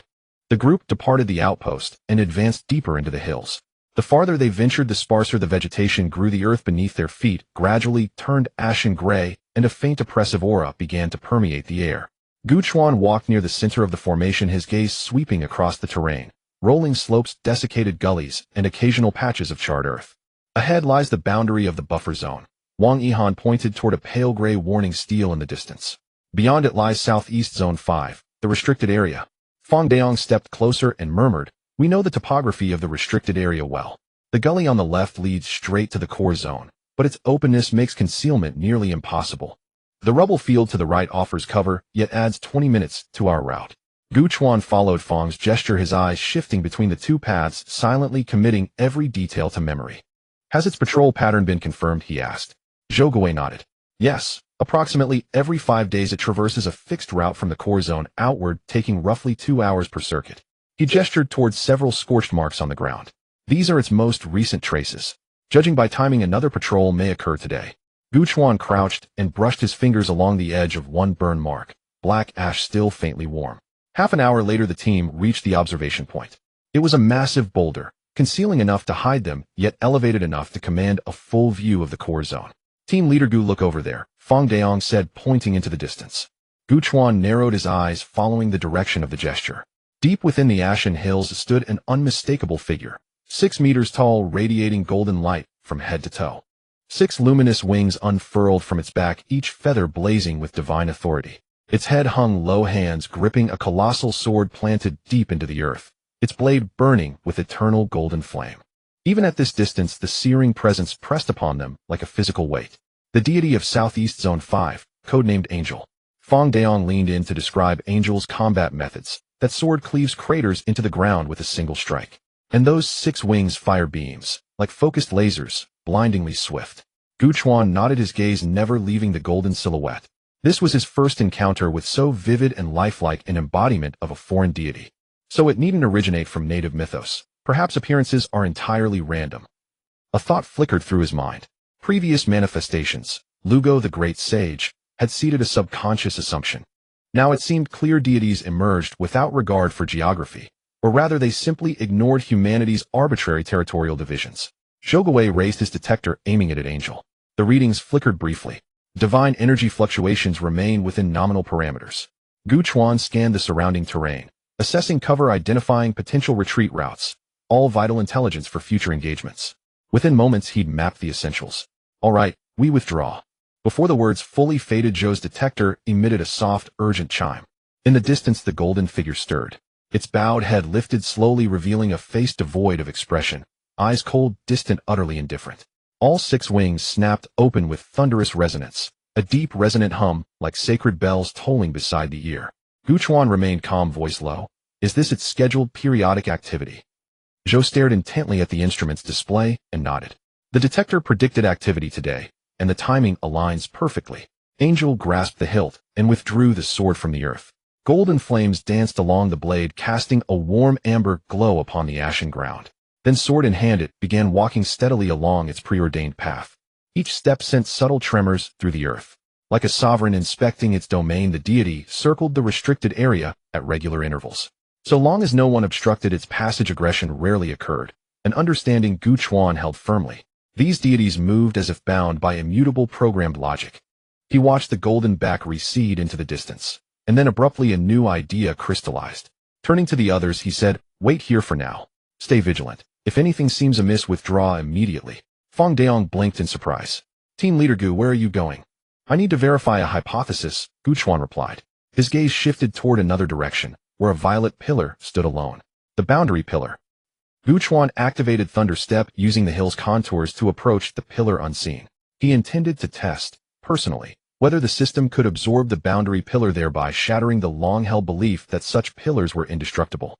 Behind him the others exchanged bewildered glances. "What's Team Leader Gu doing?" Feng Youkuan muttered. "No idea," Zhou Guwei murmured, eyes fixed on his detector. "But Angel remains on patrol. It won't return for some time." Feng Daong scratched his head and turned to Xin Zhong. "Old Xin, what do you think he's up to?" Xin Zhong shook his head. Could this young man not even recognize a boundary pillar? Or does he genuinely imagine destroying it? He sighed, incredulity thick in his voice. How he wondered had such a man become their commander. The rest exchanged silent, uncertain looks. None of them understood Gu Chuan's intent. Gu Chuan halted before the boundary pillar. The first time he'd stood so close to one. 9 meters tall, it rose like a monolith of violet obsidian, towering even above the angel he'd just observed. Its surface bore countless intricate patterns, ancient cryptic sigils, through which faint purple light pulsed rhythmically like a slow, steady heartbeat. Gu Chuan extended his hand. The moment his fingertip touched the pillar's surface, a sensation of being washed over him, as though something sentient gazed out from within the stones, studying him intently. His pupils contracted sharply. Was this pillar alive? Or did it cradle something unborn within? Frowning, he suppressed the unsettling sensation and pressed his palm flat against the surface, applying firm pressure. The system remained silent. He circled the pillar, completely probing every inch, top to base, front to rear, yet no response came. Then, as his finger accidentally traced a particular groove, the entire lattice of sigils flared into brilliance. A soft, resonant hum echoed inside his skull. Gu Chuan froze. He glanced down at his hand, then up at the pillar, before a line of text materialized. Unknown spatial anchor recorded. Progress 120. When Gu Chuan returned to the observation point, everyone was still waiting at the same spot. Several pairs of eyes turned towards him, filled with varying degrees of curiosity. Among the crowd, Feng Daong approached with a joke, saying, "Team Leader Gu, where did you go just now? We thought you were off to destroy the boundary pillar, becoming that man who challenges the windmill." "It's nothing, just taking a look." Gu Chuan waved his hand, his tone calm. "A look, eh?" A heavy voice came from beside him, laced with a hint of sarcasm. "What's there to see about that thing?" As the team leader, one must have some discretion, not as casual as when one was a team member before. Gu Chuan glanced at him and slowly replied, "Oh, understood, Deputy Team Shun." He pronounced the words Deputy Team particularly clearly. Shen Zhong's expression stiffened, and he turned away, saying nothing further. Zhou Guwei raised the detector, aimed it at the direction of the angel, and measured again. "It has already gone far. According to the route, it should have headed east. Let's retreat now, just to avoid it." "Retreat," Gu Chuan nodded. The group retraced their steps along the path. The undulating hills faded behind them, the grayish-white wasteland gradually receding, and the faint sense of oppression slowly dissipated. By the time they returned to the outpost, it was already past noon. After placing their gear, everyone dispersed. Gu Chuan returned to his room, closed the door, and sat down by the bed. The room was very quiet, with only the intermittent chirping of insects outside the window. He closed his eyes, and those words surfaced in his mind again. Unknown space anchor points have been recorded. Progress 120. After collecting information from 20 anchor points, the distribution of subsequent anchor points can be deduced. The research department at the headquarters still has no conclusion about the essence of the boundary pillars, but one hypothesis is widely discussed. The boundary pillar may be a means of spatial assimilation. Each time a deity establishes a boundary pillar, it is like driving a nail into the world. The more boundary pillars there are, the deeper their penetration into this world. Once enough areas are covered, those stronger and beyond imagination existences may appear. Currently, the system's information indicates that the boundary pillars are some form of spatial anchor points. What is a spatial anchor point? In hard science fiction or space opera genres, spatial anchor points often refer to physical coordinates used for jumps in interstellar navigation. Spaceships need to lock onto a spatial anchor point before conducting faster-than-light travel to avoid getting lost in the universe. So if deities keep establishing boundary pillars, does that mean they are continuously marking the Earth? Until these markings become clearly visible in the universe, some mysterious existence can descend into this world. This also serves as an alternative verification of the Extraordinary's conjecture regarding the boundary pillars. Gu Chuan's expression grew serious. If this is true, then these deities now are probably just the appetizers. The real enemies are still to come. However, the system's information also indicates that after collecting information from 20 anchor points, the distribution of subsequent anchor points can be deduced. This means the distribution of these boundary pillars is not random. Deities have plans. The locations they choose must follow some kind of pattern. If this pattern can be deduced, one can know in advance where the next boundary pillar will appear. If a certain deity loses control in the future and breaks out of the forbidden zone, the base can quickly react and set up defenses in advance at that location. 20 times. Gu Chuan took a deep breath. This means he still has to enter at least 19 different forbidden zones. A long and challenging road lies ahead. Gu Chuan pushed open the door, preparing to go to the empty space behind the outpost for some fresh air. Just as he turned the corner, he saw a figure in the open area. It was Feng Youquan, who received a lukewarm attitude from the team, dealing with matters in a professional manner. He was practicing punches with his shirt off, utilizing basic techniques like straight punches, hook punches, and uppercuts. Gu Chuan stood nearby and watched for a while. His extreme Tao true understanding had already deepened significantly, and his vision was naturally not comparable to when he just graduated from the training camp. With a few glances, he could see the principles. Feng Youquan had a good foundation. His power delivery was strong, with proper coordination of his waist and legs and a stable stance. However, there was a minor flaw. His shoulder would involuntarily shrug up when he punched. This motion was subtle and would go unnoticed without careful observation. But over time, the shoulder joint would bear significant pressure and fatigue easily. Moreover, since the force originates from the waist, it would get stuck at the shoulder, reducing the power delivered to the sandbag by at least 10 to 20%. Stop for a moment, Gu Chuan said. Feng Youquan turned to see him and nodded, saying, "Team leader Gu. Practicing?" "Yes, just getting some exercise." Feng Youquan retracted his punches. Gu Chuan stepped closer, saying, "Your shoulder has a problem when you punch." Feng Youquan replied him, "Your shoulder shrugs up when you punch, don't you feel it?" Gu Chuan demonstrated, "Over time, that puts pressure on your shoulder joint and increases your bonus burden, plus you can't fully exert your power." Feng Youquan listened, his expression shifting from doubt to seriousness. He tried punching as Gu Chuan suggested, furrowing his brows. "It seems a bit. First, drop your shoulders." Gu Chuan moved to his side, placing a hand on his shoulder. "Yes, just like that. Then let your waist turn to lead while your arms just transmit the force. Try punching again." Feng Youquan followed his instructions. Bang! As he threw that punch, his waist power unified, and the sound of breaking air was evident. Feng Youquan's eyes lit up. "Hey, it really felt stronger. Just practice more, and you'll get used to it." Gu Chuan stepped back. Feng Youquan threw a few more punches, each one feeling increasingly powerful. Suddenly he paused, turned to Gu Chuan, and looked a bit embarrassed, saying, "Team leader Gu, thank you." Gu Chuan smiled. "It's nothing." Feng Youquan scratched his head, glanced at him again, and suddenly lowered his voice. "Team leader Gu, I actually noticed that Shun Gu doesn't quite get along with you." Gu Chuan looked at him, waiting for him to continue. Feng Youquan glanced at the direction of the outpost, confirming no one was around, and continued, "About him, don't take it to heart." "Why, oi?" Feng Youquan sighed. "That's just his personality. He treats everyone that way, not just you. He's competitive and likes to argue about everything, always believing his ideas are the right ones." "How is his capability?" Gu Chuan asked. Feng Youquan pondered. "Not bad. He can hold his ground in direct confrontations and retreats without hesitation. He has achievements and broke through to the condensing intent stage here. He chose his words carefully, but he's too rigid. So rigid that he won't bend.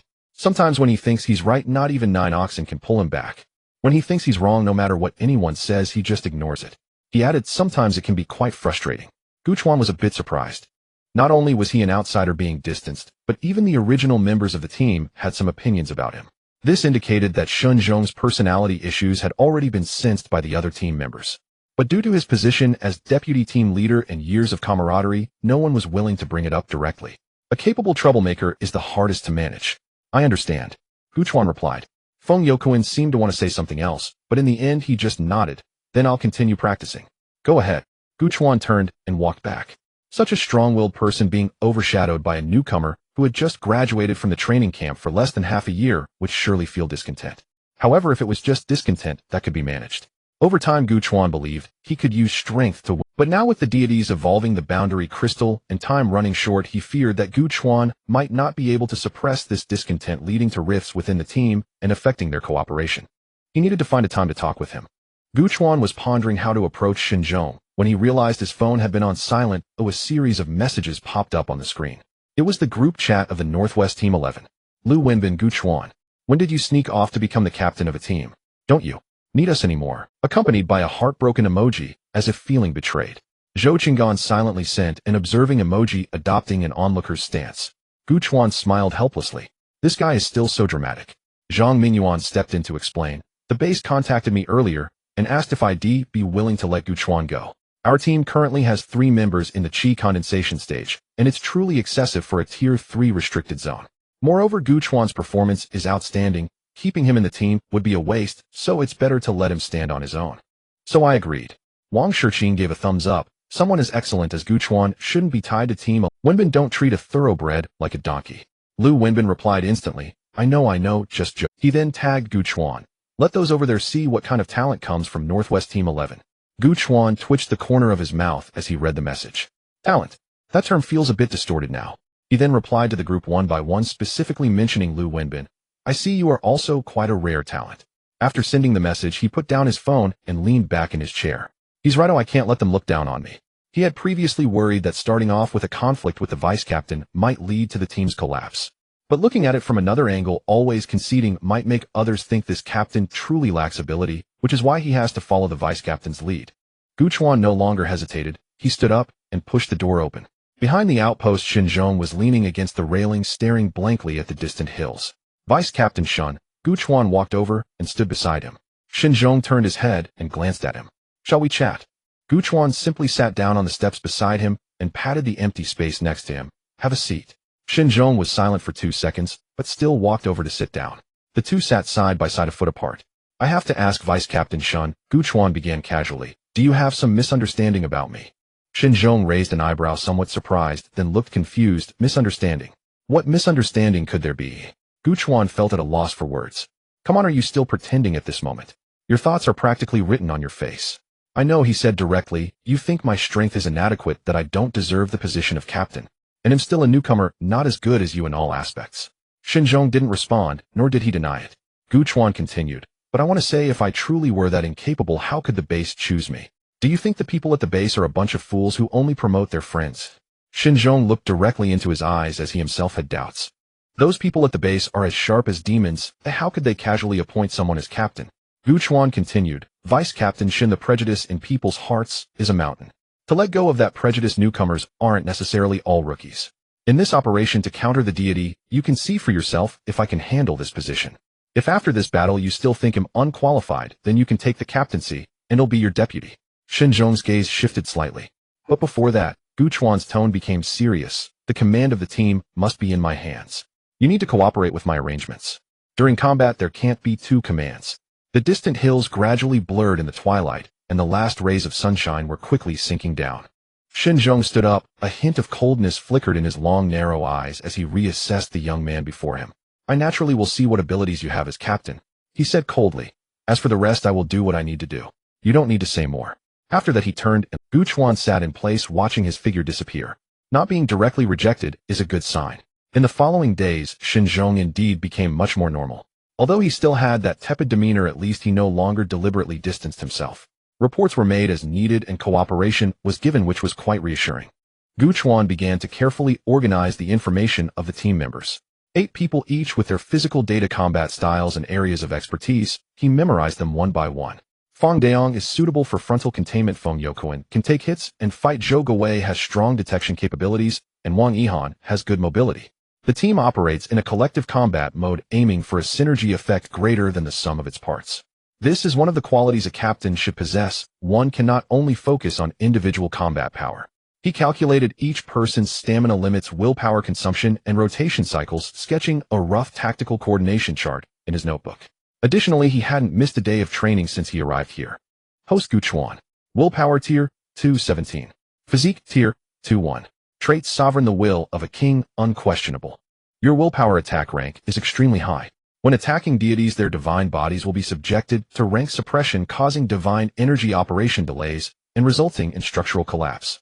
Characteristics: resilience increases physique strength by 20, dawn at the break of dawn, stamina and willpower recover by 30, flow state slight enhancement of perception under high concentration. Node resonance: willpower attacks can gradually analyze energy nodes. Martial soul enhances combat intuition and technique comprehension. Speed: disrespect to slight techniques will infusion transformation 25, breaking array blade manual transformation 15, thunder step transformation 20, extreme Dao true solution gradual stage 71. Willpower points 4. During the break, he couldn't practice combat techniques and didn't gain any willpower points. However, the progress bar for refining the source of willpower has reached about 5. Currently, points are primarily used to enhance willpower, aiming to refine the source of willpower as quickly as possible. Based on the current progress plus the future increase in total willpower, it will take about 3 to 4 months. After refining, forging will be another major project. He suddenly thought of Zhuangmu Yuan. That guy with panda-like eye bags, wouldn't he be tirelessly practicing the tempering method day and night to break through to manifestation? Panda is someone who loves to be cryptic, loves to flaunt a little, and enjoys teasing others. He still remembers when he first came to the base, he joked that young, passionate people like him are the easiest to deceive. In short, isn't he still a younger generation? When he also reaches manifestation, he should call me Gu Senior. Roll. Since Zhuangmu Yuan can roll into panda eyes, then I can roll into something like mismatched eyes. Roll until the world turns upside down. Roll until no one dares to claim supremacy in this realm. Gu Chuan's expression turned serious. Since its practice, he sat cross-legged and began to operate the tempering method. Willpower flowed along specific paths within his body, and a faint golden light radiated from Gu Chuan's surface, shining brilliantly in the room. In the following week, the members of Southeast Team 9 noticed some clues. This newly appointed Captain Gu sometimes appeared very energetic, while at other times, he seemed a bit lackluster. The short-haired female team member Wang Yihan was filled with questions. Could it be that boys also experience their version of PMS? Why is his mood so fluctuating? She secretly asked Fang Dayong, who scratched his head. Maybe. The pressure of being captain is too much. Zhou Guwei adjusted his glasses and seriously analyzed. Based on my observations, Captain Gu is energetic in the mornings and sluggish at noon, which aligns with the physiological response of someone who has been up all night. Wang Yihan. So this Captain Gu is an undeniable night owl. She suddenly felt a bit guilty, remembering that she gets up at 7 every day. Forget it, let's pretend I didn't notice, otherwise I'd be anxious inside. How can someone your age sleep so little?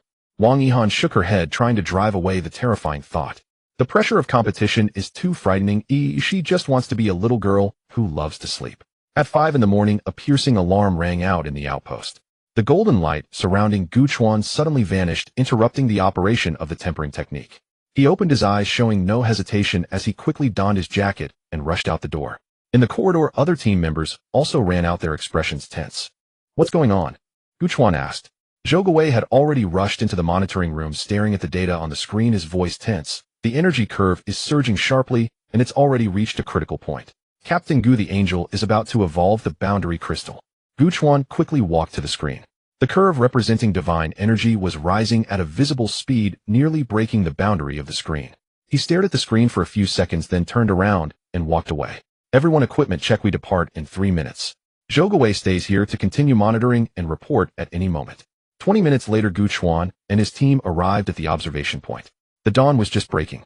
The gray-white hills were shrouded in morning mist, and in the distance the boundary pillar emitted a faint purple glow resembling a massive glowing stick. The angel hung its head, still holding a long sword burning with an eternal golden flame in both hands. At the very center of its chest, a faint purple halo was coalescing. Like a heart taking shape, it pulsed slowly. It really is evolving the boundary crystal. Fong Daong lowered his voice, his expression serious. Captain Gu, we should request support. Gu Chuan nodded. Everyone quickly retreated to the outpost, preparing for the battle ahead. Gu Chuan moved aside, took out the communicator, and switched to the dedicated channel of the Southeast Base. Southeast Base, this is the team stationed at Zone 5. The deity angel has started evolving the boundary crystal, requesting support over. The communicator was silent for 2 seconds, then a somewhat helpless voice came through. Southeast Base received. Did we end up encountering it after all? Gu Chuan sensed the underlying meaning in the words. What do you mean?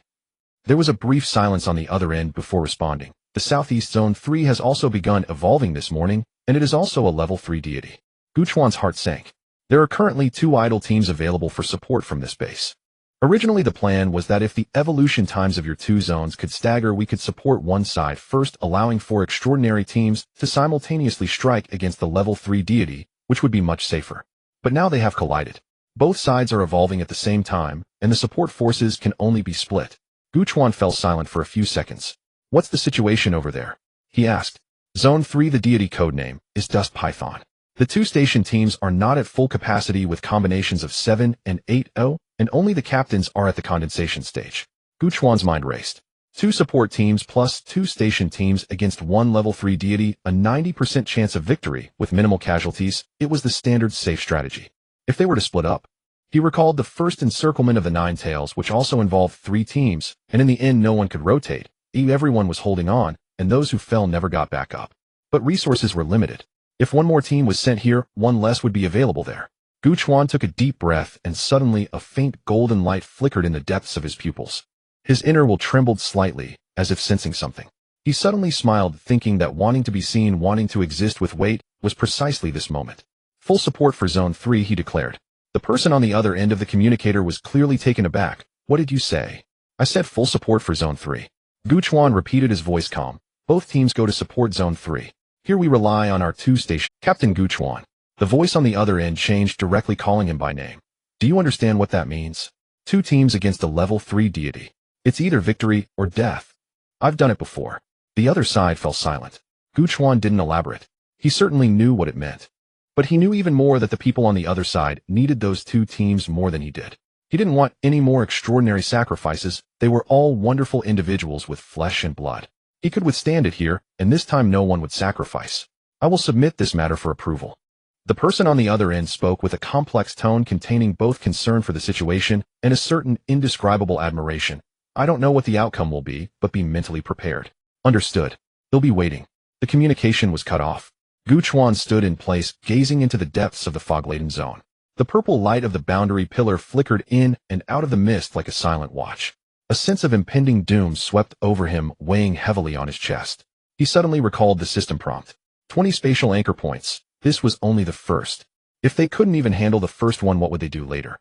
He clenched his fist, golden light flowing silently over the edge of his knuckles. He was now much stronger than he was during the encounter with the golden monkey, and his condition had never been better. Whatever angels or demons there were, in the end they all led to a shattered conclusion. Soon the communicator rang again. It wasn't the base channel, it was a private number. Gu Chuan glanced at the caller ID and answered. Zhuo Muyuan's voice came through quickly. What's going on with you? The Southeast Base sent over 12 gold medals asking for the old master's opinion. 2 teams think they can take down the angel. Pretty bold. There was a pause on the communicator. How confident are you? Gu Chuan looked up, gazing into the distance. The sunlight was breaking through the edges of the clouds, piercing through the mist, forming golden paths of light that fell upon the gray-white wasteland. The weather is nice. Zhuo Muyuan paused for a moment. What? 12 out of 10. The communicator fell completely silent. Then Zhuo Muyuan chuckled as if relieved, but also finding it a bit absurd. 12 out of 10, he asked. 12 out of 10, Gu Chuan repeated. All right, Zhuo Muyuan said. I will clarify with the southeast side. Zone 5 will depend on you.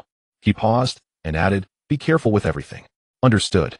The communication ended, and Gu Chuan stood still for a moment. He turned and walked back to the outpost. Inside, 8 people were still waiting. When they saw him enter, they all looked over in unison. Fong Dayong, Zhou Gui Feng, Yokuan Wang Yihan, and Xin Zhong, who stood at the back. Gu Chuan spoke. This time we will handle the angel ourselves. The room fell silent for a few seconds. The team members exchanged glances, quite surprised. Fong Dayong's eyes widened. Captain Gu, you're not joking. I'm not joking. Gu Chuan stepped into the room and stood before everyone. This time it's just our 2 teams, we'll do it ourselves. Zhou Gui pushed up his glasses, hesitating. The The support forces at the base are really getting tighter, we can't even gather a spare team. Fang Daong's expression turned serious. This time it seems we really have to fight a hard battle. Gu Chuan looked at him and suddenly spoke. It's not because we can't gather them. It's because I ordered the base to send both support teams to Area 3. As soon as these words were spoken, the expressions on everyone's faces froze. Fang Daong was taken aback. Huh? Wang Yihan widened her eyes. Captain Gu, do you mean both teams went to Area 3? What about us here? It's just us. Gu Chuan nodded. Why, oi? Feng Youquan blurted out, his voice filled with obvious shock. Is there some special situation in Area 3? Gu Chuan replied honestly. There has been an outbreak in Area 3 as well. The dust python has started to evolve. With incidents happening simultaneously on both sides, the base only has 2 support teams available. He spoke calmly. That's why I had the base send both teams to Area 3. The 2 station teams there are also understaffed with only 1 captain at the Foundation establishment stage. They need those 2 supports more than we do. Have you considered the consequences? A deep voice came from the back of the crowd. Shinzhong stepped forward, his face dark enough to drip water. He stared at Gu Chuan, his eyes filled with repressed anger. Do you know the odds of 2 teams fighting a level? His voice was not loud, but every word felt like a nail hammered into the ground. I've fought before. You fought? Shinzhong sneered. What have you fought? You fought the golden monkey, fought the 9 tails, and then what? Do you think all level 3 deities are the same? Do you understand the angel's moves? Do you know its weaknesses? If it has any hidden tricks, what will you use to... The more he spoke, the more agitated he became, stepping forward. Don't you know that on the battlefield the most feared are people like you who think they're invincible after winning 2 battles? I've seen too many people die because of this mentality. Gu Chuan listened quietly, and after he finished he spoke. So what? Do you think I should distribute the support forces evenly even if the configuration there is poor? Adding another team would most likely result in mutual destruction. Shinzhong's expression stiffened. That's just a possibility. Besides, what if we lose some manpower? Isn't it enough to stop the deity? It's better than your choice to stabilize one side, while betting that 2 teams can hold off the angel on the other. Gu Chuan said, there are 4 teams in Area 3 fighting a level 3 deity with a 90% chance of victory and casualties minimized. We have 2 teams here if we fight a level 3 deity. He paused, his tone firm. With me here it's a 120% chance of victory. Shinzhong stared at him, his gaze complex like a deep pool. After a moment he squeezed out a sentence between his teeth. Who do you think you are? Do you think you can be lucky every time like you were with the golden monkey? Now there are only 2 teams, and you dare to make such a guarantee. Lucky. Gu Chuan stared at him, his eyes cold. You don't believe me, do you? Do you think I've won my previous battles purely? He stepped forward, enunciating every word. The base gave me the captain not because I'm lucky, but because I'm strong enough to surpass your self-righteous record, strong enough that you can only stay beneath me. Do you understand? Shinzhong's face turned completely dark. You. He just opened his mouth when Gu Chuan interrupted him. Shinzhong. Gu Chuan looked at him. The base has agreed to my plan, allowing me to lead this fight. He stepped forward, facing Shinzhong directly. You asked me if I considered the consequences. I have considered them. If you're not satisfied, you can choose to leave. The room was so quiet that they could hear each other's breaths. Shinzhong stood there locking eyes with Gu Chuan, his gaze sharp as a knife. In the end, he said nothing, turned and walked toward the equipment room, slamming the door closed. Fang Daong opened his mouth wanting to say something, but swallowed it back. Wang Yihan looked at Gu Chuan, then at the closed door, her face filled with worry. Feng Youquan sighed softly. Gu Chuan stood there, his expression unreadable. After a few seconds he spoke. Everyone check your equipment, we depart in half an hour. After saying this he turned and walked out of the room. The corridor was empty, the morning light streaming through the windows casting a long shadow on the ground. He stood by the window looking at the distant forbidden zone. The purple light of the boundary pillar flickered in the mist like a silent eye. He suddenly recalled what Shinzhong had just said. I've seen too many people die because of this mentality. Gu Chuan lowered his eyes. He had seen it too. During the battle against the 9 tails, he had witnessed his comrades fall, watching as some could never stand up again. What does it matter if we lose some manpower? Isn't it enough to stop the deity? It shouldn't be this way, and it can't be. These are living people, all quietly contributing for the sake of the light behind them. They must never become a cold statistic on the battlefield. So he understood clearly that some risks are worth taking, and some choices must be made. Not to prove how strong he was, but to prevent more people from falling. Footsteps approached from behind. Captain Gu. It was Fang Daong's voice, a bit cautious. Shin Gu is just that kind of person, and don't take it to heart.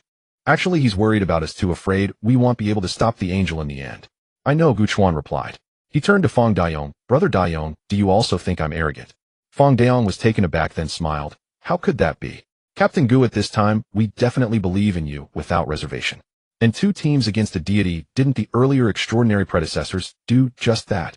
We the juniors can't fall too far behind. Since you believe the 4 teams over there can guarantee victory, and we can hold our ground here, let's do it boldly. We all trust you. Yes, now that we are all in this together, we are united in believing in you. A hearty laughter came from behind. Feng Youquan strode into the corridor, a smile on his face. Behind him followed a crowd, all members of the Southeast 9th team. Zhou Guwei tapped a few keys on the computer and spoke earnestly. Captain Gu, your claim of 120% victory rate just now is not very rigorous from a statistical perspective. After all, the upper limit of probability theory is only 100. However, according to my calculations, if we re-weight your individual combat power and perform a regression analysis on the data from the Nine Tails and Golden Monkey battles, the conclusion is the expected victory rate for this operation indeed approaches 99. 99. The remaining 0.01 is a margin for unforeseen factors. He adjusted his glasses, a rare smile appearing at the corner of his mouth. So strictly speaking, it's not 120%, but 99%. Wang Yihan tilted her head, blinking her eyes, revealing a playful smile. Let's all work hard, Captain Gu. Gu Chuan looked around, sensing the golden essence deep within him tremble slightly.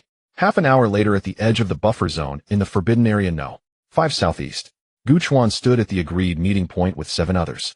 The morning mist had mostly dissipated, revealing the grayish-white hills before them. Footsteps approached from the other side. Another station team had arrived. 9 individuals, with the leader appearing to be in his 40s, built like an iron tower, wielding a battle axe with a blade wider than his chest. Behind him were 8 well-equipped individuals marching in unison, clearly a seasoned team that had worked together for years. Just as Gu Chuan was about to greet them, he caught a glimpse of movement behind him. He turned to look. Shen Zhong walked out from the side, gripping a long knife, his expression still dark enough to... He walked to the middle of the group and stood silently. Fang Daong was momentarily taken aback, then suddenly grinned. Feng Youquan nodded at him. Wang Yihan secretly winked at Zhou Guwei. Gu Chuan withdrew his gaze and said nothing. Gu Team, the man leading the opposite team, strode over, extending his hand, his voice booming like a bell. 8th Station Team, Southeast, Captain Tai Russian. Gu Chuan shook hands with him. Tai Russian's hand was sturdy and powerful, with muscles on either side of his shoulders that stood tall like an iron tower. His very presence was akin to a wall. I've long admired your name, Tai Russian exclaimed with an overly enthusiastic tone, the natural limit breaker and the terminator of the dual gods war. Today I finally meet the real person. Tai Russian looked him up and down, his gaze filled only with curiosity and admiration, nothing else. Gu Chuan was somewhat surprised. He had expected the other party to harbor some doubts, like Xinzhong.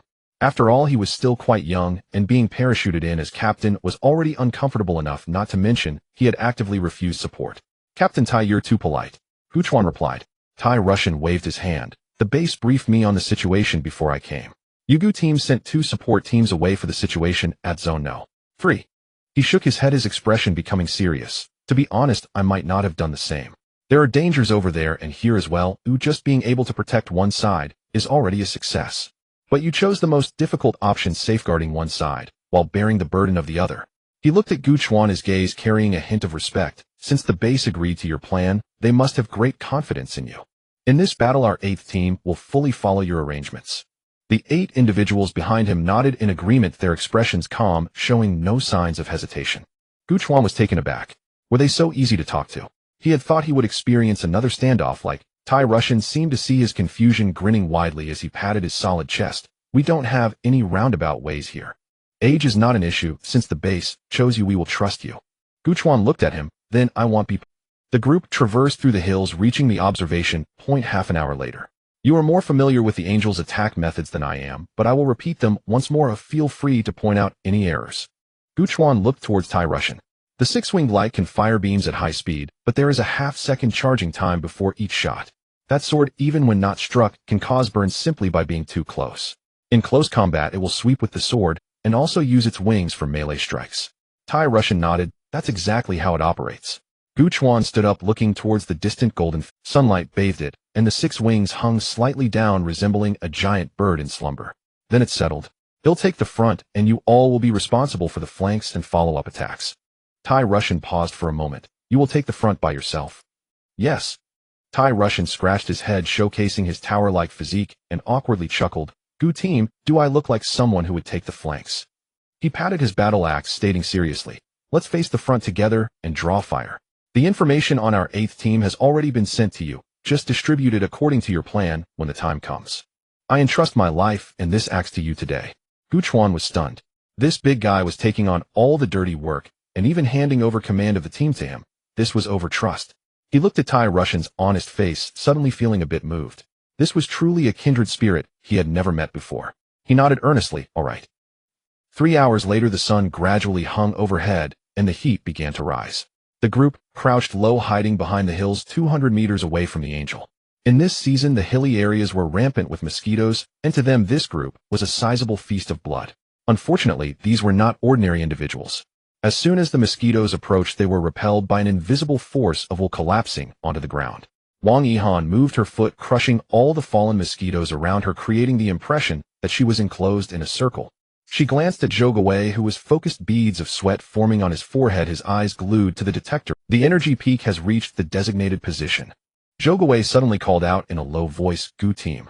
Gu Chuan hesitated not at all. He and Tai Russian dashed out from their cover simultaneously. Golden lightning erupted beneath his feet as he soared like a shooting star, crashing straight towards the Angel. Though Tai Russian did not practice the thunder step, there was an inherent sense of breezy agility in his body, and his speed was equally astonishing. But Gu Chuan did not unleash all his power. He wanted to attack simultaneously with Tai Russian, catching the Angel off guard. The two charged from opposite sides like arrows tearing through the sky, carrying overwhelming killing intent towards that golden figure. As Tai Russian closed in, he gripped the battle axe tightly, his muscles bulging, hoisting the axe wider than a person high above his head, as if to pierce the heavens. With a downward chop infused with the might of Pangu creating the world, the air was torn apart with a sharp howl. Behind Gu Chuan, a golden phantom coalesced out of thin air. It was the phantom of a sovereign, its face indistinguishable, yet the overwhelming authority radiated from the depths of the soul. The phantom fused with him, the long knife raised, the blade entwined with liquid-like golden will. With this strike, all gods would bow down. Boom! The two attacks landed almost simultaneously. The 6-meter-tall golden divine form, along with the eternally burning giant sword of golden flame, was violently struck away. The Angel skidded along the ground for several meters, carving out a deep trench before finally coming to a halt. The extraordinary beings around, poised to join the battle, paused momentarily. What just happened? Did the captain of the 8th team achieve a significant breakthrough? They had never seen him possess such incredible strength before. Or was it? They all turned their heads in unison, looking towards the figure ensconced in golden lightning. Is that Gu team? In the center of the battlefield, Tai Russian gripped his battle axe, gazing at the trench the Angel had plowed into the ground, his heart shaken immensely. He knew his own strength better than anyone. Such an attack was definitely beyond his capabilities. He glanced down at his thick arms like pillars, then looked back up at Gu Chuan, whose frame could only be described as robust, and he couldn't help but click his tongue. How on earth did such power come to be? In the moment the Angel was struck away, the battlefield fell into a brief stillness. But Gu Chuan did not stop. The thunder armor suddenly emerged around his legs, transforming him into a streak of golden light, moving so swiftly that even an afterimage was left behind, abruptly appearing behind the Angel. Thunder light armor. Wang Yihan's mouth fell open, her eyes wide as saucers. I've only seen such descriptions in the files. Is this the result of relentless training? She murmured. Zhou Guowei stared at the data on the screen, adjusting his glasses. All right, the only uncontrollable factor is officially zeroed out. We now have a strictly defined 10% win rate. Beside him, Shun Zhong's expression was complex as he tightly gripped the long sword in his hand. Tai Ruyan glanced at Gu Chuan, then looked down at his own muscular arms, scratching his head. Truly nothing compares. He grinned widely, hoisting the giant axe to follow. But I'm not one to enjoy a free win. The giant axe slashed down with the sound of wind striking the Angel's side. Golden flames rippled outward.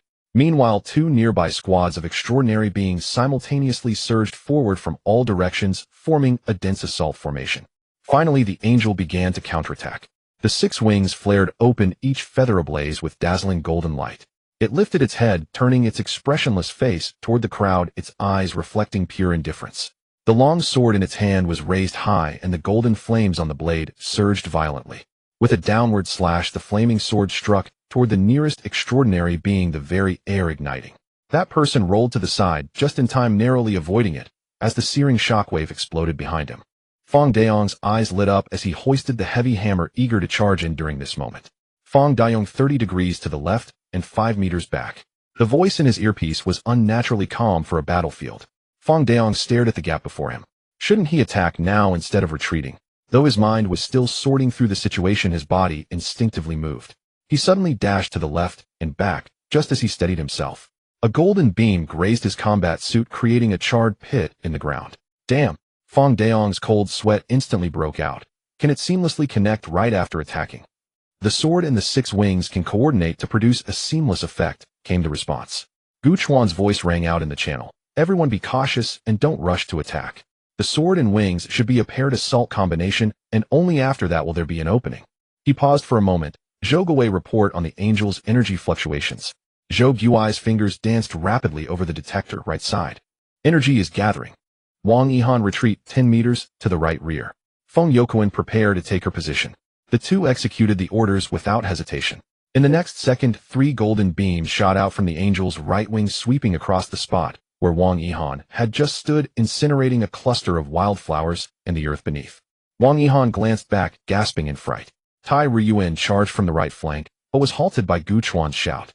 Tai team flank left, its sword will veer to the right. Tai Ryuan suspiciously circled to the left. Indeed, as the angel swung its sword, the right side was impenetrable, while the left had a faint gap. He swung his axe, striking the angel under its rib. The golden flames rippled again. Tai Ryuan's eyes brightened, truly divine. In the center of the battlefield, Gu Chuan's heightened focus allowed the extra perception from the flow state to continuously surge. Every action of the angel seemed to slow down in his eyes. The telltale signs of the wings charging, the trajectory of the sword's swing, and the shift in the angel's center of gravity were all seen in advance. He began to command his team members in the channel, either predicting the angel's attacks or seizing openings to counterattack. Shenzhong. Suddenly Gu Chuan's voice came through the earpiece. Shenzhong paused. 30 meters to the right, 3 consecutive beams after the first lands charge forward and strike its right leg. Shenzhong instinctively looked up. The angel's right wing was gathering power, the golden light growing brighter. The first beam landed. He gripped his long sword and charged out. The second beam passed close to his back, the scorching heat brushing past him, but he did not stop. By the time the third beam landed, he had reached the angel's right leg. With a downward slash, the golden light erupted, causing the angel's body to sway slightly. Shenzhong immediately withdrew unscathed. He looked down at his sword, where golden specks remained, remnants of his strike against the divine body. He lifted his gaze toward the figure enveloped in golden lightning in the distance. The ensuing battle became a one-sided display of predictions. Tai team feign an attack from the left. Fong Daiyong push forward in 3 seconds. It doesn't need to be long. Just 1 second will do. Feng Youquan strike its back the moment its sword lands. Wang Yihan, don't dodge the beam on the right. Charge forward, 3 steps, it won't hit you. Each command was timed just ahead of the angel's movements. The 6-meter golden deity moved as if controlled by strings. All its attacks were predicted in advance, and all its counterattacks were preemptively blocked. The battle lasted for 30 minutes. The angel's flames dimmed, the flapping of the 6 wings slowed, and the long sword, once ablaze with golden flames, now emitted only a faint glow. Zhou Guwei glanced at Gu Chuan's battle duration, then at the energy curve on the screen. Finally, unable to restrain himself, Captain Gu, it's time to rotate. His voice carried a hint of concern. Your combat time has far exceeded the normal limit for concentration. To preserve stamina, you should. No need. Gu Chuan's voice was calm. I know what I'm doing. Fong Daiyong looked at the figure bathed in golden lightning, instinctively shifting his gaze to the nearby Shenzhong. Suddenly he understood that Gu Chuan was proving something. Proving to that person that he could be a good leader. The angel knelt on the ground, its 6 wings hanging limply, and its sword stuck in the earth, supporting its last remnants of power. The purple crystal on its chest flickered with a weak light, like a candle about to extinguish. The divine body had faded by 70%. The extraordinary beings felt a surge of excitement. This was the easiest fight they had ever experienced. Aside from Captain Gus' godlike command, the angel's attack speed had also slowed significantly. Some wondered why normally a deity's strength would increase over time, yet this time it was weaker. Suddenly the angel lifted its head, gazing at Gu Chuan. It was this human who had somehow caused its divine power to operate sluggishly, even interspersing its pure divine energy with his own essence. Perhaps it was the holy divine body being tainted, but the angel, who had never expressed any emotion, began to harbor a flicker of anger. Its golden eyes suddenly erupted with blinding light. The angel's rage threatened to incinerate all in existence. It gripped its sword with both hands and raised it high. The golden flames on the sword reignited, burning more fiercely than ever, as if to ignite all its remaining divinity. With a single downward slash, wherever the sword's edge passed, the air ignited. A massive arc of golden flames cleaved directly toward Gu Chuan. And Gu Chuan stood still, unmoving. Not good. Fong Daiyong's face changed drastically. Captain Gu is out of stamina. Captain Gu. Wang Yihan drew her short blade, leaping forward like a cheetah. The golden sword light grew closer, close enough to see the flames dancing upon it. Gu Chuan remained standing. Behind him a flash of cold light flickered. The blade, glimmering like moonlight, swept past his shoulder, carrying a cool glow that directly met the gold. The long blade was devoid of golden light, embodying nothing but an almost stubborn will of steel. Heavy. He did not know when he had circled behind Gu Chuan, but at that moment he struck fiercely. The blade sliced into the golden sword light, flames splashing to the sides, casting flickering shadows across. His teeth clenched audibly, the veins in his arms bulging as he was propelled backward by that immense force, carving 2 deep furrows into the ground. Shenzhong! Fang Daong exclaimed. The golden sword light pressed down on Shenzhong's blade, inch by inch descending. His tiger's mouth cracked, blood dripping down the blade and onto the earth at his feet. But how could a mere human contend with a deity? Shenzhong gritted his teeth and suddenly lunged to the right.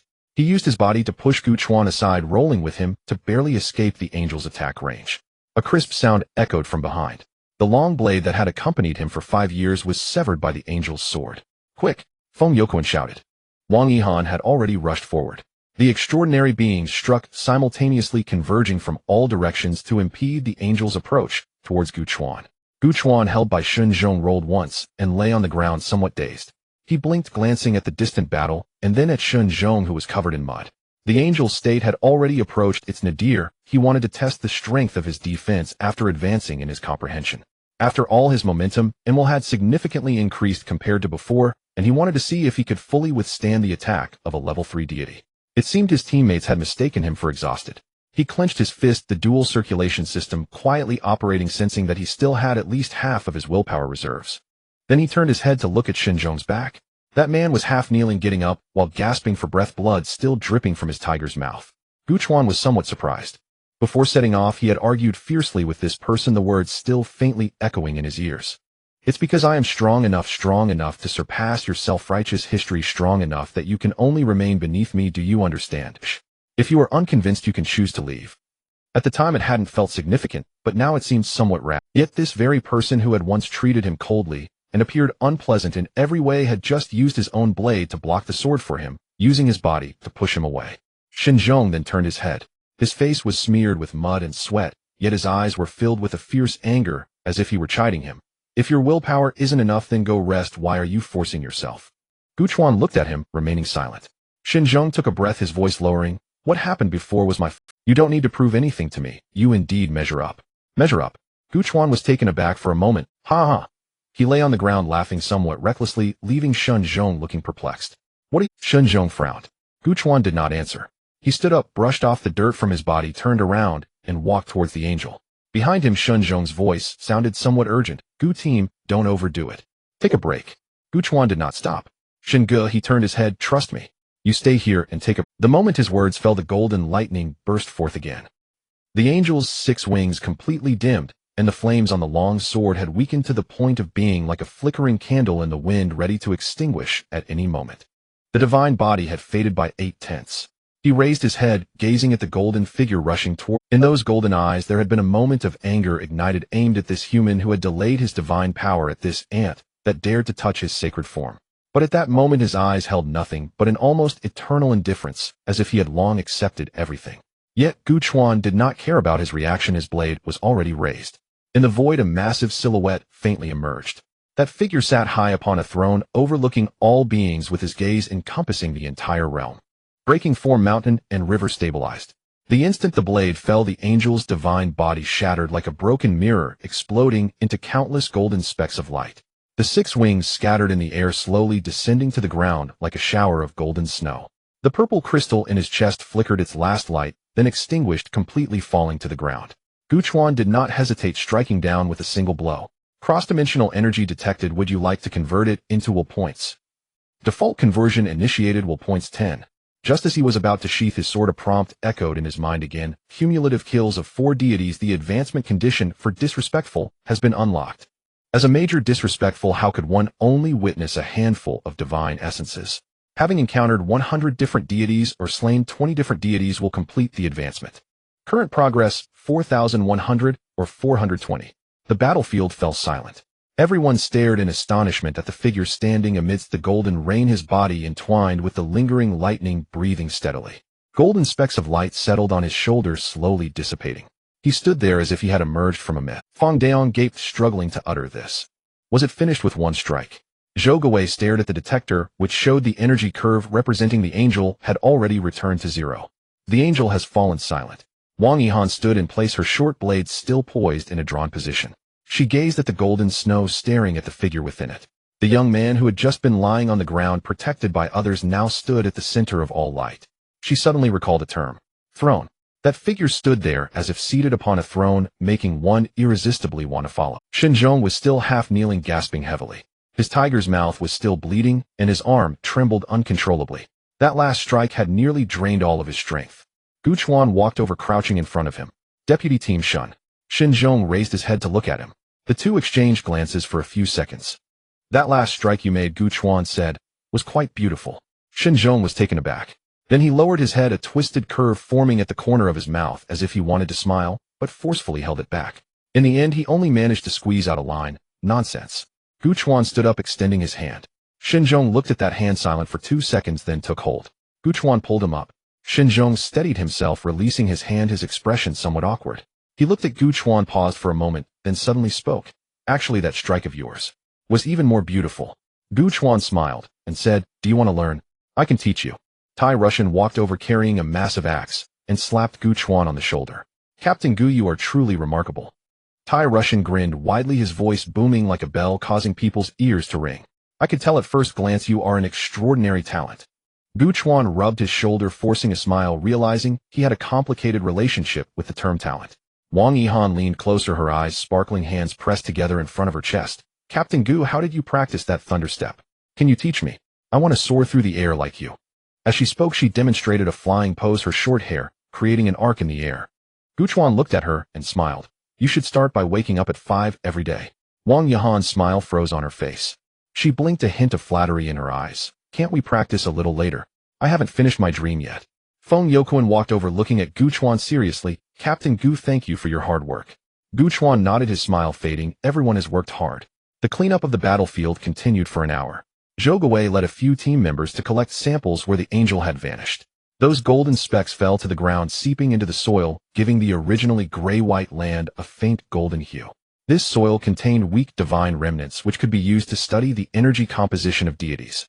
Fang Daong and Feng Youquan were clearing the traces of battle, filling in the craters blasted by beams of light. Gu Chuan joined them. When they returned to the outpost, the sky was nearing dusk. Gu Chuan took a shower, changed into clean clothes, and sat by the bed. He closed his eyes to check the system information.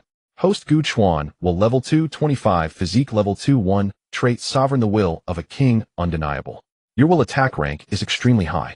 When attacking deities, their divine vessels will be suppressed by rank, causing their divine energy circulation to slow down and triggering the collapse of outer structure.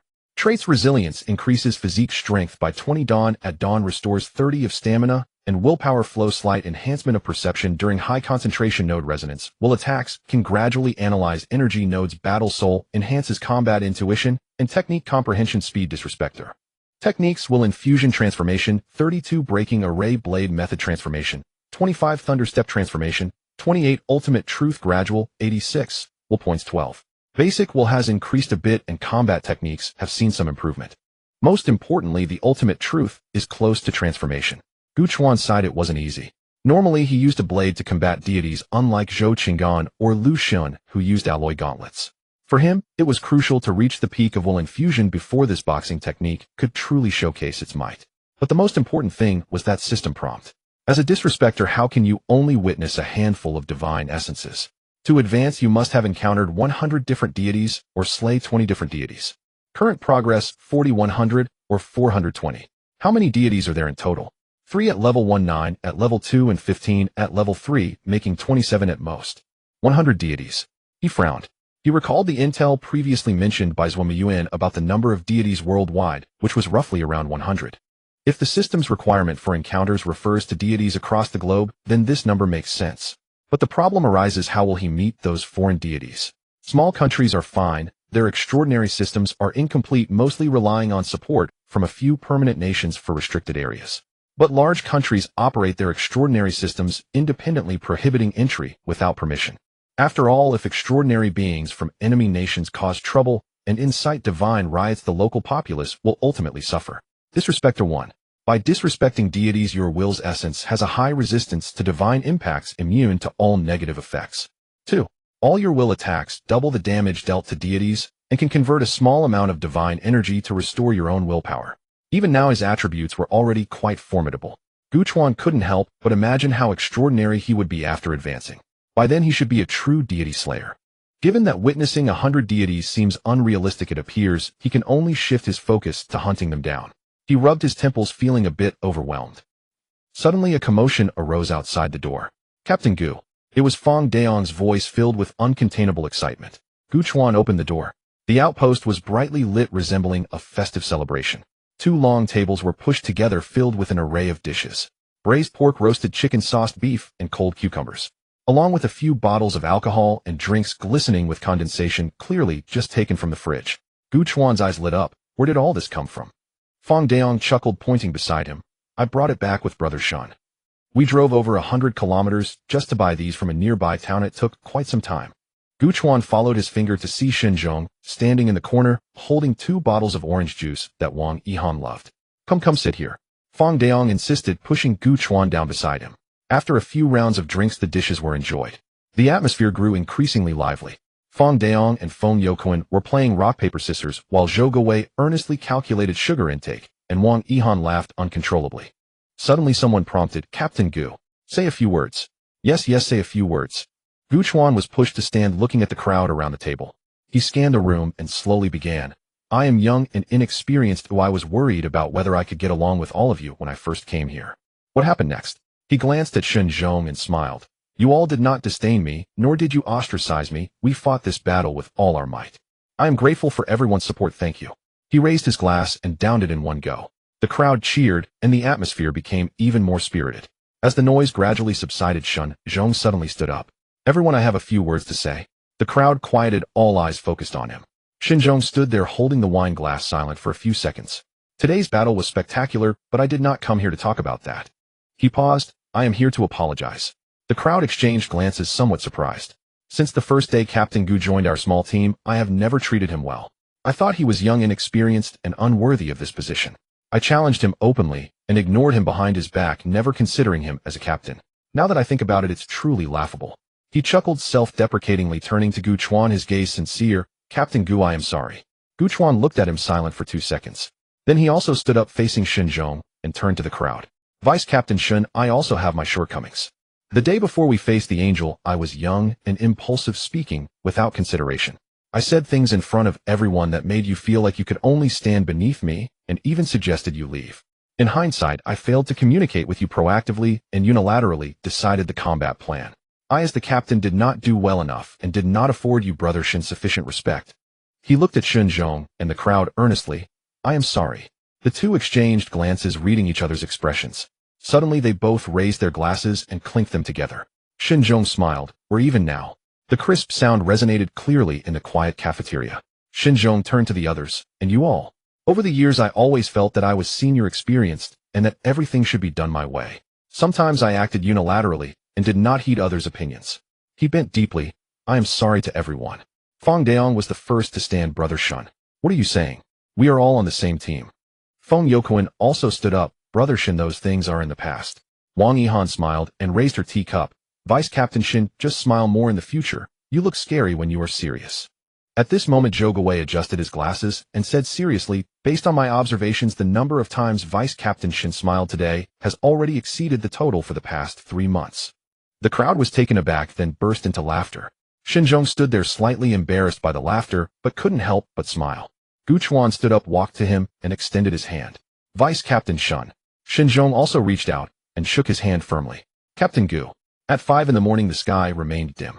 Gu Chuan stood in the corridor, his eyes still somewhat excited as he raised his hand to knock on the door. Knock, knock, knock.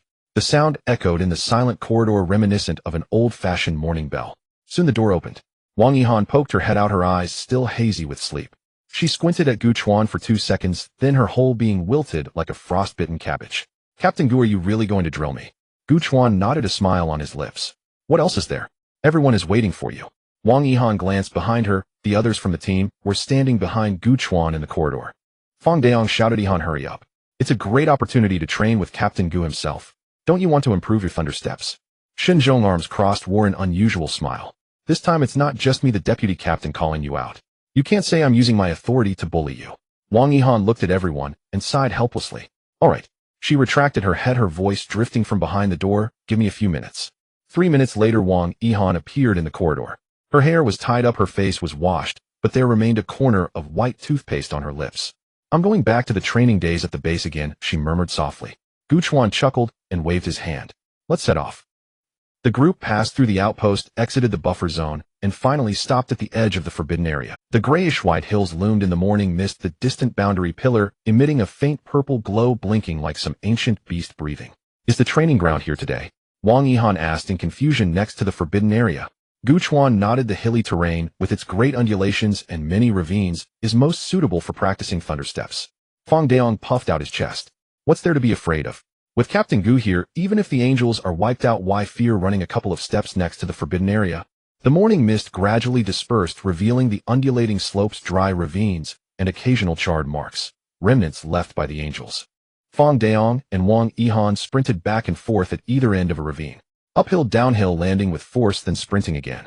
The key to thunder steps lies in landing with force. Practicing on undulating terrain is the real essence. Meanwhile, Gu Chuan and Zhong were practicing their blades on a relatively flat slope. The clash of blades produced a crisp sound. Zhong's movements were solid, each strike delivered with full force. Gu Chuan's blade was more fluid, alternating between speed and slowness, making it hard to predict. Brother Shin, your blade is too solid. Gu Chuan laughed. It's fine for fighting deities, but in a spar with me you'll suffer. Zhong was unbothered. As long as I can fight deities, what about you? Too flashy. Gu Chuan replied, but it shouldn't be like that. One must adapt. Come think from another angle. That strike isn't meant to hit him, but to prevent him from getting through. Zhong fell silent for a moment, then tightened his grip on the blade. He swung out. Gu Chuan sidestepped, a smile appearing on his lips. You've improved. The sun gradually rose higher. The group gathered on a shaded slope to rest. The water bottle passed around. Everyone was sweating profusely, yet smiles adorned their faces. Fang Daong lay on the ground, gazing at the sky. With the angels wiped out, the next evolution should be in a few months, right? Zhou Guwei shook his head. Not necessarily. He pulled up the data on the detector and turned the screen toward everyone. In the past month, the global divine energy curve has been slowly rising with an average increase of about 3 to 5. Though the increase isn't large, the trend is clear. He adjusted his glasses. What does this mean? It means the revival cycle of the deities may be getting shorter and shorter. In the past, a level 3 deity would take about half a year to evolve. Now it might be 4 months, 3 months, or even shorter. The group fell silent for a while, and Feng Youquan sighed.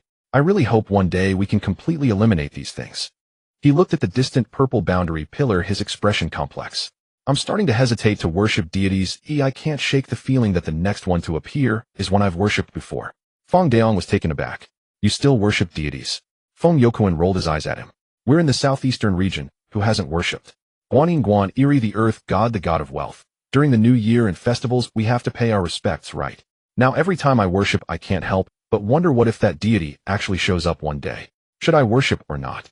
Worship, and it's a matter of life and death. Don't worship, and it feels strange. Everyone laughed, but there was a hint of bitterness in their laughter. Wang Yihan suddenly spoke up. Actually, I've come to understand. Everyone turned to her. What we believe in is never those clay or wooden sculptures, she said. When we worship Guanyin, we're worshiping compassion. When we worship Guangong, we're worshiping loyalty. When we worship the Buddha, we're worshiping enlightenment. Those are all visions, our heart's imaginations of a beautiful world. She paused, her gaze falling on the distant boundary pillar. If one day a deity truly appears with those titles, it wouldn't be what we envision. It would merely be Li Kuei and Li Guei. Let's just eradicate it. Everyone was taken aback, then someone started applauding. Fang Daong clapped vigorously. Well said. Li Kuei and Li Guei. Feng Youquan laughed. Now that you mention it, I feel much better. Zhong leaned against a rock, a slight smile on his. Gu Chuan looked at Wang Yihan, his expression one of surprise. This short-haired girl, usually so boisterous, spoke with such depth. Wang Yihan felt a bit shy under his gaze. What's with that look? I can think seriously too, you know. The laughter began to fade when Zhou Guwei suddenly spoke up. By the way, there's news from the No. 3 Forbidden Area. 4 teams acted simultaneously and successfully wiped out the dust python. Only 2 people sustained minor injuries, and they'll be fine after a few days of rest. It can be called a great victory. Fang Daong's eyes brightened. Really? That's great. Feng Youquan nodded. 4 against 1 is indeed stable. Wang Yihan suddenly remembered something and looked at Gu Chuan. Speaking of which, Captain Gu also contributed. If it weren't for Captain Gu sending those 2 teams to No. 3 it wouldn't have gone so smoothly. For teams tackling 1 is entirely different from 3 teams tackling 1. Feng Youquan nodded. Exactly, it's all thanks to Captain Gu's boldness. Shenzhong, leaning against the rock, rarely spoke. Such a decision isn't something just anyone would dare to make. If it were me, I wouldn't dare. Gu Chuan felt a bit embarrassed under their gaze and waved his hand. It's still the extraordinary individuals in the know.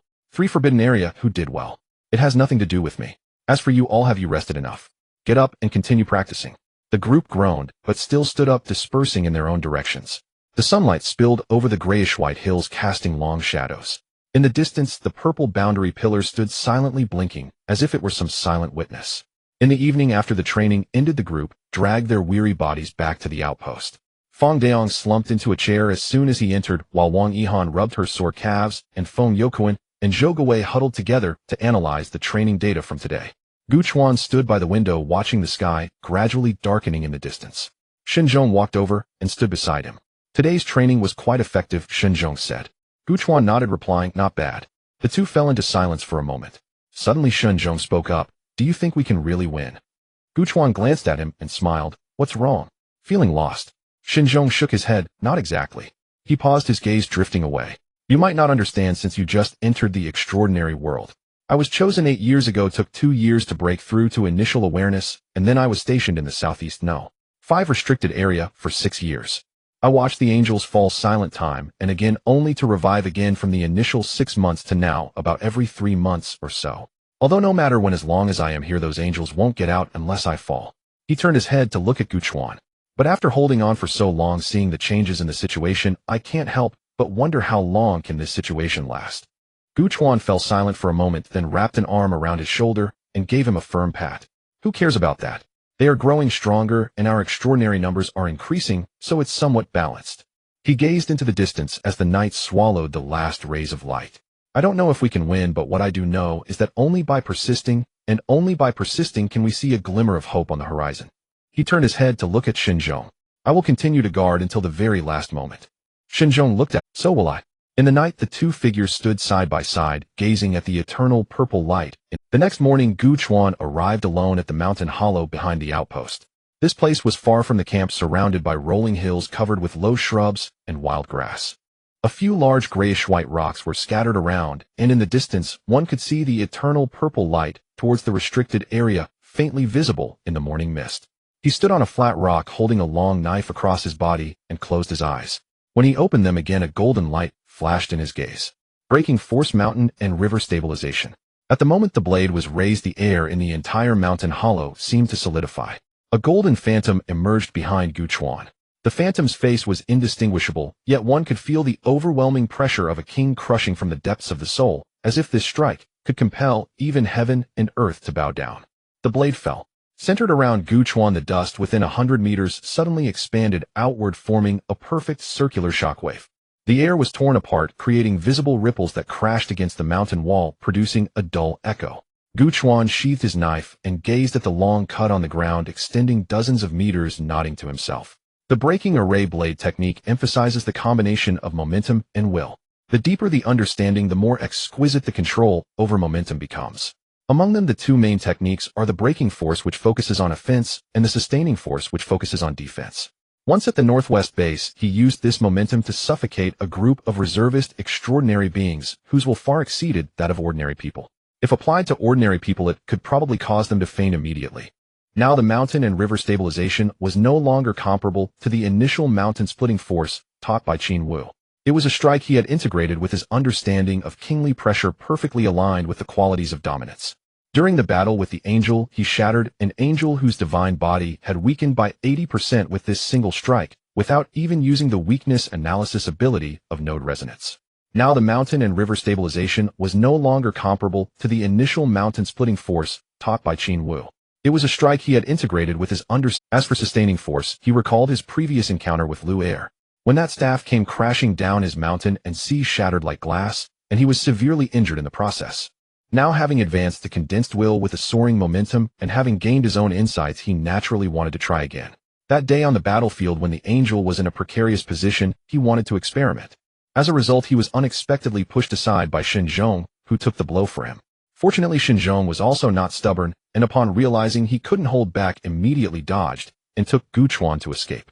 Unfortunately, his knife was pitifully severed in two by the angel's sword. Gu Chuan thought back on it now and still found it somewhat amusing. He gripped the knife again.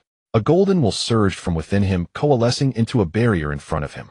The surface of the barrier shimmered with faint shadows vaguely resembling the outline of mountains.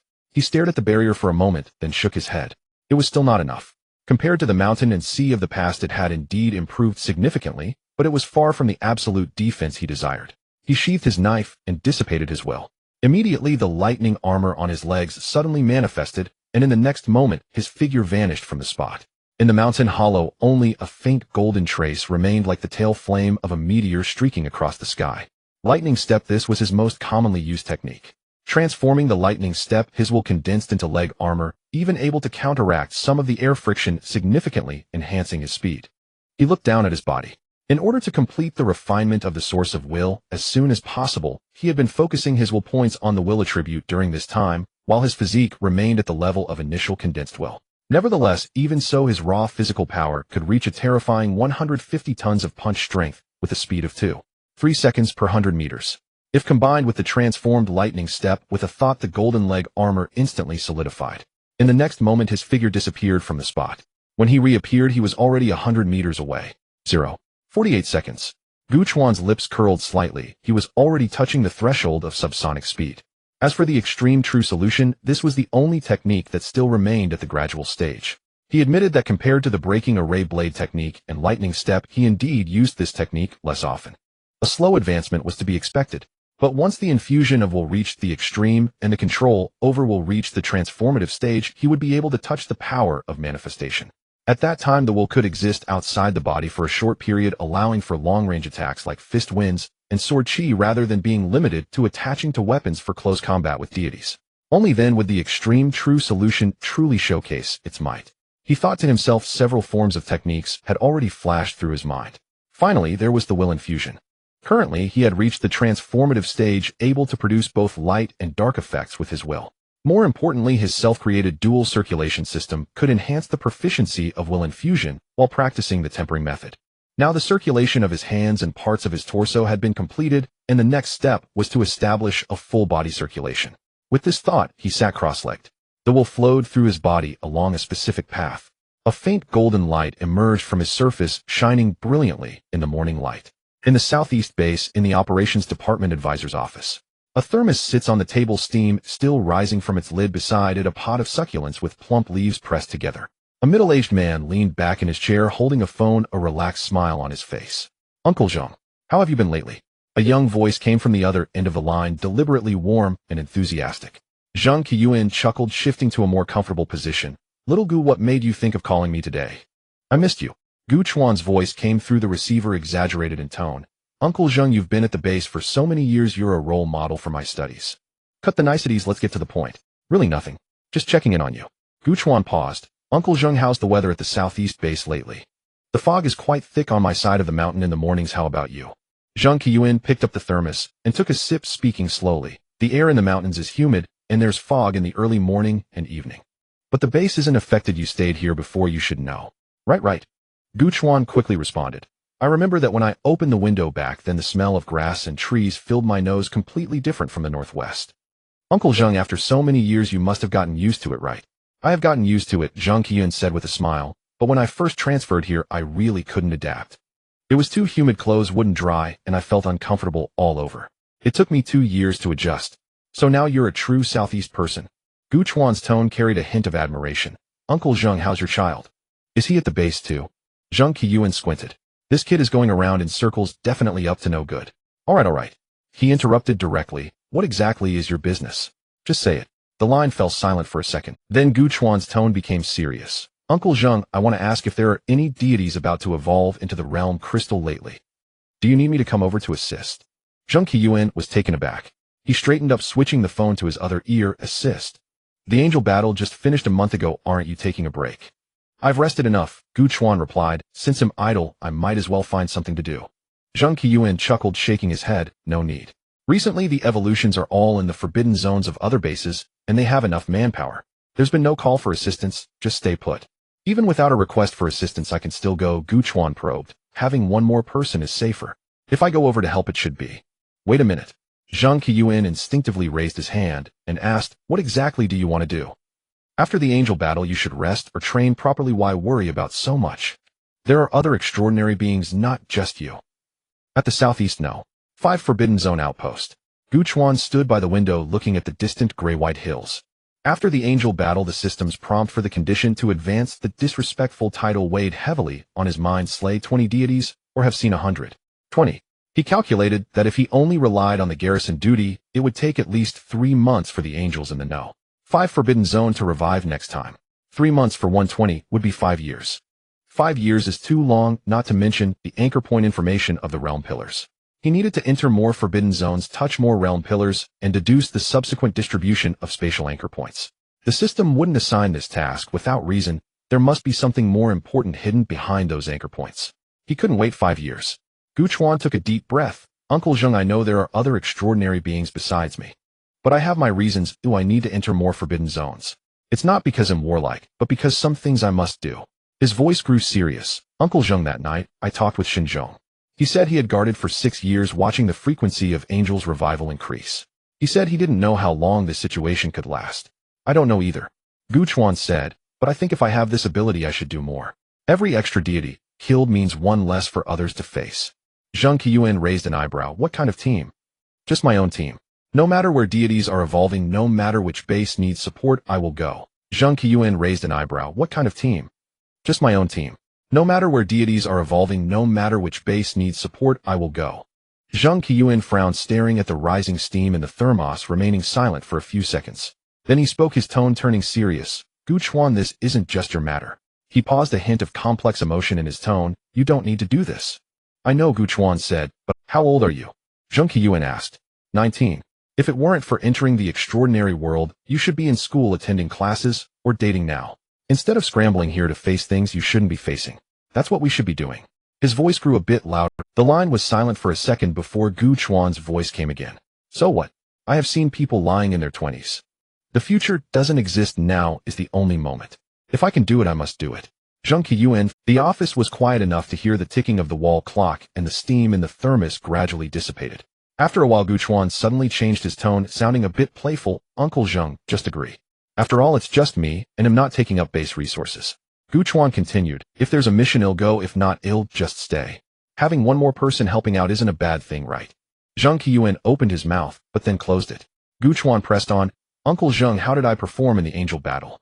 Was it okay? With this strength, I won't hold others back, right?" He added, "And I'm young, full of energy, who I feel uncomfortable doing nothing. Just think of it as pitying me and finding me something to do." Zhang Qiuan listened to the young voice on the phone, suddenly unsure of what to say. He remembered his youth, those years when he wanted to rush to the forefront, wishing to slay all deities and flatten all forbidden zones. He sighed. "You little rascal." He picked up the thermos, took a sip, and set it down. "We'll discuss it among us. Just wait." "Thank you, Uncle Zheng." Gu Chuan's voice was filled with irrepressible joy. "You're so great. They'll bring you some special products from Tianhai later." All right, hang up now." Zhang Qiuan ended the call and placed the phone on the table. He leaned back in his chair, lost in thought for a while. The steam in the thermos continued to rise in wisps. The nearby succulents remained vibrant, as if they had never known what exhaustion was. After a moment, he shook his head, a faint smile appearing at the corner of his mouth. Alone, leaning on a long sword, facing the clear autumn. In mid-September, outside the No. 5 restricted zone outpost in the southeast, the grayish-white hills shimmered softly in the sunlight, and the eternal purple glow in the distance appeared gentler than usual. After the angels fell silent, this area rarely settled into tranquility. Gu Chuan lay on a lounge chair nearby, a glass of iced lemon tea beside him, squinting his eyes to bask in the sun. Fang Daong squatted nearby, munching on a hamburger, his cheeks puffed up. "This Western thing," he mumbled, "isn't bad to have once in a while." Wang Yihan sat on the steps nibbling on French fries while complaining, "Calorie bomb, eat too much, and you'll get fat." Fang Daong shrugged it off and turned to Gu Chuan. "Captain Gu, wouldn't it be great if life were like this every day? No deities, no battles, just soaking up the sun and collecting a paycheck. How comfortable that would be." Gu Chuan took a sip of lemon tea, the cool sensation sliding down his throat refreshing him completely. He let out a long breath. "It really is quite nice. Basking in the sun with no expenses to worry about means his salary could hardly be spent, haha." He spoke casually, but he was not joking. There were several million sitting in his account. The last time he received the White Tiger Silver Medal was not just a verbal reward, it came with substantial bonuses, various subsidies, and a bunch of hidden benefits. he couldn't use yet.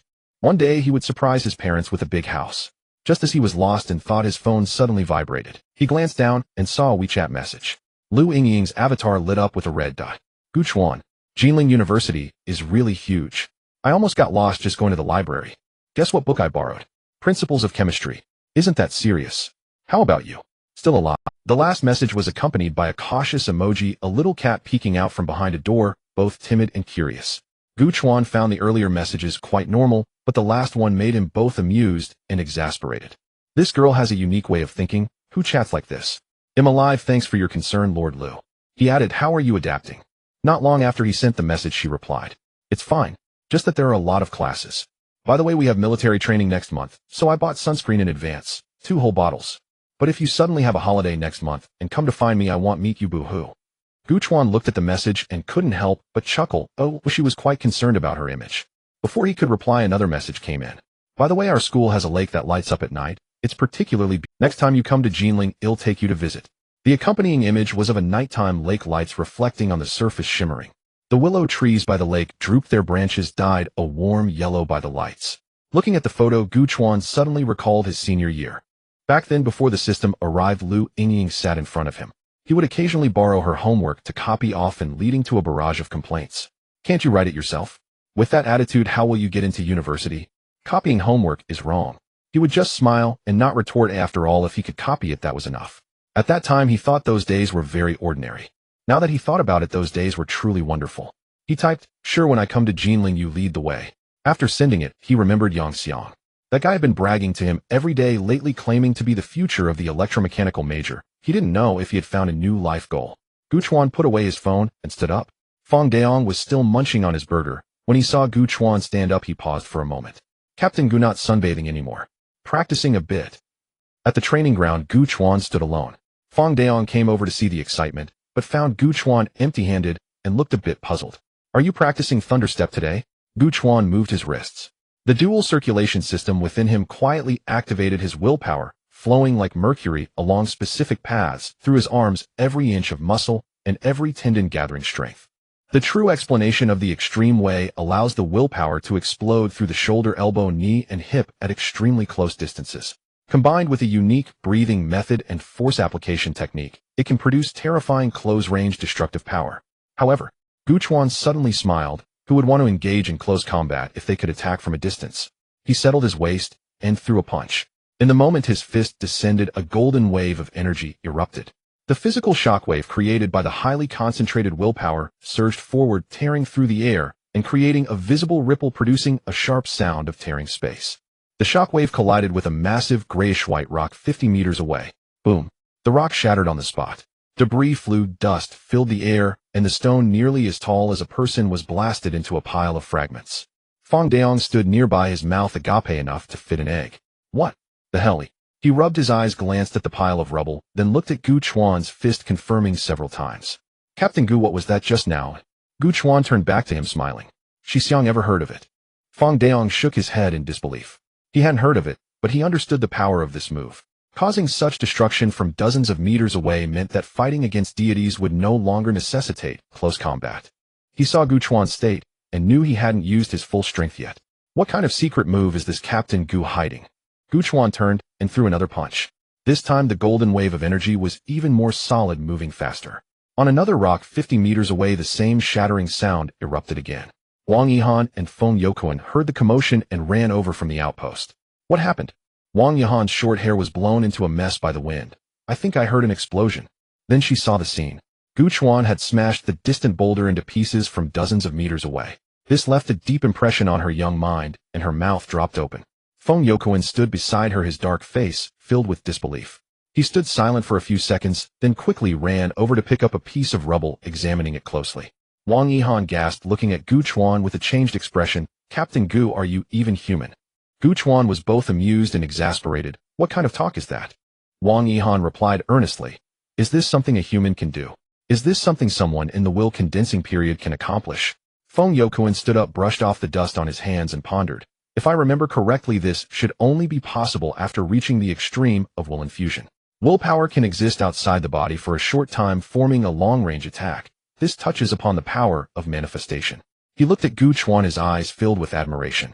Wang Yihan and Feng Daong turned their heads simultaneously, staring intently at Gu Chuan. Gu Chuan felt a bit uneasy under their gaze and waved his hand. It's nothing, just a lucky breakthrough. Lucky? Wang Yihan stared at him for a few seconds, seeing his expression calm, as if he genuinely thought it was no big deal. She sighed, her shoulders slumping. Fine, whatever you say.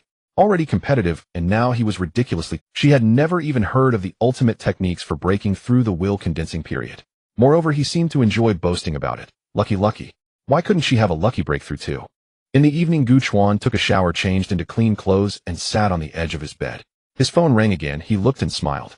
Been waiting long. Zhang Qiyuan's voice came through the receiver, laced with gentle teasing. Gu Chuan gripped his phone, thinking inwardly, I've already cried from impatience.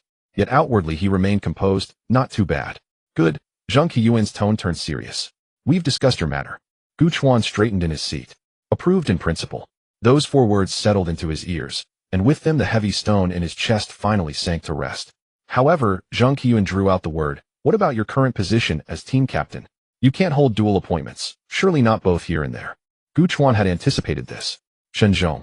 Deputy Captain Shenzhong is also at the Condensed Intent Realm, having served 6 years in the southeastern Sector 5 Forbidden Zone. His seniority and capability are unquestionable. He's fit to assume command. Zhang Qiyuan fell silent for 2 seconds, then hummed softly. Shenzhong is indeed qualified, but does he know? I'll inform him myself, Gu Chuan replied. Understood. Zhang Qiyuan continued. Secondly, all cross-sector operations must be formally reported in advance, and only launched upon explicit approval. No spontaneous departures. Clear. Clear. Thirdly, once deployed to another base, you answer to that base's captain, not your own instincts. Don't presume autonomy just because you're mobile support. They know the terrain better, and they know the deities far more intimately than you do. Understood. I'm hardly a child. Zhang Qiyuan thought, what's the difference between you and a child? Then he asked suddenly, by the way, have you named your unit yet? Gu Chuan blinked. Named it. A solo unit is still a unit, Zhang Qiyuan said. It's historic, the first of its kind. There's symbolic weight to it. Your official dossier will need a proper designation, not just Gu Chuan and himself, after all. Gu Chuan paused, then nodded. It was true. He'd never considered it. He shook his head honestly. Haven't decided yet. Take your time. No rush. Zhang Qiyuan added incidentally. I should inform you, Southwest Base has recently detected energy signatures consistent with a Tier 2 deity. Manifestation is highly probable within weeks. Gu Chuan's pupils contracted faintly. Tier 2 deity. He'd fought Tier 3 entities. He'd faced dual deity synergies. But Tier 2, he'd never encountered one. Zhang Qiyuan went on. Conventionally, a solo unit should begin with Tier 3 engagements. You may choose to wait, to deploy only when a Tier 3 manifests, then join the operation. This Tier 2 alert is merely informational. Whether or not you go is entirely your choice. Gu Chuan responded instantly. Go? Of course I'll go. On the other end, Zhang Qiyuan nodded. He'd known the boy wouldn't refuse.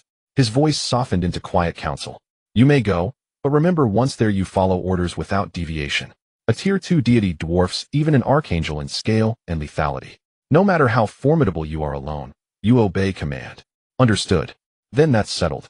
Zhang Qiyuan said, I'll have logistics process your formalities, assign you a dedicated identification code. Thank you, Uncle Zhang. None of that flattery. Zhang Qiyuan chuckled dryly. Just stay alive. The call ended. Gu Chuan sat motionless on the edge of his bed for several seconds, then smiled. A solo unit, the first in recorded history. He glanced out the window. In weeks he would stand before a genuine Tier 2 deity. Yet no fear stirred within him, only an indescribable quiet anticipation. The next evening, Gu Chuan summoned Shenzhong to the rear mountains. They stood side by side, watching the sun sink slowly beyond the horizon. Golden afterglow spilled across the gray-white hills, gilding the desolate land with warmth. What is it? Shenzhong asked, his voice as unruffled as ever. Gu Chuan cut straight to the point.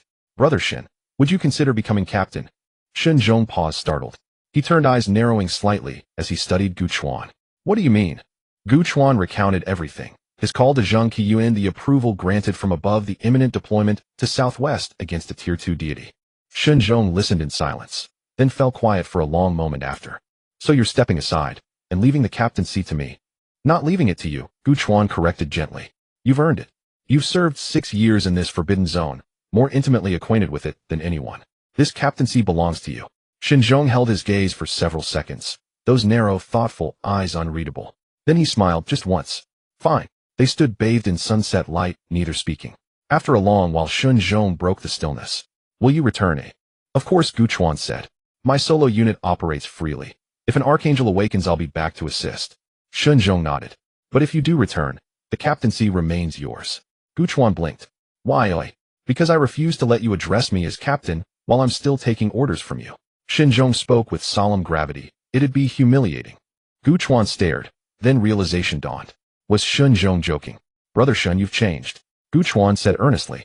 Shin Zhong raised a brow. How so? You weren't like this before. Shin Zhong replied coolly. Influenced by a certain 19-year-old. 3 days later, the day of departure arrived. At the outpost gate, 8 figures stood in formation: Fong Dayongfeng, Yokuin Zhouguwei, Wang Yihan, and others. Shin Zhong stood at the front. Gu Chuan held a simple travel bag facing them. Wang Yihan stepped forward, eyes re-drimmed, lips pressed tight. Captain Gu, must you really go? We've barely spent any time together. Gu Chuan smiled. Come now, Xiao Han. Aren't you a transcendent? Crying is unbecoming. At that, Wang Yihan burst into theatrical sobs. Fong Daong scratched his head, flashing a strained grin. Captain Gu, don't forget to message us once you arrive. I will. Feng Yokuin stepped forward, hand extended. Captain Gu, take care. Gu Chuan clasped it firmly, shaking with deliberate strength. Same to you. Ease up on the boxing drills. Protect your shoulders. Feng Yokuin paused, then gave a slow, emphatic nod. Zhouguwei adjusted his glasses, cradling a laptop. Captain Gu, according to my calculations, your probability of encountering danger in Southwest is... Enough. Gu Chuan cut him off. I'd rather not hear it. Zhouguwei sighed, closing his mouth regretfully. After her tears, Wang Yihan pouted. Captain Gu, I will master your lightning armor technique. Gu Chuan looked at her, steadily, sincerely. I believe you. But rising at 5 a.m., that discipline stays. Wang Yihan scrunched her face. Pure exasperation. How can you be like this? Captain Gu, you're terrible. Laughter rippled through the group. Last came Shin Zhong. He stepped forward, halted before Gu Chuan, and stood silent for 2 seconds. Then he extended his hand. Return alive, Shin Zhong said. I'll be waiting for your next flawless command. Gu Chuan nodded. So will you. They released each other's hands. Gu Chuan turned, lifted his bag, and walked toward the waiting transport vehicle. After several steps, he paused and glanced back. The setting sun cast long, solemn shadows across the 8 figures standing motionless, a silent wall of resolve. Gu Chuan smiled and waved. The engine rumbled to life. The vehicle rolled steadily away from the outpost. Outside the window, the hills receded, while that eternal violet glow faded farther and farther into the distance. Gu Chuan leaned back in his seat and closed his eyes. The traveler embarks upon his next journey. Tier 2 Forbidden Zone. He arrives at 6 o'clock in the evening in the suburbs of Jiangling City at the Qin family villa. The afterglow of the setting sun streamed through the floor-to-ceiling windows, casting a long shadow on the dark wooden floor. The living room was simply furnished, lacking the imagined grandeur. A few pieces of antique mahogany furniture adorned the space, and a calligraphy scroll hung on the wall featuring 4 powerful characters. The characters read, "Forget the country, forget the home." Qin Wujing sat on the sofa, staring intently at those 4 characters while the tea on the table emitted a faint steam. A middle-aged man in a black suit entered, holding a tablet and slightly bowing. Mr. Qin, the financial report for this quarter has been released. The group's revenue has increased by 12 year-on-year and profits have risen by 9. The new energy sector performed the best with a growth rate of... That's enough. Qin Wujing raised his hand to interrupt him. Let Qin handle these matters. The assistant paused for a moment, then nodded understood. Also, regarding the photovoltaic project in South China, the local government would like to invite you to attend the ribbon-cutting ceremony in person. Qin, the banquet invitation from the Tianhai City Chamber of Commerce. Qin, and there's... Qin Wujing glanced at him. Qin is the general manager of the group. Why must everything come to me? The assistant forced a smile. Yes, Mr. Qin. He put away the tablet and stepped out. The living room fell silent. Qin Wujing leaned back on the sofa, rubbing his forehead. Soft footsteps approached from behind, and a pair of gentle hands rested on his shoulder, pressing lightly. You're rubbing your forehead again. The woman's voice was tender, laced with a hint of reproach. You always do this when faced with trouble. Then his wife leaned closer, wrapping her arms around his, resting her face on his shoulder. Be careful. Qin Wujing nodded. Then his wife leaned closer, wrapping her arms around his, resting her face on his shoulder. Be careful. Qin Wujing nodded. Suddenly the sound of a car engine echoed from outside. His wife lifted her head and glanced outside. That should be Xiao Yi coming back. Shortly after, a young man in his 20s walked in. He was dressed in a well-tailored dark gray suit with a meticulously tied tie. His hair was neatly styled, as if he was trying to disguise himself as mature and steady, yet his eyes still held a hint of youthful naivety. Qin Yi walked up to the sofa looking at his father hesitating before speaking. Dad, are you going to deal with those matters? Qin Wujing paused slightly, turning to glance at his wife. She looked a bit guilty, whispering, well, Xiaoyi has suspected something for a while now. Qin Wujing remained silent for a few seconds. Then he looked at Qin Yi and said lightly, you don't need to worry about this, just learn how to manage the group. Qin Yi took a step forward. Dad, Grandpa's wish should also involve me. His tone was serious with a hint of youthful stubbornness. I am his grandson, I should bear this responsibility. Qin Wujing's expression darkened. He stood up looking down at the young man who resembled him in his youth. Have your share. Your grandfather has never seen you. He only told me that it must be completed by me. Qin Yi became anxious. Enough. Qin Wujing's voice was cold. This is not your concern. I know you've been training in secret. Waking up at 5 every morning to run, practicing extra at the gym at night, and even getting a handwritten copy of the fire tempering method through someone. Did you think you could hide it from me? Qin Yi's expression changed. But it's useless. Qin Wujing said, you're not cut out for this. Qin Yi opened his mouth to rebut, but found himself speechless. Qin Wujing walked past him without looking back. Just stay here, he'll take care of everything. At the villa's entrance, a black sedan awaited in the night. The driver stood by the car, pulling open the door when he saw him coming out. The vehicle drove out of the villa, disappearing into the darkness. Qin Yi stood by the window watching the two red taillights grow distant until they melded into the blackness. He stood there for a long time. His mother Zhang Wanqing approached and patted his shoulder. Xiao Yi, your dad doesn't want you to fall into danger. He spoke harshly. Don't take it to heart. Qin Yi looked outside, his hands at his sides clenched tightly, nodding slightly. Mom, I understand. In the southwest, no. 2 buffer zone. Inside the outpost, several people sat around a wooden table. A few small dishes were laid out with a large pot of steaming mushroom soup in the center, the aroma wafting into their noses. A man in his 30s leaned back in his chair holding a bowl, sipping the soup and smacking his lips. This mushroom is even more fragrant than meat. The Southwest is really the best. He was the captain of the 4th station team in the Southwest base, a seasoned extraordinary at the condensation stage. Luo Ruifeng, a young team member, put down his bowl and asked Captain Luo, who was leading the team for this 2nd-grade divine evolution. Luo Ruifeng set down his bowl. The leader hasn't been decided yet, but there are quite a few teams. How many? 6 teams. Luo Ruifeng counted on his fingers. 3 from our locality, plus 3 dispatched from other bases, making a total of 6. The young team member was taken aback. 6. That's quite a lot, isn't it? 41. The deputy team leader Huang Shiyue chimed in. He looked to be in his 30s, appearing scholarly, yet a gruesome scar marred his arm. I just looked at the list. The young team member scratched his head. 41. Are those teams really that short on personnel? Can't anyone qualified from the 3rd level restricted area fill in? Luo Ruifeng shook his head. Actually, there is a special single-person team. The young team member nearly dropped his jaw. A single-person team. 1 person. Luo Ruifeng nodded. Another team member leaned in, full of curiosity. Captain Luo, who is this single-person team member? How impressive are they? Luo Ruifeng glanced at him, leisurely lifted his bowl for another sip of soup, teasing their anticipation before speaking. Have you heard of the dual deity battle? Everyone fell silent. The dual deity battle. In the Northwest, no. For restricted area, the golden monkey and the 6 ears evolved simultaneously. 4 teams fell into dire straits, and ultimately, it was a 19-year-old young man who on the verge of death broke through to the condensation stage and decapitated 2 3rd-grade deities. Isn't that the news brought back by Wei Sinan? The young team members' eyes lit up. They said a newcomer at the condensation stage resolved the dual deities in the end. I think his name was. Another team member pondered. Gu Chuan. Luo Ruifeng nodded. He now has a single-person team, and the name is quite interesting. Traveler. Traveler. The young team member repeated. That name sounds quite artistic, like a poet.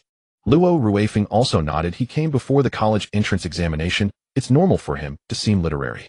Moreover, he's here to help, so when you meet him, be polite. The young team member murmured, of course, he's a legendary figure. He paused, unable to hold back, but I really want to see how formidable this legendary figure is. In our 2nd-level restricted area, the basic team configuration requires at least 4 at the condensation stage. He alone is equivalent to an entire team. I need to see that gap with my own eyes to believe it right. Luo Ruifeng laughed heartily, patting his shoulder. Yes, I want to see what abilities he has too. But that said, it doesn't matter if his performance isn't up to par. After all, he's a newcomer with high talent, so it's likely the base will place more importance on him and treat him special. The young team member's eyes twinkled with cunning as he grinned. Don't worry, Captain. If he doesn't perform, well, I'll be the first to teach him. Just think about it. He's bound to advance to manifestation eventually. If I build a good relationship with him now, and he calls me big brother with sincerity, once he becomes a manifested being, won't I have a manifested little brother? Luo Ruifeng set down his bowl, moving his index finger up and down. Good one, you little rascal, still so clever. Just make sure you don't end up getting fooled by someone else. Just average. Deputy Team Leader Huang Shuriwei rested his chin in his hand and suddenly spoke. I have a feeling that it might be you who ends up being someone else's little brother instead. In the space of a week, Gu Chuan had reconnoitered Sinan Base almost completely. The base lay cradled among the mountains, its core facilities buried underground. In the distance, the snow peaks traced their silhouettes flashing silver beneath the sun. The plateau air was much thinner than in Dongnan, carrying the sharp, bracing chill of the high mountains. Conditions here are tougher than Dongnan, the logistics man remarked. It is a plateau, thin on oxygen, and sometimes you can't sleep at night. You'll get used to it. Gu Chuan did not feel the lack of oxygen. After all, his physique was that of the Ningyi stage. Yet the dry, biting air reminded him of Shibei Base. He recalled the wind and sand of the Gobi, the training ground of the special camp, and felt a certain nostalgia. Before long, the personnel approval that Zheng Qiyuan had mentioned arrived. A single-man unit designation, SW-01, codename Wolveren. Gu Chuan read the synchronized message on his wristwatch and whispered it to himself twice. Wolveren. Always on the road, always bound for the next station. Not bad, he nodded. The team uniform had arrived too, and it was not like ordinary combat gear. Its color was deeper. A small silver emblem was embroidered on the left breast, a figure bearing a knapsack walking across endless mountains while clutching a golden longsword. When the designers asked about his inspiration, Gu Chuan, feeling a little sheepish, said it was a character from an anime he liked. The designers brightened and praised him for his sentiment. The next morning at dawn, dressed in a brand new combat uniform and shouldering a long blade, Gu Chuan went alone to report to the guard squad on the edge of the restricted zone. He wore a smart wristwatch that displayed his location. The mountain path was rough but trivial to him. With a little extra effort, he vaulted over ruts and loose stones. After more than half an hour, shepherds tending their flock appeared ahead. Wrapped in heavy robes and carrying goads, they stopped in unison when they saw Gu Chuan approaching. An older shepherd sized him up, his gaze pausing on the uniform for a few seconds before he spoke in a thick accent. Hey young man, wait a moment. Don't go that way. Gu Chuan slowed his step. The shepherd pointed back over his shoulder, his tone colored with simple reverence. Mommy watches that place. It's fenced with barbed wire. They are doing experiments working for the state. We common folk must not interfere, he said, and the others nodded in agreement. Gu Chuan smiled and slowed his speech. Brother, I am from that place. I have business there. The shepherd paused, appraising him. Oh, are you with Mommy? Gu Chuan did not answer with words. He took an ID from his pocket and waved it before them. The pass was issued by the base. An ordinary person would assume it belonged to some research department. A red seal stamped it, giving it an air of official weight. The shepherd squinted for a few seconds and could not make out the details, but the red seal felt authentic. He scratched his head, murmured something in Tibetan to the others, and they laughed, visibly relieved. I'll then go on, he said, stepping aside. He could not help a final warning. They guard that place strictly. If you can't get through, come back early. Don't force it. Gu Chuan nodded. All right, thank you, brother. He passed by the shepherds and continued on. Once Gu Chuan had gone some distance, a younger shepherd leaned and puzzled. Aku, aren't you usually the most cautious? You always question strangers carefully. Why did you let him pass so easily today? The old shepherd fell silent, frowned for a moment, then hesitated. TCH. I don't know why. I just felt his words were convincing. My heart wanted to believe him. Another shepherd nodded, a hint of bewilderment in his eyes. I felt the same. Though it's the first time we see him, he didn't seem like a bad man. He seemed dependable. They exchanged glances, each sensing something odd, yet unable to name it. The old shepherd waved his hand. Forget it, let it be. Anyway, Mommy watches over that place. If trouble comes, he won't get through. They resumed herding the sheep and drifted away. Another half hour later, the barbed wire and a checkpoint came into view. Two soldiers in uniform stood by the checkpoint, armed and alert. Seeing Gu Chuan approach, they raised their hands to halt him. Gu Chuan did not speak. He simply presented his pass. The soldier took it, scanned it with a device, then stood at attention and saluted. Greetings, Commander. Being addressed as Commander left Gu Chuan somewhat bemused. He waved it off. No need, no need. I'm just unsure how to explain, he nodded instead. Thank you for your hard work. Once past the checkpoint, Gu Chuan allowed himself to move freely. He activated Leibu Thunderstride. Golden sparks of lightning erupted around his legs as his silhouette streaked along the rugged trail. Minutes later, the outpost came into view, a few low buildings whose gray-white walls blended with the surrounding. A young team member lay on the grass outside, a blade of grass in his mouth and his hands behind his head, staring up at the sky. As Gu Chuan drew within 100 meters, the youth shifted. He turned his head lazily, then suddenly sat upright, and the grass fell from his mouth. You are Gu Chuan. Gu Chuan nodded. That's me. At once a golden spark flashed in the young man's eyes, and his mouth stretched into a broad grin. Huh. Finally you're here. A chill tightened in Gu Chuan's chest. Finally waited for me. Why did it sound so foreboding? He took half a step back as the cold visage of Shun Zhong flickered through his mind. Would he face another unpleasant encounter? Was this fellow looking for trouble? The young team member did not notice his caution. He sprang to his feet, brushed off the grass, and shouted excitedly toward the outpost. He's here, he's here. Gu Chuan has arrived. Gu Chuan fell silent. The outpost door opened, and a man in his 30s stepped out, followed by several team members. The man saw Gu Chuan, then winked at the excited youth, and smiled. He's here. Gu Chuan studied him, and the expressions of the others feeling puzzled. They all looked at him as if they had discovered some curious prey. Captain Luo, he said, nodding in greeting. Luo Ruifeng came forward and patted his shoulder. Don't be tense. This kid is always like this. Keeps asking when you'd arrive. No bad intentions. Yes, yes. No ill intent, the young man hurriedly agreed. Gu Chuan remained half skeptical. Luo Ruifeng then led him into the briefing room. Several people were already seated. They all looked up when he entered. A middle-aged man rose and offered his hand. Huang Shiyue, deputy leader. Gu Chuan took his hand.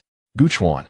Huang Shiyue nodded, and without much ceremony went straight to the point. The selection for team leader was finalized this morning. Gu Chuan waited for the rest. Huang Shiyue's lips curled slightly, and a tone of respect entered his voice. Qin Wujiang. That Qin Wujiang who is said to be the heart tiger without boundaries. Oh my, how could it be him? This time it's a sure win. The sounds of gasps of astonishment echoed around. Gu Chuan looked around and noticed that everyone's eyes brightened slightly, filled with admiration and awe. Qin Wujiang. Who is this divine being? Lin Feixiang nudged Gu Chuan with his elbow, saying, don't you recognize him? Gu Chuan replied honestly, I've never heard of him. Lin Feixiang thought to himself, as expected, he's still a newcomer, unaware of many things that happened earlier. In that case, if he performs a little, won't he conquer him completely? He boldly patted his chest and said, then listen carefully. Qin Wujiang is the head of the Qin Group in Jiangling City, a private entrepreneur whose assets rank among the top in all of South China. His companies are involved in new energy, real estate, and investment, but just picking one would be enough for an ordinary person to toil for several lifetimes. But that's not the main point. Lin Feixiang's tone shifted. The most important thing is that he is the universally recognized strongest manifestation in our Huaxia, and even globally, without a shred of doubt. Do you understand?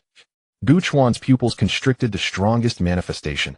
He had encountered a few manifestations such as Zhuangmu Yuan, Chu Lingyun, and Zheng Qiyuan from the southeast base. Yet he had never heard of Qin Wujiang before. Was he too ignorant? But how strong could someone be to surpass these individuals, even outclassing all manifestations worldwide? Lin Feixiang continued. However, he usually stays in the first-level restricted zone and rarely comes out throughout the year. This time, he was actually assigned to lead our team in this second-level restricted zone. Don't you think we've hit the jackpot? No wonder he didn't know. It turns out he rarely shows himself.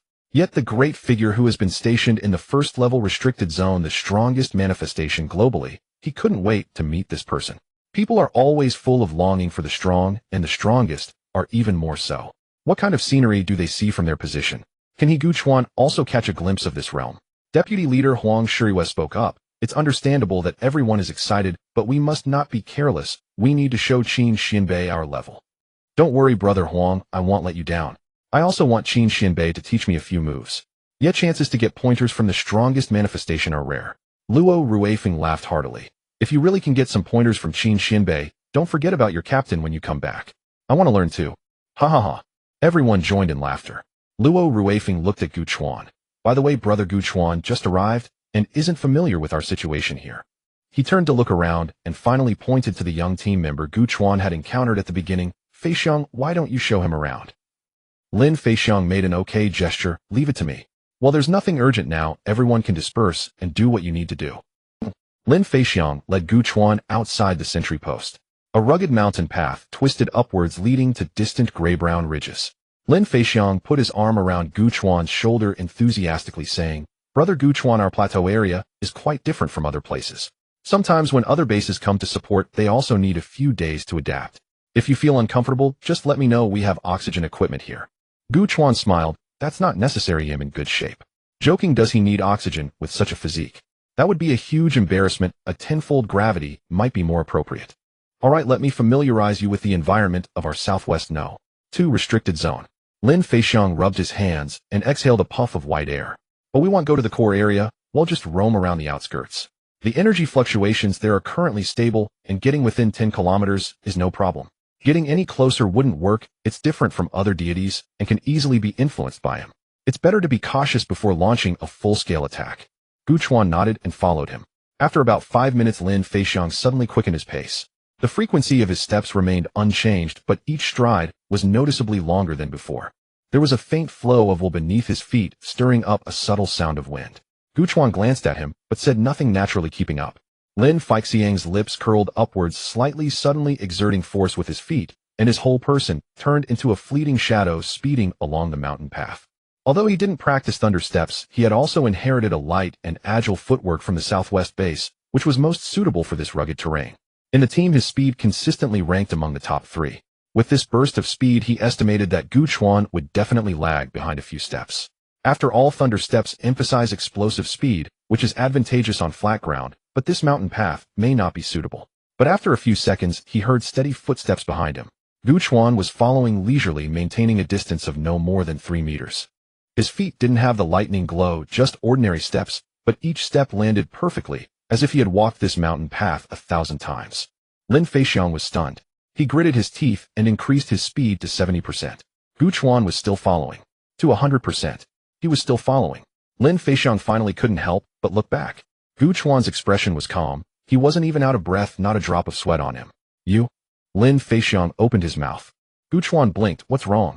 Lin Feixiang held back for half a second, and suddenly burst into laughter, slowing down. Brother Gu Chuan, your footwork is quite good. My speed just now would have left most people behind long ago. Gu Chuan humbly replied. It's alright, mainly just used to it. Lin Feixiang nodded, adopting a senior's posture. However, speaking of which, speed is indeed important when facing deities. But just being fast isn't enough, your attacks need to keep up. Otherwise, no matter how fast you run, if you can't hit them, it's all for naught. Gu Chuan looked at him and suddenly realized something. Is this person trying to show off? But he is male, why would he show off to himself like some soft girl? Unless he... A bold guess emerged in Gu Chuan's mind. His pupils suddenly constricted, feeling a bit incredulous. Has even the extraordinary developed such inclinations? It shouldn't be. After going through so many rounds of training and life and death battles, why would that still happen? But then he thought the world of the extraordinary is inherently different from that of ordinary people. The long-term high-pressure environment, the life and death struggles perhaps would indeed change some peoples. There seem to be precedents for such things abroad, and society is relatively open now. Although he isn't interested, he shouldn't discriminate against others. Gu Chuan thought of this and felt a complex mix of emotions. He secretly examined Lin Feixiang's smiling face, those bright eyes, and the enthusiasm that seemed almost eager to get closer. Gu Chuan's heart skipped a beat. It can't be wrong, this is definitely it. Moreover, your attack power must be sufficient, otherwise you won't break through their defenses. Lin Feixiang rambled on, discussing everything from speed to attack power, defense to reaction, revealing everything he knew. Gu Chuan nodded while listening, finally adding, Brother Lin, you know so much. For now, he decided to keep him steady, as he wouldn't be here for long. As for Lin Feixiang, hearing those words, Brother Lin, his heart was filled with joy. He secretly nodded, realizing Gu Chuan was sensible and understanding. However, he couldn't reveal too much yet. He had to take it slow. First, let him know that this senior had knowledge, and later reveal some real skills. Wouldn't he then have to call him brother with respect? Ahem. He cleared his throat, suppressing the smile on his face. Let's go, we're almost there. Gu Chuan followed silently, maintaining his distance. Lin Feixiang pointed ahead. Do you see that valley? Gu Chuan followed his finger's direction. The valley floor was shrouded in a strange mist, shimmering with a faint golden hue, slowly swirling in the sunlight. Deep within the mist, countless points of light could be seen, flickering, resembling stars or eyes. That's the core of the forbidden area. Lin Feixiang's expression turned serious, losing some of its levity. Southwest, no. To forbidden area, the deity's code name is Thousand Eyes. Gu Chuan squinted, trying to discern those light points. It was too far, and the mist was too thick. Yet even from over 10 kilometers away, he could still sense a vague feeling of being watched. It felt as if something was looking over from that direction, penetrating through the mist and distance, landing directly on him. He instinctively tightened his grip on the hilt of his knife. Did you feel it, eh? Lin Feixiang glanced at him. Everyone feels this way when they come for the first time. That thing has a characteristic: as you see it, it sees you too. What deity? Its prototype is Yog-Sothoth from the Cthulhu mythos. Yog-Sothoth. Gu Chuan's eyebrows raised. A level 2 deity. You're not kidding, are you? Lin Feixiang looked surprised. You know of him? Gu Chuan nodded. Since realizing that the images of deities could be found in mythological texts, he had specifically researched various deities and naturally included the Cthulhu mythos. Yog-Sothoth, the one who unites all, he is omniscient and omnipotent, knowing all of the past, present, and future. He exists outside of time, and within all times, humanity's imagination cannot grasp his form. Right? Lin Feixiang gestured. His form is indescribable, just a mass of light, countless points of light gathering together, constantly rotating and reassembling. Each point of light resembles an eye. Oh, when you stare at it, it stares back at you. Gu Chuan looked at him, but how could this thing only be a level 2? Lin Feixiang shrugged. Who knows? It could be an incomplete manifestation, or maybe it's suppressed by this world. It's also possible that the so-called level classification isn't accurate. In any case, the one we are guarding here is classified as a level 2 in the records. He paused and added, but even as a level 2, it's not simple. Do you know? Within 500 meters of him, he will suddenly emit an invisible shockwave. Within this range, everyone will be pulled into an illusion, and thoughts that do not belong to them will arise. Your greatest fears, your deepest guilt, your most secretive secrets will all surface like a film playing frame, and you will be immersed in it, unable to distinguish between reality and illusion until it ends, and may even resort to suicide. Gu Chuan frowned. Isn't this a form of spiritual interference by the deity? Not even the will of the extraordinary can block it. No, Lin Feixiang shook his head. I heard that even manifestation cannot block it, as if before confronting him one must pass through this barrier. Gu Chuan was taken aback. Then how can we fight him? Lin Feixiang waved his hand. Don't worry, it's just a procedural thing. What we are facing is either the condensed intent of igniting the heart's fire, or just shy of the initiation. We can still endure it, it's just a matter of duration. He paused for a moment, seemingly reminiscing. And even if all of us are immersed in it, he won't attack us. He will wait patiently for us to awaken, as if just trying to toy with us. He smiled wryly. But each experience is quite torturous. Gu Chuan was silent for a few seconds, then asked, what about his other abilities? His abilities are quite peculiar, even more troublesome than some level 1 deities. Lin Feixiang's expression grew grave. Time manipulation. He can accelerate or decelerate the flow of time in localized areas. For example, he can quicken his own speed to evade your attack or slow down your speed, so you can't dodge his attack. Gu Chuan's pupils slightly constricted. Time manipulation. Is this what a level 2 deity is like, starting off with such intensity? Secondly, there's mental pollution. Lin Feixiang pointed to the distant mist. That golden mist is part of him. Being within it, you will hear various murmurs. Gu Chuan was puzzled. Isn't it different from the initial illusion? It's different. The illusion only triggers once when you first enter. As for the golden mist, it's a continuous murmur interference, not particularly harmful, just meant to annoy you. Gu Chuan. So he has 2 abilities that aren't particularly effective. Lin Feixiang scratched his head. It seems. That's not wrong. No. He seemed to remember something. His illusion still has some effects. There were those in the initial awakening phase who fell into it, and instead broke through to the condensed intent. Those in the manifestation phase gained inspiration and optimized certain extraordinary combat techniques. Gu Chuan was even more stunned. The uncharacteristically leveled Yog-Sothoth had abilities more inclined towards assisting extraordinary advancement. Why does it feel like this deity is a bit strange? As if it doesn't really want to fight. He stared at the distant flickering light points, suddenly recalling the feeling of being watched when he touched the boundary pillar. It was identical. Could there be some connection between them? Is it currently sleeping? He asked. Yes, Lin Feixiang said. It's relatively quiet during the day, only becoming active at night. But recently the energy fluctuations have been increasing. According to monitoring, in another week or 2 it might completely awaken. He looked at Gu Chuan. By then this mist will spread out, covering the entire valley. Gu Chuan nodded upon hearing this. In the distance the golden mist surged endlessly, and those light points twinkled erratically like countless eyes quietly watching them. An illusion. Unsure of its impact on him. The disrespectful has the ability to resist divine impacts. He wondered if this illusion falls within that range. If not, he was also somewhat curious about what he might see in the illusion, whether it could improve some combat techniques or other deficiencies. He then shook his head, finding it somewhat amusing. Was he anticipating something? Anticipating the influence of a deity on him. Although he had the strongest manifestation leading the way, he still couldn't let his guard down. He turned to Lin Feixiang beside him. Let's go. Lin Feixiang nodded, intending to put his arm around his shoulder, but Gu Chuan dodged away. Gu Chuan hesitated and said, Brother Lin, I'll stay behind you. I still need to familiarize myself with the surrounding environment. Lin Feixiang was somewhat puzzled. Couldn't he get familiarized by being with him? But after a moment's thought, he figured it might be due to the current unfamiliarity. He could just interact more later. He nodded. That's fine. Lin Feixiang has been troubled recently. The story begins a few days ago when a newcomer named Gu Chuan arrived at the base.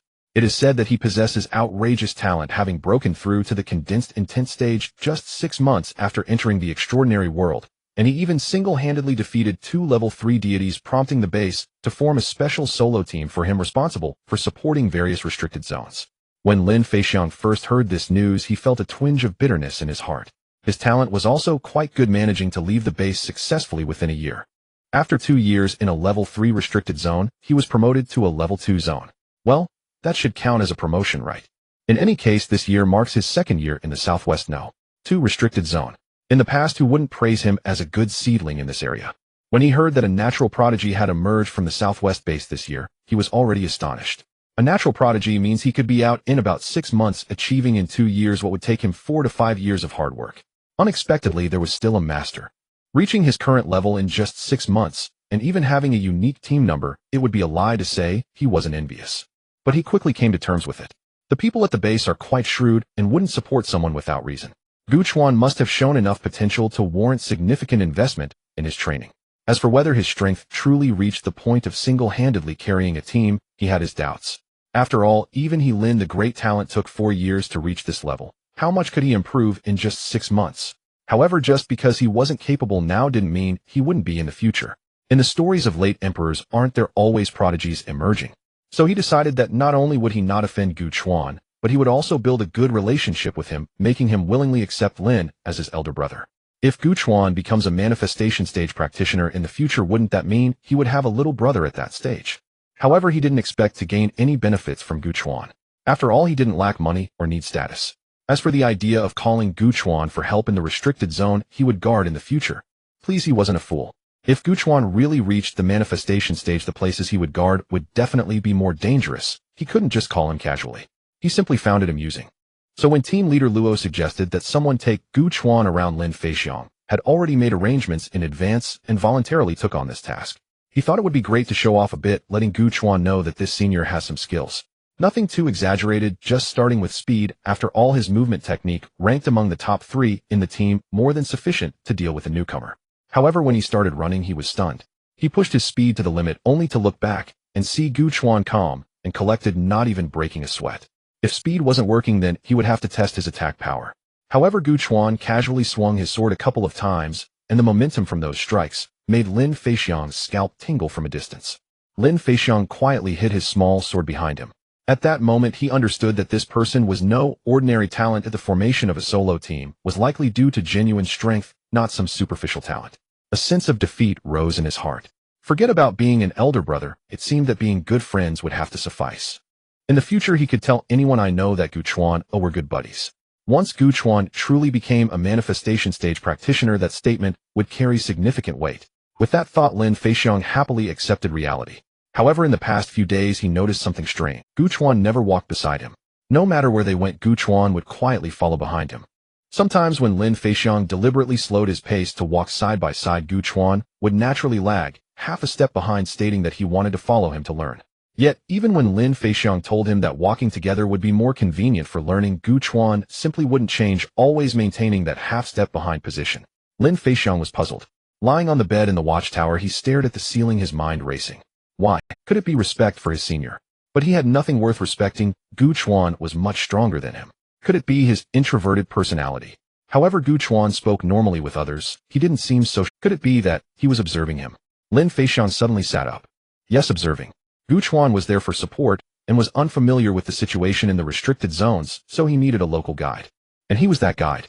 Gu Chuan walked behind him to better observe the environment, memorize the routes, and perhaps watch his senior's habitual actions, hoping to learn something. The more Lin Feixiang thought about it, the more reasonable it seemed. After all, he had spent 3 years in the restricted zone, traversing paths and facing situations far more than Gu Chuan. Gu Chuan was just good-looking, talented, and strong. But experience in the restricted zone couldn't be learned from books, it had to be absorbed from veteran teammates. As the guide, he naturally became the best object for observation. No wonder the base made such an exception to promote a solo team. Even in front of someone less capable, they could maintain a humble attitude toward learning. Lin Feixiang lay back down, a satisfied smile spread across his face. This kid is humble, ambitious, and knows how to respect others. He needed to step up his game in front of him. This brother was definitely worth keeping. In the room, the golden light surrounding Gu Chuan dissipated as he concluded his fire refinement training. He glanced toward the door, thinking, I've already declined Lin Feixiang's repeated invitations to walk alongside him. He should have realized by now that I'm not interested. An extraordinary person still needs to maintain some dignity. I didn't make it explicit for his own good. Just then a voice suddenly rang out, Gu Chuan, let's go eat mushrooms. Lin Feixiang peeked through the door, his face beaming with enthusiasm. Mushrooms? Gu Chuan's hand, yes, they're a local specialty from our southwest region and are delicious. Lin Feixiang squeezed in and patted his shoulder. Whether they were good or not was one thing, but Gu Chuan seemed to have heard that some mushrooms in the southwest were poisonous, causing hallucinations that made one see little people dancing, and in severe cases one could even fall unconscious. He glanced at Lin Feixiang. This person was smiling so enthusiastically, could he be thinking? An alarm went off in Gu Chuan's mind. No way. Could it be that he wants to take advantage of me when I'm hallucinating? He decided to test the waters. Gu Chuan asked nonchalantly, these mushrooms won't cause any issues, right? I've heard some mushrooms can induce hallucinations. Lin Feixiang waved his hand, don't worry. The ones we eat are definitely non-toxic. At most you might feel a bit, tipsy, and it's really pleasant. Tipsy. Pleasant. Isn't this just laying the groundwork? He quickly ran through in his mind the hallucinogenic effects of the mushrooms and wondered if it had anything to do with one's physique. What? Senior Master Qin has arrived? Lin Feixiang's eyes lit up. He paid no further mind to the mushrooms and waved eagerly at Gu Chuan. Come on, let's go. Hurry up. Gu Chuan was equally startled. Hadn't it been scheduled for 2 days later? Why had he arrived early? As he stepped outside, his thoughts churned inwardly. Perhaps it was for the best. He'd no longer need to agonize over how to politely decline the mushroom hot pot. Outside the outpost on the open ground, a dozen figures stood still, their gazes instinctively converging upon the same direction. No vehicle, no entourage. He walked alone along the mountain path, bronzed skin gleaming with the austere luster of years spent in relentless combat, stature towering near 190 centimeters, broad-shouldered and narrow-waisted like a long sword sheathed in silence. His features were sharply defined, especially those eyes deep as starlit voids betraying nothing of his inner thoughts. Step by deliberate step he approached. Strangely, though he emitted no aura, exerted no conscious pressure the moment he entered a certain radius, every pair of eyes turned toward him unbidden, as if his mere presence commanded attention by nature. When he drew near, Luo Ruifeng strode forward with a broad, warm smile. Director Qin. Welcome. You must have had a long journey. Wasn't your arrival scheduled for 2 days hence? Qin Wujian gave a slight nod, his voice calm and grounded. I concluded my pending matters earlier than expected, so I came ahead to assess the situation here firsthand. Director Qin. Senior Master Wujian. Deputy Team Leader Huang Shuriwa stepped forward alongside several squad captains, each offering greetings.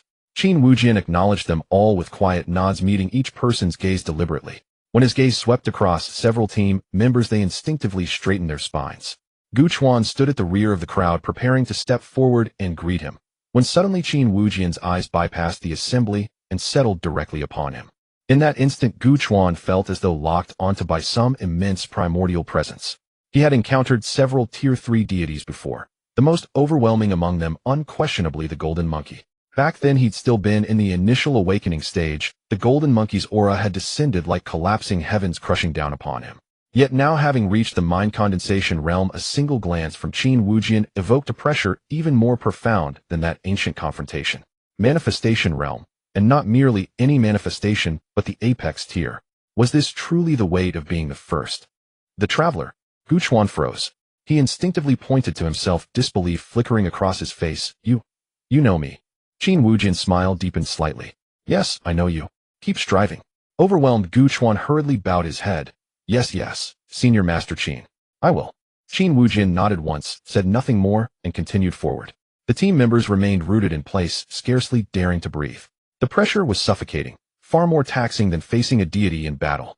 Qin Wujian paused mid-circuit, scanning the assembled group. I arrived early specifically to observe our current Tier 2 Forbidden Zone elite unit. Don't feel constrained. Treat me as you would any comrade. The team exchanged glances and nodded, yet their expressions remained stiff with restraint. Lin Feixiang, standing beside Gu Chuan, suddenly brightened and stepped forward. Director Qin, we're about to enjoy a mushroom hot pot. Would you care to join us? A beat of silence followed his words. Several teammates stared at him wide-eyed, their looks unmistakably saying, how audacious can you possibly be? Qin Wujian raised an eyebrow, mildly surprised. Mushroom hot pot. Yes. Emboldened by Qin Wujian's lack of refusal, Lin Feixiang pressed on. We'd planned to savor it today, and now that you've arrived early, it's perfect timing. He turned to Gu Chuan. Right, traveler? Gu Chuan blinked. How had he become implicated? Yet if Qin Wujian joined them, the hot pot would surely remain free of Lin Feixiang's mischievous schemes. He nodded firmly. Indeed. Director Qin, please join us. Qin Wujian offered a gentle, warm smile, utterly distinct from the unfathomable aura he'd radiated moments before. Very well. He paused, a faint wistfulness softening his tone. It's been quite some time since I last shared a meal. How fitting to break bread with all of you. Steam rose thick and fragrant from the bubbling hot pot, earthy mushroom scent mingling richly with savory meat. 2 long tables had been pushed together, forming 2 concentric circles where over a dozen people sat shoulder to shoulder. Qin Wujian occupied the seat of honor, flanked by Luo Ruifeng and Huang Shiriwei. Gu Chuan and Lin Feixiang sat at opposite corners. Lin Feixiang leaned forward, eagerly gesturing toward a plate of thinly sliced mushrooms. Director Qin, try these. Green cap mushrooms, the freshest and most delicate of all. Qin Wujian nodded, lifted a slice with his chopsticks, and chewed slowly. Excellent. These mushrooms remind me of those I savored years ago in Yun province. Luo Ruifeng chuckled. Of course, they're harvested fresh there and flown here daily. Director Qin, please eat heartily. Qin Wujian smiled faintly and resumed eating in quiet contemplation. Gradually the room warmed. Voices hushed, and clustered murmurs weaving through the air. Some stole glances at Qin Wujian, then quickly looked away. Gu Chuan sat across from him, head bent low over his bowl, striving to vanish into the background. Yet Qin Wujian's gaze drifted toward him repeatedly, and Gu Chuan felt that subtle, lingering scrutiny, like a whisper against his skin.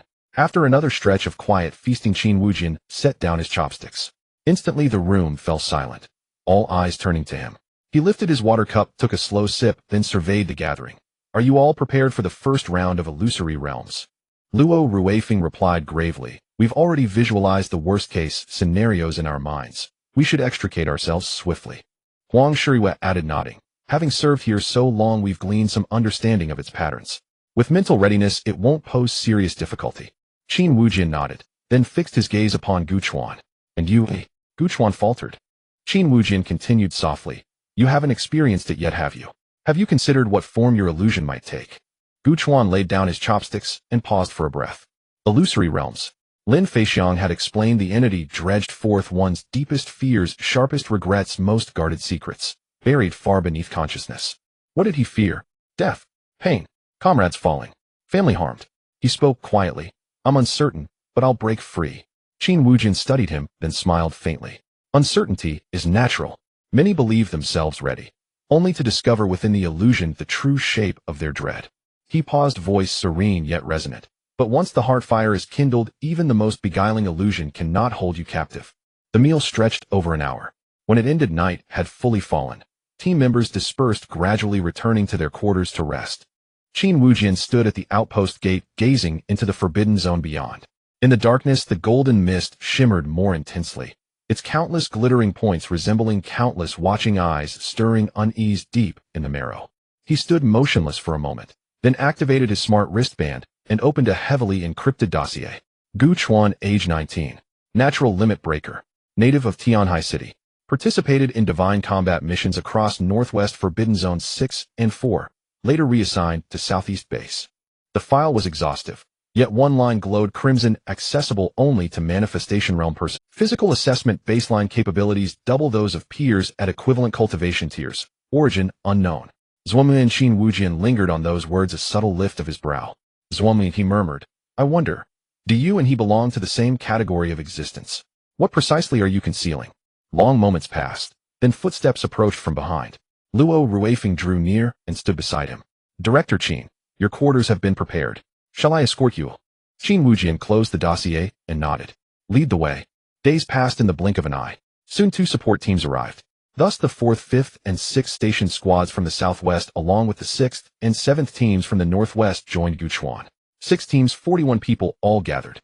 Among them, half were in the condensation period, which was the most he had seen in one place. He stood at the edge of the crowd, watching these unfamiliar faces greet each other. Some had trained together at the same base, while others had only supported each other a few times. Yet even after just a few encounters, they interacted like old friends who had known each other for years, enthusiastically patting each other's shoulders and catching up. Brother Zhang, that battle with the female immortal last time was spectacular, shouted a member of the 5th Southwest team. Zhang Yunzhou laughed heartily, his voice booming. Of course. Last time, with 2 major manifestations leading the charge, it was almost a sure win. Although this time there's only one manifestation, who is Minister Qin. Even if a second-level deity comes along, we won't be afraid, ha. So, Gao Zhenting raised an eyebrow at him. Are you coming this time? Of course. They exchanged knowing glances, revealing a mysterious smile, as if they shared a silent understanding. Gu Chuan watched this scene, suddenly feeling a bit dazed. They were all extraordinary beings stationed in the second level forbidden zone for years while this was his first time. It's quite fitting to call me a traveler, Gu Chuan chuckled at himself. Hey bro, why are you just standing there? Come take a picture, someone waved at him. Gu Chuan blinked, turning around. The unfamiliar man in front of him raised his right fist. That bright smile made it feel as though they had known each other for a long time. Gu Chuan suddenly understood why extraordinary individuals could interact like longtime friends even after only a few meetings. Just like now. He didn't need to know this person's name. Because I don't need to know your name, standing here we are the closest of brothers. I can trust you with my back, just as you would trust me. He raised his right fist and bumped it with the man, smiling as he said, Here we go, here we go. A group of people gathered with Qin Wujing standing in the center while the others lined up around him. The scene was somewhat peculiar. Qin Wujing stood at the center, exuding a heavy aura, causing the nearby extraordinary beings to unconsciously straighten their backs, their expressions serious, as if posing for an ID photo. However, looking to the sides, the atmosphere gradually diverged. Some made peace signs, others raised their fists to their chests, while some spread their arms wide in a boastful pose, as if saying, with me there's no defeat.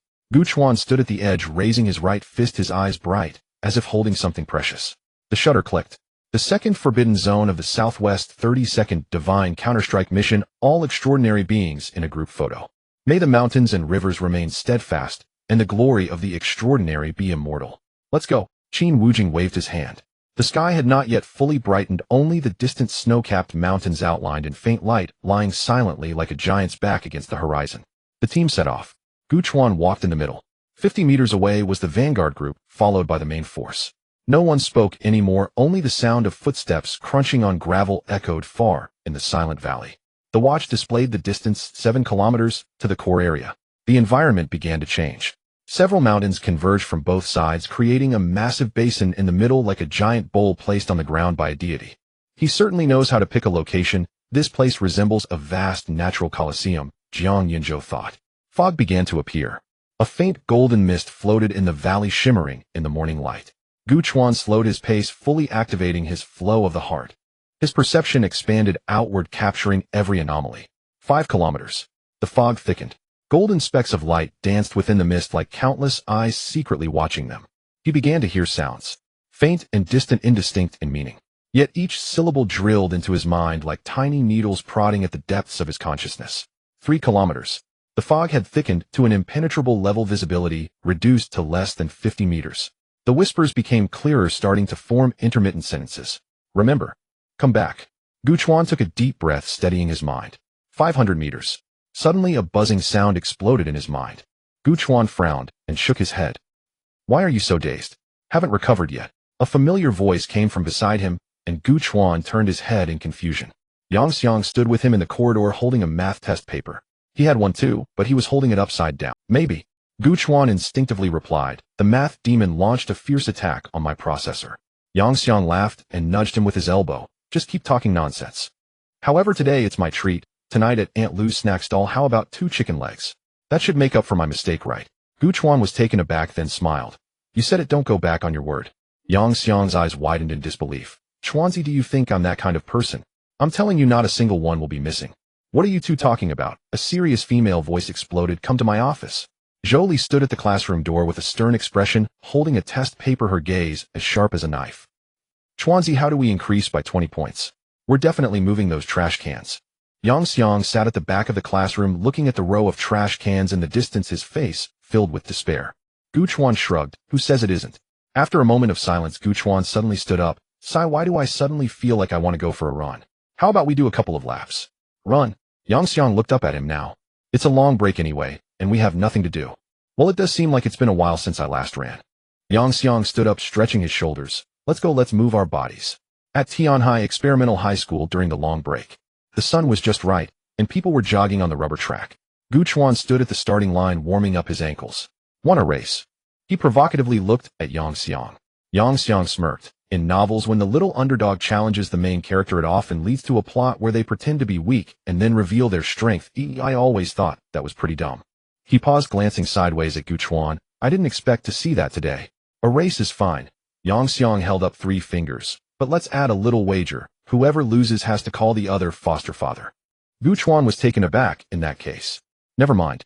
Be more decisive, you bastard. Yang Xiang, a circle, 2 circles. The world gradually fell silent. Gu Chuan was left with the deafening heartbeat and heavy gasps of his own. His legs ached and throbbed, each lift a test of his will. Even his breath felt searing as if fire were burning in his lungs. He felt exhausted, uncomfortable, and longed to stop. His vision began to blur. He squinted as if seeing a little demon trampling an angel beneath its feet, ruthlessly ravaging it. He struggled to lift his head and looked at Yang Xiang in front of him. That figure was not fast, but it maintained a steady rhythm. The distance widened like an insurmountable chasm. Finally, they reached the finish line. Gu Chuan collapsed onto the ground, his chest heaving violently. Sweat dripped from his forehead, stinging his eyes so he could barely open them. Beside him, Yang Xiang was also panting, but wore a smug smile. Call out, shout a few more times. Father, is that enough? Gu Chuan shouted impatiently, his voice intermittent. Are you still pushing it? Yang Xiang chuckled in satisfaction. Gu Chuan opened his eyes and gazed at the sky. The sky was blue and vast. A few white clouds floated by, slowly, soft like cotton candy. Yet he felt inexplicably lost. As if something had vanished. Gu Chuan scratched his head. Could it be that I called out too casually? Even the ancestors in the dark couldn't bear to watch, and chose not to protect me anymore. Please, ancestors, I was just joking. I don't really think of a thief as a father. It was 11 at night, wandering in the canyon. Come on, are you a warrior hiding behind smelling farts? Damn, this team wipe is your fault. Yang Xiang's frustrated voice came through the headset. Gu Chuan hurriedly explained, no, what's wrong with the mobile game? Suddenly a news alert popped up announcing that the country would conduct high-altitude atmospheric observation experiments in some northwestern regions, which might cause temporary communication disruptions in certain areas. So the interference in the northwest area also affected you. Yang Xiang said, speechless. It's a phone problem, Gu Chuan emphasized. Click that green fortune bag in the upper right corner to open the next round. 2 weeks later in Zhou Lisoff, Yang Xiang, you scored 59 in the last math exam, and this time 60, while Gu Chuan scored 78 last time, and 80 this time. Yang Xiang chuckled, awkwardly, teacher, a point or two is progress. There's nothing more to say, take the trash can. Zhou Li said coldly. All right, teacher, the two replied weakly, and then left the office. Once they were far away, the two slung their arms over each other. In the end, we still can't escape this calamity. On Friday after school, they walked out of the school gate side by side, the setting sun stretching their shadows long. Chuanzi. Yang Xiang suddenly spoke, his voice tinged with gossipy excitement. Do you know what type of boy Lu Yingying? Gu Chuan paused. What? You know? Yang Xiang grinned, of course. A few days ago you didn't want to go to the cafeteria, so I went alone. Didn't you say we were going to eat buffet that night, so you didn't go to the cafeteria for lunch, and ended up going alone? Gu Chuan stared at him, puzzled. I was just too hungry to stand it. Yang Xiang waved his hand dismissively, but that's not important. On that day, Lu Yingying was chatting with Wang, shouting, and I happened to pass by and overheard. Yang Xiang made a face. She said the best is someone with abs, good grades, and looks clean and sunny. Gu Chuan nodded. That's quite normal, nothing to worry about. But why are you so gossipy? This isn't gossip, it's concern for a classmate. After all, Lu Yingying is the only one who gets along well with us. The other girls seem to think we're just a bunch of fools. He muttered to himself, but how can they understand the charm of the Imperial Double Dragon charge? By the way, Yang Xiang suddenly remembered something. What about your reputation as Gu Wang? Gu Chuan covered his face, hurriedly stopping him from continuing. But it seems the first thing Lu Yingying said to us was to borrow a pen. With so many top students, why borrow from us two slackers? Yang Xiang shook his head. Sometimes even the top students might not be thinking straight. That's true, Gu Chuan said. But with Lu Yingying's standards, she should find someone in college. After all, her grades are so good, the boys she goes to college with should meet those criteria. Should be, Gu Chuan replied hesitantly. At the end of June, the college entrance exam results were out. Gu Chuan stared at the number on the screen, frozen for a long time. He barely passed the undergraduate cutoff line, most likely ending up at a public vocational college. He couldn't quite describe the feeling. It wasn't disappointment, nor was it happiness, it was just a sense of emptiness. His parents sat beside him, staring at the screen with him. Xia Wenshu blinked, then nodded, her tone calm. That's good enough. Gu Wendong nodded and smiled. Gu Chuan looked at them, saying nothing. His parents accepted their own mediocrity and chose to accept his mediocrity again. Lu Yingying's score is out. It's more than 10 points higher than last year's cutoff for Jinling University, so she should be safe. At Aunt Liu's snack stand, Yang Xiang took a bite of chicken leg and said, but Chuanzi, why didn't you ask her yourself? Aren't we all on good terms? Gu Chuan picked up a bottle of iced cola. The coldness in his hand felt as if it had frozen his heart. I played too crazily and forgot.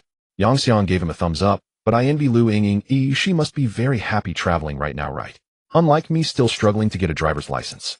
Chuanzi, once I finish my exam, I'll take you for a drive in my dad's car. Okay. That night, Gu Chuan lay in bed, tossing and turning, unable to sleep. He got up, opened the drawer, and took out the group photo taken during the New Year. Yang Xiang was grinning without a care in the world, showing his white teeth, his eyes wide open with two peace signs comically held above his eyes. Lu Yinging stood in the middle, still smiling with her eyes curved. Gu Chuan looked at his face in the photo and suddenly felt a bit dazed. As if something was off. It felt like the person in that photo was so far from the present him. Yet it also seemed like it was still him. Outside the window the night was quiet. He suddenly remembered what Yang Xiang had said before. You should be able to find someone in college. He stared at the spot where Lu Yinging stood in the photo should be. He murmured. It felt like something had already been missed before it even began. He put the photo back in the drawer and lay back down in bed. The ceiling was very white. He looked at that patch of white and slowly closed his eyes. The ceiling is very white. At least that's how it appeared the moment Gu Chuan opened his eyes. Gu Chuan, it's time to get up. We have a physical checkup, his roommate said, tugging at his blanket. Physical checkup. He sat up, rubbing his temples. He had stayed up too late last night, and his mind felt a bit muddled. Yes, it was announced in the class group yesterday. Did you forget? My roommate had already started changing clothes and suddenly muttered, is it really necessary to have a physical checkup in the third year? Gu Chuan froze for 2 seconds on the bed as his memories slowly returned. It seemed that there was indeed something to it. Oh no, I really forgot. He hurriedly got up to wash up and took a bite of bread before following his roommate to the playground. Several machines were set up on the playground with a long line forming beside them. He glanced at one of the machines, feeling somewhat familiar. He had seen this thing many times before. It had become quite popular in recent years. He had seen it during his driving test and also encountered it last summer while working part-time to obtain a health certificate, still under the guise of a neural screening. Any discerning person could tell there was something amiss. What kind of checkup could possibly involve so many fields? Yet no one spoke of it, and no one was clear. More of this, he muttered as he shuffled forward in line. When it was his turn, he stepped onto the machine and followed the instructions. But this time felt different. The scanning took much longer than before. He felt something scanning him from head to toe, inch by inch, as if confirming something. The doctor's gaze was slightly surprised as he looked up at him. Gu Chuan's heart inexplicably quickened, and soon the doctor's eyes began to brighten. But soon they dimmed again. In a conference hall there were about 200 people seated. Some were playing with their phones, some whispered to each other, and others leaned back in their chairs dozing off. Gu Chuan sat among them, completely unremarkable. A leader was speaking on stage. Dear students, the world is undergoing tremendous changes. The extraordinary, a concept that once existed only in fantasy, has now entered reality. And you are among the chosen ones. The audience began to stir. Is this for real, eh? I heard someone from the school next door was taken yesterday. Is it related to the recent supernatural events that have been popping up? Gu Chuan. His roommate excitedly shook his shoulder. Have we been chosen? Are we going to become extraordinary? Indeed, he had been chosen, and even 3 from the neighboring dorm had as well. It was nothing special. It felt as though this time was just a stroke of luck. Gu Chuan raised his eyelids, looking at the impassioned figure on stage, somewhat confused. He extended his hands and murmured to himself, extraordinary. Me. Soon he learned the truth of the matter. Various deities from mythological stories had truly descended to the mortal realm. Although their forms bore a striking resemblance to those in legends, they were completely different from the benevolent, majestic, and compassionate images recorded. Their gazes were indifferent and cold, looking down upon humanity like ants. There were no dialogues, no communication. They acted by some rules. If humans rashly approached them, they would be reduced to babbling fools, a manifestation of complete mental collapse. Moreover, deities were naturally immune to all physical attacks. Conventional weapons were utterly ineffective. Bullets, lasers, and sound waves had no effect on their bodies formed of unique energies. The only beings capable of opposing the deities were them, a group of awakened individuals with strong wills, the so-called extraordinary. Gu Chuan's talent was surprisingly good. He soon surpassed the willpower limits of ordinary people, ranking among the top of the newcomers. The training instructor had once remarked to him in confusion, I can't tell you're a person of strong will, it just feels like you're missing something. But who can truly define will? The instructor merely sighed. A year later he too became a decent initial extraordinary. His face hardened, and his gaze was no longer as erratic as before. A lot happened that year. The deities could no longer be contained. They began to escape from their restricted zones and wander the human realm. The truth finally came to light, causing a tremendous uproar. Deities, beings from myth and legend, had truly descended. An old man disregarded everything and ran to a deity begging for eternal life. A woman knelt with her child praying for future success. A middle-aged man prayed for career success. But one cannot teach what should not be taught. One lesson is enough. Without exception, all those who prayed turned into babbling fools. Even the pigs in the pigpen had the right to think, yet they could only remain forever in chaos, praising that eternally indifferent and cold existence. Then numerous smooth orbs converged together, varying in size and layered upon one another, resembling the primordial stardust of the universe's birth. As well, Gu Chuan's pupils constricted. His parents were still there. He absolutely could not let it pass. In the outskirts of Tianhai City, Gu Chuan and his team members prepared to intercept. But the secondary deity was too powerful. It was far beyond what their two teams, consisting of only a few individuals in the binding stage, could handle. Some fell, others trembled uncontrollably, and some even began to retreat. The concentration of divine energy in the world continued to rise, and the threshold for humans awakening their willpower became increasingly lower. However, without igniting the heart's fire, the so-called extraordinary people were merely ordinary individuals with exceptional physical attributes. Extraordinary, yet merely extraordinary in body. How pitiful. Could this be considered a downside of the increasing concentration of divine energy? Gu Chuan did not know, but he knew there were no longer any individuals left to choose from. A golden beam of light deepened in his pupils. He stared at the approaching attack, his willpower and physical strength already exhausted, and there was no escaping it. Yet there was no fear in his eyes, even though he had not ignited his heart's fire. Is it finally going? A beam of azure light tore through the sky. His eyes involuntarily narrowed. It was too fast, too bright, even more dazzling than the deity's golden light. In the next moment, the golden light was sliced apart like tofu. The azure light surged forward with an unmatched posture, striking toward the secondary deity. Boom! The deity was forcibly repelled, carving out dozens of meters of furrow in the ground, with debris flying and dust filling the air. I, Lin Tianjiao, have descended to this world. The chaos of the heavens shall be suppressed by my will. A figure stood midair, enveloped in brilliant azure light, with garments billowing without wind, resembling an emperor descending upon the world. His gaze swept across the battlefield, exuding an air of condescension. Gu Chuan recognized this person. Lin Feixiang, a newly emerged extraordinary in the manifestation stage, who called himself Lin Tianjiao. At this moment, it was truly well-deserved. Gu Chuan watched the figure standing in midair, his eyes flickering with something. He turned to look at the nearby crowd. They too stared blankly, their eyes filled with awe. Lin Feixiang stepped forward, a surge of azure light swelling about him.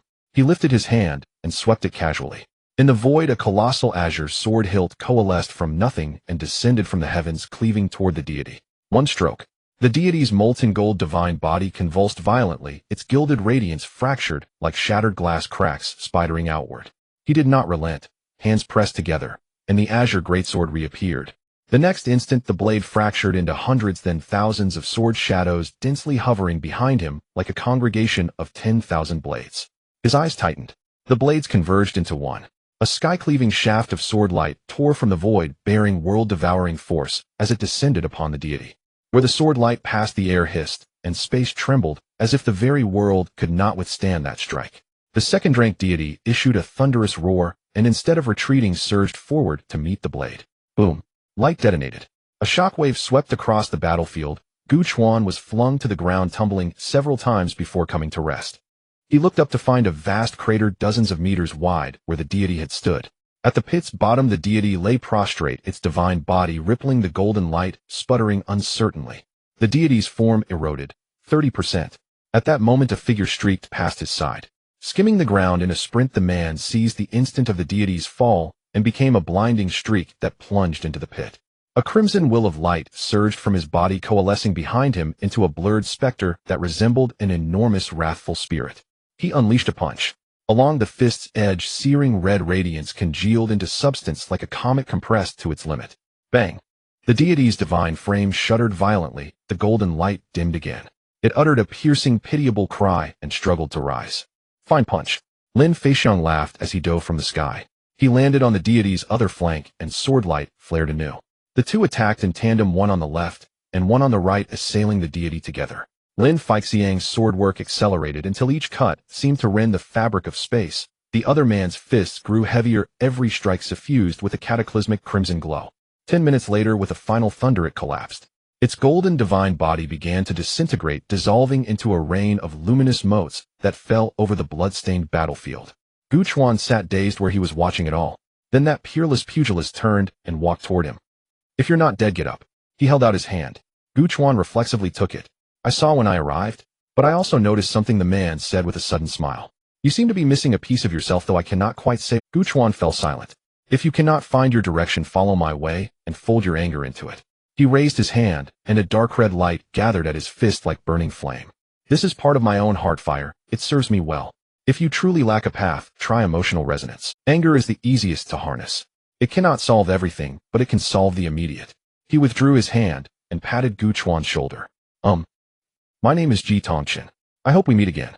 With that he turned and left, his figure vanishing into the distance. Arrived in haste, departed without lingering. Gu Chuan stood where he was, staring at his hands. The training instructor had told him he lacked something. Ji Tongqin, whom he had only briefly met, had said the same. Were those missing things anger? He recalled that after the college entrance exam, he had rarely felt excitement for anything. He accepted everything without resistance. Took the good, took the bad, like a stagnant pool that never rippled. Yet he felt a persistent sense of aimlessness. He did not know where to go nor what to fight for. He trained mechanically, fought mechanically, lived mechanically. It seems I truly lack anger. He considered this and admitted it. He had been far too peaceful. Heartfire required extreme emotional fuel, a truth he had somehow overlooked. Gu Chuan made a private resolution. If emotional resonance was required, then he would become angry. Yes, he must be missing anger. Once he found that anger, he could ignite his heartfire and push open the door that had always remained shut. He began to imagine deities breaching the defenses and pouring into the city. He imagined streets turned to rubble, skyscrapers collapsing, smoke rolling in thick plumes. He pictured his parents standing among the crowd, staring blankly at that gilded figure. He imagined Yang Xiang, that companion since high school who gnawed chicken drumsticks while bragging, on his knees before the deity, mumbling unintelligible words. His breathing grew coarse. Good. He had become angry. Something at the edge of his fists began to The pent-up emotion at last found an outlet. If you may choose anger, a voice sounded behind him. Might you also choose that forgotten self of yours? Gu Chuan froze. He turned slowly. An identical figure stood behind him, clad in the same combat suit, bearing an expression Gu Chuan had not seen in years. Brash, vivid eyes alight. You. Gu Chuan stammered. You've been searching a long time, haven't you? The other said with a smile. He stepped forward and looked Gu Chuan squarely in the eyes. Have you forgotten? What did you want in the beginning? Gu Chuan opened his mouth, but no sound came. The other answered for him. You wanted to be seen, not merely as an ordinary person, but as someone important and indispensable. You wanted weight within a crowd. You wanted people to speak your name. You wanted recognition so that you wanted to be a king, Gu Chuan murmured. The man opposite smiled, that smile as brilliant as a child's and as proud as a true monarch. Yes, a king. He fell silent. Since when had he lost that? Since entering the transcendent world, he had been adapting to its rules, to combat, to how others told him to live. He learned to protect, learned to grow strong, learned to be a competent transcendent. But he had never asked himself what kind of person he wanted to become, what kind of transcendent he aspired to be. What you lack is not anger, Peresi, but the self that dares to be angry and dares to dream. The other reached out a hand, forming a fist like they had as children. Gu Chuan watched that fist and felt his eyes sting. He raised his own hand and clenched it into a fist. The two fists touched lightly. Gu Chuan smiled, a smile as radiant as an 18-year-old summer. Then let's go together. His body gradually dispersed into a wisp of azure smoke. Around him the battlefield, the crowds, and the city faded and blurred like an ink-wash painting. Gu Chuan stood alone in the void, his hand still curled into a fist. He looked down at that hand. I have always been here. Gu Chuan looked up to find himself in a space between reality and illusion, in endless gray-white, like the first stirrings of chaos. He knew where he was. From the start, he had never truly been lost in that illusion. Hu Jingjia had, after all. He had watched that systemless version of himself in third person, seeing him walk that stretch of road. A muddled university student who had accidentally become a transcendent. Able to fight, to throw himself into danger, to charge the front lines. Yet always a little short, always directionless, never able to ignite the heart fire. Because he had forgotten what he wanted at the beginning. Gu Chuan stared into the gray-white void and spoke in a low voice. Have you seen enough? His tone was calm. Yug Suatusi. The surrounding space trembled faintly. In the depths of the gray-white void, something opened its eyes. Gu Chuan stood still, gazing at the scene before him. Amidst the grayish-white void, something was taking shape. Countless tiny specks of light emerged from the depths of the void, slowly rising like plankton in the deep sea. They gathered and stacked, gradually forming indistinct orbs of light. Then numerous smooth orbs converged together, varying in size and layered upon one another, resembling the primordial stardust of the universe's birth, as well as the reflections of countless parallel worlds squeezed into the same space. Between the orbs, dark gray tendrils extended outward, silently unfurling in the void. It was as if it stood at the same height as Gu Chuan, yet also felt boundless and vast. You could feel its proximity, yet it seemed separated by an infinite distance, straddling the line between illusion and reality. Yog-Sothoth, the one who is all in one. He narrowed his eyes, trying to discern the indescribable existence before him. Without a system, can you still persist in moving forward? A voice suddenly echoed. It did not come from a direction, but appeared directly in his mind, ethereal and distant like an ancient echo. Without a system, you are nothing. A muddled university student, an ordinary transcendent, a pitiful person, always one step behind. Without a system, how could you possibly stand before me now? So what does your proud will of a king amount to? Gu Chuan was not surprised. As an omniscient and omnipotent being, it was not astonishing that it knew about the system. But this was the first time for communication. Was it trying to use these illusions to destroy his will? Gu Chuan chuckled. It underestimated him too much. However, perhaps he could take advantage of this opportunity to gain some insight into the truth about the descent of the deities. Thank you. He raised his head, looking at the indescribable silhouette before him, his tone calm. Thank you for allowing me to see what I am without the system. Muddled mediocre, going with the flow. You are right, without it I might truly be like that. But so what? Then let me ask you, since I am so unworthy, why did it not choose someone else, and ultimately chose me? He gazed straight ahead, his expression tranquil. Because even in that world without a system, I quickly grew to become an initial transcendent on the verge of igniting my heart's fire within a year, not considered lacking among that group. Being selected for a health check, surviving through training camps, and emerging from battles time and again. These are all things I have achieved on my own. So the system chose me because it valued my potential. Or perhaps it is my ambition. It wants to follow in my footsteps and bask in the glory of the king. He stepped forward. Come, Yog-Sothoth. I know you are somewhat special, but so what? Why not abandon your incomprehensible rules of action and follow me? I shall bestow upon you the supreme radiance of the king. Silence. The voice did not respond again. It seemed to regret having said those words. This human psychology was somewhat abnormal. Gu Chuan waited a few seconds for a response, raised an eyebrow. Don't be cold, give me a reply. You seem different from other deities, they merely follow some instinct operating like a program. But you possess self-awareness, can think, judge, and even converse with me. He paused, curiosity creeping into his tone. Is it that all deities of level 2 and above are like this, or just you? Gu Chuan. The voice finally resonated again, though no longer as ethereal as before. This time it was Gu Chuan instinctively looked up in the direction of the voice. Above the mixed orbs and tendrils, something was changing. A silhouette began to emerge. Initially, it was a blurred mass as if seen through a layer of mist, then lines began to intertwine. Long hair flowed like surging dark tides of deep space, cascading down from the crown and spreading outward the face, slowly revealing itself from between the strands. Those eyes were tranquil as stars, yet profound as an abyss. Gu Chuan clearly saw that face. Enigmatic, indistinguishable in gender. Facing the indescribable existence, the desecrator trembled within him, and the essence of his will continuously radiated strands of golden light, as if ready to erupt at any moment. Gu Chuan stood quietly, locking eyes with it. You are quite interesting. The voice no longer merely echoed in his mind, but emanated from that enigmatic visage, ethereal, yet layered with substance. Gu Chuan felt no fear. He nodded gently. If it's interesting, then come follow me. It smiled. The light within the orbs flickered uncertainly, and the tendrils gently swayed in the void, as if responding to its smile. After a while it suddenly asked, You must want to know the truth behind the descent of the deities, right? Gu Chuan was somewhat taken aback, his fingers twitching unconsciously.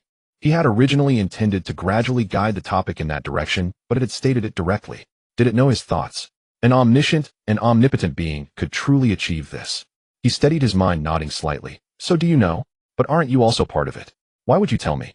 It smiled, more visibly revealing an elusive meaning. As you said, I am different. Gu Chuan didn't bother to beat around the bush. I am all ears. The truth is, it paused, a glimmer of cunning flashing in its tranquil star-like eyes. You must first follow me, and then... Gu Chuan fell silent, feeling a bit regretful for being flippant in front of it. Who would have thought it would have such a whimsical side? This was akin to a child. Immature. Gu Chuan cursed inwardly.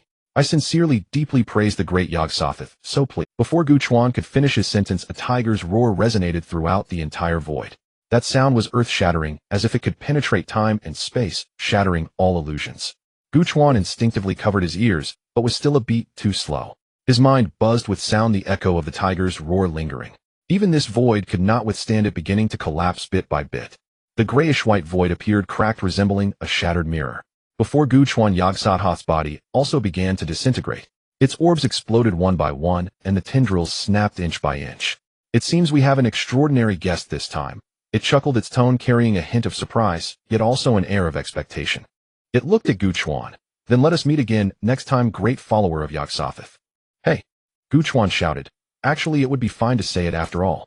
But there was no reply. Before he could utter that sentence, the figure before him had already vanished. The tiger's roar continued. Gu Chuan felt darkness envelop him, and his consciousness gradually blurred. In the southwest two restricted zone, a ray of sunlight broke through the clouds, illuminating Gu Chuan's face. He slowly opened his eyes, surveying his surroundings. The gray-brown ridges loomed with a faint golden mist swirling in the air. In the distance, the outlines of snow-capped mountains appeared hazily, while a group of extraordinary individuals readied themselves nearby. He recalled that this was the place where they had just stepped into the domain of Yog-Sothoth. Around him, the extraordinary beings began to awaken one after another.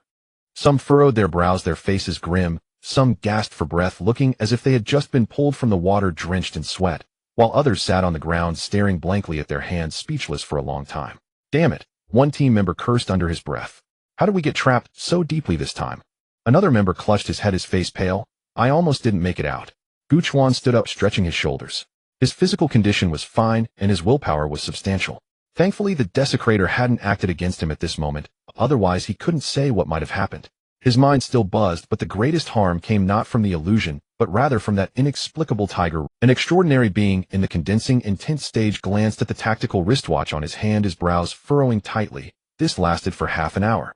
Several people around turned to look at him simultaneously. Half an hour, another person exclaimed in disbelief. Wasn't the longest one only 15 minutes? Several people gathered to take a look, their expressions changing. After a long while, someone sighed. It has grown far too quickly. No one replied. They all understood what this meant. If things continued at this rate, the extraordinary beings would be unable to keep pace with the deities. One day the situation would spiral completely out of control. The atmosphere was so tense it felt as if it could drip water. Just then someone gasped, "Oh my goodness." Everyone turned to follow the sound. A young initial awakening extraordinary being stood there with closed eyes, a faint glow of willpower emanating from him. The light was weak, like a candle flickering in the wind, yet it grew increasingly bright. Is he igniting his heart fire? Yes, he is about to break through to condensing intent. With such a deep trap this time, the insights must be profound. It would be strange if no one broke through. Discussions erupted around. The young man's radiance lasted for several seconds before gradually receding. He opened his eyes, his gaze brighter than before, as if he had undergone a complete transformation. "Congratulations," someone shouted. The young man scratched his head, smiling somewhat sheepishly. "I didn't expect this either."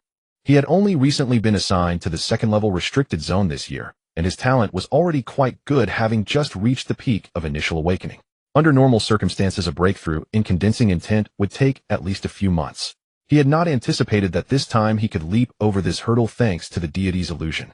Lin Feixiang silently noted the face of this person beside him, surprised that his advancement speed was even faster than his own. Truly, the world is full of emerging talents. Lin Tianzhao cannot afford to slack off any longer. He then turned to look at Gu Chuan. This person is a freak, can't compare to him, just need to build a good relationship. Jiang Yunzhao suddenly spoke up. Did any of you hear a tiger roar at the end of the illusion? Everyone fell silent for a second before nodding in unison. Gao Zhenting said, I heard it. I thought it was unique to my illusion. Huang Shiriwen nodded as well. Right before waking up, it was that roar. I woke up after it shook the heavens. So, that sound wasn't an isolated incident. As they spoke, everyone suddenly realized something and looked towards one direction in unison. At the front of the group, a figure stood there. Qin Wujiang. He faced away from them, and they couldn't see his expression, only the tall silhouette that offered a sense of inexplicable reassurance. Indeed, the heart tiger is boundless. Who else could it be? Isn't Minister Qin a bit too strong? He managed to pull all of us out of the illusion together. Someone muttered quietly. It is indeed absurd. If not for Minister Qin, we wouldn't know how much longer we would have been stuck in that illusion. The title of the strongest manifestation has always been earned. Which extraordinary being isn't proud and arrogant? Another person chimed in. But Minister Qin suppresses everyone, and there's no other voice. That is the real weight of the title. Gu Chuan also looked at that back, feeling his strength for the first time so clearly. The heart tiger's boundlessness could even tear through the deity's realm. Qin Wujiang stood there, sunlight falling on his shoulders, yet it seemed unable to penetrate his shadow. What could he be thinking? Gu Chuan suddenly thought. He had also experienced the illusion, as had everyone else. With his strength and status, what would he have seen? Gu Chuan didn't know, but he saw Qin Wujiang turn around, and in those deep eyes there was an additional layer of something compared to usual. He spoke softly. Everyone has awakened, right? The voice was not loud like the calm before a storm. Everyone responded in unison. We are awake. Prepare for battle. Yes. The voices echoed in the valley. Gu Chuan turned his head and looked ahead. 500 meters. At this distance for him now, it was merely 2 seconds, akin to face-to-face. Yet the being across from them merely stared silently, unmoving, waiting for their attack. There was no eerie face, no calm eyes like stars. Only countless light bubbles converging together, tendrils extending from the gaps of the bubbles, revealing a bizarre body. Unlike the void space, which was gray, this was chaotic and primal, as described in the documents. But the being before them radiated blinding golden light. That golden light seemed entirely out of place with its existence, as if it had been invaded by something. Yog-Sothoth. No, it should now be called the All-Seeing. The code name in the files, a cold existence that moved according to rules. It had no self-awareness, no strange dialogues, and none of that figure that claimed to tell him the truth. Only rules, only instincts. Gu Chuan stared at that mist, suddenly feeling hazy. Were those earlier experiences illusions? Did it truly exist, or was it just another phantom within the illusion? Was it too real, or were the other deities too false? We will meet again, great follower of Yog-Sothoth. He recalled everything within that void space. Gu Chuan took a deep breath, regardless of whether it was an illusion or if it would appear again.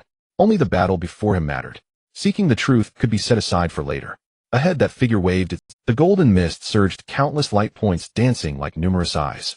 Gu Chuan tightened his grip on the knife handle. The all-seeing is it. Without that face, you really have nothing to show for it. Will surged, and the blade glimmered with golden light. In the body of the myriad eyes, the luminous bubbles trembled simultaneously.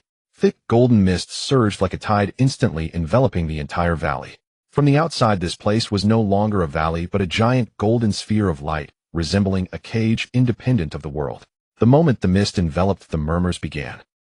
Sacrifice, flesh and blood, eternal life, divine realm. Come back, come back, come back. The voices were dense, yet remarkably clear, like countless whispers in the ears. Luo Ruifeng furrowed his brows. It has begun. He gripped his weapon tightly, scanning the crowd. We must resolve this quickly. I can sense that this time is different. He has grown again. Prolonged exposure to this mist could lead to an unknown outcome if we reach a critical point. The others nodded gravely and quickly dispersed. Gu Chuan, however, felt nothing. The disrespecter was still exerting power. Although the previous illusion had not made him completely immune, it also did not lead to his downfall. The current murmurs were nothing more than child's play. Thinking about completing the advancement task to progress further, he grew increasingly eager for the effects of the great disrespecter. The mist thickened further. Ahead, the myriad eyes stood silently. Its size was larger than a Tier 3 deity, about 10 meters tall, resembling a small mountain. The luminous bubbles flickered and the tentacles swayed gently at its sides. Countless points of light danced like numerous eyes gazing at the group of humans daring to trespass into its domain. Gu Chuan fixed his gaze on the indescribable form, taking a deep breath. Thunderstep erupted. The golden leg armor coalesced, and his figure transformed into a streak of light charging directly at the deity. 500 meters vanished in an instant. If an ordinary person were here, they would probably only see a flash of gold, unable to discern even a shadow. The tactic was simple. Gu Chuan would act as bait, drawing attention, while the others would take advantage of the chaos to surround the myriad eyes in a combined assault. However, the deity was no fool. It would not allow them to encircle it leisurely, so a sufficiently fast bait was needed.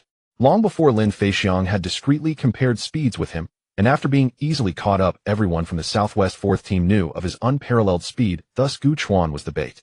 Following Gu Chuan, several speed-oriented superhumans trailed closely. As he charged into the attack range of the myriad eyes, the luminous bubbles flickered in unison, as if countless eyeballs turned toward him. Ignoring them, Gu Chuan raised his blade.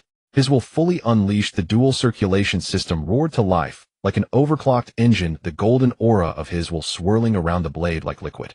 In the moment the blade descended, a phantom appeared behind Gu Chuan.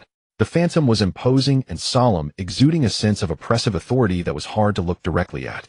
Upon closer inspection, it bore a striking resemblance to Gu Chuan. That journey in the illusion was not in vain. The self without a system had made him realize one thing: the majesty of a king never required the face of another. He himself was the king, shattering Strike Mountain and River Set. A colossal force of 160 tons combined with the sovereign's positional suppression and the disrespecter's doubled damage. This strike was enough to pierce the heavens. Boom! The blade struck the tentacle, and the myriad eyes' divine body shook violently like boiling water.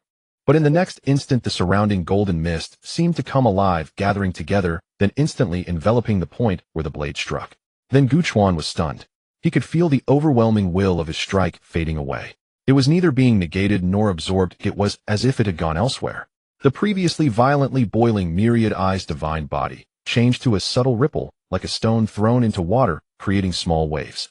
That blow, powerful enough to severely injure a Tier 3 deity, landed on him, only producing a ripple. Spatial transfer. Gu Chuan's pupils constricted. Are those mists enveloping other spaces? Did it transfer my power away? Node resonance pulsed within his consciousness. Progress 1.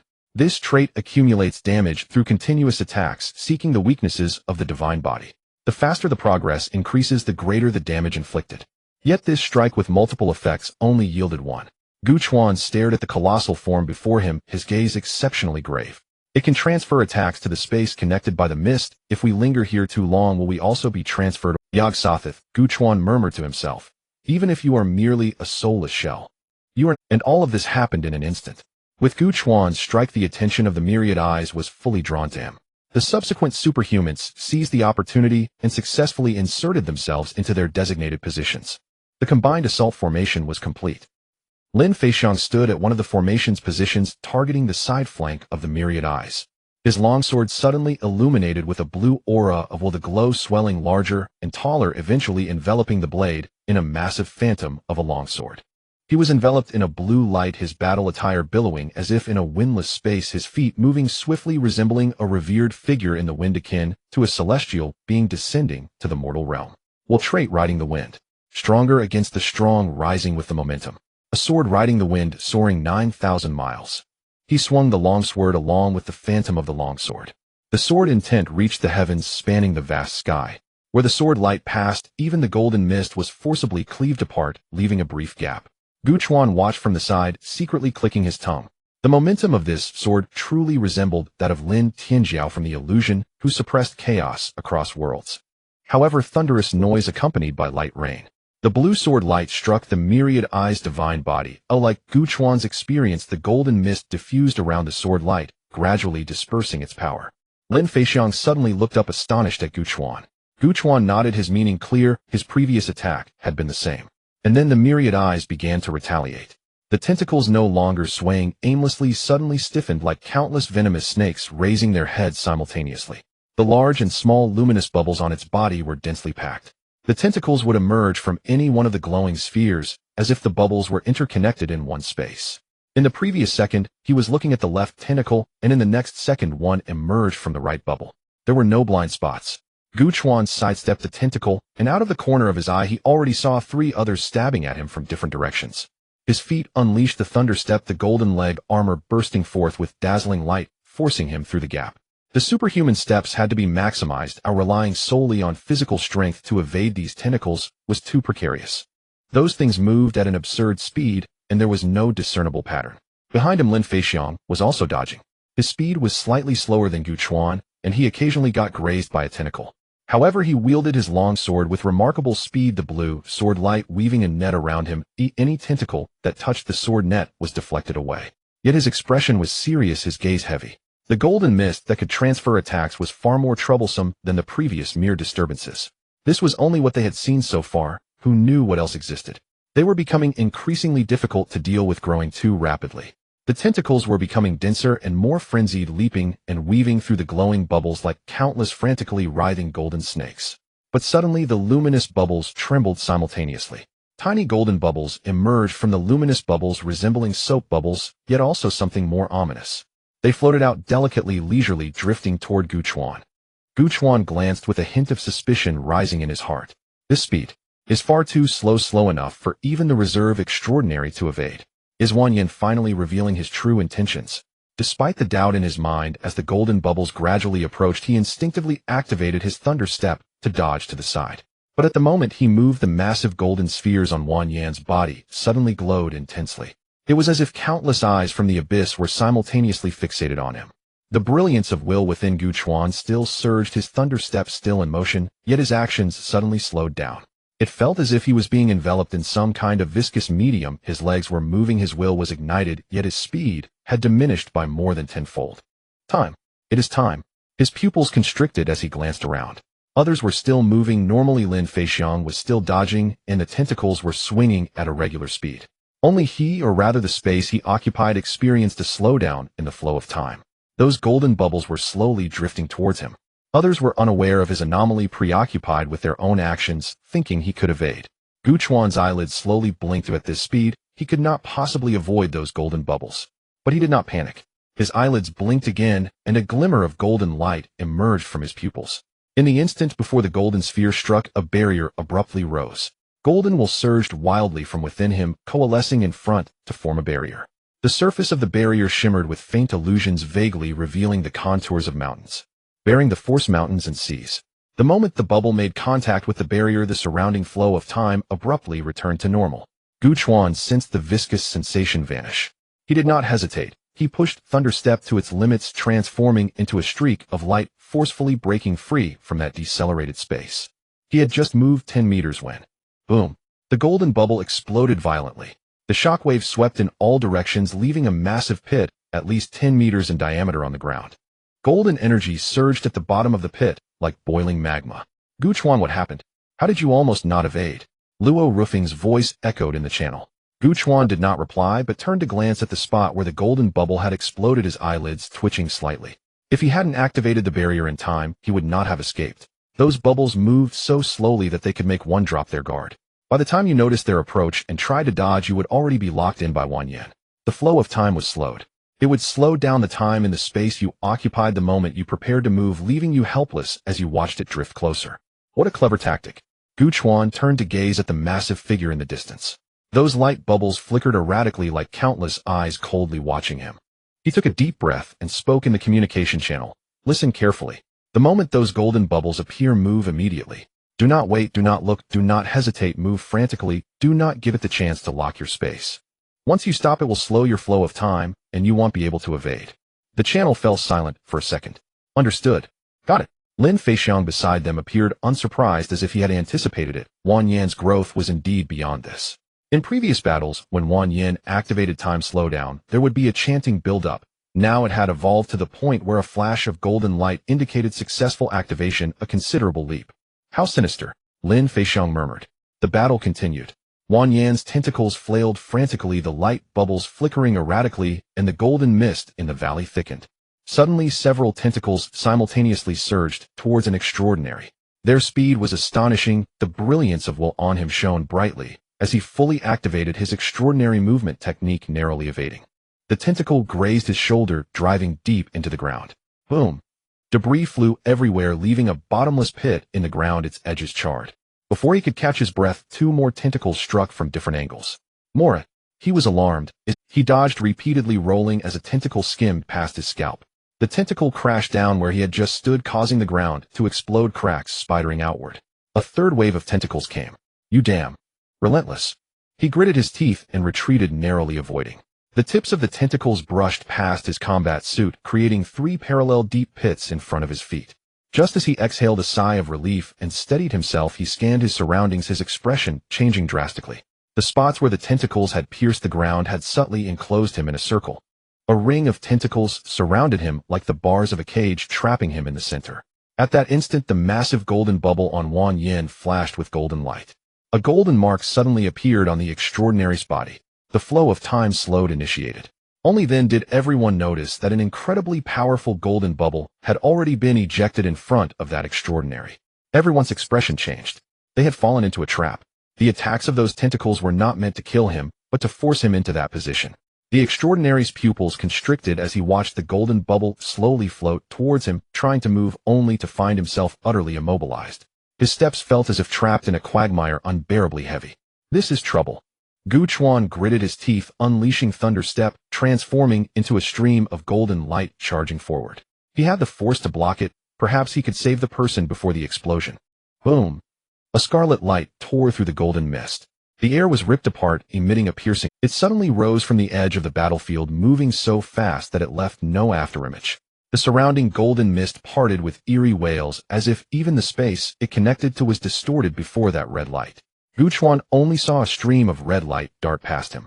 Within that light, a massive red tiger could be faintly seen galloping, exuding a terrifying aura that threatened to incinerate everything. Is that the fist's wind? Gu Chuan was astonished. A punch released, and the heavens changed colors. Where it passed, the air exploded, the ground shattered, and even the golden bubbles ejected by Wang Yan were ground to dust. The momentum of the fist did not diminish as it struck Wang Yan. Bang! The 10-meter-tall behemoth was sent flying by the punch. It gouged dozens of meters of trench into the ground, shattering countless rocks and ultimately slammed into the mountainside, shaking the entire mountain. The tentacles on Wang Yin trembled helplessly, then began to flail chaotically, as if dazed by that punch, starting to feign strength. The battlefield fell silent, everyone stunned. Gu Chuan turned his head to look in that direction. A figure slowly emerged from the dense golden mist. Qin Wujing. His combat suit on the upper body had been torn apart at some point, exposing his muscular physique. On his bronze skin, crimson patterns entwined around him, resembling burning flames, and boiling blood flowing slowly. With each step he took, the ground trembled, leaving deep black footprints. A chilling sense of oppression enveloped the entire battlefield. The transcendent, who had been ensnared by tentacles and slowed by Wang Yan's time manipulation, slithered free from his previous position. No one paid him any heed. Every face was frozen at the spectacle before them. "Does that even make sense?" someone cried. Luo Ruifeng swallowed and his voice trembled. A deity in a level 1 forbidden zone must be an utterly absurd existence to warrant someone like that guarding it. Gu Chuan watched the path of the crimson shockwave. The golden mist was torn like paper, and those powerful golden bubbles simply dissipated. His eyelid twitched. He glanced at the spot where he had been standing a moment ago, then at the shockwave's trajectory, and quietly shuffled back 2 steps. He had been thinking of charging in to rescue someone, and had even inched that way.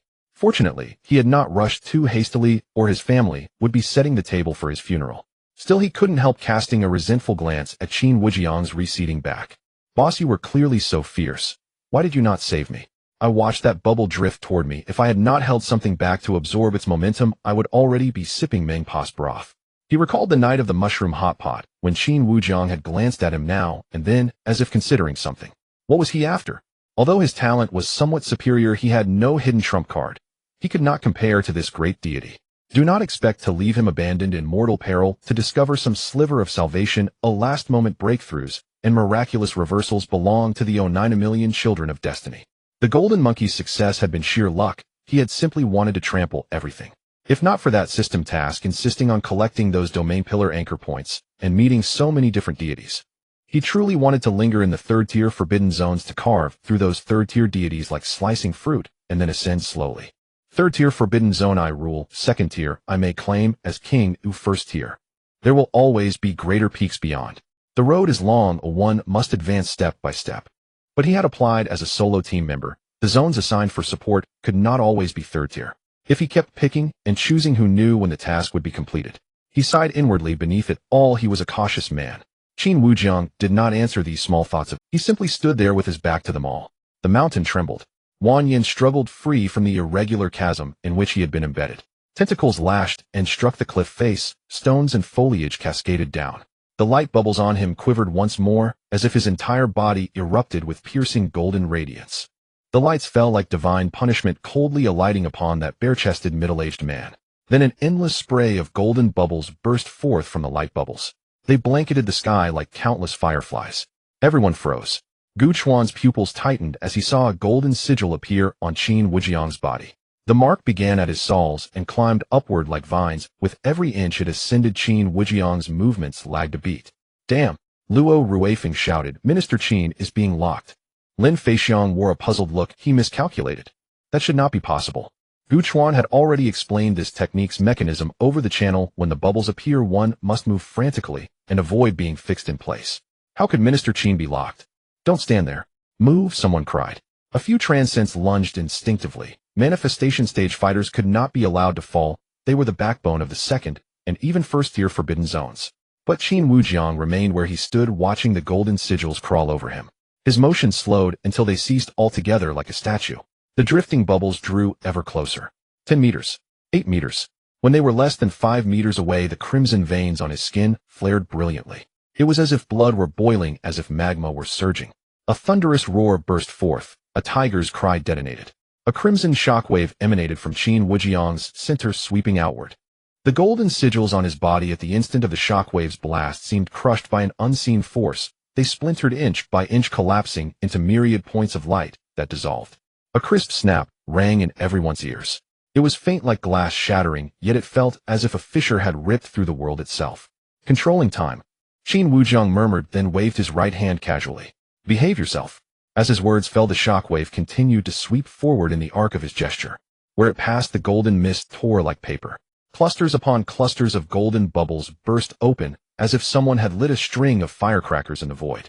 Under the crimson ripples, Wan Yin was once more forced back into the mountain, pressed into that hollow that matched his form so perfectly. Boom. The whole mountain trembled, and the cavity deepened. Gu Chuan fell silent. The Wan Yin, which had just revealed an advanced time manipulation ability that had seemed a dire threat, had been flattened into a tableau. Indeed, a mural on the cliff. Qin Wujiang stood and stared at the titanic form embedded in the rock. He suddenly raised his right hand and clenched his fingers hard. A rift glittering with lightning split the air. He stepped forward. The next instant, Qin Wujiang stood before Wan Yin. A thread of golden light flared at the corner of Gu Chuan's vision. He could not make it out. Qin Wujiang had seemed to appear there from nothing. So that was a manifestation stage domain within its reach. Time slowing could not take hold, and even space could be twisted to achieve the effect of instantaneous relocation. He thought of his own companions and felt an inward vexation. The gulf between mere intent and true manifestation was too vast. They were almost different species. Within the mountain, Wan Yin's light bubbles flashed frenetically. The dim one spun desperately, trying to reinitiate the time slow. Golden light coalesced within the bubbles, flickering uncertainly. Qin Wujiang did not wait. He reached out and seized a tentacle that was gathering power. He pulled with all his might. SSS. The tentacle was torn clean from Wan Yin's body. Golden motes spouted from the wound like blood. Wan Yin let out a piercing shriek. Its remaining tentacles flailed wildly toward Qin Wujiang. Dozens of limbs struck at the same target with astonishing speed, sealing off any avenue of evasion. Qin Wujiang did not dodge. He raised his hand and hammered a fist into the first lunging tentacle. It exploded into light. He struck once more. Another tentacle burst. He stood his ground, not a step back, delivering blow after blow. Each punch turned a tentacle into scattered golden fragments. Gu Chuan watched from a distance, his eyelids twitching. Those tentacles could gouge pits into the earth without bottom and could send manifestation stage transcends, vomiting blood and flying backward. Yet before Qin Wujiang, they were like paper. Too brutal, Gu Chuan thought. There was no resistance whatsoever. The situation was entirely one-sided. Countless golden orbs flickered to life, repeatedly attempting to coalesce, but before they could take shape, they were struck to oblivion by that figure. Qin Wujiang raised his right hand, fingers clenched into a fist. On the edge of his fist, a crimson light once again began to gather. The light was intensely concentrated, forming a vague phantom above his fist, a tiger's head with a gaping maw and sharp fangs. With a powerful punch, a roar erupted. The punch transformed into a massive crimson tiger charging towards Wan Yin. Wherever the giant tiger passed, the golden light, which had slowed time, was torn apart like paper.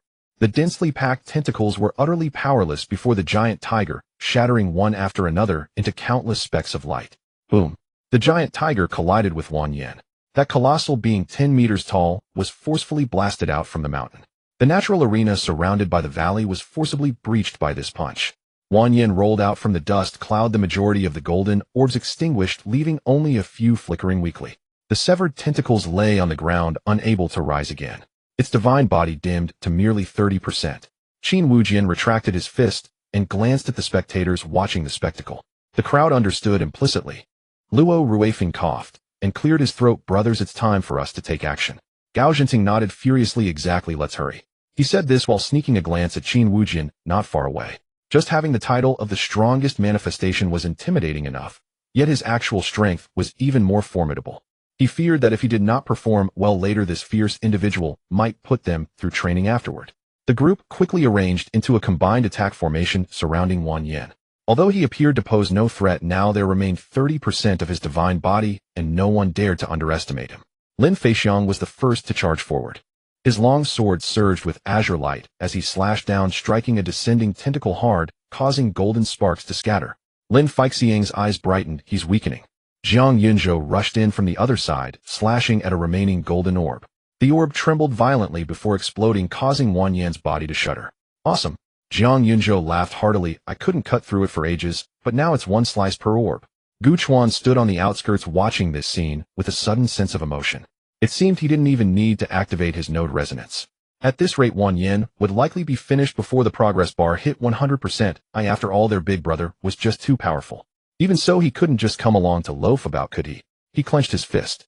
The willpower within him seemed to sense his thoughts and began to surge wildly. Golden light radiated from beneath his skin, growing increasingly bright. Thunder armor coalesced, a golden flash illuminating the space. Gu Chuan's figure vanished from his spot, reappearing right in front of Wan Yin. He unleashed a punch. In that instant, the willpower within him found an outlet, surging madly towards his fist. The golden light intensified, ultimately forming a vague phantom atop his fist. The phantom became clearer, gradually taking the shape of a golden dragon. Its head, body, claws, and scales were all distinctly visible, coiling around Gu Chuan's fist, its massive mouth open as if to devour everything. Dragon fist unleashed. Roar. The dragon's chant resounded throughout the heavens and earth. The golden giant dragon burst forth from his fist, roaring towards Wang Yan.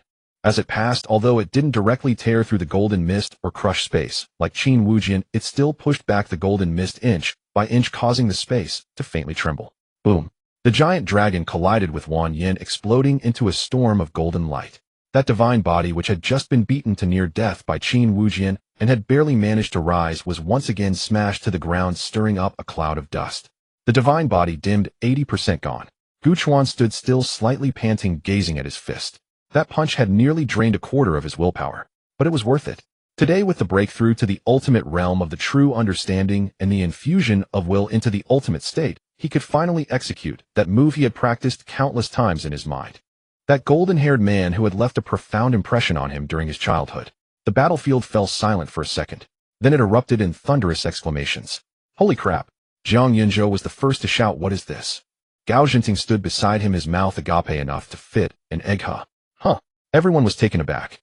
They instinctively looked towards Qin Wujian. The momentum of that punch and the dragon's roar that pierced through heaven and earth made them think only Qin Wujian could achieve it. But Qin Wujian stood still, hands clasped behind his back, showing no signs of striking.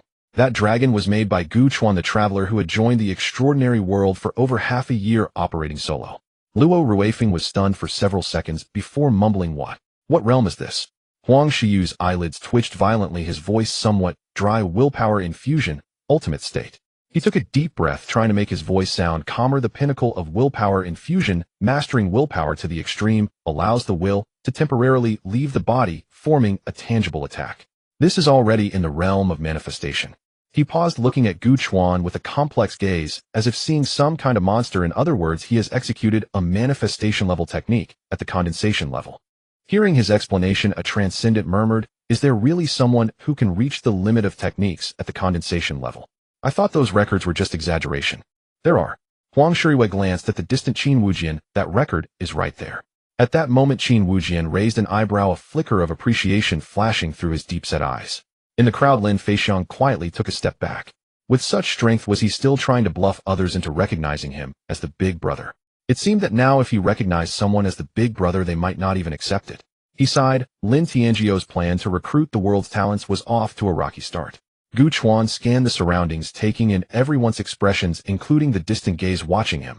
He smiled, inwardly thinking to himself, "I will become the most radiant one. For sure." Just then Jiang Yunzhou and Gao Jinting exchanged glances. "Shouldn't we also show off a bit?" Jiang Yunzhou grinned. Gao Jinting nodded. "Otherwise, all the glory will be snatched by this kid." The two of them acted simultaneously, not charging towards Wang Yan, but towards each other. In the moment before collision, the two leaped up with great force. Jiang Yunzhou struck an exaggerated pose in midair, bending forward with his arms crossed, resembling a taut bowstring. It seemed as if he was about to unleash all his strength. Gao Jinting then stepped onto Jiang Yun's his crossed hands with a swift kick.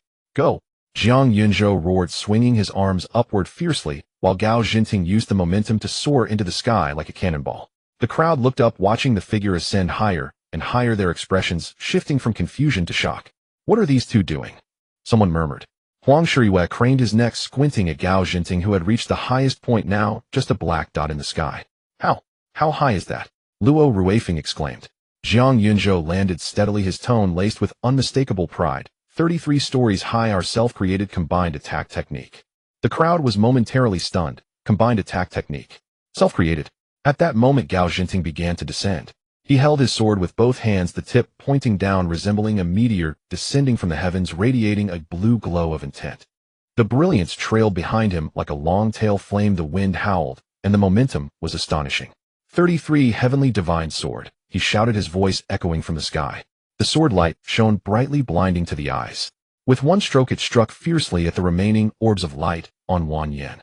Those orbs exploded in response, causing Wang Yan's body to tremble violently, emitting a deep roar. The divine body faded, 9/10 diminished. Gao Jinting landed slightly, bending his legs to absorb the impact, while Jiang Yunzhou rushed over, and the two slapped hands together. "Beautiful. Perfect." The surroundings fell silent for a second. People exchanged glances. Someone opened their mouth wanting to say something, but hesitated. Finally, someone muttered, no matter how you look at it, the power is sufficient. Gu Chuan was somewhat amused, realizing that this sword technique from the sky was indeed impressive, but if Wang Yin hadn't been on the brink of death, it could have caused some serious trouble. Seizing the opportunity, the crowd surged forward, the battlefield illuminated by various colors of intent. It was time to resolve this once and for all. The few remaining orbs of light on the Wang Yan's divine body began to flicker with golden light, but the crowd paid it no mind as they moved swiftly. Suddenly, the crowd noticed something was amiss.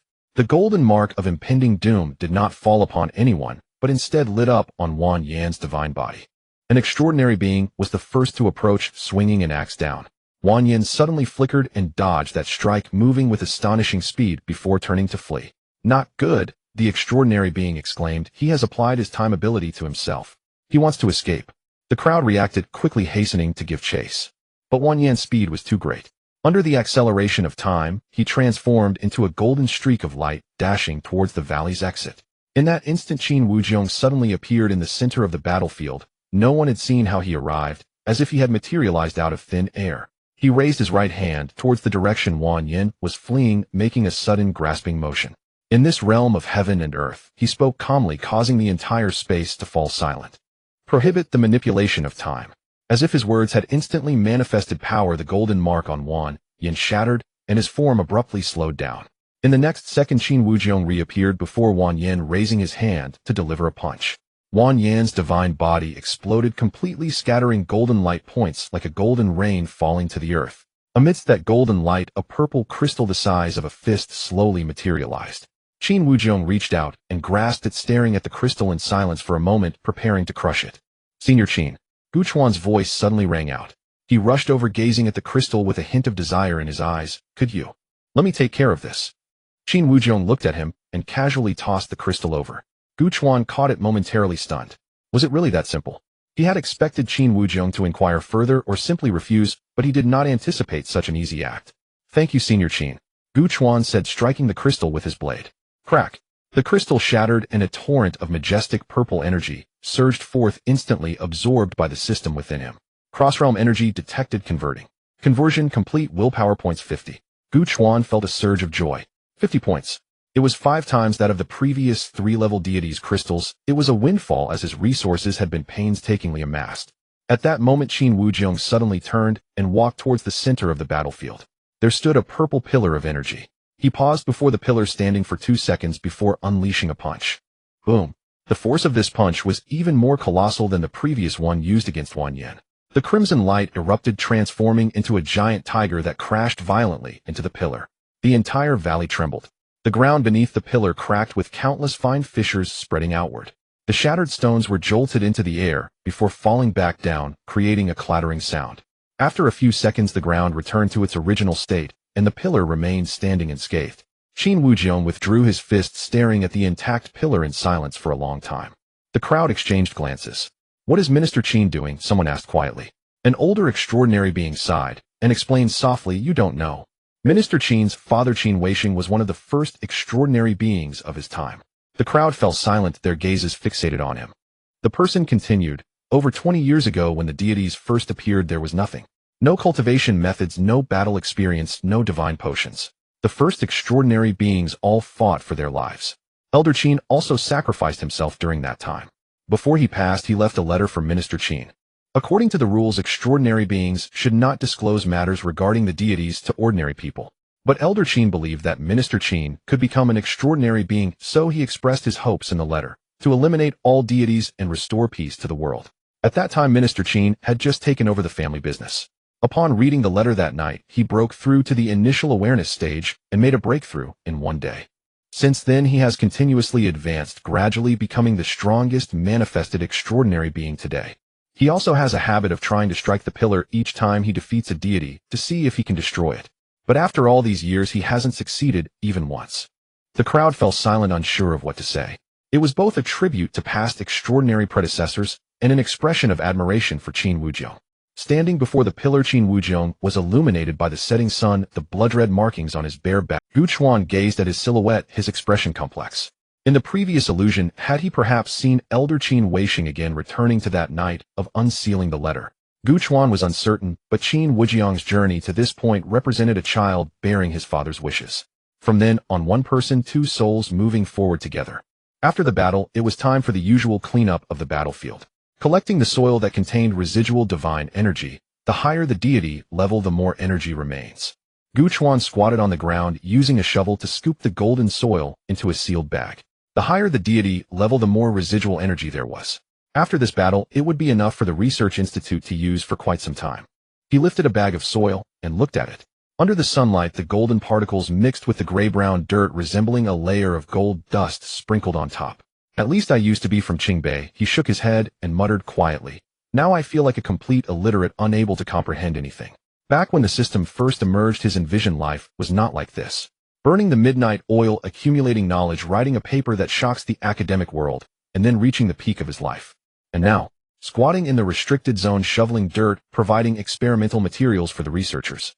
Gu Chuan sighed, yet his hands continued to dig. If the research institute could develop something useful from this, that would be excellent. The current primary divine potions were already quite effective, replenishing energy and stamina with top-notch results.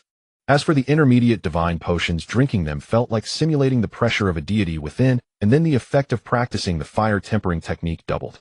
Gu Chuan had also tried it. The efficiency of gaining will points while practicing the fire tempering technique increased significantly, which was quite good. He had not yet encountered higher-level potions and didn't know if they existed. It would be great if a potion could be developed that rapidly restores willpower. That would be the second life of an extraordinary individual. As Gu Chuan continued digging, he stealthily moved towards the boundary pillar. No one noticed him, everyone was busy with their own tasks. Occasionally someone looked up, but only assumed he was going to check the terrain. He reached out and placed his hand on the pillar's surface. A familiar sense of probing washed over him, and the purple patterns faintly glowed. Energy fluctuations detected from the boundary pillar. Unknown spatial anchor point, recorded progress, 220. Gu Chuan withdrew his hand, a slight smile tugging at the corners of his mouth. Another one. Just as he was about to turn and leave, a voice suddenly came from behind him. What are you doing?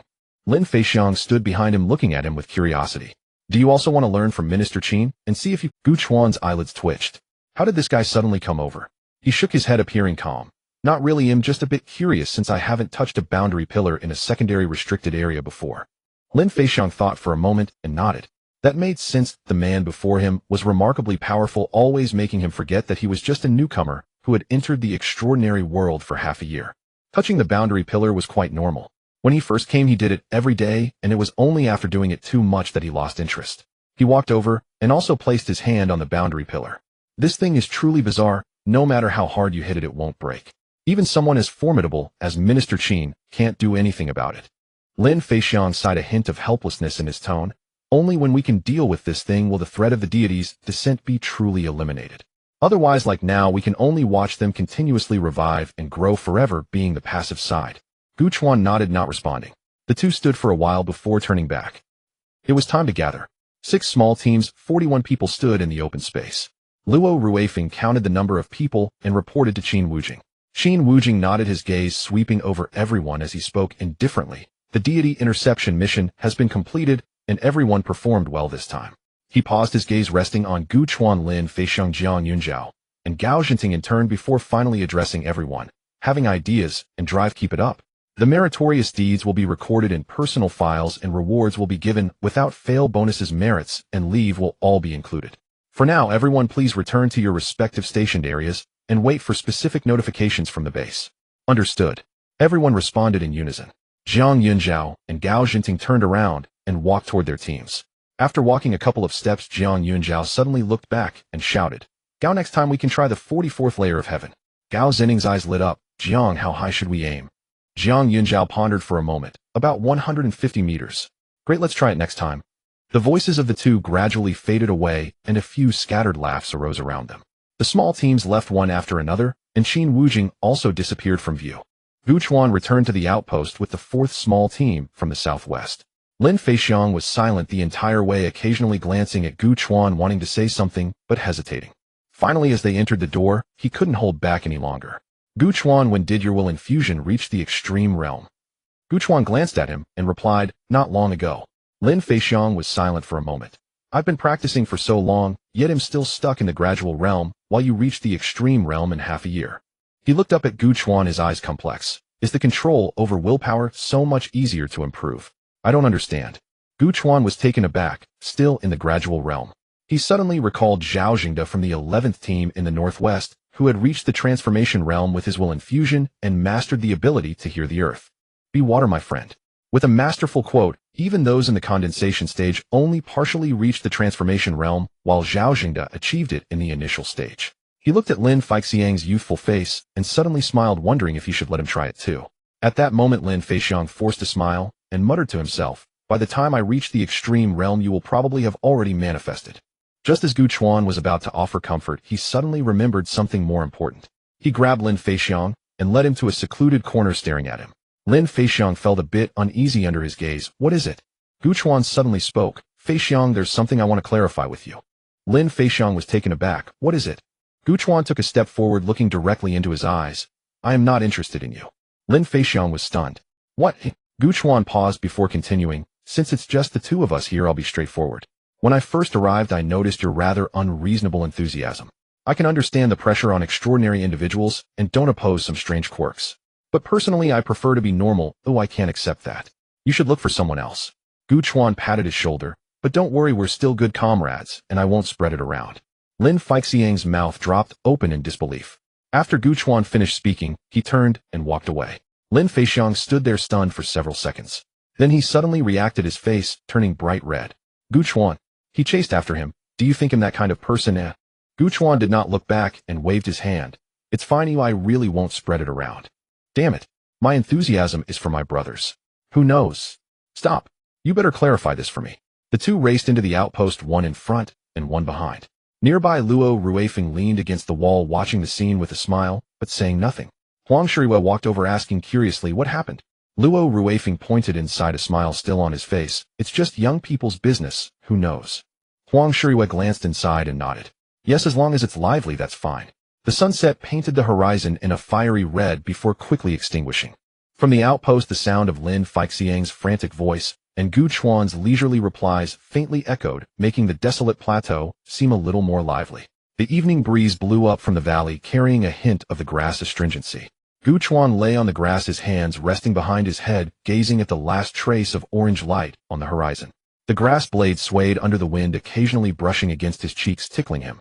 Lin Feixiang lay beside him, mirroring his position. Neither of them spoke. The wind blew, causing the grass to bow down, and then rise again, a cycle repeating endlessly. After a long while, Lin Feixiang suddenly reached out his hand, spreading his fingers towards the sky. Gu Chuan, do you like the wind? Gu Chuan turned his head to look at him. Lin Feixiang's hand swayed slightly in the air, as if trying to catch the invisible breeze. I do, Gu Chuan replied softly. It's unrestrained, free to go wherever it wishes. Lin Feixiang smiled. So the wind represents freedom. I love the feeling of the wind brushing past me, which is why my will is closely tied to the wind. Gu Chuan recalled the battle at Wanyin, that brilliant green sword light that spanned the sky. Riding the wind. Growing stronger in the face of adversity, rising up by harnessing its power. He nodded. I can see that. Lin Feixiang retracted his hand, resting it back behind his head, and gazed at the sky. To be honest, I'm quite envious of you, he suddenly said. You possess such strong talent, achieving the condensed intense stage in just 6 months, completing in half the time it took me over 4 years. Even your will manifestation has reached an extraordinary level, which is something I can only dream of. If you reach my age. He counted on his fingers, a serious expression on his face. You'd probably have already manifested, perhaps even reached the peak of manifestation. Gu Chuan chuckled. What do you mean by my age? You're only 23, right? 24, I started school a year late, Lin Feixiang corrected. Then the way you say it makes it sound like you're already ancient. Lin Feixiang laughed heartily. Among prodigies, every moment counts, so a few years can make a world of difference. After he finished speaking, he turned his head to gaze at the sky. Gu Chuan watched Lin Feixiang, suddenly feeling that something was off with him. He wanted to say something, but didn't know what. A gust of wind suddenly swept in from the depths of the valley. It was stronger and fiercer than before, carrying the unique chill of the plateau. The grass was pressed down to the ground, rustling softly. Lin Feixiang's eyes suddenly moved. Following his gaze, Gu Chuan looked over to see the distant hillside where the wind had lifted up patches of dry grass, swirling tiny seeds into the air. They flew higher and farther, eventually melding into the orange twilight. Lin Feixiang abruptly sat up, staring intently in the direction where the grass had disappeared. The wind. Gu Chuan looked at him. Lin Feixiang turned his head. The hint of melancholy on his face vanished, completely replaced by a vibrant smile. Do you know what makes the wind so powerful? Gu Chuan pondered. Is it its speed? Wrong. Lin Feixiang shook his head. It is its omnipresence. He stood up, facing the distant snowy mountains, spreading his arms wide. It can be gentle, yet it can also be violent. It can lift a leaf delicately, or it can stir up towering waves. The wind rushed in from the valley, causing his clothes to flap wildly. Talent. Lin Feixiang laughed. Your talent is indeed remarkable, but I have my own wind. He turned back to look at Gu Chuan, his eyes sparkling. I, Lin Tianjiao, am not inferior to anyone. Have you heard of the idea of accumulating strength for a late bloom? I belong to that category, he shouted loudly. Gu Chuan remained still, quietly watching him. Lin Feixiang stood up, stating clearly, I will catch up to you. Not just catch up, but I will surpass you, reaching manifestation like Senior Qin standing in the sky, following the wind. And then I will become a sword immortal, one of the rare wind sword immortals. As he spoke, he pointed directly at the sky, his spirit soaring. Gu Chuan looked at his determined eyes, suddenly feeling a similarity between them, both chasing their own goals. He smiled. All right, I'll wait for you. 3 days after the Battle of Wanyin came to an end, Luo Ruifeng stood at the forefront, Huang Shuriwei beside him, followed by several familiar faces. Lin Feixiang and the teammates he had trained and eaten with over the past few days. Gu Chuan, take care, Luo Ruifeng spoke. Gu Chuan nodded. You too. Lin Feixiang squeezed in from behind, his face sincere. Gu Chuan, I have a suggestion. Why don't you just disband your solo team and join our Southwest 4th Squad? It's much more exciting with a group. He patted Gu Chuan on the shoulder, his tone somewhat persuasive. Look, the scenery here is beautiful, the food is good, and the teammates are great. If you come, I can reluctantly let you be the third in command. How about that? Gu Chuan smiled lightly. Actually, like you, I love the wind and cherish my freedom. Moreover, in a solo team, one can't stay in one place for long. We may meet again during the next revival of Wanyin or other support tasks in restricted zones. He shook his head to decline, glancing at Luo Ruifeng and Huang Shuyue, as well as the teammates he had become familiar with over the past few days. The solo team was something he had worked hard to apply for. The base had made an exception to grant him the freedom to act. What does that permission mean? It means he can access the boundary pillars at any time and run around the world to meet different deities. The boundary pillar exploration task had only progressed to 220, and the advancement for the blasphemers was even further away. Staying in one place wouldn't work. He had to leave. He took a step back, looking at the 8 people in front of him, memorizing each of their faces in his heart. Lin Feixiang waved his hand. All right, let's hurry, don't waste time. Gu Chuan laughed. Don't be like that, getting anxious if you can't persuade someone. He turned around, waved his hand, and strode forward. Behind him, 8 people stood there watching his carefree silhouette.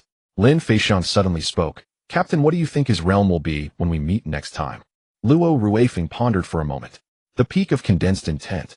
Lin Feixiang was taken aback for a moment, and then laughed. Captain, your progress in will manifestation can only be considered latest-stage condensed intent, right?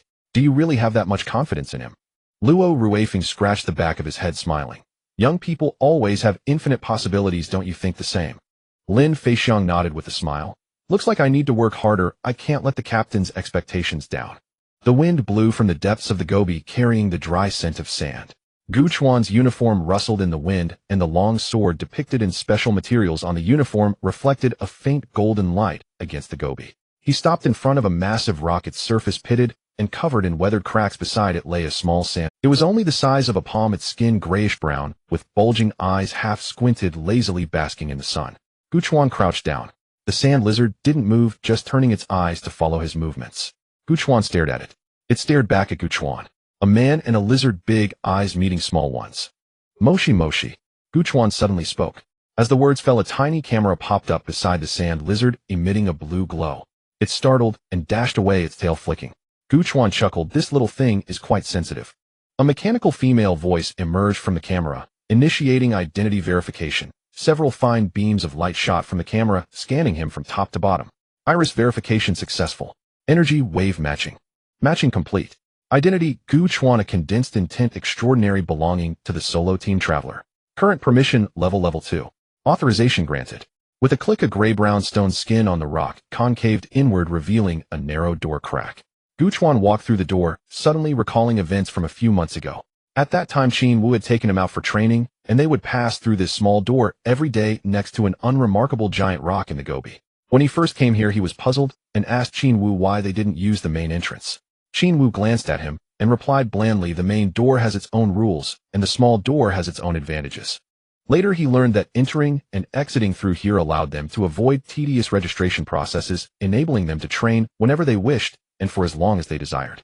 But how long has the new era been, yet they still need to pull carts? What a distortion of humanity, or a decline of morality. Scenes of training, while pulling modified off-road vehicles, flashed through his mind with Qin Wu sitting in the driver's seat, throwing out one sarcastic remark after another. He shook his head and smiled as he stepped through the narrow door. The elevator descended and the rocks behind him slowly closed, returning to their original state. Gu Chuan leaned against the elevator wall and casually brought up the system panel. Host Gu Chuan. Will level 2, 65. Physique level 220. Trait sovereign, the will of a king beyond doubt.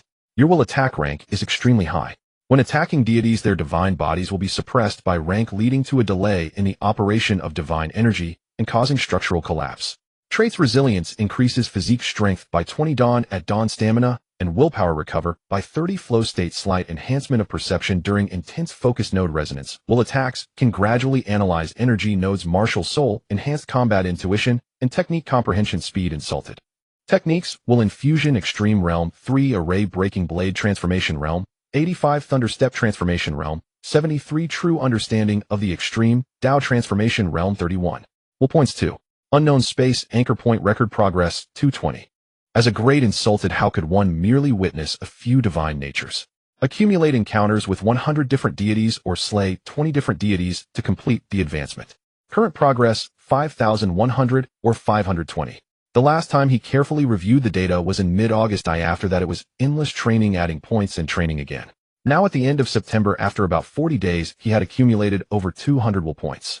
He initially intended to max out his will first to accelerate the refining speed of his source. But as he continued to add points, he discovered a problem. When the gap between will and physique reached 30 points, his body began to feel odd. Aside from a slight headache, even the will attacks generated from his body felt somewhat clumsy and their effects began to diminish. Only after he raised his physique by 10 points did that clumsiness finally vanish. Gu Chuan later understood that it was likely due to the excess will overwhelming his physique, causing these effects. After all, both were parts of his body, and overly distorted development was not good.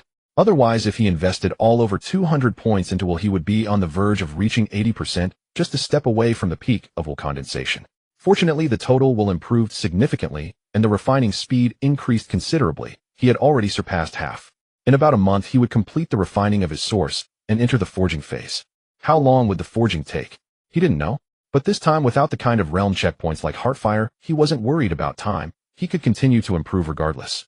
Next, his goal was clear. After a year in the extraordinary world, he aimed to break through manifestation.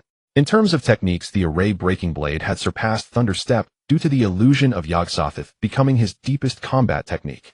The will infusion had already reached the extreme realm in the southeast base. Both the Evening Elephant and Dragon Fist were created through it. This time, upon returning, besides meeting familiar faces, he wanted to spread the dual circulation system he had created. He planned to collaborate with the researchers, as long as they could replicate this path, allowing more people to grasp the threshold of transformation, or even touch the threshold of the extreme realm. That would be truly useful. Ding. The elevator stopped. Gu Chuan put away the panel and walked out. The underground base 200 meters down was a completely different world from the surface. In the corridor, people came and went, some wearing combat suits and others in white lab coats. Gu Chuan passed through several identity recognition doors and turned into the research area. His level 2 clearance was still quite effective. As he arrived in the hall, several young people simultaneously looked up. A female researcher adjusted her glasses and asked a colleague beside her, "Is that him?" "It seems so. Isn't he the one who was lying in bed for 3 weeks after the golden monkey incident?" The voices were kept low, but Gu Chuan heard them clearly. He turned to look at the familiar young faces and recalled the memory.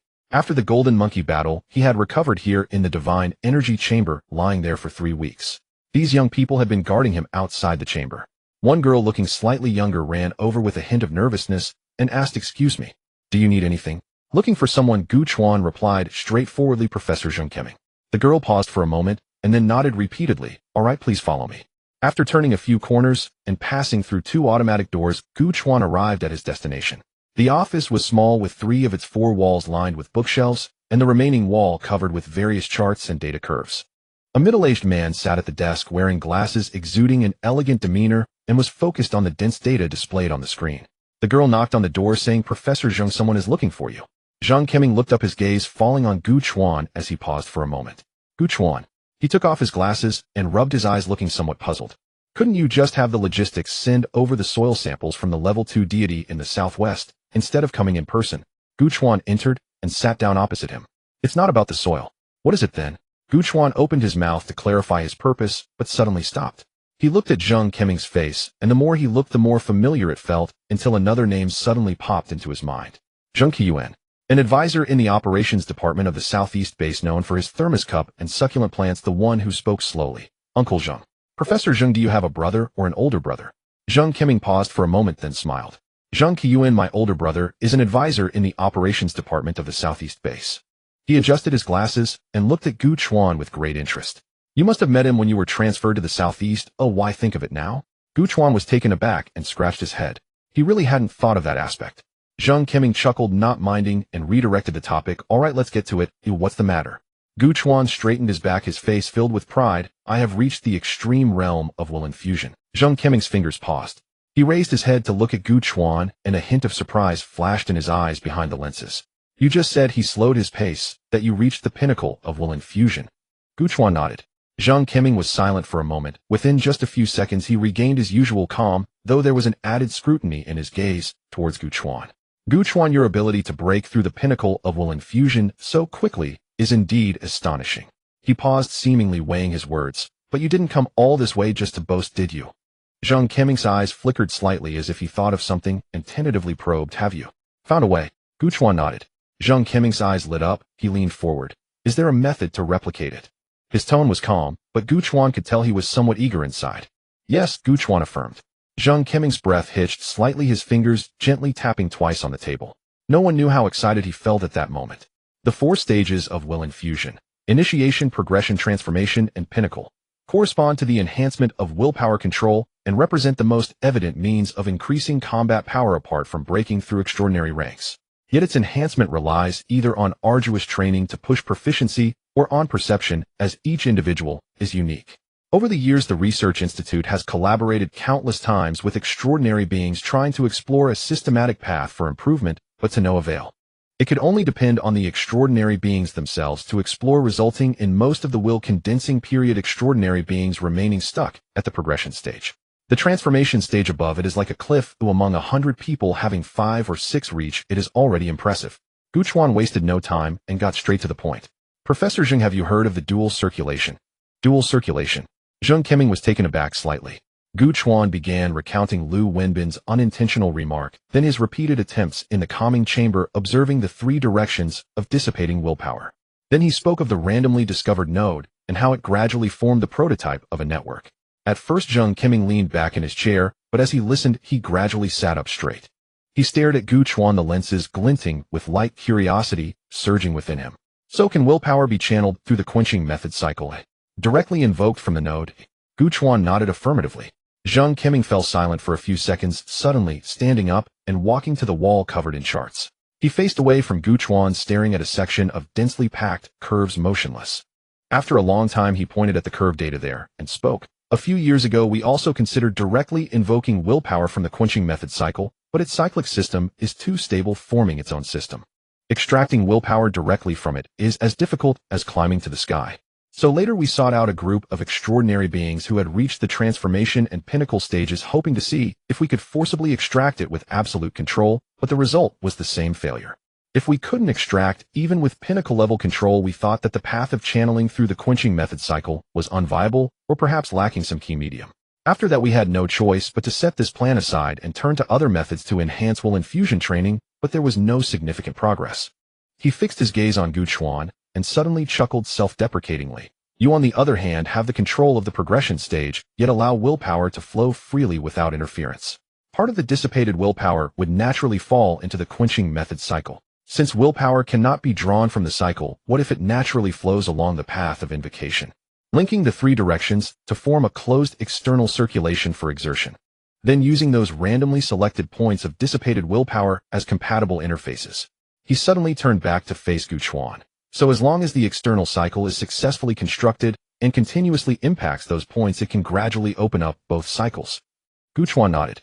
Zheng Keming looked at him incredulous. Gu Chuan, your line of thought is simply that of a genius among geniuses. Gu Chuan felt a bit embarrassed under his gaze. It's not that exaggerated, it just came from countless trials. Countless trials. Zhang Keming repeated, his eyes reflecting a complex expression. Yet some people have tried their entire lives and still couldn't accomplish the research they envisioned. Gu Chuan said nothing. Zhang Keming shook his head, not probing further, returning to the main topic. Are you confident you can replicate it? I have conducted thousands of experiments, Gu Chuan confidently stated. It has stabilized now, and using this system to initiate will infusion is much faster and more efficient than before.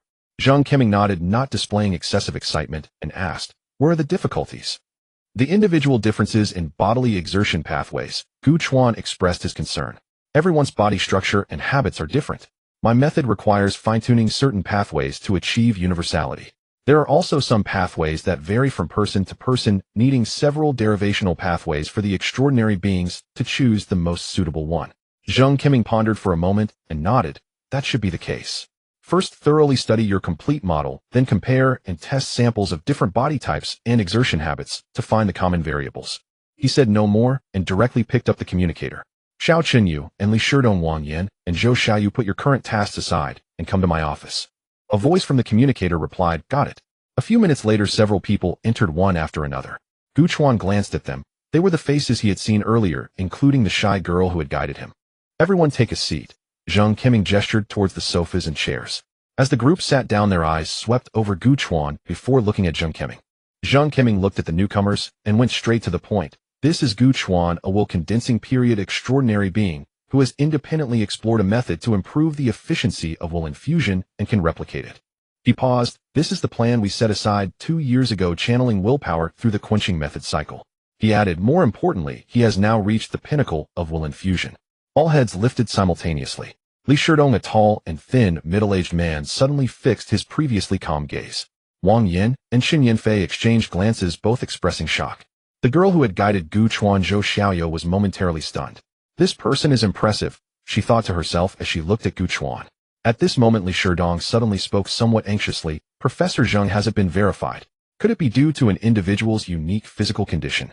Zhang Keming glanced at him. The logical chain is complete. Theoretically, this method can be reproduced. Gu Chuan, please explain what you just said to them again, as detailed as possible. Gu Chuan nodded and began to recount. Several people listened intently, missing not a single moment. Zhou Xiaoyu was the first to ask a question, her eyes filled with a thirst for knowledge devoid of the earlier shyness. Hello, is the node you mentioned earlier fixed or variable? Variable, Gu Chuan replied. Due to the differences in everyone's body structure, the exact position of the node may shift and require self-calibration. Zhou Xiaoyu lowered her head to take notes, and then raised it again. How do we find our own nodes?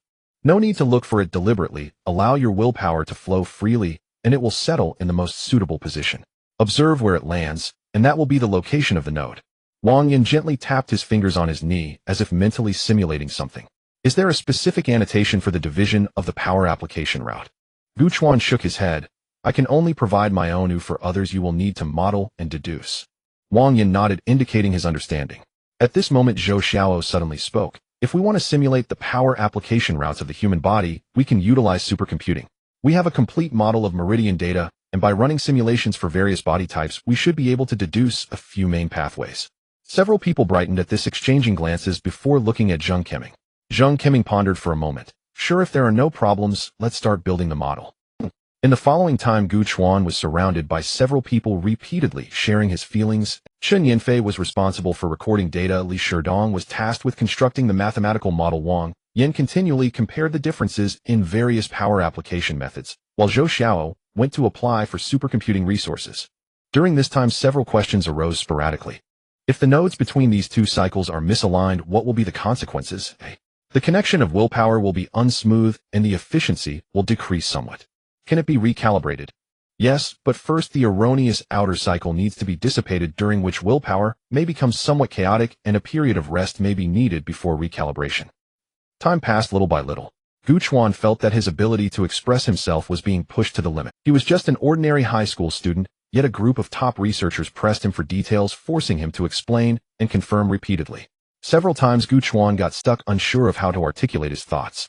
Fortunately, they did not rush him, but instead rephrased their questions, providing examples to help translate his feelings into data. 2 days later, Li Shidong looked up, exhaling a sigh. The first version of the ARM model is ready. Several people gathered around, staring at the intricate lines and nodes on the screen. Zhang Keming also approached, glanced for a few seconds, and nodded. It's good. He turned to Gu Chuan. Next is the testing with extraordinary individuals. Find a few from different stages to see if we can follow this path. The next day in a laboratory at the Research Institute. Constructing a dual cycle. Is this for real? Lee Yongjun's eyes widened, filled with skepticism. He was an extraordinary individual in the initial awakening phase, but his will infusion had been stuck at the gradual stage, which was the position most initial awakening and intent condensation phase individuals were in. Now people at the Research Institute suddenly told him that by constructing a dual cycle structure he had never even heard of, he could enhance his will infusion. Chen Yunfei nodded, her tone confident. New technology has already allowed some extraordinary individuals in the intent condensation phase to reach the extreme realm. At this stage we need more data to improve and promote it. Extreme realm. Lee Yongjun was stunned. This term was something he had only heard in relation to extraordinary individuals in manifestation phase, representing the pinnacle of willpower control, a realm where willpower was wielded masterfully. Now an extraordinary individual in the intent condensation phase had achieved it. His heart raced. If this were true, he would not only be willing to stand for the experiment, but would even do it upside down as a guinea pig. Beside him, a lean, extraordinary individual shot him a sideways glance, a familiar sneer playing on his lips. Oldly, if you're afraid of problems, just say so. Oh, don't block my path to the extreme realm. Lee Yongjun's face darkened. Sun Jianya, if you don't speak, no one will take you for a mute. He turned back, slammed the table, and shouted, "Isn't this just an experiment? Come, feel free to torture me." Sun Jianya was equally unyielding, stepping forward. "Bring it on. Electric burns, whatever pain I'm not." Chen Yunfei covered her face, wondering what kind of people these two training instructors at the base were. She took a deep breath, trying hard to maintain a professional expression. "Two big brothers," she tried to soften her voice. "It's really not as serious as you think." Chen Yunfei began to explain, simplifying Gu Chuan's theory. Allow willpower to flow freely, observe its movement, find the nodes, construct the outer cycle, and then connect it with the quenching method cycle. Lee Yongjun listened, stunned for a few seconds. Is it really that simple? Sun Jianya also fell silent, his earlier bravado slowly turning into embarrassment. He cleared his throat. "Forget what I just said." Chen Yunfei suppressed a laugh and nodded. "Then let's begin."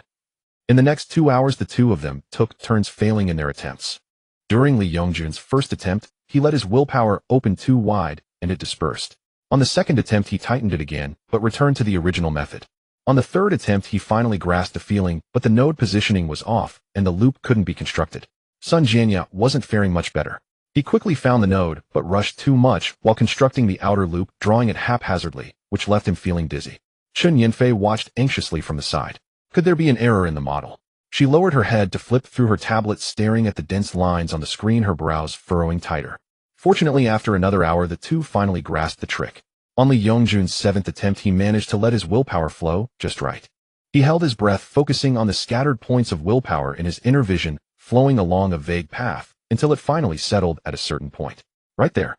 With a slight mental shift, he guided his willpower along that path repeatedly. The path became increasingly clear, ultimately forming a stable channel. It worked. He opened his eyes and tried to mobilize his willpower. A surge of energy erupted from the node closest to his right hand, arriving at least 30% faster than usual. "Wow," he exclaimed. Sun Jianya beside him also opened his eyes, wearing the same expression. They exchanged glances. "It's really faster, and the consumption is a bit lower too," Sun Jianya remarked. Then he raised his head to look at Chen Yunfei. "Beautiful lady, your research institute is doing great this time." Chen Yunfei smiled. "This is just the construction of the arm model. Once the models for other body parts are perfected, we will invite the two of you again for testing." Lee Yongjun nodded repeatedly. "No problem. Call us anytime."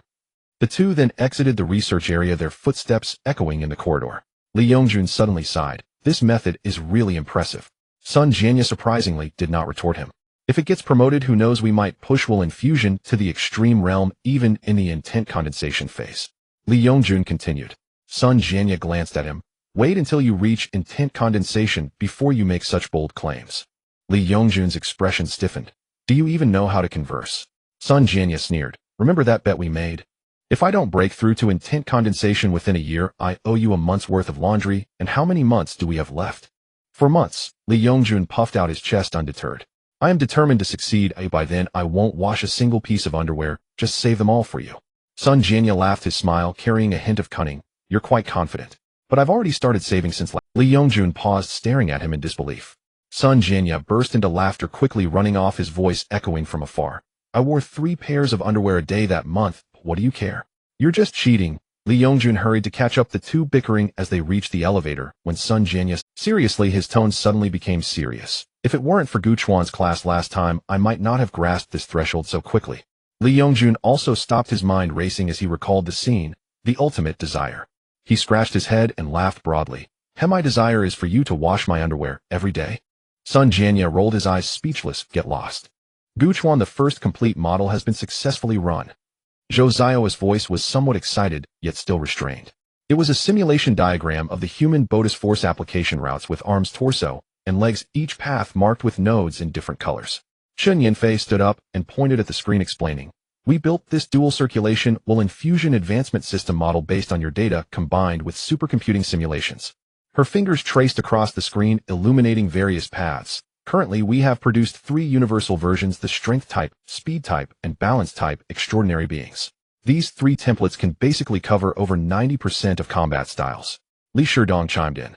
But this is still a draft. Next, we need to find more extraordinary beings for practical testing, collect data, and continue to refine it. Initial awareness, gradual realm, transformation realm. Each stage requires someone to test it. He paused and added, once we have enough samples, we can establish standardized training methods. At that point, this system can truly be promoted. Zheng Qiming leaned back in his chair, looking at Gu Chuan. This process may take some time. Practical testing, adjustments, further testing, more adjustments. Only then can it be officially implemented. So your contributions may take a while to be realized. Gu Chuan nodded after hearing this. As long as it works, the timing doesn't matter.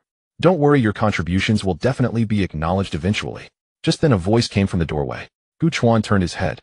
A familiar figure leaned against the doorframe, hands in his pockets, wearing a relaxed smile.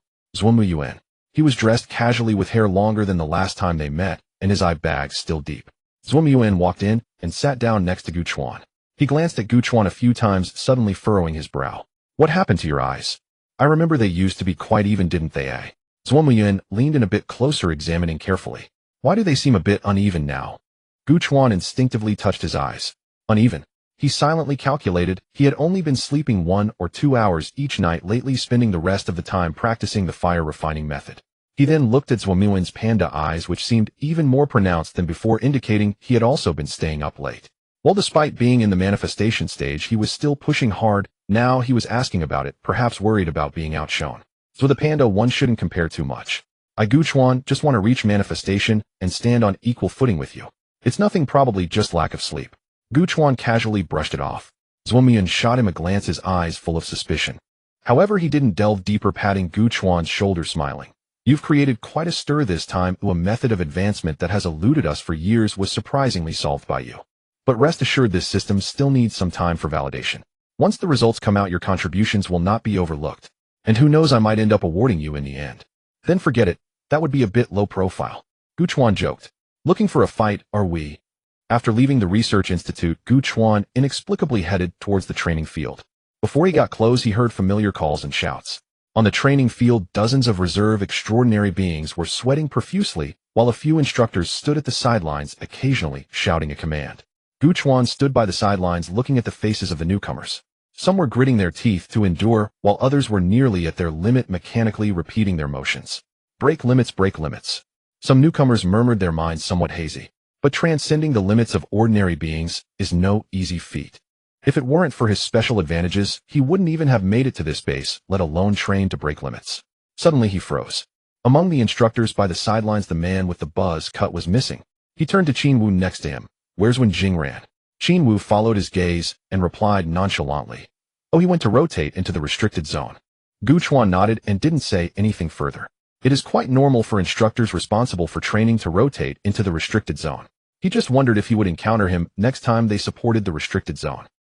On the training field, Ji Tongshan was throwing punches. He was practicing the ultimate true solution of extraordinary combat techniques, but since his willpower hadn't broken through the limits, yet he was only practicing some moves and techniques for applying force. He suddenly turned, integrating his waist and horse stance, and threw out his fists.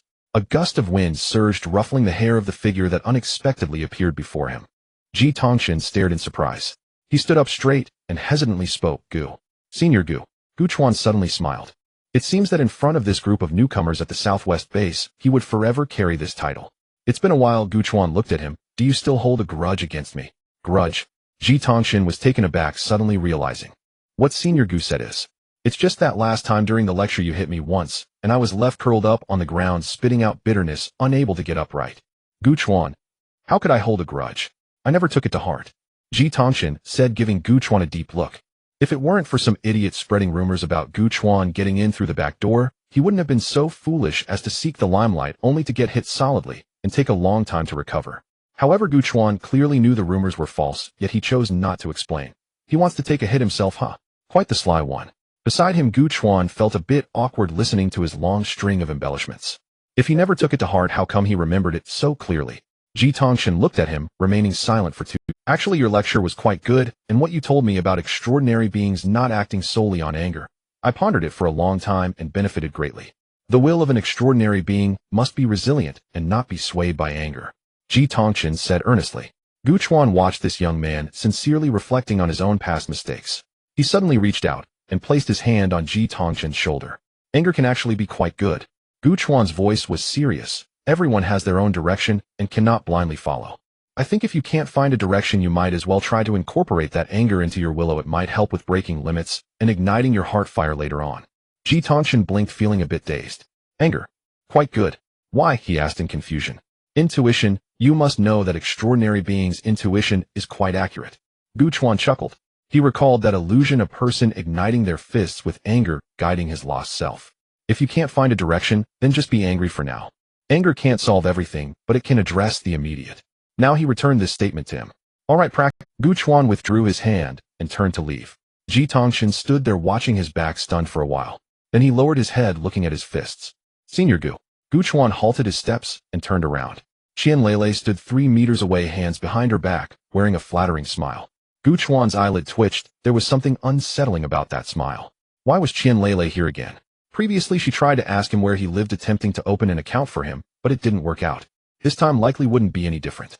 He looked at Qian Lele, sizing up the slightly lively girl. She was about 1.60 meters with a ponytail, and her eyes held a hint of cleverness.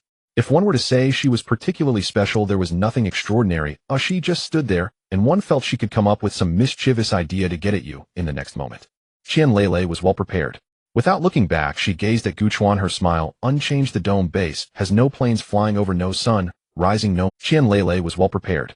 Without looking back, she gazed at Gu Chuan. Her smile unchanged. The dome base has no planes flying over, no sun.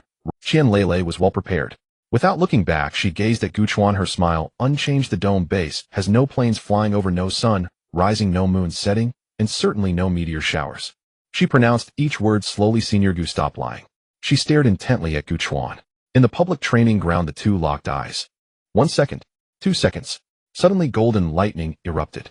Gu Chuan vanished from the far end of the training ground, leaving only a slowly dissipating afterimage in the spot where he had just stood. Qian Lele stood there seemingly petrified. After several seconds, she came to her senses and stomped her foot in frustration. All right.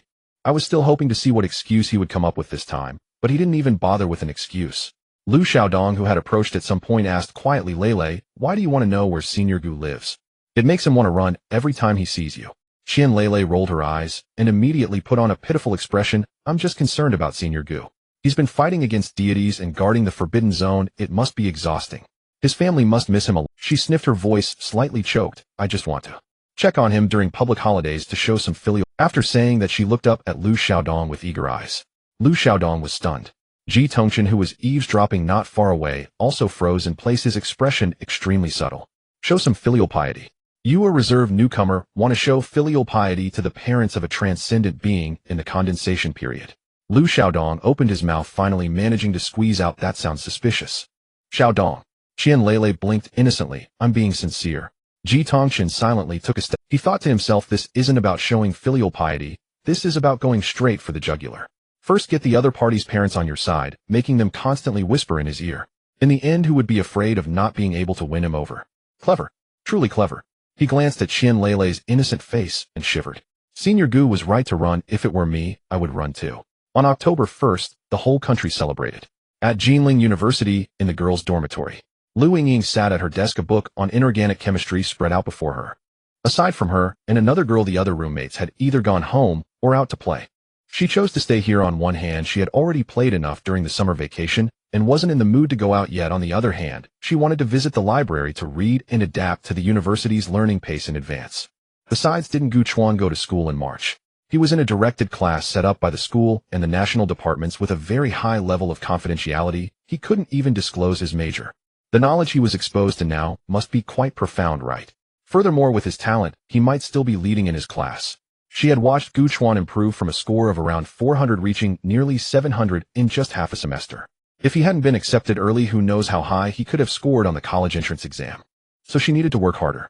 In case one day Gu Chuan casually mentioned some professional knowledge, she didn't want to stand there like an illiterate. At that moment, her phone suddenly vibrated. Lu Yingying opened it. Incomplete. Jade Littling, what are you up to? Lu Yingying was taken aback. Who was this? Until she flipped through the chat history, she finally remembered. Lu Yingying's brows lightly furrowed and her rosy lips unconsciously pouted. It had been so long since they last contacted each other that she almost forgot this name existed. She didn't reply immediately, setting her phone down and picking up a water cup to take a sip. She glanced at her phone again, then put it down, followed by picking up the inorganic chemistry book and flipping through it, but she couldn't focus on a single word. Finally, she leisurely typed, I'm in the dorm, why does the busy Mr. Gu have time to send a message today? After sending it, she set her phone down and continued to flip through her book. The sound of pages turning rustled, yet her lips had unknowingly curled up. It's a bit lonely on a sunny day, and the toys are a bit. Her roommate Zhu Xiling, who was applying a face mask, saw Lu Yingying humming a tune and curiously asked, Yingying, you seem in a good mood. What's making you happy? Is there something to talk about? Lu Yingying paused. Is there? She touched her face, feigning calmness. Perhaps it's the National Day holiday. Naturally, I feel happy. Her roommate looked at her smiley face and suddenly thought of something. She didn't say much more, just turned her head, the corners of her mouth slightly lifting. Lu Yingying didn't notice because her phone vibrated again. Incomplete. Jade, I ordered takeout for you. Please pick it up outside the school. Lu Yingying was stunned. Takeout? Why did he suddenly think of ordering takeout for her? She stared at the screen, her mind spinning in several directions. What could he have ordered? Cake? Milk tea? She typed a reply, deliberately adjusting her tone. I can't accept a favor without merit. How could I let the busy Mr. Gu spend money? On the other side, he replied instantly, it's already ordered. It would be a waste not to eat it. Lu Yingying paused, thinking, well, it's a waste not to eat it, quite domineering. She put away her phone, slipped on her slippers, and walked towards the school gate. She wanted to see what he would order for her. 10 minutes later, Lu Yingying arrived at the takeout spot at the school gate, making 3 laps. After confirming several times, she did not find any takeout with a tail number matching her phone. This person wouldn't have filled in the wrong address, would he? She raised her phone, just about to send a message to Gu Chuan. Lu Yingying. A voice suddenly called from behind her. Lu Yingying turned around sharply. Gu Chuan stood 3 meters away, holding a bouquet of flowers. The sunlight shone from behind, casting a warm golden glow over him. The takeout is here. Ah. Before Gu Chuan could finish his sentence, Lu Yingying let out a strange cry and turned to run. The slippers slapped against the ground, making a pat-pat sound, her retreating figure exceedingly awkward. Gu Chuan, holding the flowers, stood there bewildered. In the dormitory, Lu Yingying slammed the door shut and leaned against it, gasping for breath. Zhu Xiling had just removed her face mask, her face still glistening with moisture, looking at her in surprise. What happened? You look like you just escaped from something. Lu Yingying clutched her chest, her heart racing. After catching her breath, she returned to her desk and sat down. It's nothing, she waved her hand. Then she got up and walked to the wardrobe, rummaging through it to pull out 2 outfits and holding them up in front of her. Xiling, which one do you think looks better on me? Zhu Xiling blinked suspiciously. She rushed back in a hurry and suddenly asked about the outfit's appearance. Looking at Lu Yingying's slightly flushed cheeks, she suddenly understood something. She pressed her lips tightly together, but couldn't help but smile faintly. She walked over, sizing up Lu Yingying, and picked up a light blue dress from her right side. This one, your skin is fair, and blue looks best on you. Lu Yingying took it, comparing it in front of the mirror. Is it too formal? Of course not, Zhu Xiling said, rummaging through a drawer for a curling iron and plugging it in. It's a perfectly normal outfit for a sunny girl. She sat down, and Lu Yingying obediently sat still. The curling iron curled the ends of her hair, and the slight waves softened her appearance. Zhu Xiling also brought out some primer, applying a thin layer on her face and finishing with a light touch of color on her lips. Perfect. She surveyed her work with satisfaction. Lu Yingying stood up, looked in the mirror, and nodded repeatedly. She grabbed her small handbag, getting ready to go out. Wait a minute. Zhu Xiling suddenly called her back, pulling out a small bottle from the drawer and squeezing some milky substance onto her hand. Then she crouched down and applied it to Lu Yingying's ankle. Lu Yingying looked down at her actions, a bit shy. Is this really necessary? Zhu Xiling looked up, a mysterious smile on her face. Not necessarily, some people just like staring at others. Lu Yingying's face flushed. He's just a regular friend. He won't be looking too closely. Right, just a regular friend, I know. After Zhu Xiling finished the last bit, she stood up, turned Lu Yingying around, and sized her up. She patted Lu Yingying's shoulder. What are you still doing? Go out beautifully. You're the best, Xiling. Next time I'll treat you to a meal. I'm off now. Lu Yingying grabbed her things and hurriedly pushed the door open. Footsteps echoed in the corridor. Zhu Xiling moved to the balcony, watching Lu Yingying rush out with her smile. She wanted to run, but was afraid of messing up her hairstyle. Walking slowly made her worry that the other person might wait too long, so her steps were hurried, yet hesitant, like a little rabbit eager to meet someone. She smiled slightly. Turning back, the dormitory felt empty. I am all alone now. Her eyes darted around, suddenly pulling open a drawer and taking out a cylindrical object. At the school gate, Gu Chuan stood in place, holding a bouquet of flowers with many people passing by occasionally. He took out his phone to check, then put it back. Should he send a message to hurry? Would that seem too anxious? Or not send it? What if she couldn't find him? The phone screen flickered on and off. Just then a figure walked out from the school gate. Gu Chuan looked up. A girl holding an umbrella walked out from the light and shadow. She wore a light blue dress, the hem swaying gently in the breeze. Her hair was slightly curled and draped over her shoulders. In white shoes with a small handbag, a hint of red on her lips. Her steps were a bit quick, but as she got closer they slowed down. Gu Chuan suddenly felt his heart skip a beat. Lu Yingying came to a halt in front of him, quickly glancing at him, and then looking away. What's up? Her voice carried a hint of complaint mixed with a playful tone. You didn't say you'd come early. Gu Chuan came back to his senses, clearing his throat. Didn't I say? I brought you some takeout. Lu Yingying glared at him. Is this what you call takeout? Gu Chuan scratched his head, chuckling to himself. Lu Yingying snorted coldly and suddenly handed him the umbrella. Take it. After Gu Chuan took the umbrella, he handed her the flowers. A bunch of bellflowers. The petals were layered, the tender green stems were straight and long, contrasting with the few elegant white flowers. Lu Yingying looked at the flowers, hesitated for 2 seconds, and still accepted them. Why did you suddenly give me flowers? Gu Chuan looked at her and smiled. I thought they suited you, so I got them for you. Oh, Lu Yingying looked up at him, her voice as soft as a mosquito. Do you know the meaning of bellflowers? What? Nothing much. Lu Yingying buried her face in the bouquet, her ears turning red. The midday sun was a bit harsh as the two walked side by side. Lu Yingying found it strange. She had felt hot holding the umbrella when she arrived. But ever since Gu Chuan took the umbrella, she suddenly felt much cooler. She slightly raised her head, looking at the figure beside her. Is it just psychological? On Gu Chuan's side, he held the umbrella as his dual circulatory system quietly operated. A stream of willpower flowed along the umbrella handle, forming a thin barrier above their heads. The quantity was too small to have color, almost invisible. They coalesced together to form a barrier that insulated heat.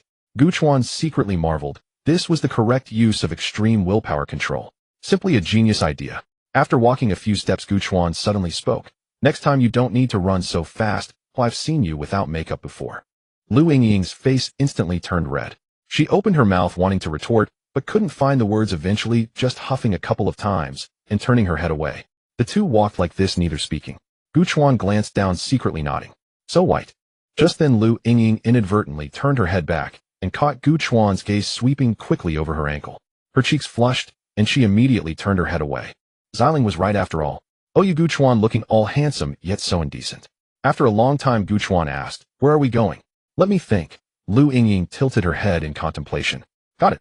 Her eyes lit up with excitement. Where? Gu Chuan asked. Half an hour later. Gu Chuan looked at the facilities before him, silent. The tracks twisted into a few corkscrews above, with red and green trains whistling down, leaving behind a trail of screams. Are we playing this? Lu Yingying looked up at the train diving from the highest point, her eyes filled with anticipation. Yes, I've never played this before, so it's perfect to try today. Gu Chuan hesitated for a moment, then suddenly pointed to the distance. A huge pirate ship slowly rose, and then slowly fell, resembling a giant cradle. There are quite a few people in line for the roller coaster right now. Why not sit on that first to get used to it? He wasn't scared, but he had read posts saying roller coasters were quite scary. If she hadn't ridden one before, it would be better to experience other attractions, first step by step. Otherwise, after riding the roller coaster, she might not dare to try the other higher attractions.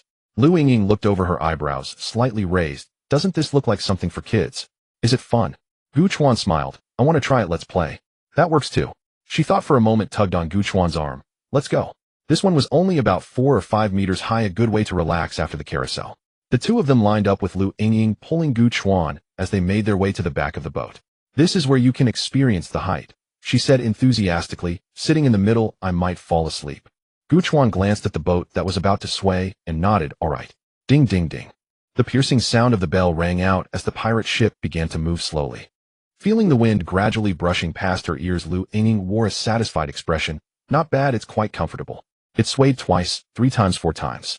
As the ship swayed higher and higher, Lu Yingying's expression gradually became rigid. She instinctively clutched Gu Chuan's arm, feeling that something was amiss.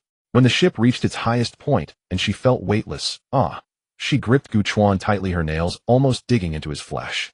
Gu Chuan raised an eyebrow, simply watching her without pulling away. The 2 long minutes felt endless as the ship swung round and round at a great height, and Lu Yingying's cries became a bit hoarse. Finally, the ship stopped. Lu Yingying took a while to recover before lifting her face. Gu Chuan suppressed a laugh beside her, still feel comfortable. She shot him a glare through her fingers, falling silent.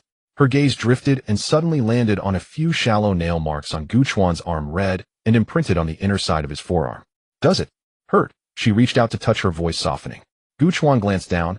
It's fine, it doesn't. Lu Yingying pressed her lips together, glanced at the marks again, and said softly, I'm sorry. Really, it's fine. Gu Chuan moved his arm. Want to ride the roller coaster again? Lu Yingying shook her head vigorously. Not going to ride it again. I won't do it even if I die. The 2 of them strolled around the amusement park, not touching a single thrilling attraction. They just stood below, looking up at others, screaming their hearts out above, and both of them laughed together. Look at that person. Lu Yingying pointed at a roller coaster upside down on the track. I remember he was pretty smug before going up, but now his face is pale. Gu Chuan followed her finger's direction and nodded. It really is just like someone. Suddenly he felt a tightness around his waist, and his eyebrows involuntarily knitted together. Seeing the furious expression on someone's face, he twitched his lips. Just kidding. Lu Yingying huffed, releasing her grip, and walked ahead with her hands behind her back. They then enjoyed a few gentler rides. The carousel bumper cars and those spinning teacups. Lu Yingying laughed, her eyes crescent-shaped, while Gu Chuan sat beside her watching her smile. The sky gradually darkened, and the lights in the amusement park lit up one by one. Finally, the 2 stopped beneath the Ferris wheel. How about riding this? Gu Chuan asked. Lu Yingying looked up and nodded. The Ferris wheel began to ascend slowly. The lights of the entire amusement park spread out beneath them, resembling a joyful galaxy. Lu Yingying leaned against the window, gazing at the night scenery outside, her eyelashes glimmering like they were coated in a layer of crushed gold. Suddenly, the Ferris wheel shook slightly. Lu Yingying was startled and instinctively hugged Gu Chuan's arm. Why is this Ferris wheel shaking? It's not stable at all. Gu Chuan chuckled, simply placing his hand over hers. The Ferris wheel continued to rise, shaking slightly a couple more times. Lu Yingying's grip tightened, and she pressed closer to him. I'm never riding a Ferris wheel again. Her voice echoed in the small space.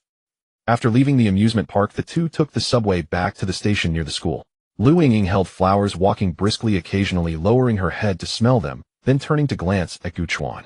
As they reached the school gate, a figure emerged from a nearby shop. Zhu Xiling was holding a bag of snacks, and upon seeing them, she froze for a moment. Then a meaningful smile curved her lips as her gaze darted back and forth between the 2. Lu Yingying's face turned red, pretending she didn't see, and quickened her pace.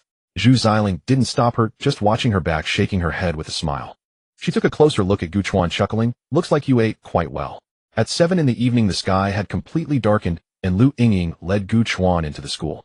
The streetlights in the campus lit up, casting a dim yellow light on the pathway. The 2 walked to the lakeside. The lake was illuminated with lights glowing in circles, reflecting in the water like shattered stars. Is this the lake you mentioned before? Gu Chuan asked. Yes, isn't it beautiful? Gu Chuan nodded. The 2 strolled slowly along the lakeside, the wind blowing from the water, carrying a hint of coolness. Reaching a relatively quiet spot, Gu Chuan suddenly stopped, looking at her earnestly. What's wrong? Lu Yingying looked up at him, feeling inexplicably nervous. There weren't many people around, he wasn't thinking of. Gu Chuan looked at her, leaning closer. Lu Yingying's heart raced as she stared into his eyes, remaining perfectly still. Why aren't you closing your eyes? Gu Chuan's breath brushed against her face, and she could feel the warmth. What? Should I close my eyes? Lu Yingying's mind went blank. Suddenly, Gu Chuan laughed, pulling a small box from his pocket and handing it to her. Lu Yingying looked astonished. What is it? Open it and see. Lu Yingying took the box carefully. What? Should I close my eyes? Lu Yingying's mind went blank. Suddenly, Gu Chuan laughed, pulling a small box from his pocket and handing it to her. When did you buy this? Gu Chuan didn't answer. Try it on. Lu Yingying lowered her head, took the chain out of the box, and carefully put it on. The star pendant fell just below her collarbone, twinkling. She looked up at Gu Chuan, her eyes filled with anticipation. Gu Chuan looked at her seriously and said, "It looks good." Lu Yingying smiled, turning her face away, pretending to admire the lights on the lake. But her ears turned red, betraying her. The 2 walked around the lake, preparing to head back to the entrance of Lu Yingying's dorm. On the way, a few girls were chatting, their laughter drifting over intermittently. They glanced at the flowers in Gu Chuan and Lu Yingying's hands, their eyes scanning over the 2. Lu Yingying felt a bit nervous, her fingers twisting around the wrapping paper of the bouquet, going around in circles. Suddenly, a warm hand landed on her shoulder, gently patting her. Her heart suddenly settled. They walked in silence until they reached the gate of the dormitory, where she suddenly stopped and squatted down. Yuanbao. A little dog lay nearby, small and thin with gray fur, looking like a little gray ball. Seeing Lu Yingying, its tail immediately wagged, rubbing against her. "Is this one of yours?" Gu Chuan asked. Lu Yingying shook her head. "No, but my roommate and I often feed it. Xiling even has a lot of sausages stored in the drawer just for it." She patted the little dog's head, and the little fellow squinted in comfort, extending its tongue to lick her palm. "Xiling must have fed it today." Lu Yingying looked down. Look, there's still sausage residue at the corners of its mouth. Gu Chuan squatted down too, reaching out to pat its head. The little dog turned to look at him, not shying away. "Little fellow not afraid of strangers at all," Gu Chuan chuckled. But suddenly his hand froze in place. Lu Yingying looked puzzled. "What's wrong?" Gu Chuan didn't answer. He just stared at the little dog in front of him. Suddenly, a golden light flickered in the dog's eyes. The night was dark, and a normal person would assume the golden light was just the reflection of the dog's retina. But Gu Chuan knew very well that the light was not a reflection but the light of divinity. Gu Chuan's hand hovered in midair. Lu Yingying was still petting the little dog, mumbling continuously, "Is Yuanbao being good today? Have you gotten into a fight with other dogs? But you're so small you shouldn't cause trouble. However, Yuanbao, even a small dog can be fierce. If you get bullied, don't be afraid, just come find me and Xiling, and we'll back you up." The little dog wagged its tail like a tiny fan, rubbing its head against Lu Yingying's palm. The golden light in its eyes flashed by like an illusion. Now looking again, it was just an ordinary stray dog, its dark, bright eyes clear and innocent. Gu Chuan stared at it for several seconds. How could divine energy possibly appear in a dog? Although the boundary pillar was rooted in the forbidden zone, it constantly released strands of divine energy to the outside world. Even Gu Chuan could feel the faint divine aura lingering in the air. Yet this little dog contained a highly condensed divine energy, as if a deity had descended. But it seemed normal without the indifferent gaze of divine presence. Was it affected by divine energy? No, there were no unusual reactions. There were no signs of losing control or madness, as if that energy naturally belonged to it. It should be known that the corruption from deities was indiscriminate. All sentient beings, whether humans or animals, could not escape. Yet the dog before him was gentle and affectionate, its tail wagging happily, looking nothing like a corrupted creature. "Gu Chuan." Lu Yingying's voice was filled with concern. "What's wrong? You've been acting a bit strange since just now." Gu Chuan came back to his senses, taking a deep breath. "How long have you been with Yuanbao?" "About 2 weeks. Lu Yingying replied, somewhat confused, but seriously. "I found him with Xiling. It was raining that day, he was shivering here, and we fed him a sausage. Then he started waiting here every day." 2 weeks. Gu Chuan frowned slightly. Having been in contact for so long, could there be divine energy hidden within her? Could there be some unknown danger? He suddenly grabbed her hand. Lu Yingying was taken aback. A thread of willpower extended from Gu Chuan's palm, cautiously entering her body, slowly navigating through her meridians. Willpower and divine energy are natural enemies. As long as willpower appears within Lu Yingying, any hidden divine energy would be forced out, consuming each other until one side dissipates.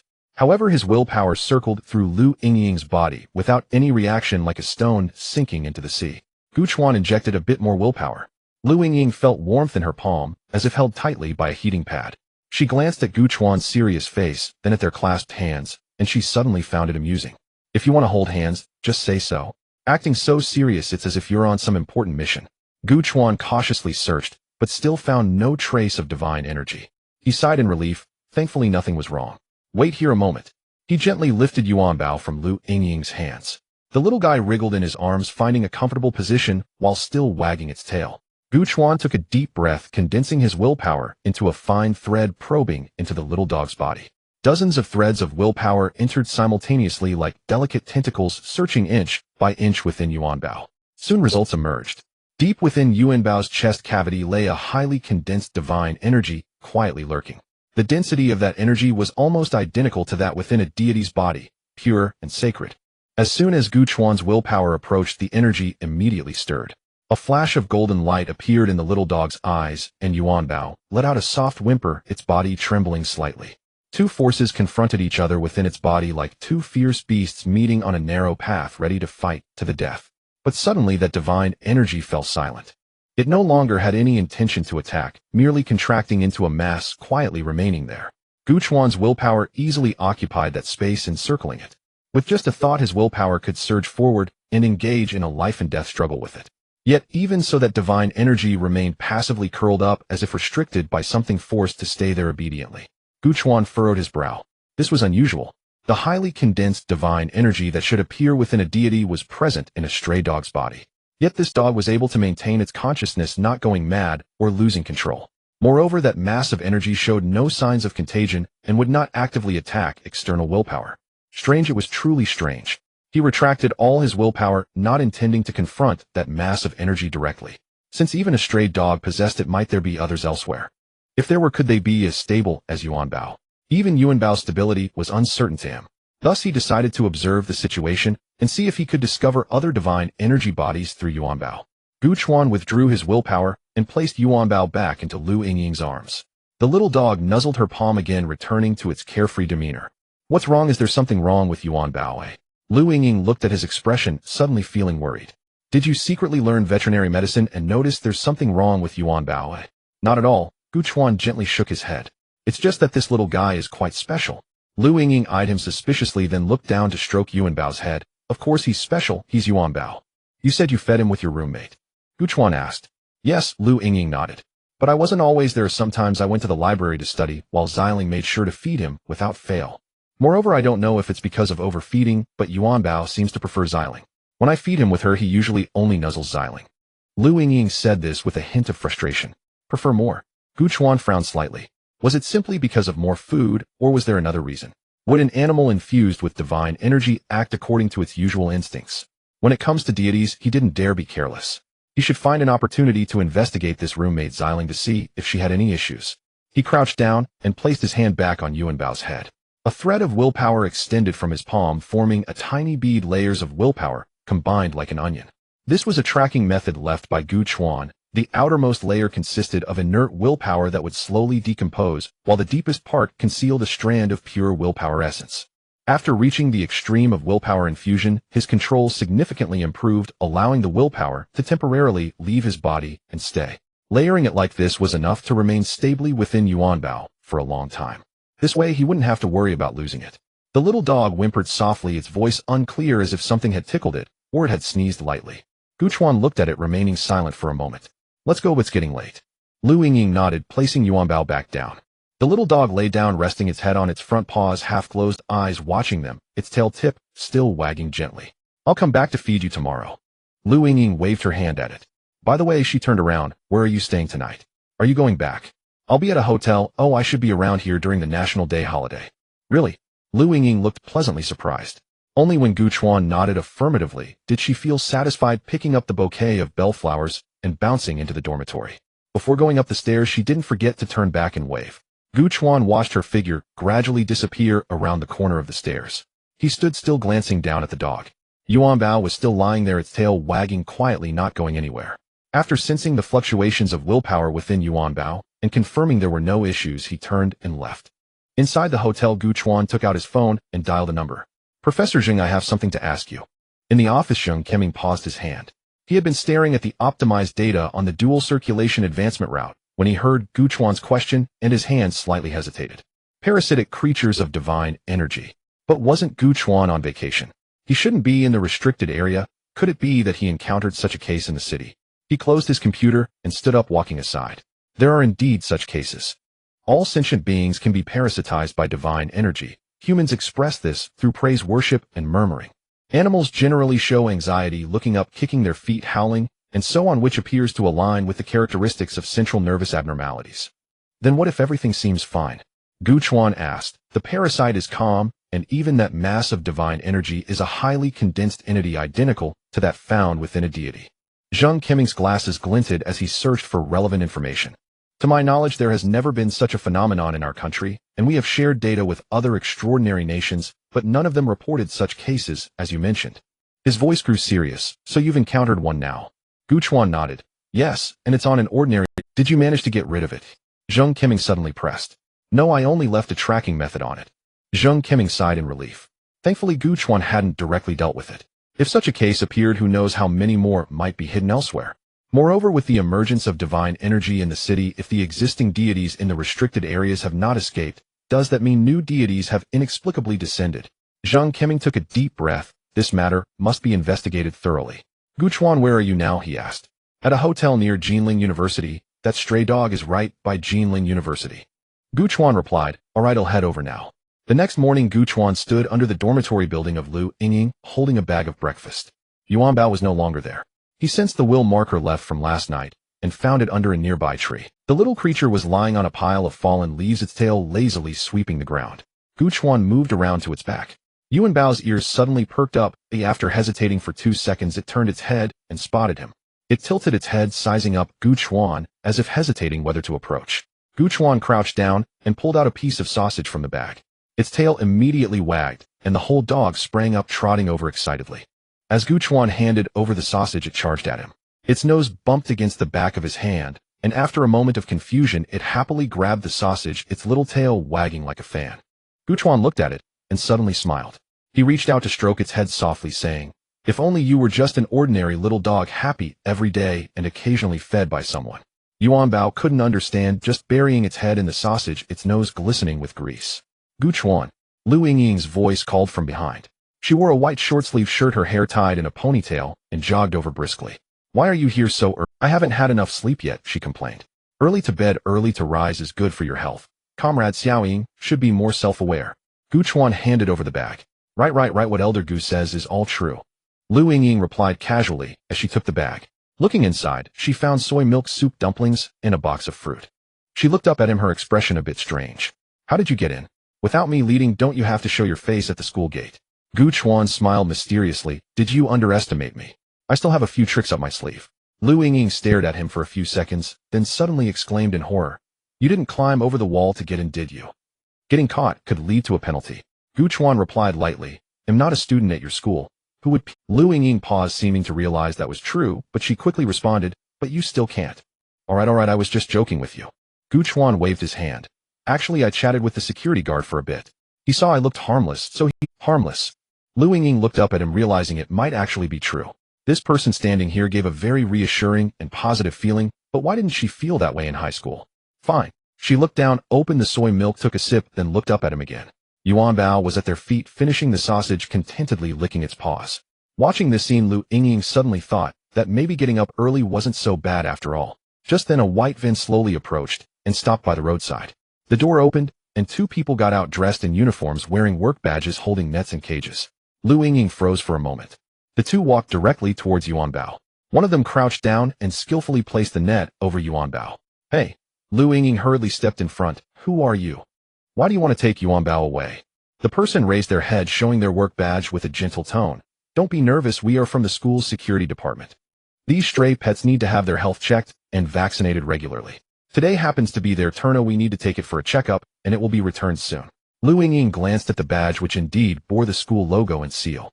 But she hesitated. Gu Chuan patted her on the shoulder. Don't worry, it's not like they would sneak in to steal dogs. Let them check Yuan Bao. Oh, it's for the best. Hearing this, Lu Yingying had to nod and stepped back a bit. Yuan Bao was gently placed into the cage, seemingly not yet realizing what was happening, just tilting its head to look at them through the gaps in the cage. Gu Chuan stood nearby, watching as the 2 lifted the cage onto the van. He suddenly spoke. Coming over this early, besides delivering breakfast, there's something else I need to tell you. Lu Yingying turned her head. What is it? The mentor assigned some tasks temporarily, Gu Chuan said with a hint of apology in his tone. I probably need to stay at the hotel to complete them today, and might not be able to come over. He'll contact you later. Lu Yingying blinked. Then you can come to the library. Oh, we can study together. Gu Chuan hesitated for a moment. The project isn't very suitable to do outside. Lu Yingying replied with an oh, nodding her head, her voice lowering. Alright, since Yuan Bao is taken away today, and you're not coming, I guess I'll be alone today.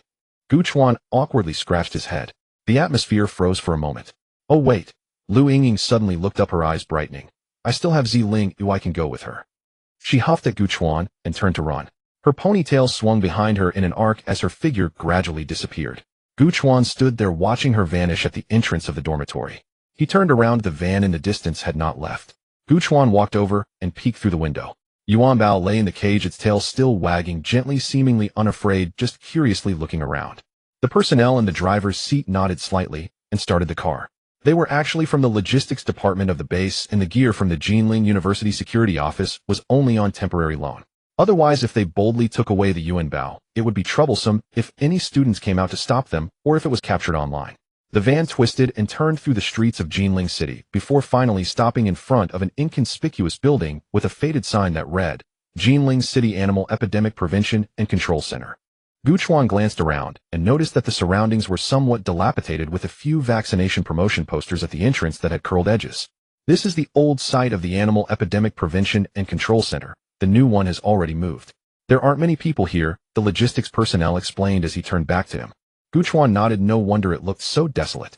A few people followed him inside, passing through a corridor and finally entering a small room filled with several instruments with incomprehensible curves dancing across the screens. Gu Chuan. Zhang Qiming poked his head out from behind the instruments.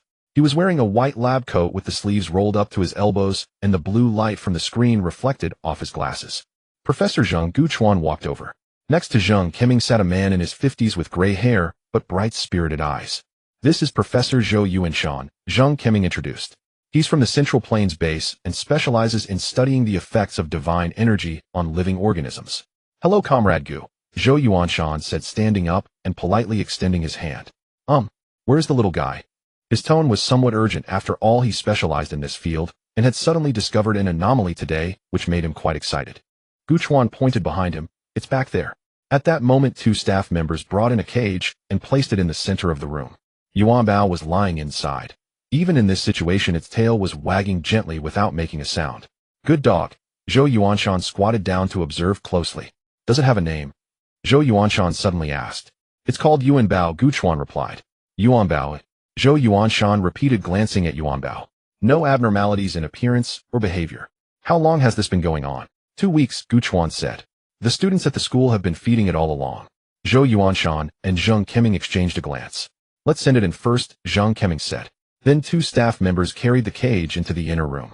Zhou Yuanshan followed behind, took 2 steps, and suddenly stopped. Qiming, let's put on level 3 protective suits. We might stimulate the divine energy fluctuations. After all, we are not extraordinary beings and may be affected. Zhang Qiming nodded. He hadn't intended to go in directly. The two changed into protective suits and entered the inner room. Afterward, Gu Chuan saw Yuan Bao being placed into a transparent testing chamber covered with small electrode pads. It seemed a bit uneasy but soon settled down under the effects of the anesthetic. Gu Chuan stepped back and sat down in a chair outside. Letting professionals handle the specialized matters, he quietly waited. He took out his phone, and just as he was about to send a message to Lu Yingying, he thought better of it and put it back. He didn't know if there would be any other matters to deal with later. If he sent a message and then disappeared again, that would be too excessive. After waiting for more than 10 minutes, Zhang Qiming and Zhou Yuanshan finally came out, both removing their masks with serious expressions. Indeed, there is highly condensed divine energy with a density almost identical to that within a deity's body. He turned to look at Gu Chuan. You previously mentioned that the divine energy within it does not actively attack your willpower. Yes, Gu Chuan nodded. When my willpower entered, it just curled up without resisting. Zhang Qiming frowned slightly, a contemplative look in his eyes. Zhou Yuanshan added from the side. The energy fluctuations are stable without any signs of dispersal.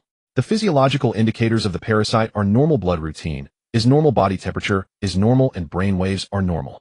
This is completely different from the divine energy parasites I have studied before. It's truly incredible. By the end of his statement, his voice trembled slightly with excitement. Zhang Qiming fell silent for a moment, looking at Gu Chuan. We have already stripped a trace of divine energy from Yuan Bao's body, but the existing divine energy database is not comprehensive enough. A more precise comparison requires sending it back to the base for in-depth analysis. So whether it is an already recorded deity or a newly born deity is still uncertain and will require some time to confirm. Gu Chuan, didn't you leave a tracking method on it? During this time, we might need your help to keep an eye on this dog to see what animals it interacts with or where it goes in order to find a second case of divine energy parasitism. Gu Chuan nodded and smiled. So now I'm a little dog investigator. Zhang Qiming was momentarily taken aback and then smiled back. It seems so at the moment. All right, it's settled then. If you need anything, the logistics department will fully cooperate with you. As for extraordinary support, it should be arranged very soon. You can take Yuan Bao back now. Professor Yuanshan and I need to hurry and send the samples back to the base. We will inform you the moment we have results. No problem, Gu Chuan nodded in agreement. At Jinling University, in the girls' dormitory building B, Lu Yingying organized the items on the table, then stuffed her inorganic chemistry textbook into a canvas bag, not forgetting her pencil case and headphones. Zhu Xiling lay on the bed, poking her head out. Yingying, are you going to the library? Yes, Lu Yingying said, slinging the canvas bag over her shoulder. Why aren't you going out to play today? Zhu Xiling turned over with a curious expression. Yesterday it was flowers, today it's breakfast. I thought you would continue the sweetness today. Lu Yingying paused for a moment. He has something to do today and can't come. Something to do and can't come. Zhu Xiling wrinkled her nose. What's wrong with this guy? It's a rare vacation and it barely adds up to a day. Lu Yingying hurriedly explained. No, his situation is a bit special and he has many matters to handle. Alright, I haven't said anything yet, and you're already defending him. Zhu Xiling watched her tidy up, suddenly leaning over. But it's barely been a month since school started. He shouldn't be from our school, right? Is he a former high school classmate? Lu Yingying's movements slowed, her gaze a bit distracted. Seeing her expression, Zhu Xiling immediately understood, waved her hand and laughed. Got it. Lu Yingying felt a bit embarrassed and quickly changed the subject. Xiling, do you want to go to the library with me? No need for that. Zhu Xiling got up from the bed. I want to go out for a stroll later. You go by yourself, and I'll accompany you next time. Alright then. Lu Yingying felt a bit disappointed, gulped down a big mouthful of water, slung the canvas bag over her back, and pushed the door out alone. Zhu Xiling watched her lonely figure and sighed. A lonely little wife. But what's so good about being in a relationship? I'm not interested. Being alone is much more comfortable. Ooh, I can do whatever I want without reporting my whereabouts. Just eat and drink, and if I run out of money, I'll just owe it. Oh, I'm off to see my adorable Yuanbao now. Zhu Xiling pulled out a few sausages from the drawer, stuffed them into her pocket, and left with her backpack. Zhu Xiling walked down the stairs, but she did not see Yuanbao in its usual spot. She frowned slightly and searched around several familiar places, under the tree, in the bushes, by the walkway. Still there was no sign of Yuanbao. Yuanbao, as she called out. There was no response. She circled around the area again, yet found nothing. Maybe it ran off to play somewhere. Zhu Xiling thought to herself. Just as she stood up and was about to give up, a sudden puffing sound came from behind. She turned her head and saw Yuanbao running towards her with its short legs, ears flapping, and tail wagging. Yuanbao. Zhu Xiling squatted down and picked it up. Where have you been? I've been looking for you for a long time. Yuanbao burrowed into her arms, sticking out its tongue to lick her fingers, making soft cooing sounds. Zhu Xiling rubbed its head and took out a sausage from her pocket, unwrapping it and holding it to Yuanbao's mouth. Are you starving? Where did you run off to? Yuanbao bit down on the sausage and devoured it without looking up, its nose glistening with grease. Zhu Xiling couldn't help but laugh at its gluttonous appearance. Slow down. No one is competing with you here. Not far away, Gu Chuan silently observed this scene. But suddenly, as if sensing something, his brows furrowed. Within Yuanbao, the thread of wool he had left behind was keenly aware of the surge of divine energy next door, churning deep within Yuanbao's chest, as if awakened by something. Gu Chuan's heart tightened. If that energy were to explode, everyone nearby could become mindless idiots. He quickly approached his powerful wool, already coiling in his palm, ready to strike. However, as he got closer, he found Yuanbao behaving normally. It lay in Zhu Xiling's arms, its tail wagging happily, though its eyes occasionally flashed with a hint of golden light. If it weren't for the clear sensation of trembling from the wool left in its body, he would have thought everything was normal. Gu Chuan stopped a few steps away, observing the girl before him. She wore a loose sweatshirt, her hair casually tied back, with little makeup on her face, looking fresh and clean. She was bowing her head, gently scratching Yuanbao's chin with her fingers, a smile on her lips and softness in her gaze. It was a friendly scene featuring a girl who appeared very gentle. But Gu Chuan couldn't understand why that group of divine energy, which could even ignore his will, surged so violently when this girl was near. It felt like a longing of some sort. Like a beast trapped in a cage, suddenly catching the scent of prey. Gu Chuan silently watched, not saying a word. Yuanbao suddenly barked a few times, poking its head out of Zhu Xiling's arms and looking in his direction. Zhu Xiling followed its gaze and turned around, momentarily stunned. She blinked and recognized Gu Chuan. Isn't he Lu Yingying's old acquaintance? Lu Yingying said he wouldn't come today, so why is he suddenly here? Could it be that he wants to surprise her? She smiled and waved her hand, teasingly saying, "Hello, I'm Zhu Xiling, Lu Yingying's roommate." Gu Chuan nodded. "Hello, I'm Gu Chuan, Lu Yingying's." He suddenly paused, thinking carefully that he and Lu Yingying didn't seem to have a definite relationship, they just coexisted naturally. Seeing his reaction, Zhu Xiling didn't ask further. Lu Yingying had blushed so much that day it was likely they were almost together. She tilted her head. "You came to find Yingying, right?" She went to the library. "If you want to surprise her, you can wait for her at the cafeteria road at 8 o'clock. She usually studies until 8 and then goes to eat. If you show up, then you'll definitely startle her." Gu Chuan smiled. "All right, thank you." Zhu Xiling waved her hand. "No need to thank me. She had invited me to the library today, but I didn't go. She must be quite disappointed. But your plan is clever, showing up to accompany her when she feels the most down and lonely." She smiled meaningfully. "Not simple, huh?" Gu Chuan didn't refute, just smiled, his gaze returning to Yuanbao. "This dog is quite cute, isn't it? You think so too?" Zhu Xiling's eyes lit up, her tone filled with excitement, as if she had found a kindred spirit. Yuanbao is not only cute, but also super well-behaved. As she spoke, she lowered her head to pet Yuanbao's head. Yuanbao immediately tilted its head back, emitting soft cooing sounds. Gu Chuan's gaze slightly froze. The divine energy within Yuanbao boiled even more fiercely, yet it remained tightly restrained at the edge, not spilling out in the slightest. Gu Chuan suddenly had a strange idea.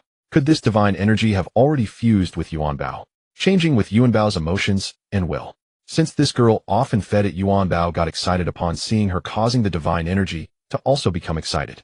But he still needed to investigate first. He quietly extended a thread of wool, light and faint like a wisp of smoke, winding around and landing on Zhu Xiling. The wool circulated around her, then delved into her body, carefully exploring. There were no fluctuations of divine energy, no rejection, response, completely clean, nothing at all. I'll be going now. Gu Chuan withdrew his will and spoke. Thank you for informing me about Yingying's situation. Zhu Xiling stood up with Yuanbao in her arms, smiling and nodding. No problem, remember 8 o'clock, don't miss it. Gu Chuan nodded and turned to leave. At 7:30 in the evening, the sky had darkened. Gu Chuan stood on the path to the cafeteria, leaning against a tree, watching the students come and go. His phone rang. He glanced at the caller ID and answered. Professor Zheng. Zheng Qimin's voice came through, somewhat serious. The results are out. Gu Chuan's heart stirred. How is it? That group of divine energy. Zheng Qimin paused. Is not a new... Gu Chuan let out a slight sigh of relief. It wasn't the worst outcome. No new deity had suddenly appeared in the city. But if it's not a new deity, then it must be one that escaped from the Forbidden Zone. However, there haven't been any reports of a breach in the Forbidden Zone. We compared the energy characteristics of all the deities in the Forbidden Zones, and the match rate reached 99%. It's a level 1 Forbidden Zone deity, codenamed Mother Nest. Gu Chuan's hand involuntarily stilled. Mother Nest, one of the 3 level 1 deities. The source of that divine energy was not a new deity, but a level 1 deity that currently poses the highest danger and threat to human civilization. Something happened over at the level 1 Forbidden Zone. Gu Chuan asked without thinking. I've already contacted them, Zhang Keming replied. The transcendent on duty over there reported that Mu Chao is normal with no unusual activity. Then is it possible that something was missed? The manifestation stage transcendent reported that the possibility of any omission is nearly 0. Gu Chuan fell silent for several seconds. The manifestation stage transcendent's perceptive ability was many times greater than his, and omission would be impossible. Yet the Mu Chao lay within the Zhongyuan base's watch zone situated on the Huangsha Plateau. From there to Jinling, one must cross countless mountains and rivers and traverse the whole Huabei plain. It was more than 1,000 li away. If it were like the Jinho incident, suddenly manifesting as second deity, it should have occurred near the Forbidden Zone, not leap across 1,000 ranges and appear in this city. Moreover, a manifestation stage transcendent was stationed there. How could a single rank 1 deity span such a distance and channel energy into a stray dog? Mu Chao, Gu Chuan murmured. The name itself sounds as if it splits and breeds. Indeed, Zheng Keming's voice came through the receiver. One of Mu Chaos' abilities is to secrete divine derivatives. Those derivatives spread into the surrounding Forbidden Zone and affect nearby flora and fauna. Thus, the areas around Mu Chao are also where cases of divinity energy parasitism are most concentrated. For that reason, ordinary level 1 Forbidden Zones are utterly unsuitable for congealing stage transcendence to enter. Mu Chao is different. The derivatives are much weaker compared to the Mu Chaos core, though plentiful. Therefore, manifestation stage transcendence confront the core, while congealing stage transcendence clear the derivatives. Mu Chao is the only level 1 Forbidden Zone that requires congealing stage guards. Zheng Keming's tone shifted, but whether Mu Chaos parasites or other plants and animals affected by divine energy, they normally show obvious reactions, madness, loss of control, mutations. There has never been a case as calm as that dog today. Both ends of the line were silent for a few seconds. Gu Chuan, Zheng Keming's voice grew grave. This matter involves a rank 1 deity. You understand its seriousness. Headquarters has decided to formally appoint you. The Traveler team will lead this investigation. The orders will reach you soon. There will also be a transcendent team accompanying you. Your task is to use Yuanbao, the only parasitic entity so far that has shown no harm, to see whether you can find other parasites and determine where they came from and why they came. He paused briefly. If Mu Chaos energy can reach Jinling, what about other cities? We must discover the answer as quickly as possible. Understood, Gu Chuan replied. He then recounted in detail the energy surge from Yuanbao earlier and the matter regarding Zhu Xiling. No loss of control, only a violent swell of energy. Zheng Keming sounded surprised. Your hypothesis holds some merit, Gu Chuan. The divine energy within Yuanbao may already have completely fused with it, otherwise it is hard to explain why it lacks the usual traits of a parasitic entity. But the girl you mentioned still deserves close attention. If she can trigger Yuanbao's energy to surge, there may be factors we have not yet perceived. Alright, I have some hypotheses to verify. Okay, Gu Chuan hung up. Northwest, based the Research Institute. Jinling University, Zhu Zilingzheng, Kimming muttered as he sat at his computer. He opened the internal records system, entered the name and school, and a few seconds later a dossier and photos appeared on the screen. A young girl with a ponytail, wearing a simple t-shirt, smiling at the camera. Nothing abnormal at all. Zheng Kemming stared at the file for a long time, his brow knitting slightly. See anything? Zhou Yuanshan had come over without Zheng realizing it. Zheng shook his head. No. So she's just an ordinary student? Zhou asked. From the records, yes. Zhou fell silent for a moment. Could it be mere coincidence that she made the energy in Yuanbao surge? Zheng Kemming did not answer. He simply stared at the photo on the screen and tapped his fingers lightly on the desk. Keep observing. For now, pull up all past observation logs on Mu Chao and see if anything stands out. Zhou Yuanshan nodded. Right. Inside Jinling University, Gu Chuan ended the call and stood where he was feeling heavy-hearted. It was not a newly born deity, yet it concerned a rank 1 deity 1,000 li away that was more unsettling than a new god erupting into being. He drew a deep breath, opened the internal app on his phone, and pulled up the Mu Chao dossier. The moment the image loaded, his brow tightened into a knot. The deity Mu Chao towered roughly 50 meters tall, a humanoid outline grotesquely distorted. Countless flesh embryos and severed limbs piled into its body like a living mountain. Those remnants writhed and separated constantly, as if forever birthing and forever devouring. Myriad arms extended from its back like a 1,000-handed mother deity. Each arm bore different fruits, infants, monsters, even amorphous clots of flesh and blood. Gu Chuan stared at the image, frowning ever more tightly. If a normal person saw this blood and flesh amalgam of an evil god, even if they did not descend into madness, they would be struck as profoundly vile and repulsive. Yet when Gu Chuan looked, he felt an odd sacred sensation like the warmth within a mother's womb, the very place where life first awakens. It was deeply strange. He shut the file abruptly, the screen returned to the search interface, and his gaze fell on the access level in the upper right corner. Level 2 access corresponds generally to the Conjilin stage. No wonder the level was set. An initiate at the initial awakening would likely have their mind directly affected. Even Conjilin practitioners, if they observed for too long, would gradually be eroded by that peculiar sense of sanctity. Gu Chuan put away his phone, inhaled deeply, and steadied himself. At 8:05, Lu Yingying appeared.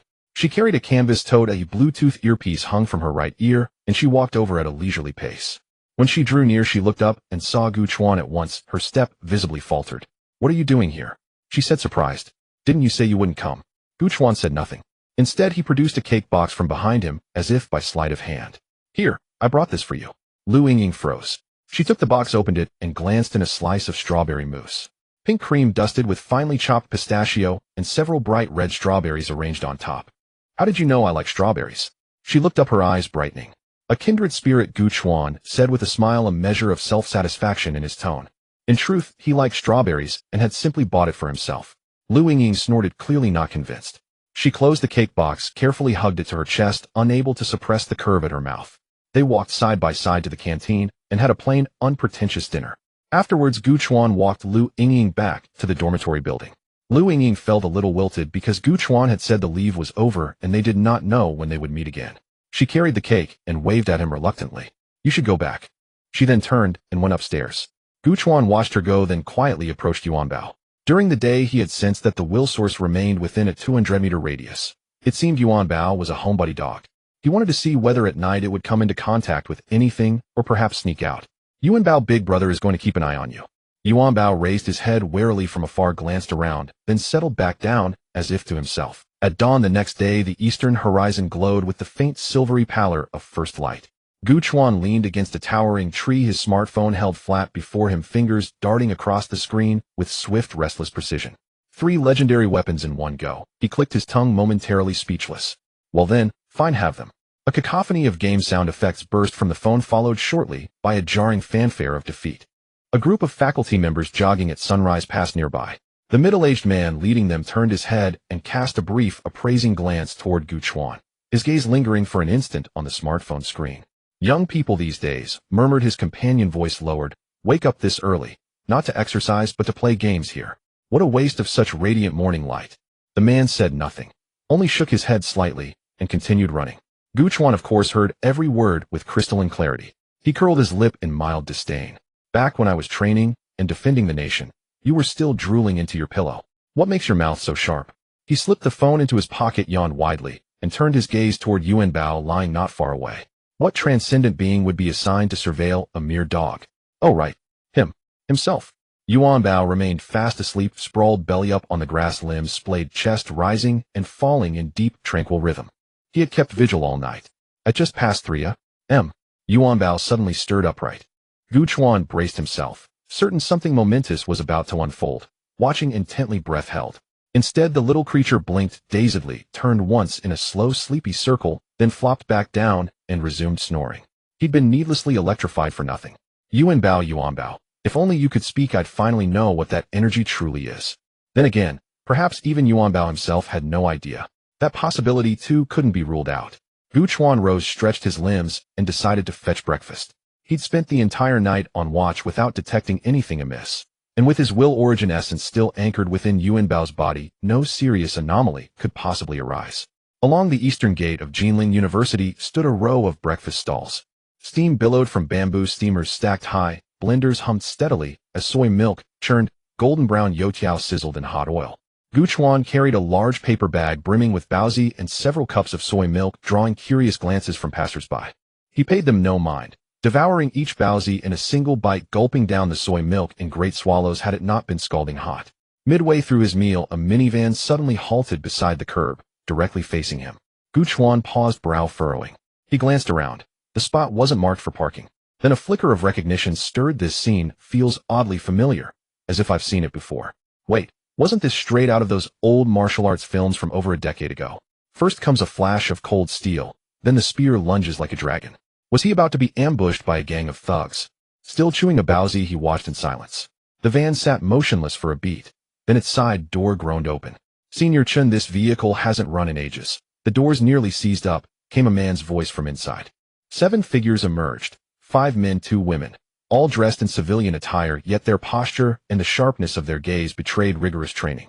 The woman at their forefront was in her early 30s, short-cropped hair, spine rammered straight, eyes scanning the surroundings with the calibrated intensity of a seasoned operative. Commander Gu. She spotted him, strode forward briskly, and extended her hand. We're a task force dispatched from Zhongyuan base to assist with the investigation. I'm Chun Ruashi, team leader. So, they were transcendent beings after all. Gu Chuan felt a quiet pang of disappointment, but shook her hand nonetheless. Simultaneously, his ultimate realm willpower unfurled. 2 at the condensed intent stage, 5 at the initial awareness stage. A tall man stepped forward and offered his own hand, Deputy Leader Zhaohang. Chun Ruashi cut straight to the point. Commander Gu, we've reviewed the preliminary situation. Our primary mission is reconnaissance to trace the origin of the maternal nest energy detected within the stray dog, codenamed Yuan Bao, and to determine whether additional parasitic hosts exist. Gu Chuan nodded, lifting the bag of baozi in gentle gesture. Shall we discuss it over breakfast? Chun Ruashi smiled. Commander, you're too kind, but let's address the matter at hand first. Commander Gu, my car seats 6, though it's rather cramped, interjected the man beside her. Gu Chuan grinned. Then let's board. I've never ridden in such an imposing minivan before. Commander Gu certainly knows quality, the man chuckled. Just now Senior Chen called it a rust bucket. Laughter rippled through the group, easing the atmosphere. Inside the van, Gu Chuan summarized last night's surveillance, no anomalies observed, throughout the entire watch. That's all? Zhaohang asked. That's all. The team exchanged glances, expressions tinged with quiet resignation. If the subject remained inert, they'd have to seek it out themselves. Zhaohang unzipped his backpack and spread a detailed map across the seat. Gu Chuan leaned in, its surface dense with crimson markers, each annotated with numbers. Before arriving, we debated the likelihood that if the first parasitic host manifested in a stray dog, any subsequent cases would most likely appear among other stray animals. After all, they dwell in the city's shadowed margins, places where extraordinary phenomena may well intersect with the mundane. Zhaohang pointed to the red dots. This is Jinling City's network of stray animal shelters. I propose deploying personnel to investigate each location systematically. Gu Chuan frowned. The scope is immense. Indeed, Zhaohang nodded. So we'll begin with areas surrounding Jinling University. If nothing emerges there, we'll expand outward. Moreover, logistical support and local government authorities will coordinate with us, significantly reducing investigative time. He met Gu Chuan's gaze. Your thoughts, Commander? Agreed, Gu Chuan replied. Start with strays. If nothing surfaces, move to domestic pets. Chun Ruashi rolled up the map and gave his shoulder a firm, reassuring pat. It's settled. Commander Gu, why not rest? You've kept watch all night. Leave the rest to us. Gu Chuan shook his head, leaning back comfortably. No need. I'm brimming with vitality. That's our commander Gu for you. Wide awake after zero sleep, Zhao Heng laughed. A younger team member chimed in. Exactly. How else would he hold a commander's rank? Laughter filled the van. Until, thump thump thump, a sharp rapping echoed against the window. Every head turned in unison. Outside the glass loomed a stern face. Mid-40s clad in traffic police uniform, brows knotted into a tight, disapproving mountain character. Bending slightly, he peered inside, his gaze sweeping deliberately across each occupant's face. Zhao Heng rolled down the window. Officer, we're aware this isn't a legal parking zone. The officer's tone was grave. This is a main thoroughfare, with yellow no parking lines right beside you. How long have you been stopped here? Shun Ruashi interjected swiftly. My apologies, officer. We've only been here a few minutes. Leaving immediately. The officer said nothing, withdrew a small notebook and wrote methodically, 100 yuan fine. 3 penalty points. Would you like on-site processing, or must you report to the station? Silence fell for a heartbeat. Shun Ruashi drew a slow, steadying breath and flashed a flawless, practiced smile. On-site, please, on-site. Just a moment, officer. She began fumbling for her wallet. Gu Chuan reclined in his seat, a faint involuntary twitch tugging at the corner of his mouth. 3 condensed intent cultivators. 5 initial awareness adepts. Together they could challenge a Tier 3 divine entity. Yet here they stood utterly subdued by a single traffic citation. The van slowly pulled away from the roadside. In the rearview mirror, the traffic officer stood in place, holding a notebook, watching them leave.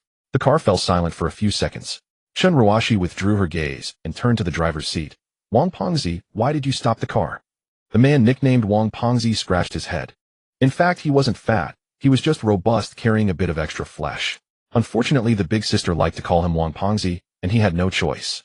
He wore an innocent expression. Sister Chen, didn't you just say you saw Captain Gu? That's why you told me to stop here. Oh, so you're saying this is still my fault? I didn't say that. Wang Pengzi muttered softly. Zhao Heng suppressed a laugh beside him. All right, the fine has been issued. Let's head to the base first. Shun Ruashi glared at Wang Pengzi. I'll drive you, sit in the back. Wang Pengzi extended his hand with a reluctant expression. Sister Chen, be gentle, this old man can't handle your foot strength. Get lost, stop talking so much. Gu Chuan wiped his sweat. This little team got along quite fiercely. The van took several turns and returned to the former site of the Animal Epidemic Prevention Station, where Yuan Bao was examined. The few members of the team quickly got out of the car. Shun Ruashi opened the trunk and helped move several boxes down with the team members. They then carried them into the room and arranged them neatly. Shun Ruashi unfolded a map. It was inconvenient to divide tasks in the car earlier, so let's assign our tasks now. She pointed to Jinling University on the map. Using this as the center, radiate to the surrounding areas. Zhao Hengyu and Shaoli go north around Beichen Square and Chongping Road. Zhao Heng nodded, understood. Zhou Weifeng and Sun Yunjie will go south to Wenmiao and the old streets in the south of the city. There are many alleys and stray animals hide deep, so be careful. The 2 young men responded affirmatively. I and Old Lu will go west to Qingshi Alley and Qingshi Park. Shun Ruashi paused and looked at Wang Pengzi.